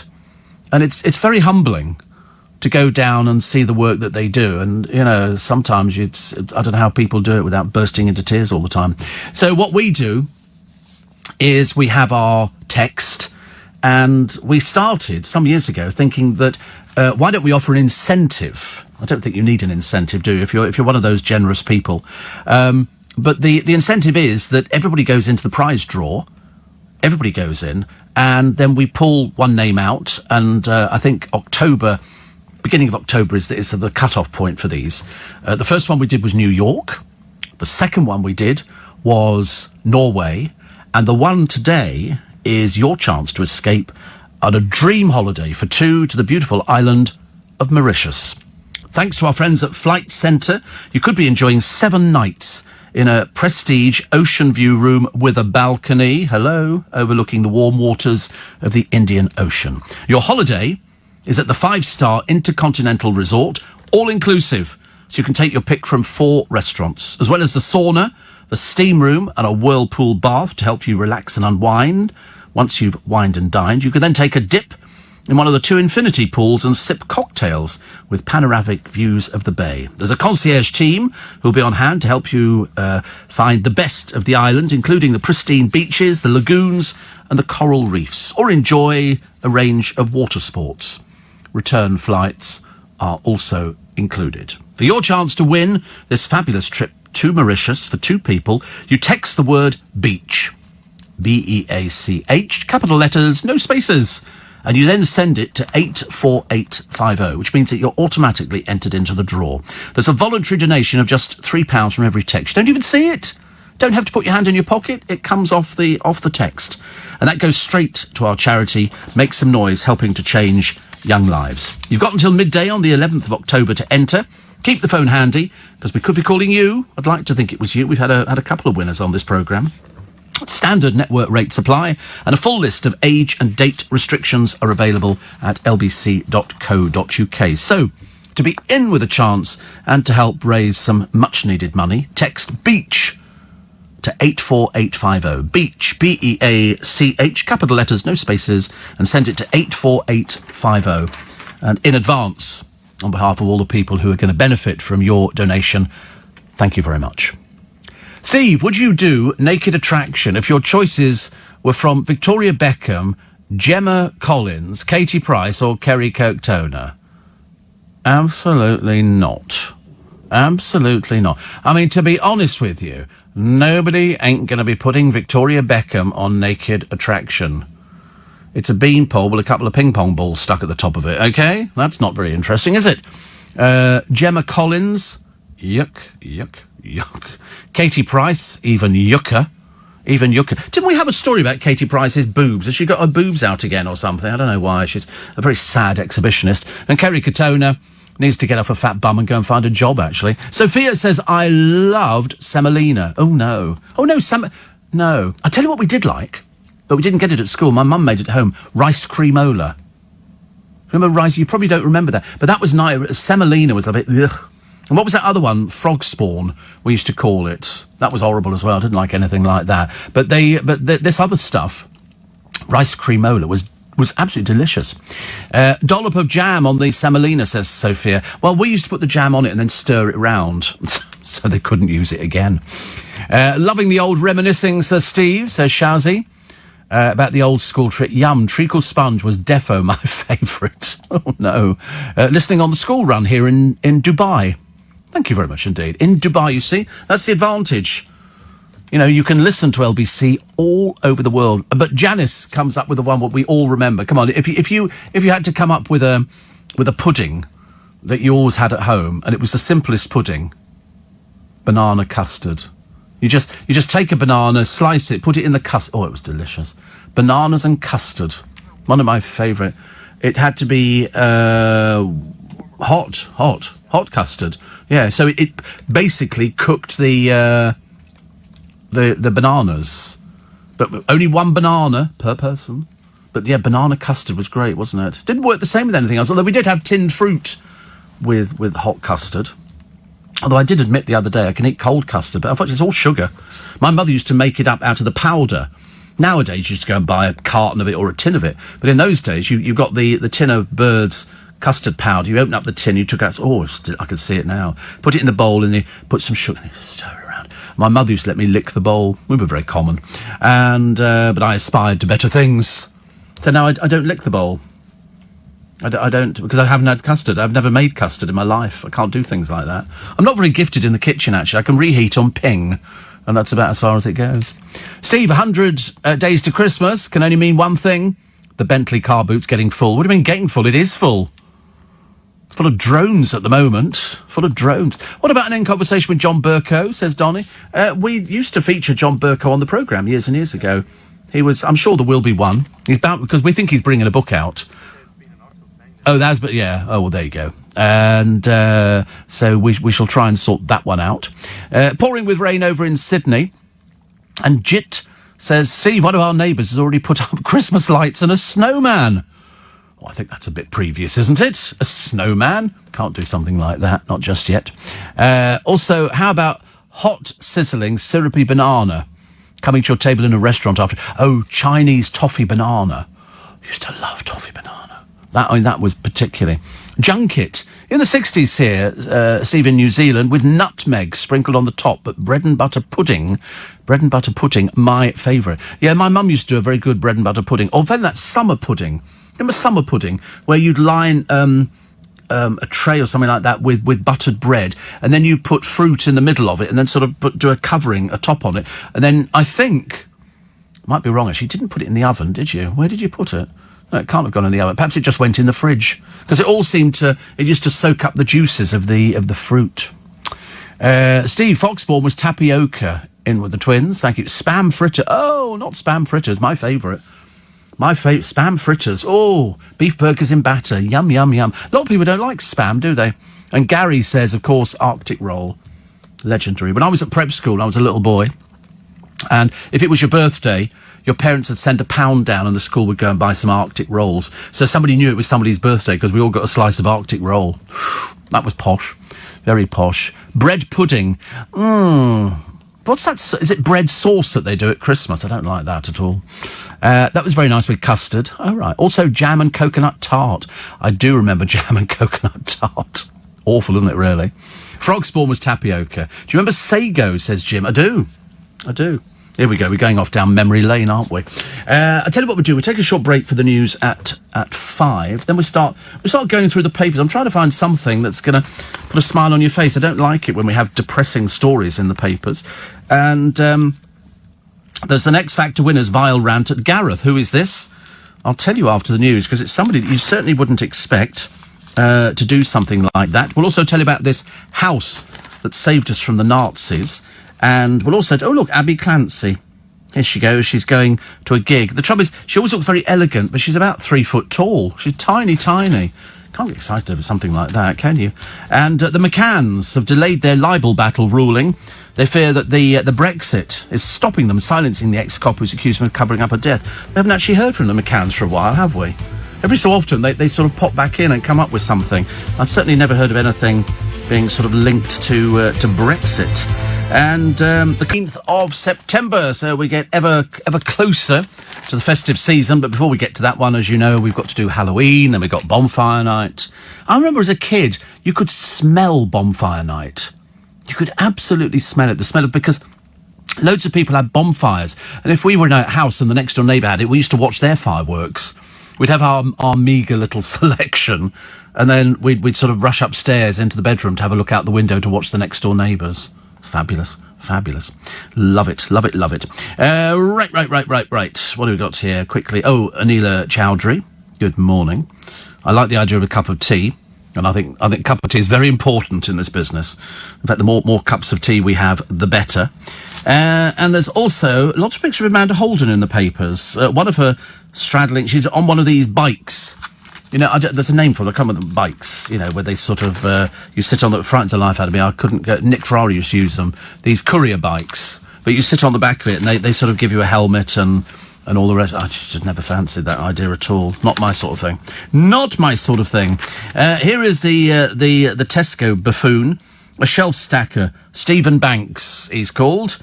and he had inside knowledge of when the tills were being filled with cash. He'd phoned in sick that day, but he was waiting in a stolen Ford Mondeo as 2 masked men entered the store. A 60-year-old woman who was standing near the mobile safe with some of the money was struck on the back of the head. She later recalled the man was shouting at me, "Shut up, stay down, hands up." I thought he had a gun.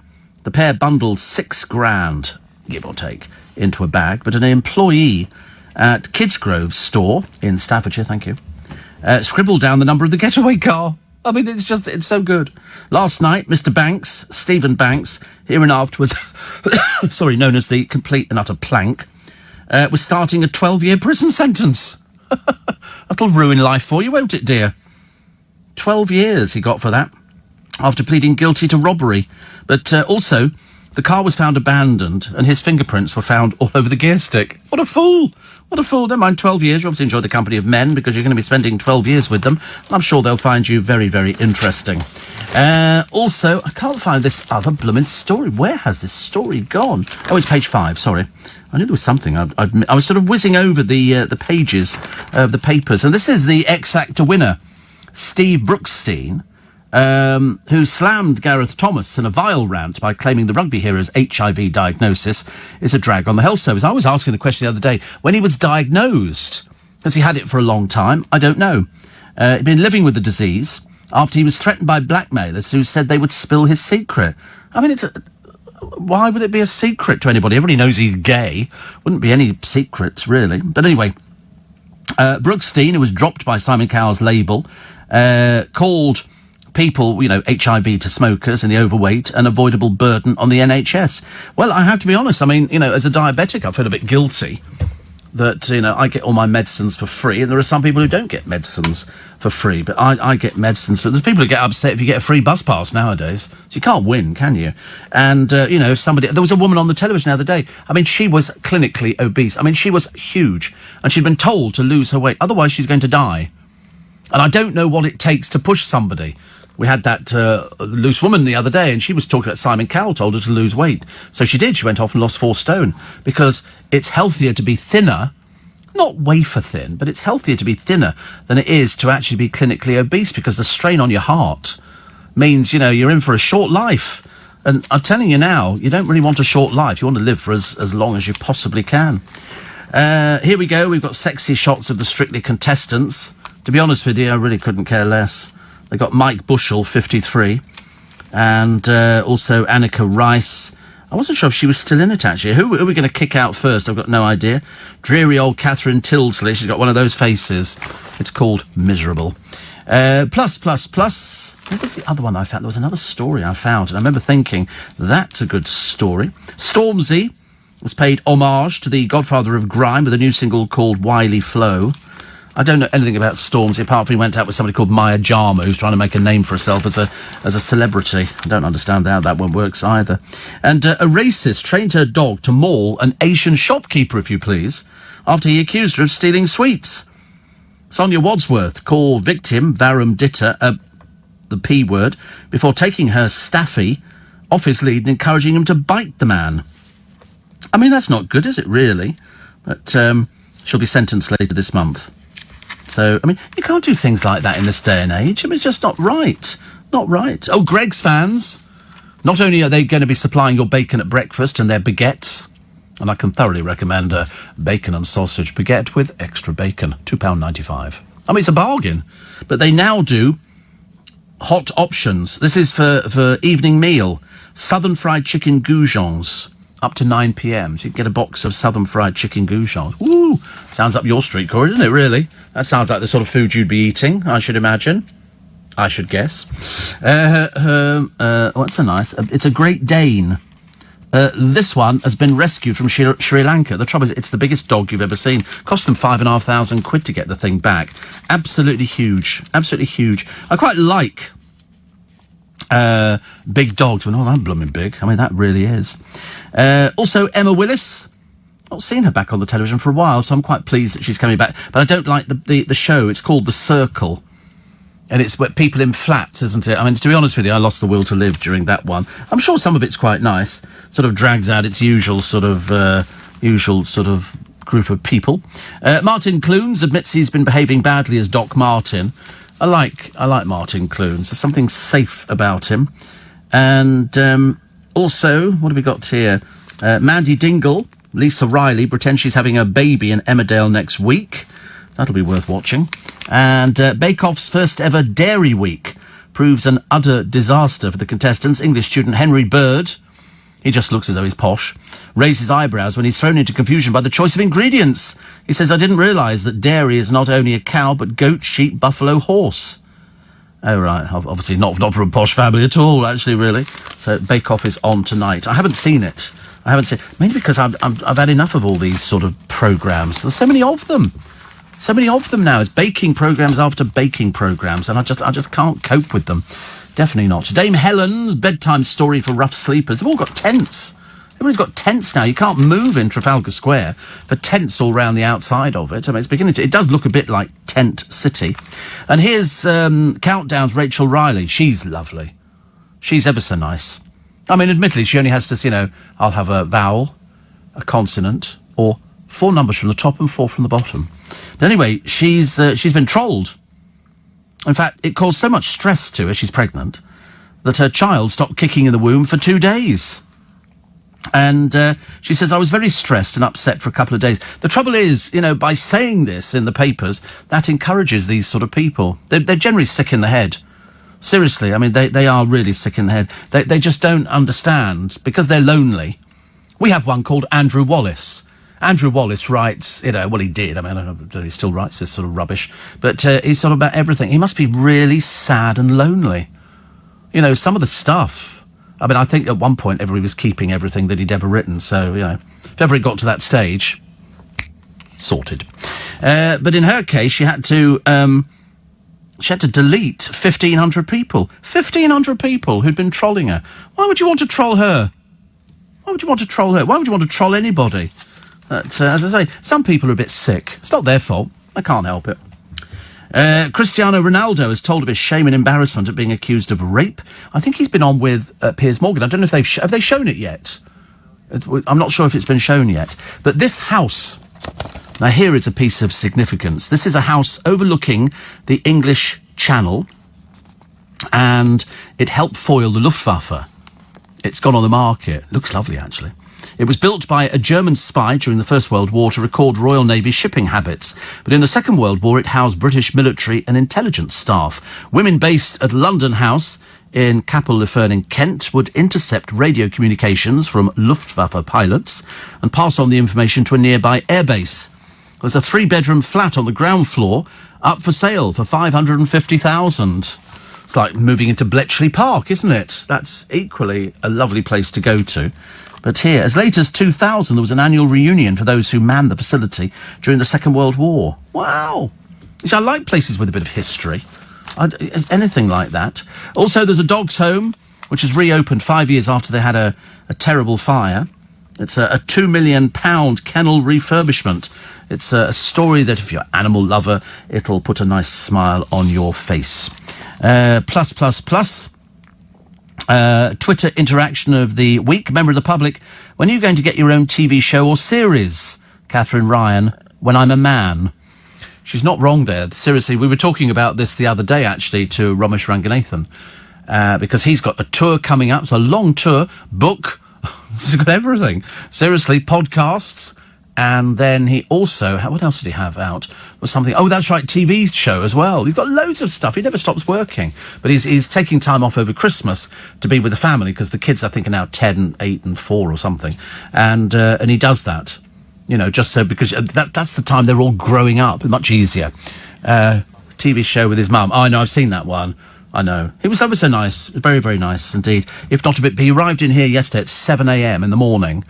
And he didn't finish till 10:30, I think. I think he did an hour with our friends at Capital, and then he got me in the next door studio, and then he had to do the podcast. Then he had something else to do for one of our sister stations, Heart. Seriously, I don't know. I was 7 o'clock, he was in before 7. Lemon curd sandwiches.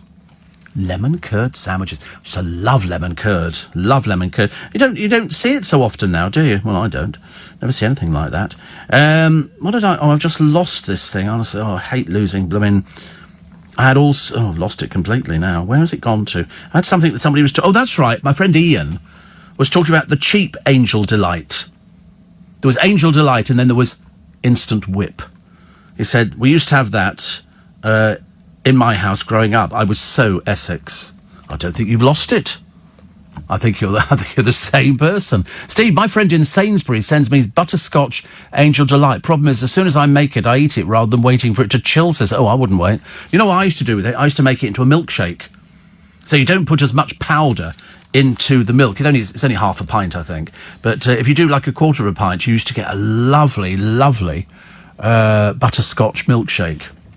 I love it. We used to have places in Twickenham that used to sell milkshakes, but they were so expensive, nobody could afford the blooming things. They used to put fruit in, and it was like frozen yoghurt, but I mean, it was so expensive, we all predicted. Because every time a new shop opens, I always think, have they done their research and looked at the area to see whether or not it would support it? You know, we have a Kentucky Fried Chicken because we've got a college, and the students there are crackers for Kentucky Fried Chicken. We had a McDonald's, but that went.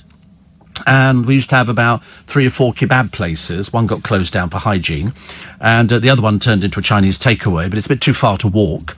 Used to be a very good Chinese takeaway over the road from me, restaurant, and very, very good China. And then that closed because it got taken over by somebody else, and they didn't want to do Chinese food, which is a shame because I absolutely adore Chinese food. Actually, I was too busy thinking about things. I was thinking about Chris and Steve over in Spain, who've been with LBC for many, many years, and they're now retired over there, and Clive Bull and everybody else, because it was announced the other day that Richard Robbins had died. Richard... when I first met him at Gough Square, he was doing reporting on the roads in London. So he was basically doing what we do now, but he was doing it there. And then they decided that they didn't want to do the travel anymore. I think it became sponsored or something. I just remember. I'm pretty certain it came from somewhere else as opposed to us doing it in house. And then when they brought him back, they didn't really know what to do with Richard Robbins, so they stuck him off the reception. And he sort of looked after the record library, which actually was a bit pathetic for a speech radio station, but it had quite a few records in it. And Richard liked classical music, and so they gave him a classical music programme. He had, somewhat classical and a classical review as well. Plus, he did a programme called Sight Unseen with me, which was a programme for blind people, like a talking book, but it was bringing you up to date with all the news stories. But anyway, he worked until 1990. See, I can't remember the years. I'm very bad at remembering the 90s. But I think he was there just a little bit before me. But anyway, a mutual friend, Michael, wrote to me. He says, congratulations on incredible longevity at LBC. Yes, even I'm surprised at times. But Richard Robbins' daughter contacted him and said that Richard passed away on the 24th of October. He was 84. He said, because to be quite honest, I never knew how old people were at LBC. But I know that Chris and Steve will add him onto their list of Richard, who leaves a daughter and 4 grandchildren, which actually was a bit ironic because he was gay. and so when somebody said, oh, Richard's got a daughter, people went, he's got a daughter? Really? People were very surprised. And then she came into the studio at one time. So Richard Robbins, one of the LBC early people, has died at the age of 84. So that goes onto a list, because every time they have reunions, every so often, there's always another load of people who've passed on. And Chris and Steve generally sort of bring it up to date. So they'd be saying to me, oh, did you know that so-and-so died, or whatever it was. Heather says, thank you so much for talking about the Irish Customs programme, Stop Search Seize. Bruce Heller is priceless. He could have his own programme. He's like a little Jack Russell, or he's like a terrier. Come over here. He'd be going to these people. I'd say, open your bag. Come on. I'm just doing my job. I promise you, that's exactly how he is. Heather will bear witness to that. He's like that. Come here. Yeah.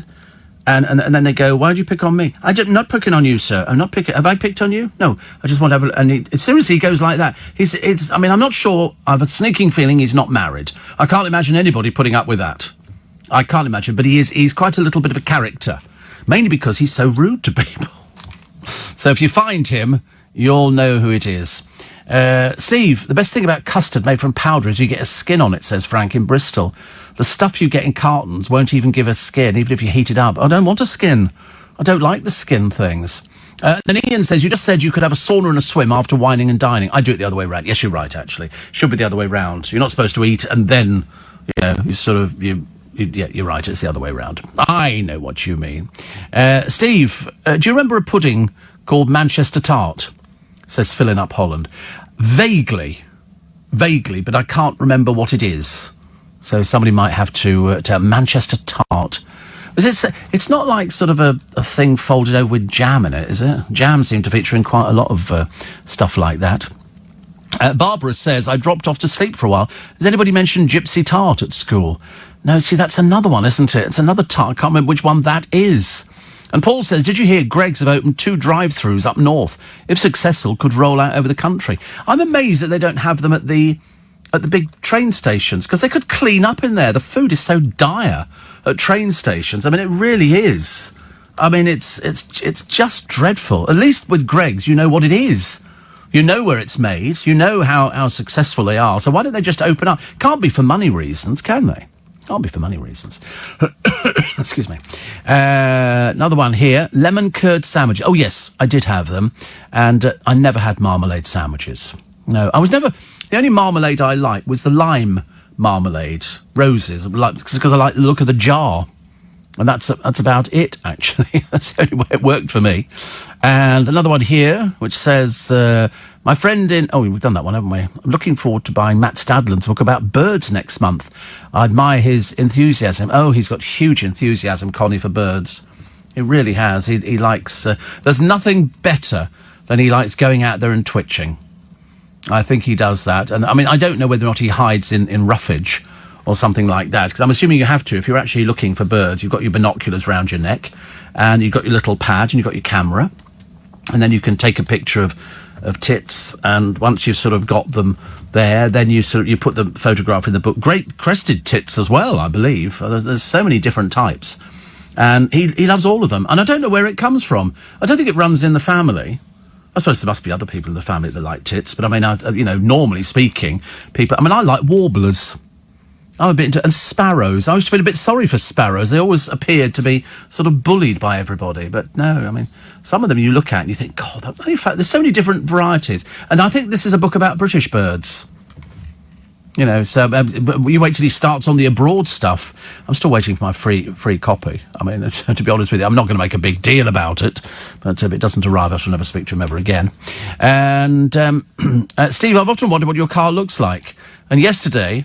I saw a 2-door Bentley on East Overcliff in Bournemouth, says Phil. It was dark blue, it had a soft top. Oh. I'd never buy a soft top car.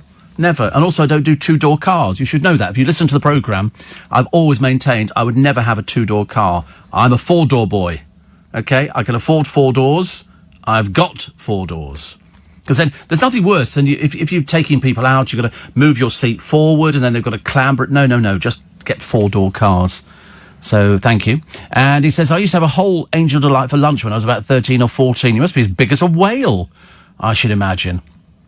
Also, great take on traditional pudding, vanilla-flavoured clotted cream. Rice pudding. I used to like a rice pudding. It was fairly simple. Marks and Spencer's used to do it, and it was rice pudding with double cream. I mean, you could eat it cold, to be honest with you. I mean, I didn't want to wait for anything else. It was much nicer.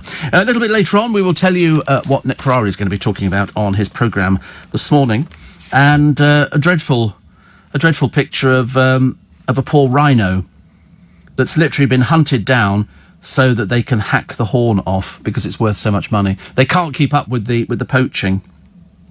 I mean, it's just murder. They do the same to elephants, but this is two rhinos. You know, the people who do it, I know why they do it, because it's worth so much money and they don't have any money. So that's why they go out there and they will literally butcher animals so they can take the horn. It's terrible, really, isn't it? Also a granny. This is Hilda West, 94 she is. I underaged her a short while ago. She's the oldest woman they reckon in the country to get a tattoo. She wanted her late husband Ernest and late son David's initials inked on her wrist. She's a care home resident, went to the local tattoo parlour, and she says, I can't believe that I am the eldest person to have a tattoo, but I'm very, very proud of them. She was married for 70 years to her husband, she says, and I look at them every day and think of my husband and son. It went very smoothly. I didn't feel any pain. He was very good. So there you go. A tattooed 94-year-old. Look at that, eh? Look at that. That is really cool. Other stories. Bruno Tonioli is going back into the gym. For what reason? I've got no idea. He likes taking his shirt off, doesn't he, really? And no more reviews of Gemma Collins's poor little programme, which is just as well, actually, because it was just rubbish. Absolute rubbish.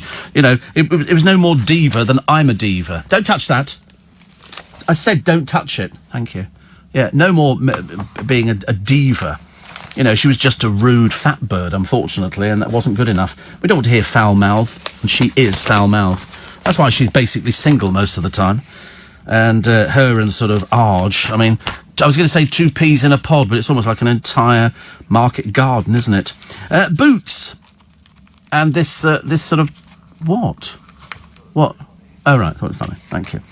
Boots have been accused of racism for putting security tags on hair products for black customers, while white ones were untagged. Makeup artist Natasha Wright was shocked to see the anti-theft devices in one store. Footage she put on Facebook shows how shelves of expensive hair care products aimed at European women, including L'Oreal and Aussie brands, were up untagged in spite of costing up to £10. But under the shelf labelled black hair care, the products had even small security strips, even those priced at just £5.50. Natasha, who was in a Boots branch on Wembley High Road, northwest London, can be heard on the video saying, "Boots, what are you trying to say?"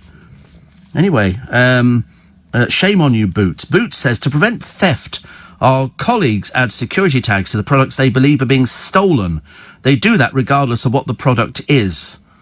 What, you're saying that people don't steal? You know, if you're white, you don't go stealing. In Boots, it's only black people. You can't really be saying that, can you? Sometimes they should engage their brains before opening their mouths. 5:30, good, nice to hear. Quick, Heinz spread and cucumber sandwiches. Now you're talking, says Angela. Oh, Heinz spread. Sandwich spread. Apparently there's a Greggs in London Bridge Station. And then James says, when in Gough Square, did you on occasion visit Dr. Johnson's house? No, I never went in it once. And I was there for years. Isn't that funny? But it's always the place, it's like somebody said to me, oh, you must have been to the Tower of London loads of times. No, not really. You know, only done Buckingham Palace once. I've done Windsor Castle a few times. But you tend not to do it. If you actually sort of live near or work around tourist attractions, for some reason you tend not to do them. I don't know why, but I never went to Dr. Johnson's house at all. My late dad-in-law, Steve, used to make me tin sliced peaches with those little square sponges out of the box and evaporated milk. Oh, evaporated milk. We used to have that over jelly. My mother could get fruit to actually go all the way through the jelly as opposed to it just sort of sinking to the top. No, how can it sink to the top? Rising to the top. And so that was quite good. And another one here, which says, at the show of the Wembley Park venue last night, a combo of 2 samosas and 2 onion bhajis and masala chips cost £11, says Dev. They indeed minted over 1,000 of those, including myself. £11. I think that's terrible, isn't it? 2 samosas, what are they worth? Pound at maximum. But we went somewhere. Where did we go to? We went to some market and I ordered some deep fried. They weren't chips. They were like sort of potato stringies or something like that. Anyway, they were so expensive. I took them back. We'd waited for ages for them. They were absolute rubbish. Food in markets is getting worse and worse and worse. It's just not so good. Lumpy cold custard, Steve, with the skin on. Thank you, no. Thank you, no. Don't want anything like that. And Gypsy Tart is coffee flavour, says Barbara. She was one of the strange children at school. She ate her greens. I used to eat them. Steve, a Manchester tart was Bet Lynch in Coronation Street. Thank you very much indeed. And my great-grandmother was a great dessert maker, says Shane. Mum isn't. She gets desserts out of packets. I would think that would be the easiest way to do it. I like little Marks and Spencer. I've not had one for ages because it's part of my new regime to eat healthy vegetables. And they do little trifles. They do a sherry little trifle and things like that. And occasionally I bought one, but not for a while now. I'm trying to be good. It's not easy. Not easy. You get a bit tempted. You walk past me and you think, perhaps I'll just have a yoghurt. And then you go, no, yoghurts are boring, aren't they? And I think, well, actually, it's better than nothing. And then somebody said, no, you can't have a yoghurt.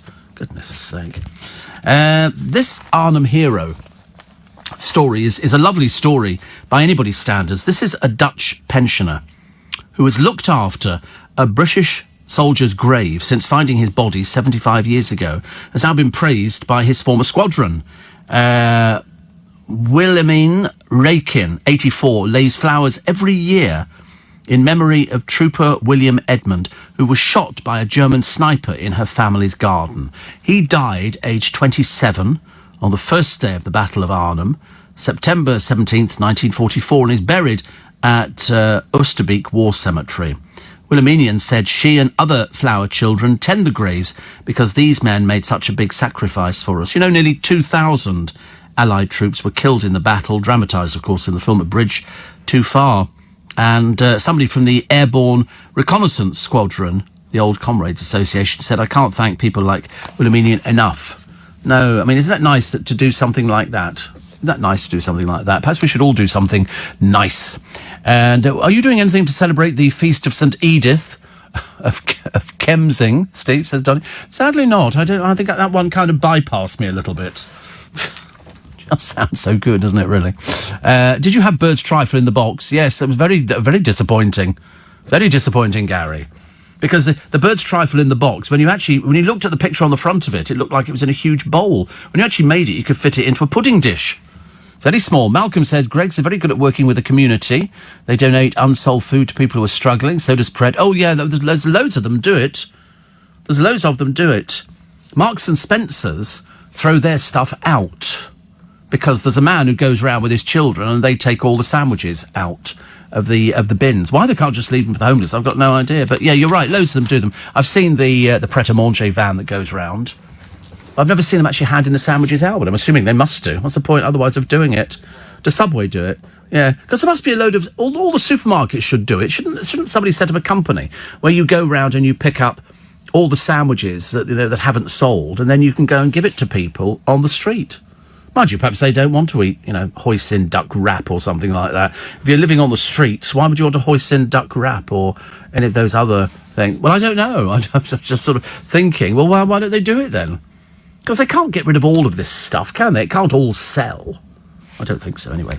Ali Ross on TV, he's come to the conclusion that Britain's got no talent. It's a recycled programme. That's all it is, and all the acts are recycled. And it's shame, really, because they brought all these people back, including a 2-year-old ventriloquist and some caterpillar dancers and everything. I mean, to be honest with you, it's dragging out a tired old format. We've seen, they go, this is the winner show. We've seen it. Don't insult our intelligence. It's rubbish. And there's no Stephen Mulhern either. So that's another good reason for not watching. It's we don't have any talent anymore. They've exhausted it. If they had to put on those ghastly Chawner sisters, remember the overweight sisters who just fought on the stage? I mean, just stupid people. I don't mind somebody being a chav, but at least try and be a reasonably intelligent one. They were just... Well, I think one hit somebody over the head and then threw the microphone down on the floor. Ghastly people. I think we've had enough of you. You can disappear somewhere. And then they dragged their mother or something onto the Jeremy Kyle show. Horrible people. Horrible. Also, I love it when you get the people on television who you think, you look like something. So I was watching First Dates, and there he was, Paul Catamol, appearing at the First Dates Hotel. Now, Paul Catamol, he had to say to his date, to this woman, I used to be in a band. And she went, oh, which band was that? And he went, well, I was with it for a long time. It was S Club 7. Oh, she obviously didn't remember him at all. And so she went, oh, wow, that's really exciting, all the rest of it. And then he talked about how he went out with somebody in the group, but it was sort of written into the contracts. And so that was a little bit disappointing. I mean, they've also got somebody... Oh, that's right, talking about food cooking. Everybody said exactly what I said. They've just copied me. Sorry, celebrities. There's no celebrities on there. The only celebrity on there is they've got a DJ called Ricky Hayward Williams. Nobody's ever heard of. They're not celebrities. Celebrities are people you instantly recognise off the television. I mean, Martha Reeves... is doing very well on there. We love Martha Reeves. And then they've got, a few other people who you've never heard of. And they're supposed to be celebrities. We're scraping the barrel. Mind you, at least it beats when they go, oh, look, the celebrities appearing will be the gay one from Towie, and somebody who's been on Made in Chelsea, and somebody like Jamie Lang who's been on every programme under the sun. I mean, for God's sake, find some different people. Stop being so blooming lazy. Dreadful, isn't it? I make my own samosas, Steve. Yes, I mean, I can imagine. They're not that difficult to make. You can buy the pastry already made. All you've got to do is cut it, and then you can fold, bits of chicken into there and some vegetables and stuff like that, or just put vegetables in, and then deep fry them. When I used to go to the market at one of the racetracks just down the road from me, there used to be a lady there, and she used to do samosas, and I used to have some lamb samosas, but they were quite spicy. They would do. I'd buy 3. I'll buy 3 of them, seriously. I mean, samosas are very nice, but I haven't eaten samosas for ages. I think I'm turning over I think there's something the matter with me. I'm not eating all the garbage I used to eat, but I could kill a samosa. Right now, I could eat a samosa. Bless you. Sorry? I don't think they are. No. Well, they're fried for a start. But I don't think vegetables cancelled out the fact you've deep fried it. Where are you coming from, honestly? You're telling me next chips are good for you. You're Scottish. Everything is deep fried, isn't it, if you're Scottish? Apparently, Ricky used to be on something on a breakfast programme. But he's not a celebrity. He's a radio presenter. That's not a celebrity. You've got to have done television to be a celebrity. So you could say that Toby Anstis is a celebrity because he's done lots of television.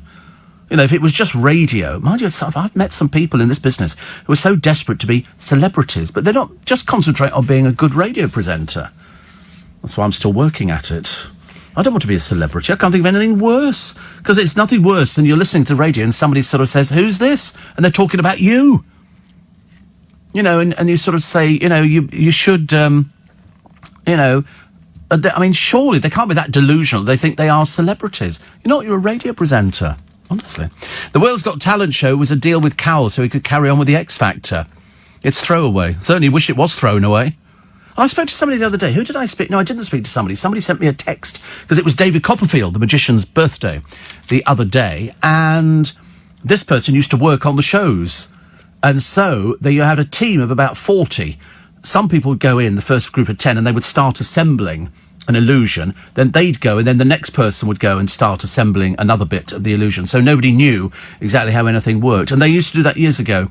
All the big magicians, when they used to play the theatres, it was quite top secret, because other magicians would be trying to nick your act. They would sort of see you doing something and go, find out how that works. And so they used to have security there. I mean, there was a man called Lafayette who was doing his show. I've told you about him before. He had a dog called Beauty, and he used to travel on his lovely car. He used to live down the road from here. The house has long since gone, I'm afraid. But he used to have a sign on his door that said, "The more I see of men, the more I love my dog." And there was a fire at the theatre that he was playing at, and they found his body in the debris. But there was a twist, because in another part of the theatre, under the stage, they found another person. It turned out there were 2 of them. He was using a double to do some of his illusions. So they had to make sure they got the right one. Otherwise they could have buried it. And he got buried with the dog. I think the dog and him together. 83850, Harry says, M&S in Sunbury give their food that they're throwing out to the local food bank, which is so much better than throwing it in the bins. Haven't heard you mention Costco lately. Are you serious? I mention it tons of times, multiple times. I live in, in fact, I'm going again today, because I'm that kind of person. Because I don't have any interviews to do for a company. Somebody says, you are a celebrity, but you're downplaying it. I'm not a celebrity. I'm absolutely not a celebrity. I keep saying that. I'm a radio presenter. I'm very happy to be a radio presenter. If people think I'm well known, well, that's fine, but I'm not a celebrity. Ridiculous. Maybe on a Tuesday or a Thursday I might be. I don't know. I'm certainly not a diva either. Anyway, as I mentioned earlier on, we're raising some money for our charity Make Some Noise. And this is your chance, if you are lucky enough, to escape to a dream holiday for 2 to the beautiful island of Mauritius. Thanks to Flight Centre, you could be enjoying 7 nights. 7 nights, honestly, that's a lifetime. In a prestige can't even speak now, ocean view room with a balcony. overlooking the warm waters of the Indian Ocean. I don't know how close the Indian Ocean is, but I'm assuming if you're overlooking it, it must be fairly close. Your holiday is at the 5-star Intercontinental Resort, all-inclusive. So you can take your pick from 4 restaurants. Oh, lovely. I love it. I've never been on an all-inclusive holiday. My brother went on one. He said it was fabulous. So you can take your pick from these 4 restaurants. There's a sauna, a steam room, and a whirlpool bath to help you relax and unwind. You can take a dip in one of the 2 infinity pools, and then you can wine and dine, sip cocktails with panoramic views of the bay. There's a team there from the concierge, and they will tell you how to best explore the island, including pristine beaches, lagoons, and coral reefs, or enjoy a range of water sports. And we'll do you return flights. No point in sending you out there if we're not going to bring you back home again, is there? You know, unless you've sold the house and you've just decided to sort of run away and join the Pixies. So it's not a bad place to go, actually. It's not a bad place to go. I mean, 7 nights, that's actually going to tempt you to go back again, isn't it? That's what I would think so. For your chance to win a trip to Mauritius for 2 people. So, I mean, in fact, even if you're single, you can just find... You imagine just going up to somebody in the streets and going, how would you fancy a holiday in Mauritius? I mean, I'd love to do something like that. All you have to do is text the word beach, B-E-A-C-H, capital letters, no spaces, and send it to 84850, please. A voluntary donation of just £3 from every text goes straight to our charity, Make Some Noise, helping to change young lives. And boy, does it change young lives. You want to see the things that people have written to us afterwards. You know, you'd think that we'd have, you know, raised the Titanic and taken them all on a cruise.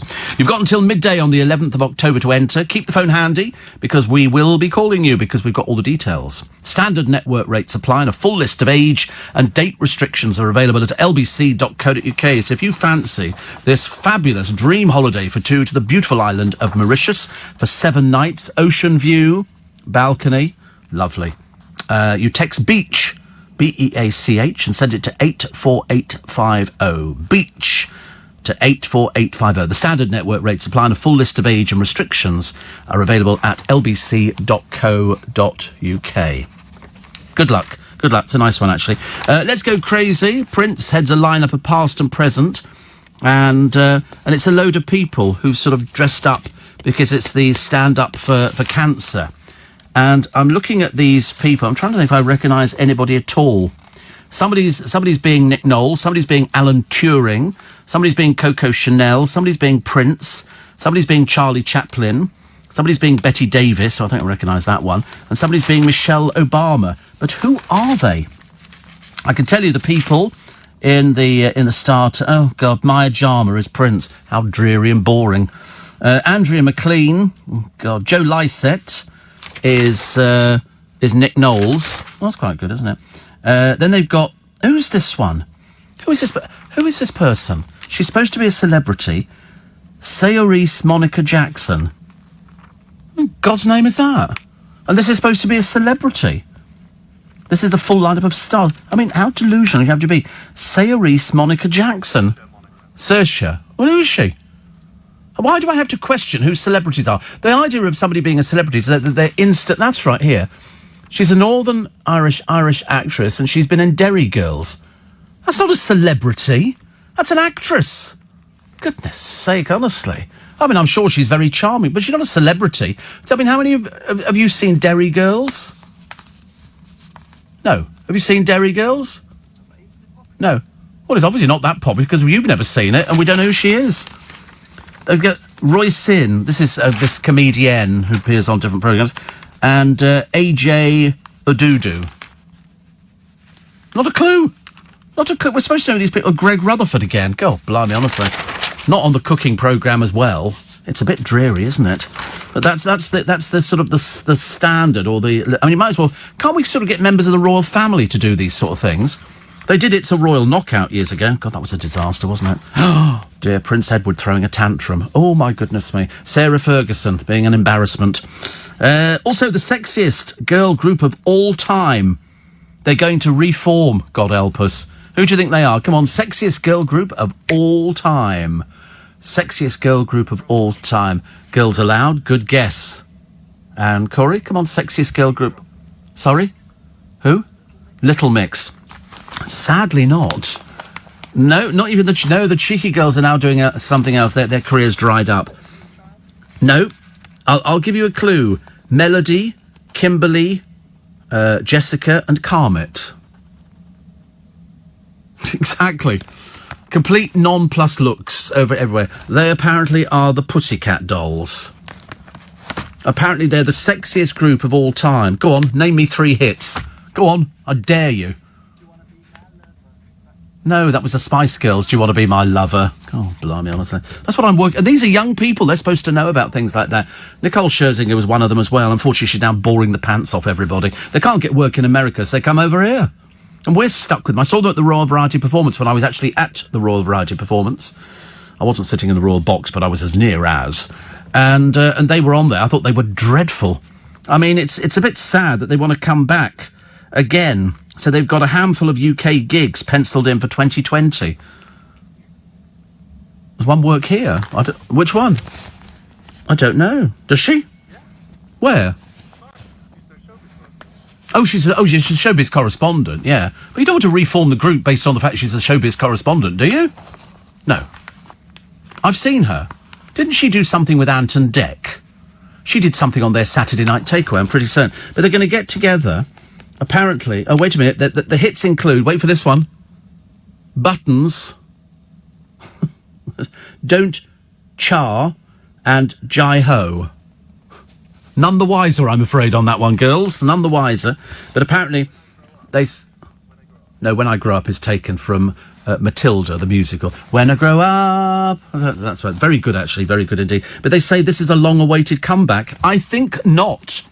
I think not. Hope they're not going to be doing a Bros. You know, we booked in all these, and it's all sold out, and it's, like, really fabulous, and then we start cancelling left, right and centre. Derry Girls is a series on Netflix about schoolgirls. It might be... massive following, says Paul. Well, I didn't know who she was. They didn't know who she was. And we're in the business. We're in showbiz.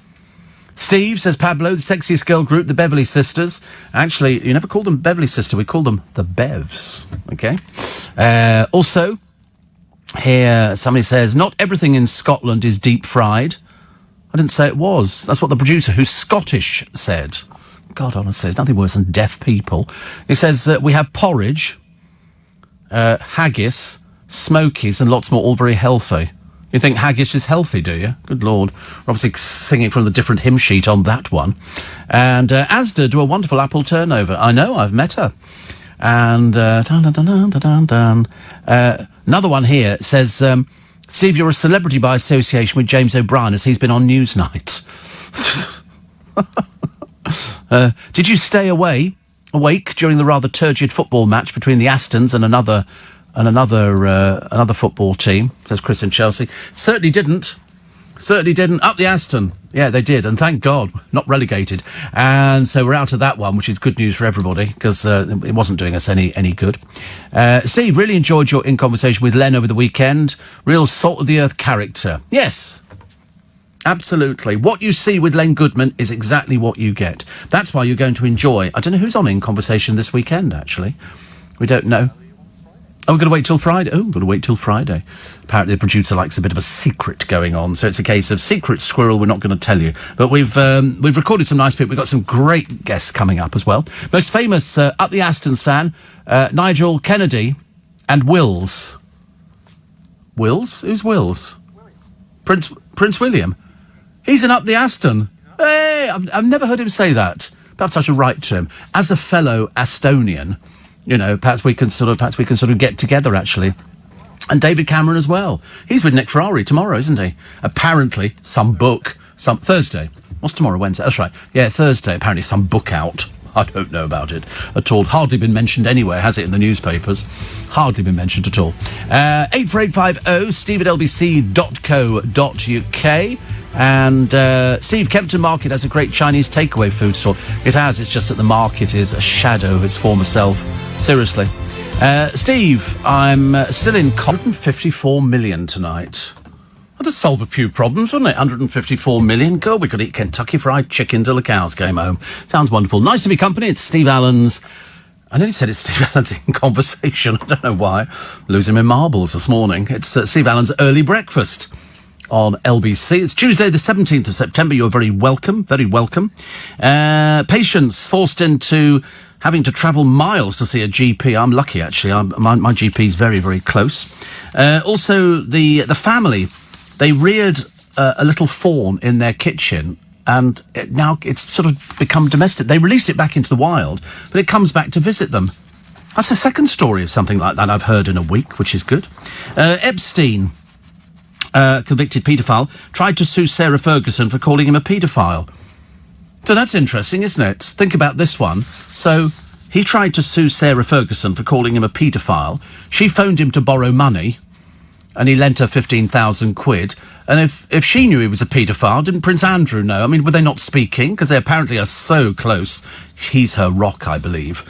So very odd, isn't it? TripAdvisor axes 1 million fake reviews. Jeremy Corbyn poised to scrap universal credit.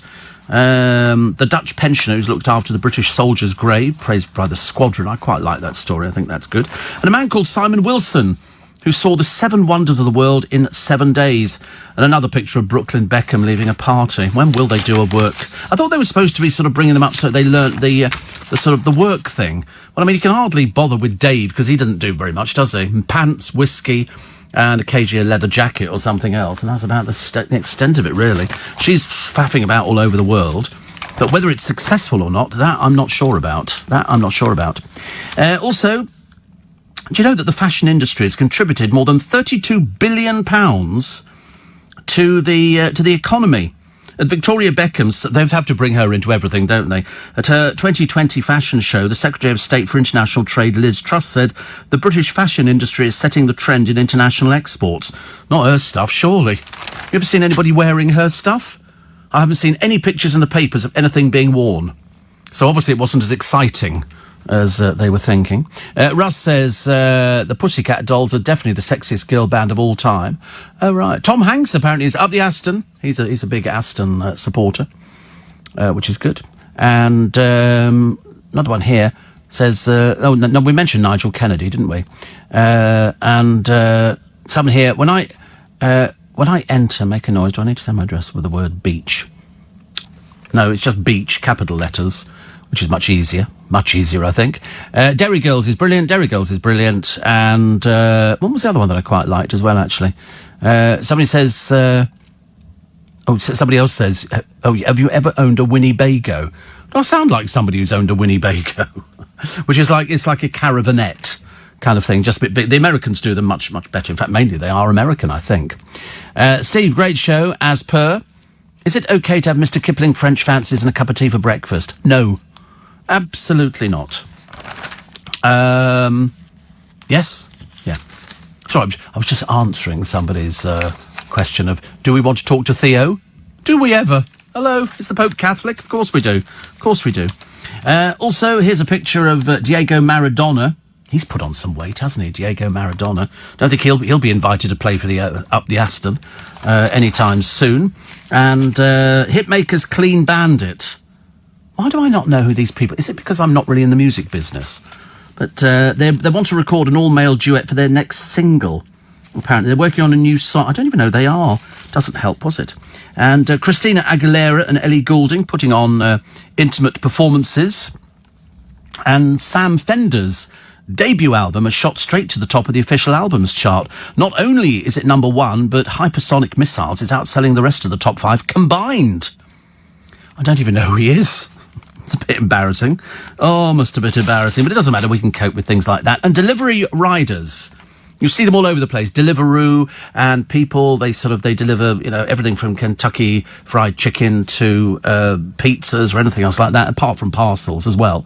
They're facing calls to have number plates on their bikes so they can be nobbled for reckless cycling. What a brilliant idea. And mind you, if they're going to do that, you might as well make them get insurance. Why shouldn't they have insurance? They're on the roads. Deliveroo and Uber Eats are under pressure to make their workers identifiable after one struck a deaf pensioner on a pedestrianised street and rode off. The 85-year-old said, I shouted at him to stop. He looked round but stood on the pedals and accelerated away. Well, we have to stop that. Both Deliveroo and Uber Eats have been contacted for comment. I mean, it's very difficult to describe a cyclist who's wearing a hood or a helmet. But if you could see a number plate on a vehicle, that's what I want. I want to see them having insurance. I mean, you take your life in your hands crossing the road, and if you try and remonstrate with him, you get a mouthful of filth. Seriously, dreadful. It's almost as bad as those ghastly. We've never managed to get rid of them. Those dreadful little pedalo things, and they're ghastly, horrible people riding them. Horrible people paying tax. I don't think so. Must be the only way you can rip people off and not have to pay anything. We had one in Leicester Square earlier on this year. I looked and I thought, I'd like to let your tyres down. But that would be vandalism. So I wouldn't encourage that. But I thought the mayor has got no power over them whatsoever. Totally useless. Totally useless. And Mark says, Steve, do you agree with me on the subject of girl groups that Sporty Spice has actually become more attractive with age? Oh, yes. I think so. They all had to be something, didn't they? So we had Baby, Sporty, foul-mouthed and making porno films, the other one. And then you had Victoria, Miss Misery. You know, the one who didn't look as though she was very happy at all. And you had the other one, Jerry. They were all sort of personalities on their own, but then they're thinking they're going to come back and Victoria's going to be there. She's not. I'd be very, very surprised. Very, very surprised. Why would she want to? She's trying to keep her blooming clothing business going. You know, that's the only problem that they've got, isn't it, really? Celebrities, here we go, celebrities, loosely called, are encouraging people to sleep outside for a night to help tackle homelessness. How's that going to tackle homelessness? Apparently, this New Yorkers in Times Square get a live bedtime story from Will and Dame Helen. Will and Dame Helen. Who's Will? Will Smith and Sir Chris Hoy. They hope the event will raise 40 million quid. Good Lord. It's an odd one, isn't it? I don't see how that tackles homelessness. I really don't. Plus, a third of adults don't tell anybody if they're in pain, if they're suffering with pain, because they don't want to be seen as an annoying person or being a whinger. I always complain about everything. I think we should all complain about things. Absolutely. You know, if you don't feel very well, tell somebody. Goodness sake, otherwise nobody knows, do they? Here's a picture of Billie Piper. She's guest editor for the latest issue of Stylist magazine. So there you go. She said, being a woman today is as hard as it was yesterday, if not harder, I should imagine. And so we've done the Greggs fans, didn't we? Aldi are going to open another 360 stores, creating 5,000 jobs. 55 of these are going to be in the London area. Is that good news? Do we need any more supermarkets? What with this Brexit malarkey around the corner, I'd be interested to find out where it goes from here. Also, the McCanns. Not heard from the McCanns for ages and ages, and they think our Brexit hell over detective. Are we still paying money to look for Madeleine McCann, having been told by the police on numerous occasions that they've got new links and they've got all sorts of things and they're following up? It's amounted to nothing. Absolutely nothing at all. They've been over there. There's no chance. You know, much as though you would want there to be. I don't think there is, actually. I don't think there is. Did you hear Eddie Mayer's soundbite yesterday? I didn't, but I'm led to believe it's always entertaining. I never know what they are. I don't know how they find them. I don't know if it's him or if it's Stuart that finds them. It's very clever, though. Very clever. It was only because we heard about it. This is yesterday's soundbite, is it? This is yesterday's soundbite. So brace yourself. Now, they're either going to be sort of few seconds or they're a little bit fractionally longer. Here, this was yesterday's. Up the Aston, yeah, that's all. Woo, woo, woo, up the Aston.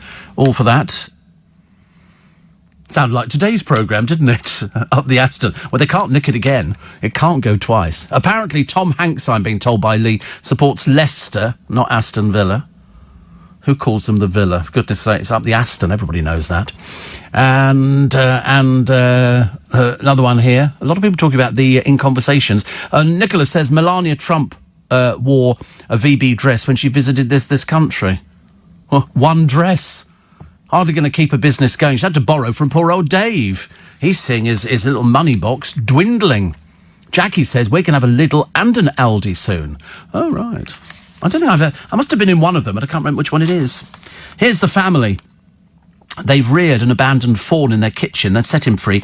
Now he pops in to say hello. Which is, I think that's lovely, actually. I think that's really sweet. He was raised in the kitchen. Second one I've read this week, actually.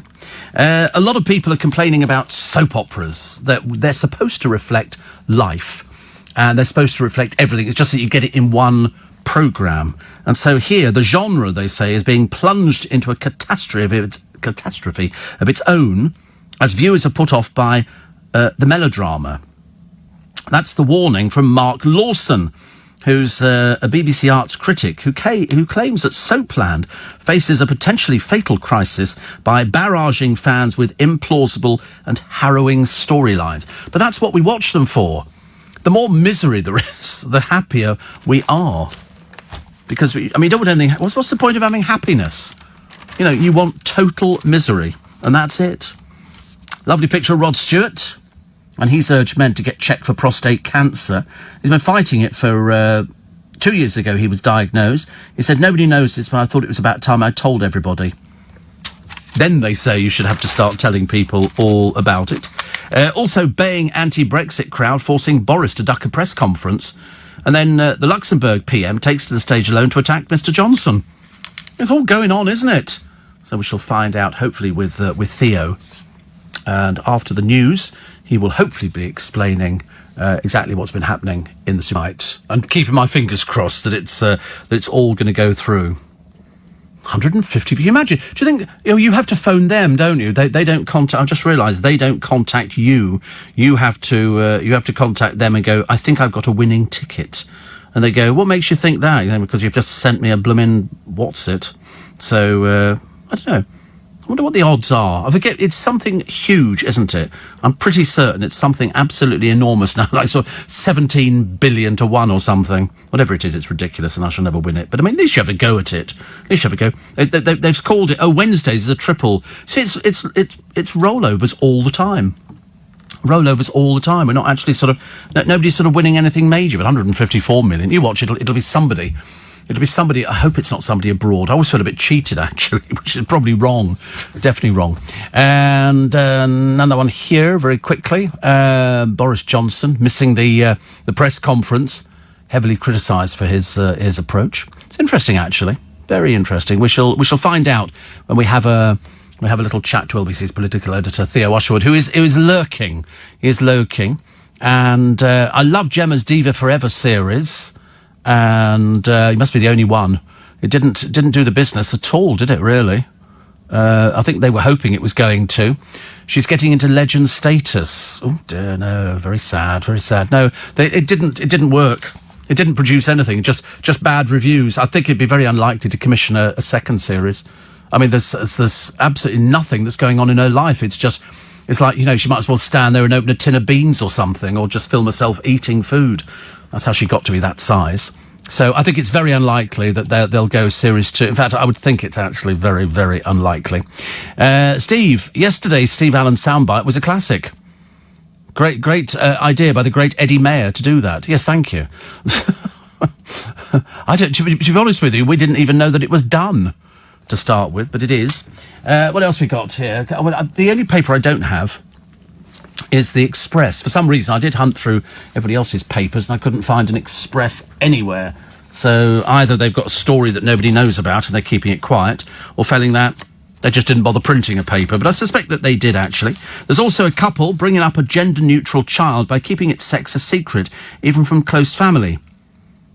This is Hobbit Humphrey. That is his name.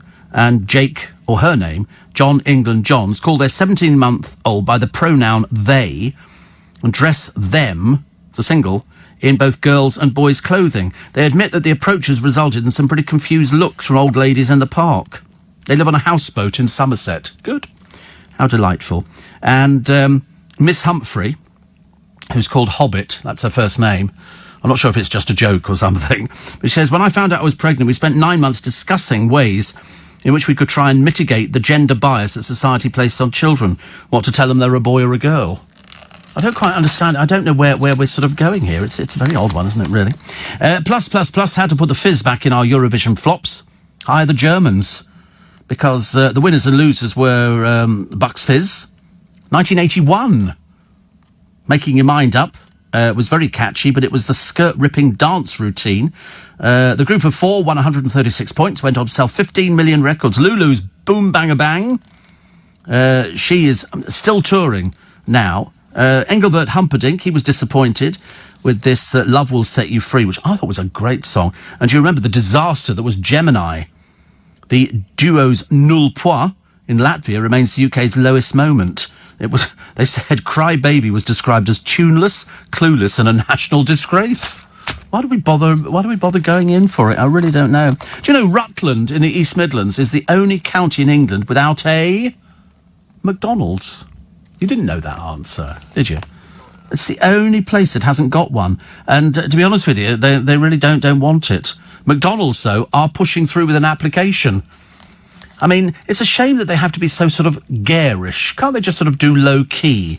That would make it a lot easier. Oh, look, here's a picture of Jake, England John, and Hobbit Humphrey.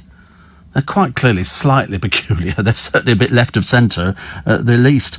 Also, the Royal Mint has begun making jewellery on its coin presses as Britain switched to using cashless payments. I use cash all the time, actually. I use cash all the time. I see people getting on the bus using their debit card on the bus, which I'm assuming is just some sort of other way of sort of paying to the bus. And then you get other people, I don't know how that this works out, they go on there and you go, and it obviously hasn't gone through. You can tell it makes an odd noise.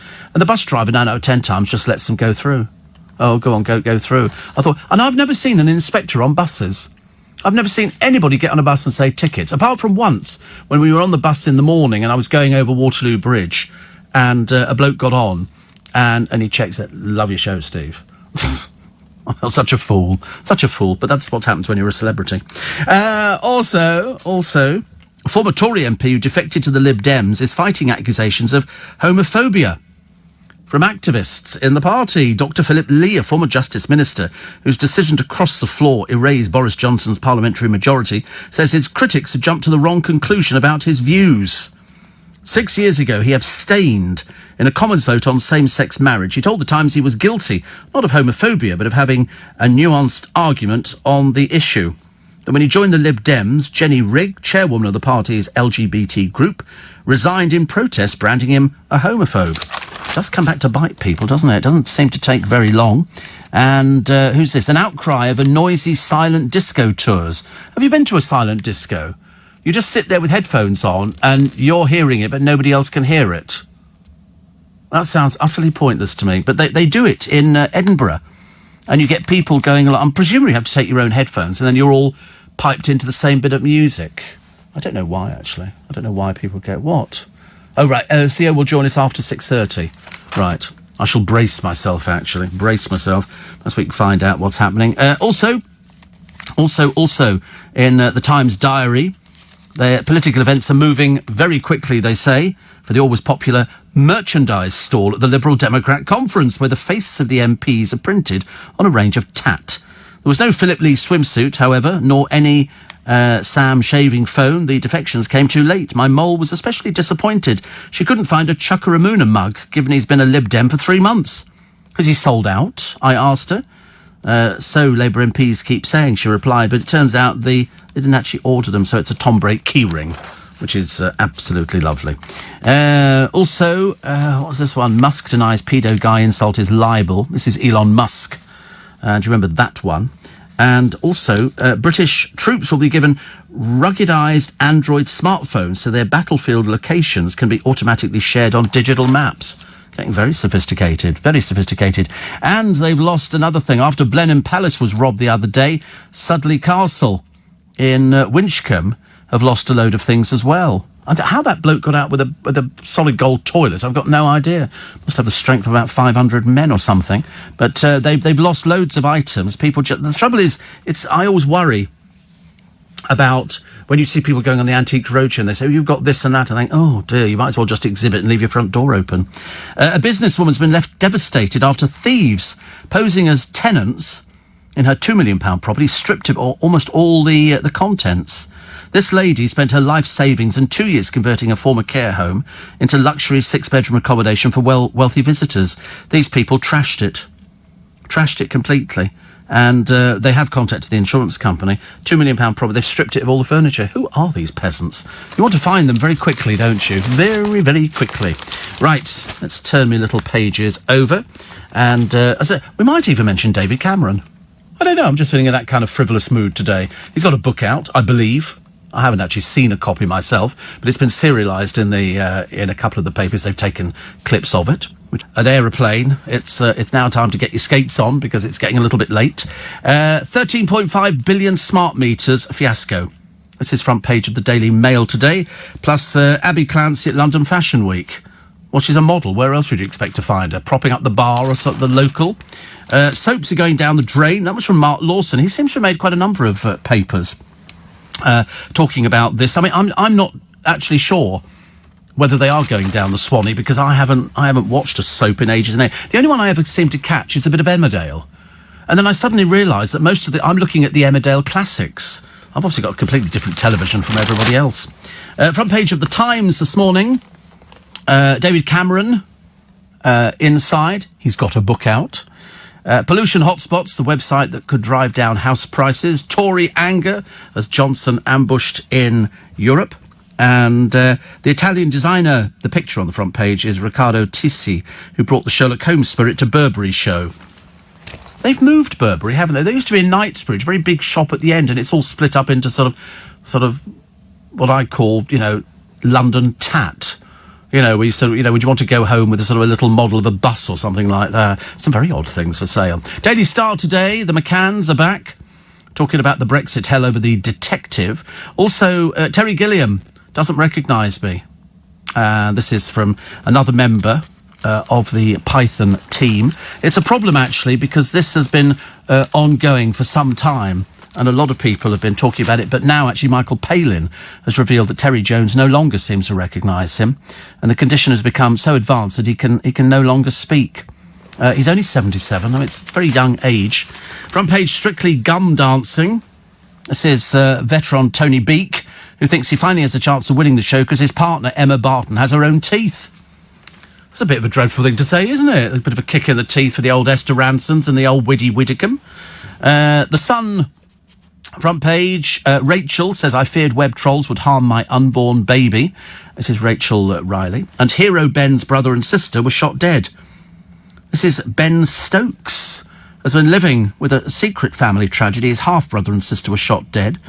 And he's now spoken publicly about the tragedy. Lord above. Things you discover in the newspapers. Daily Mirror.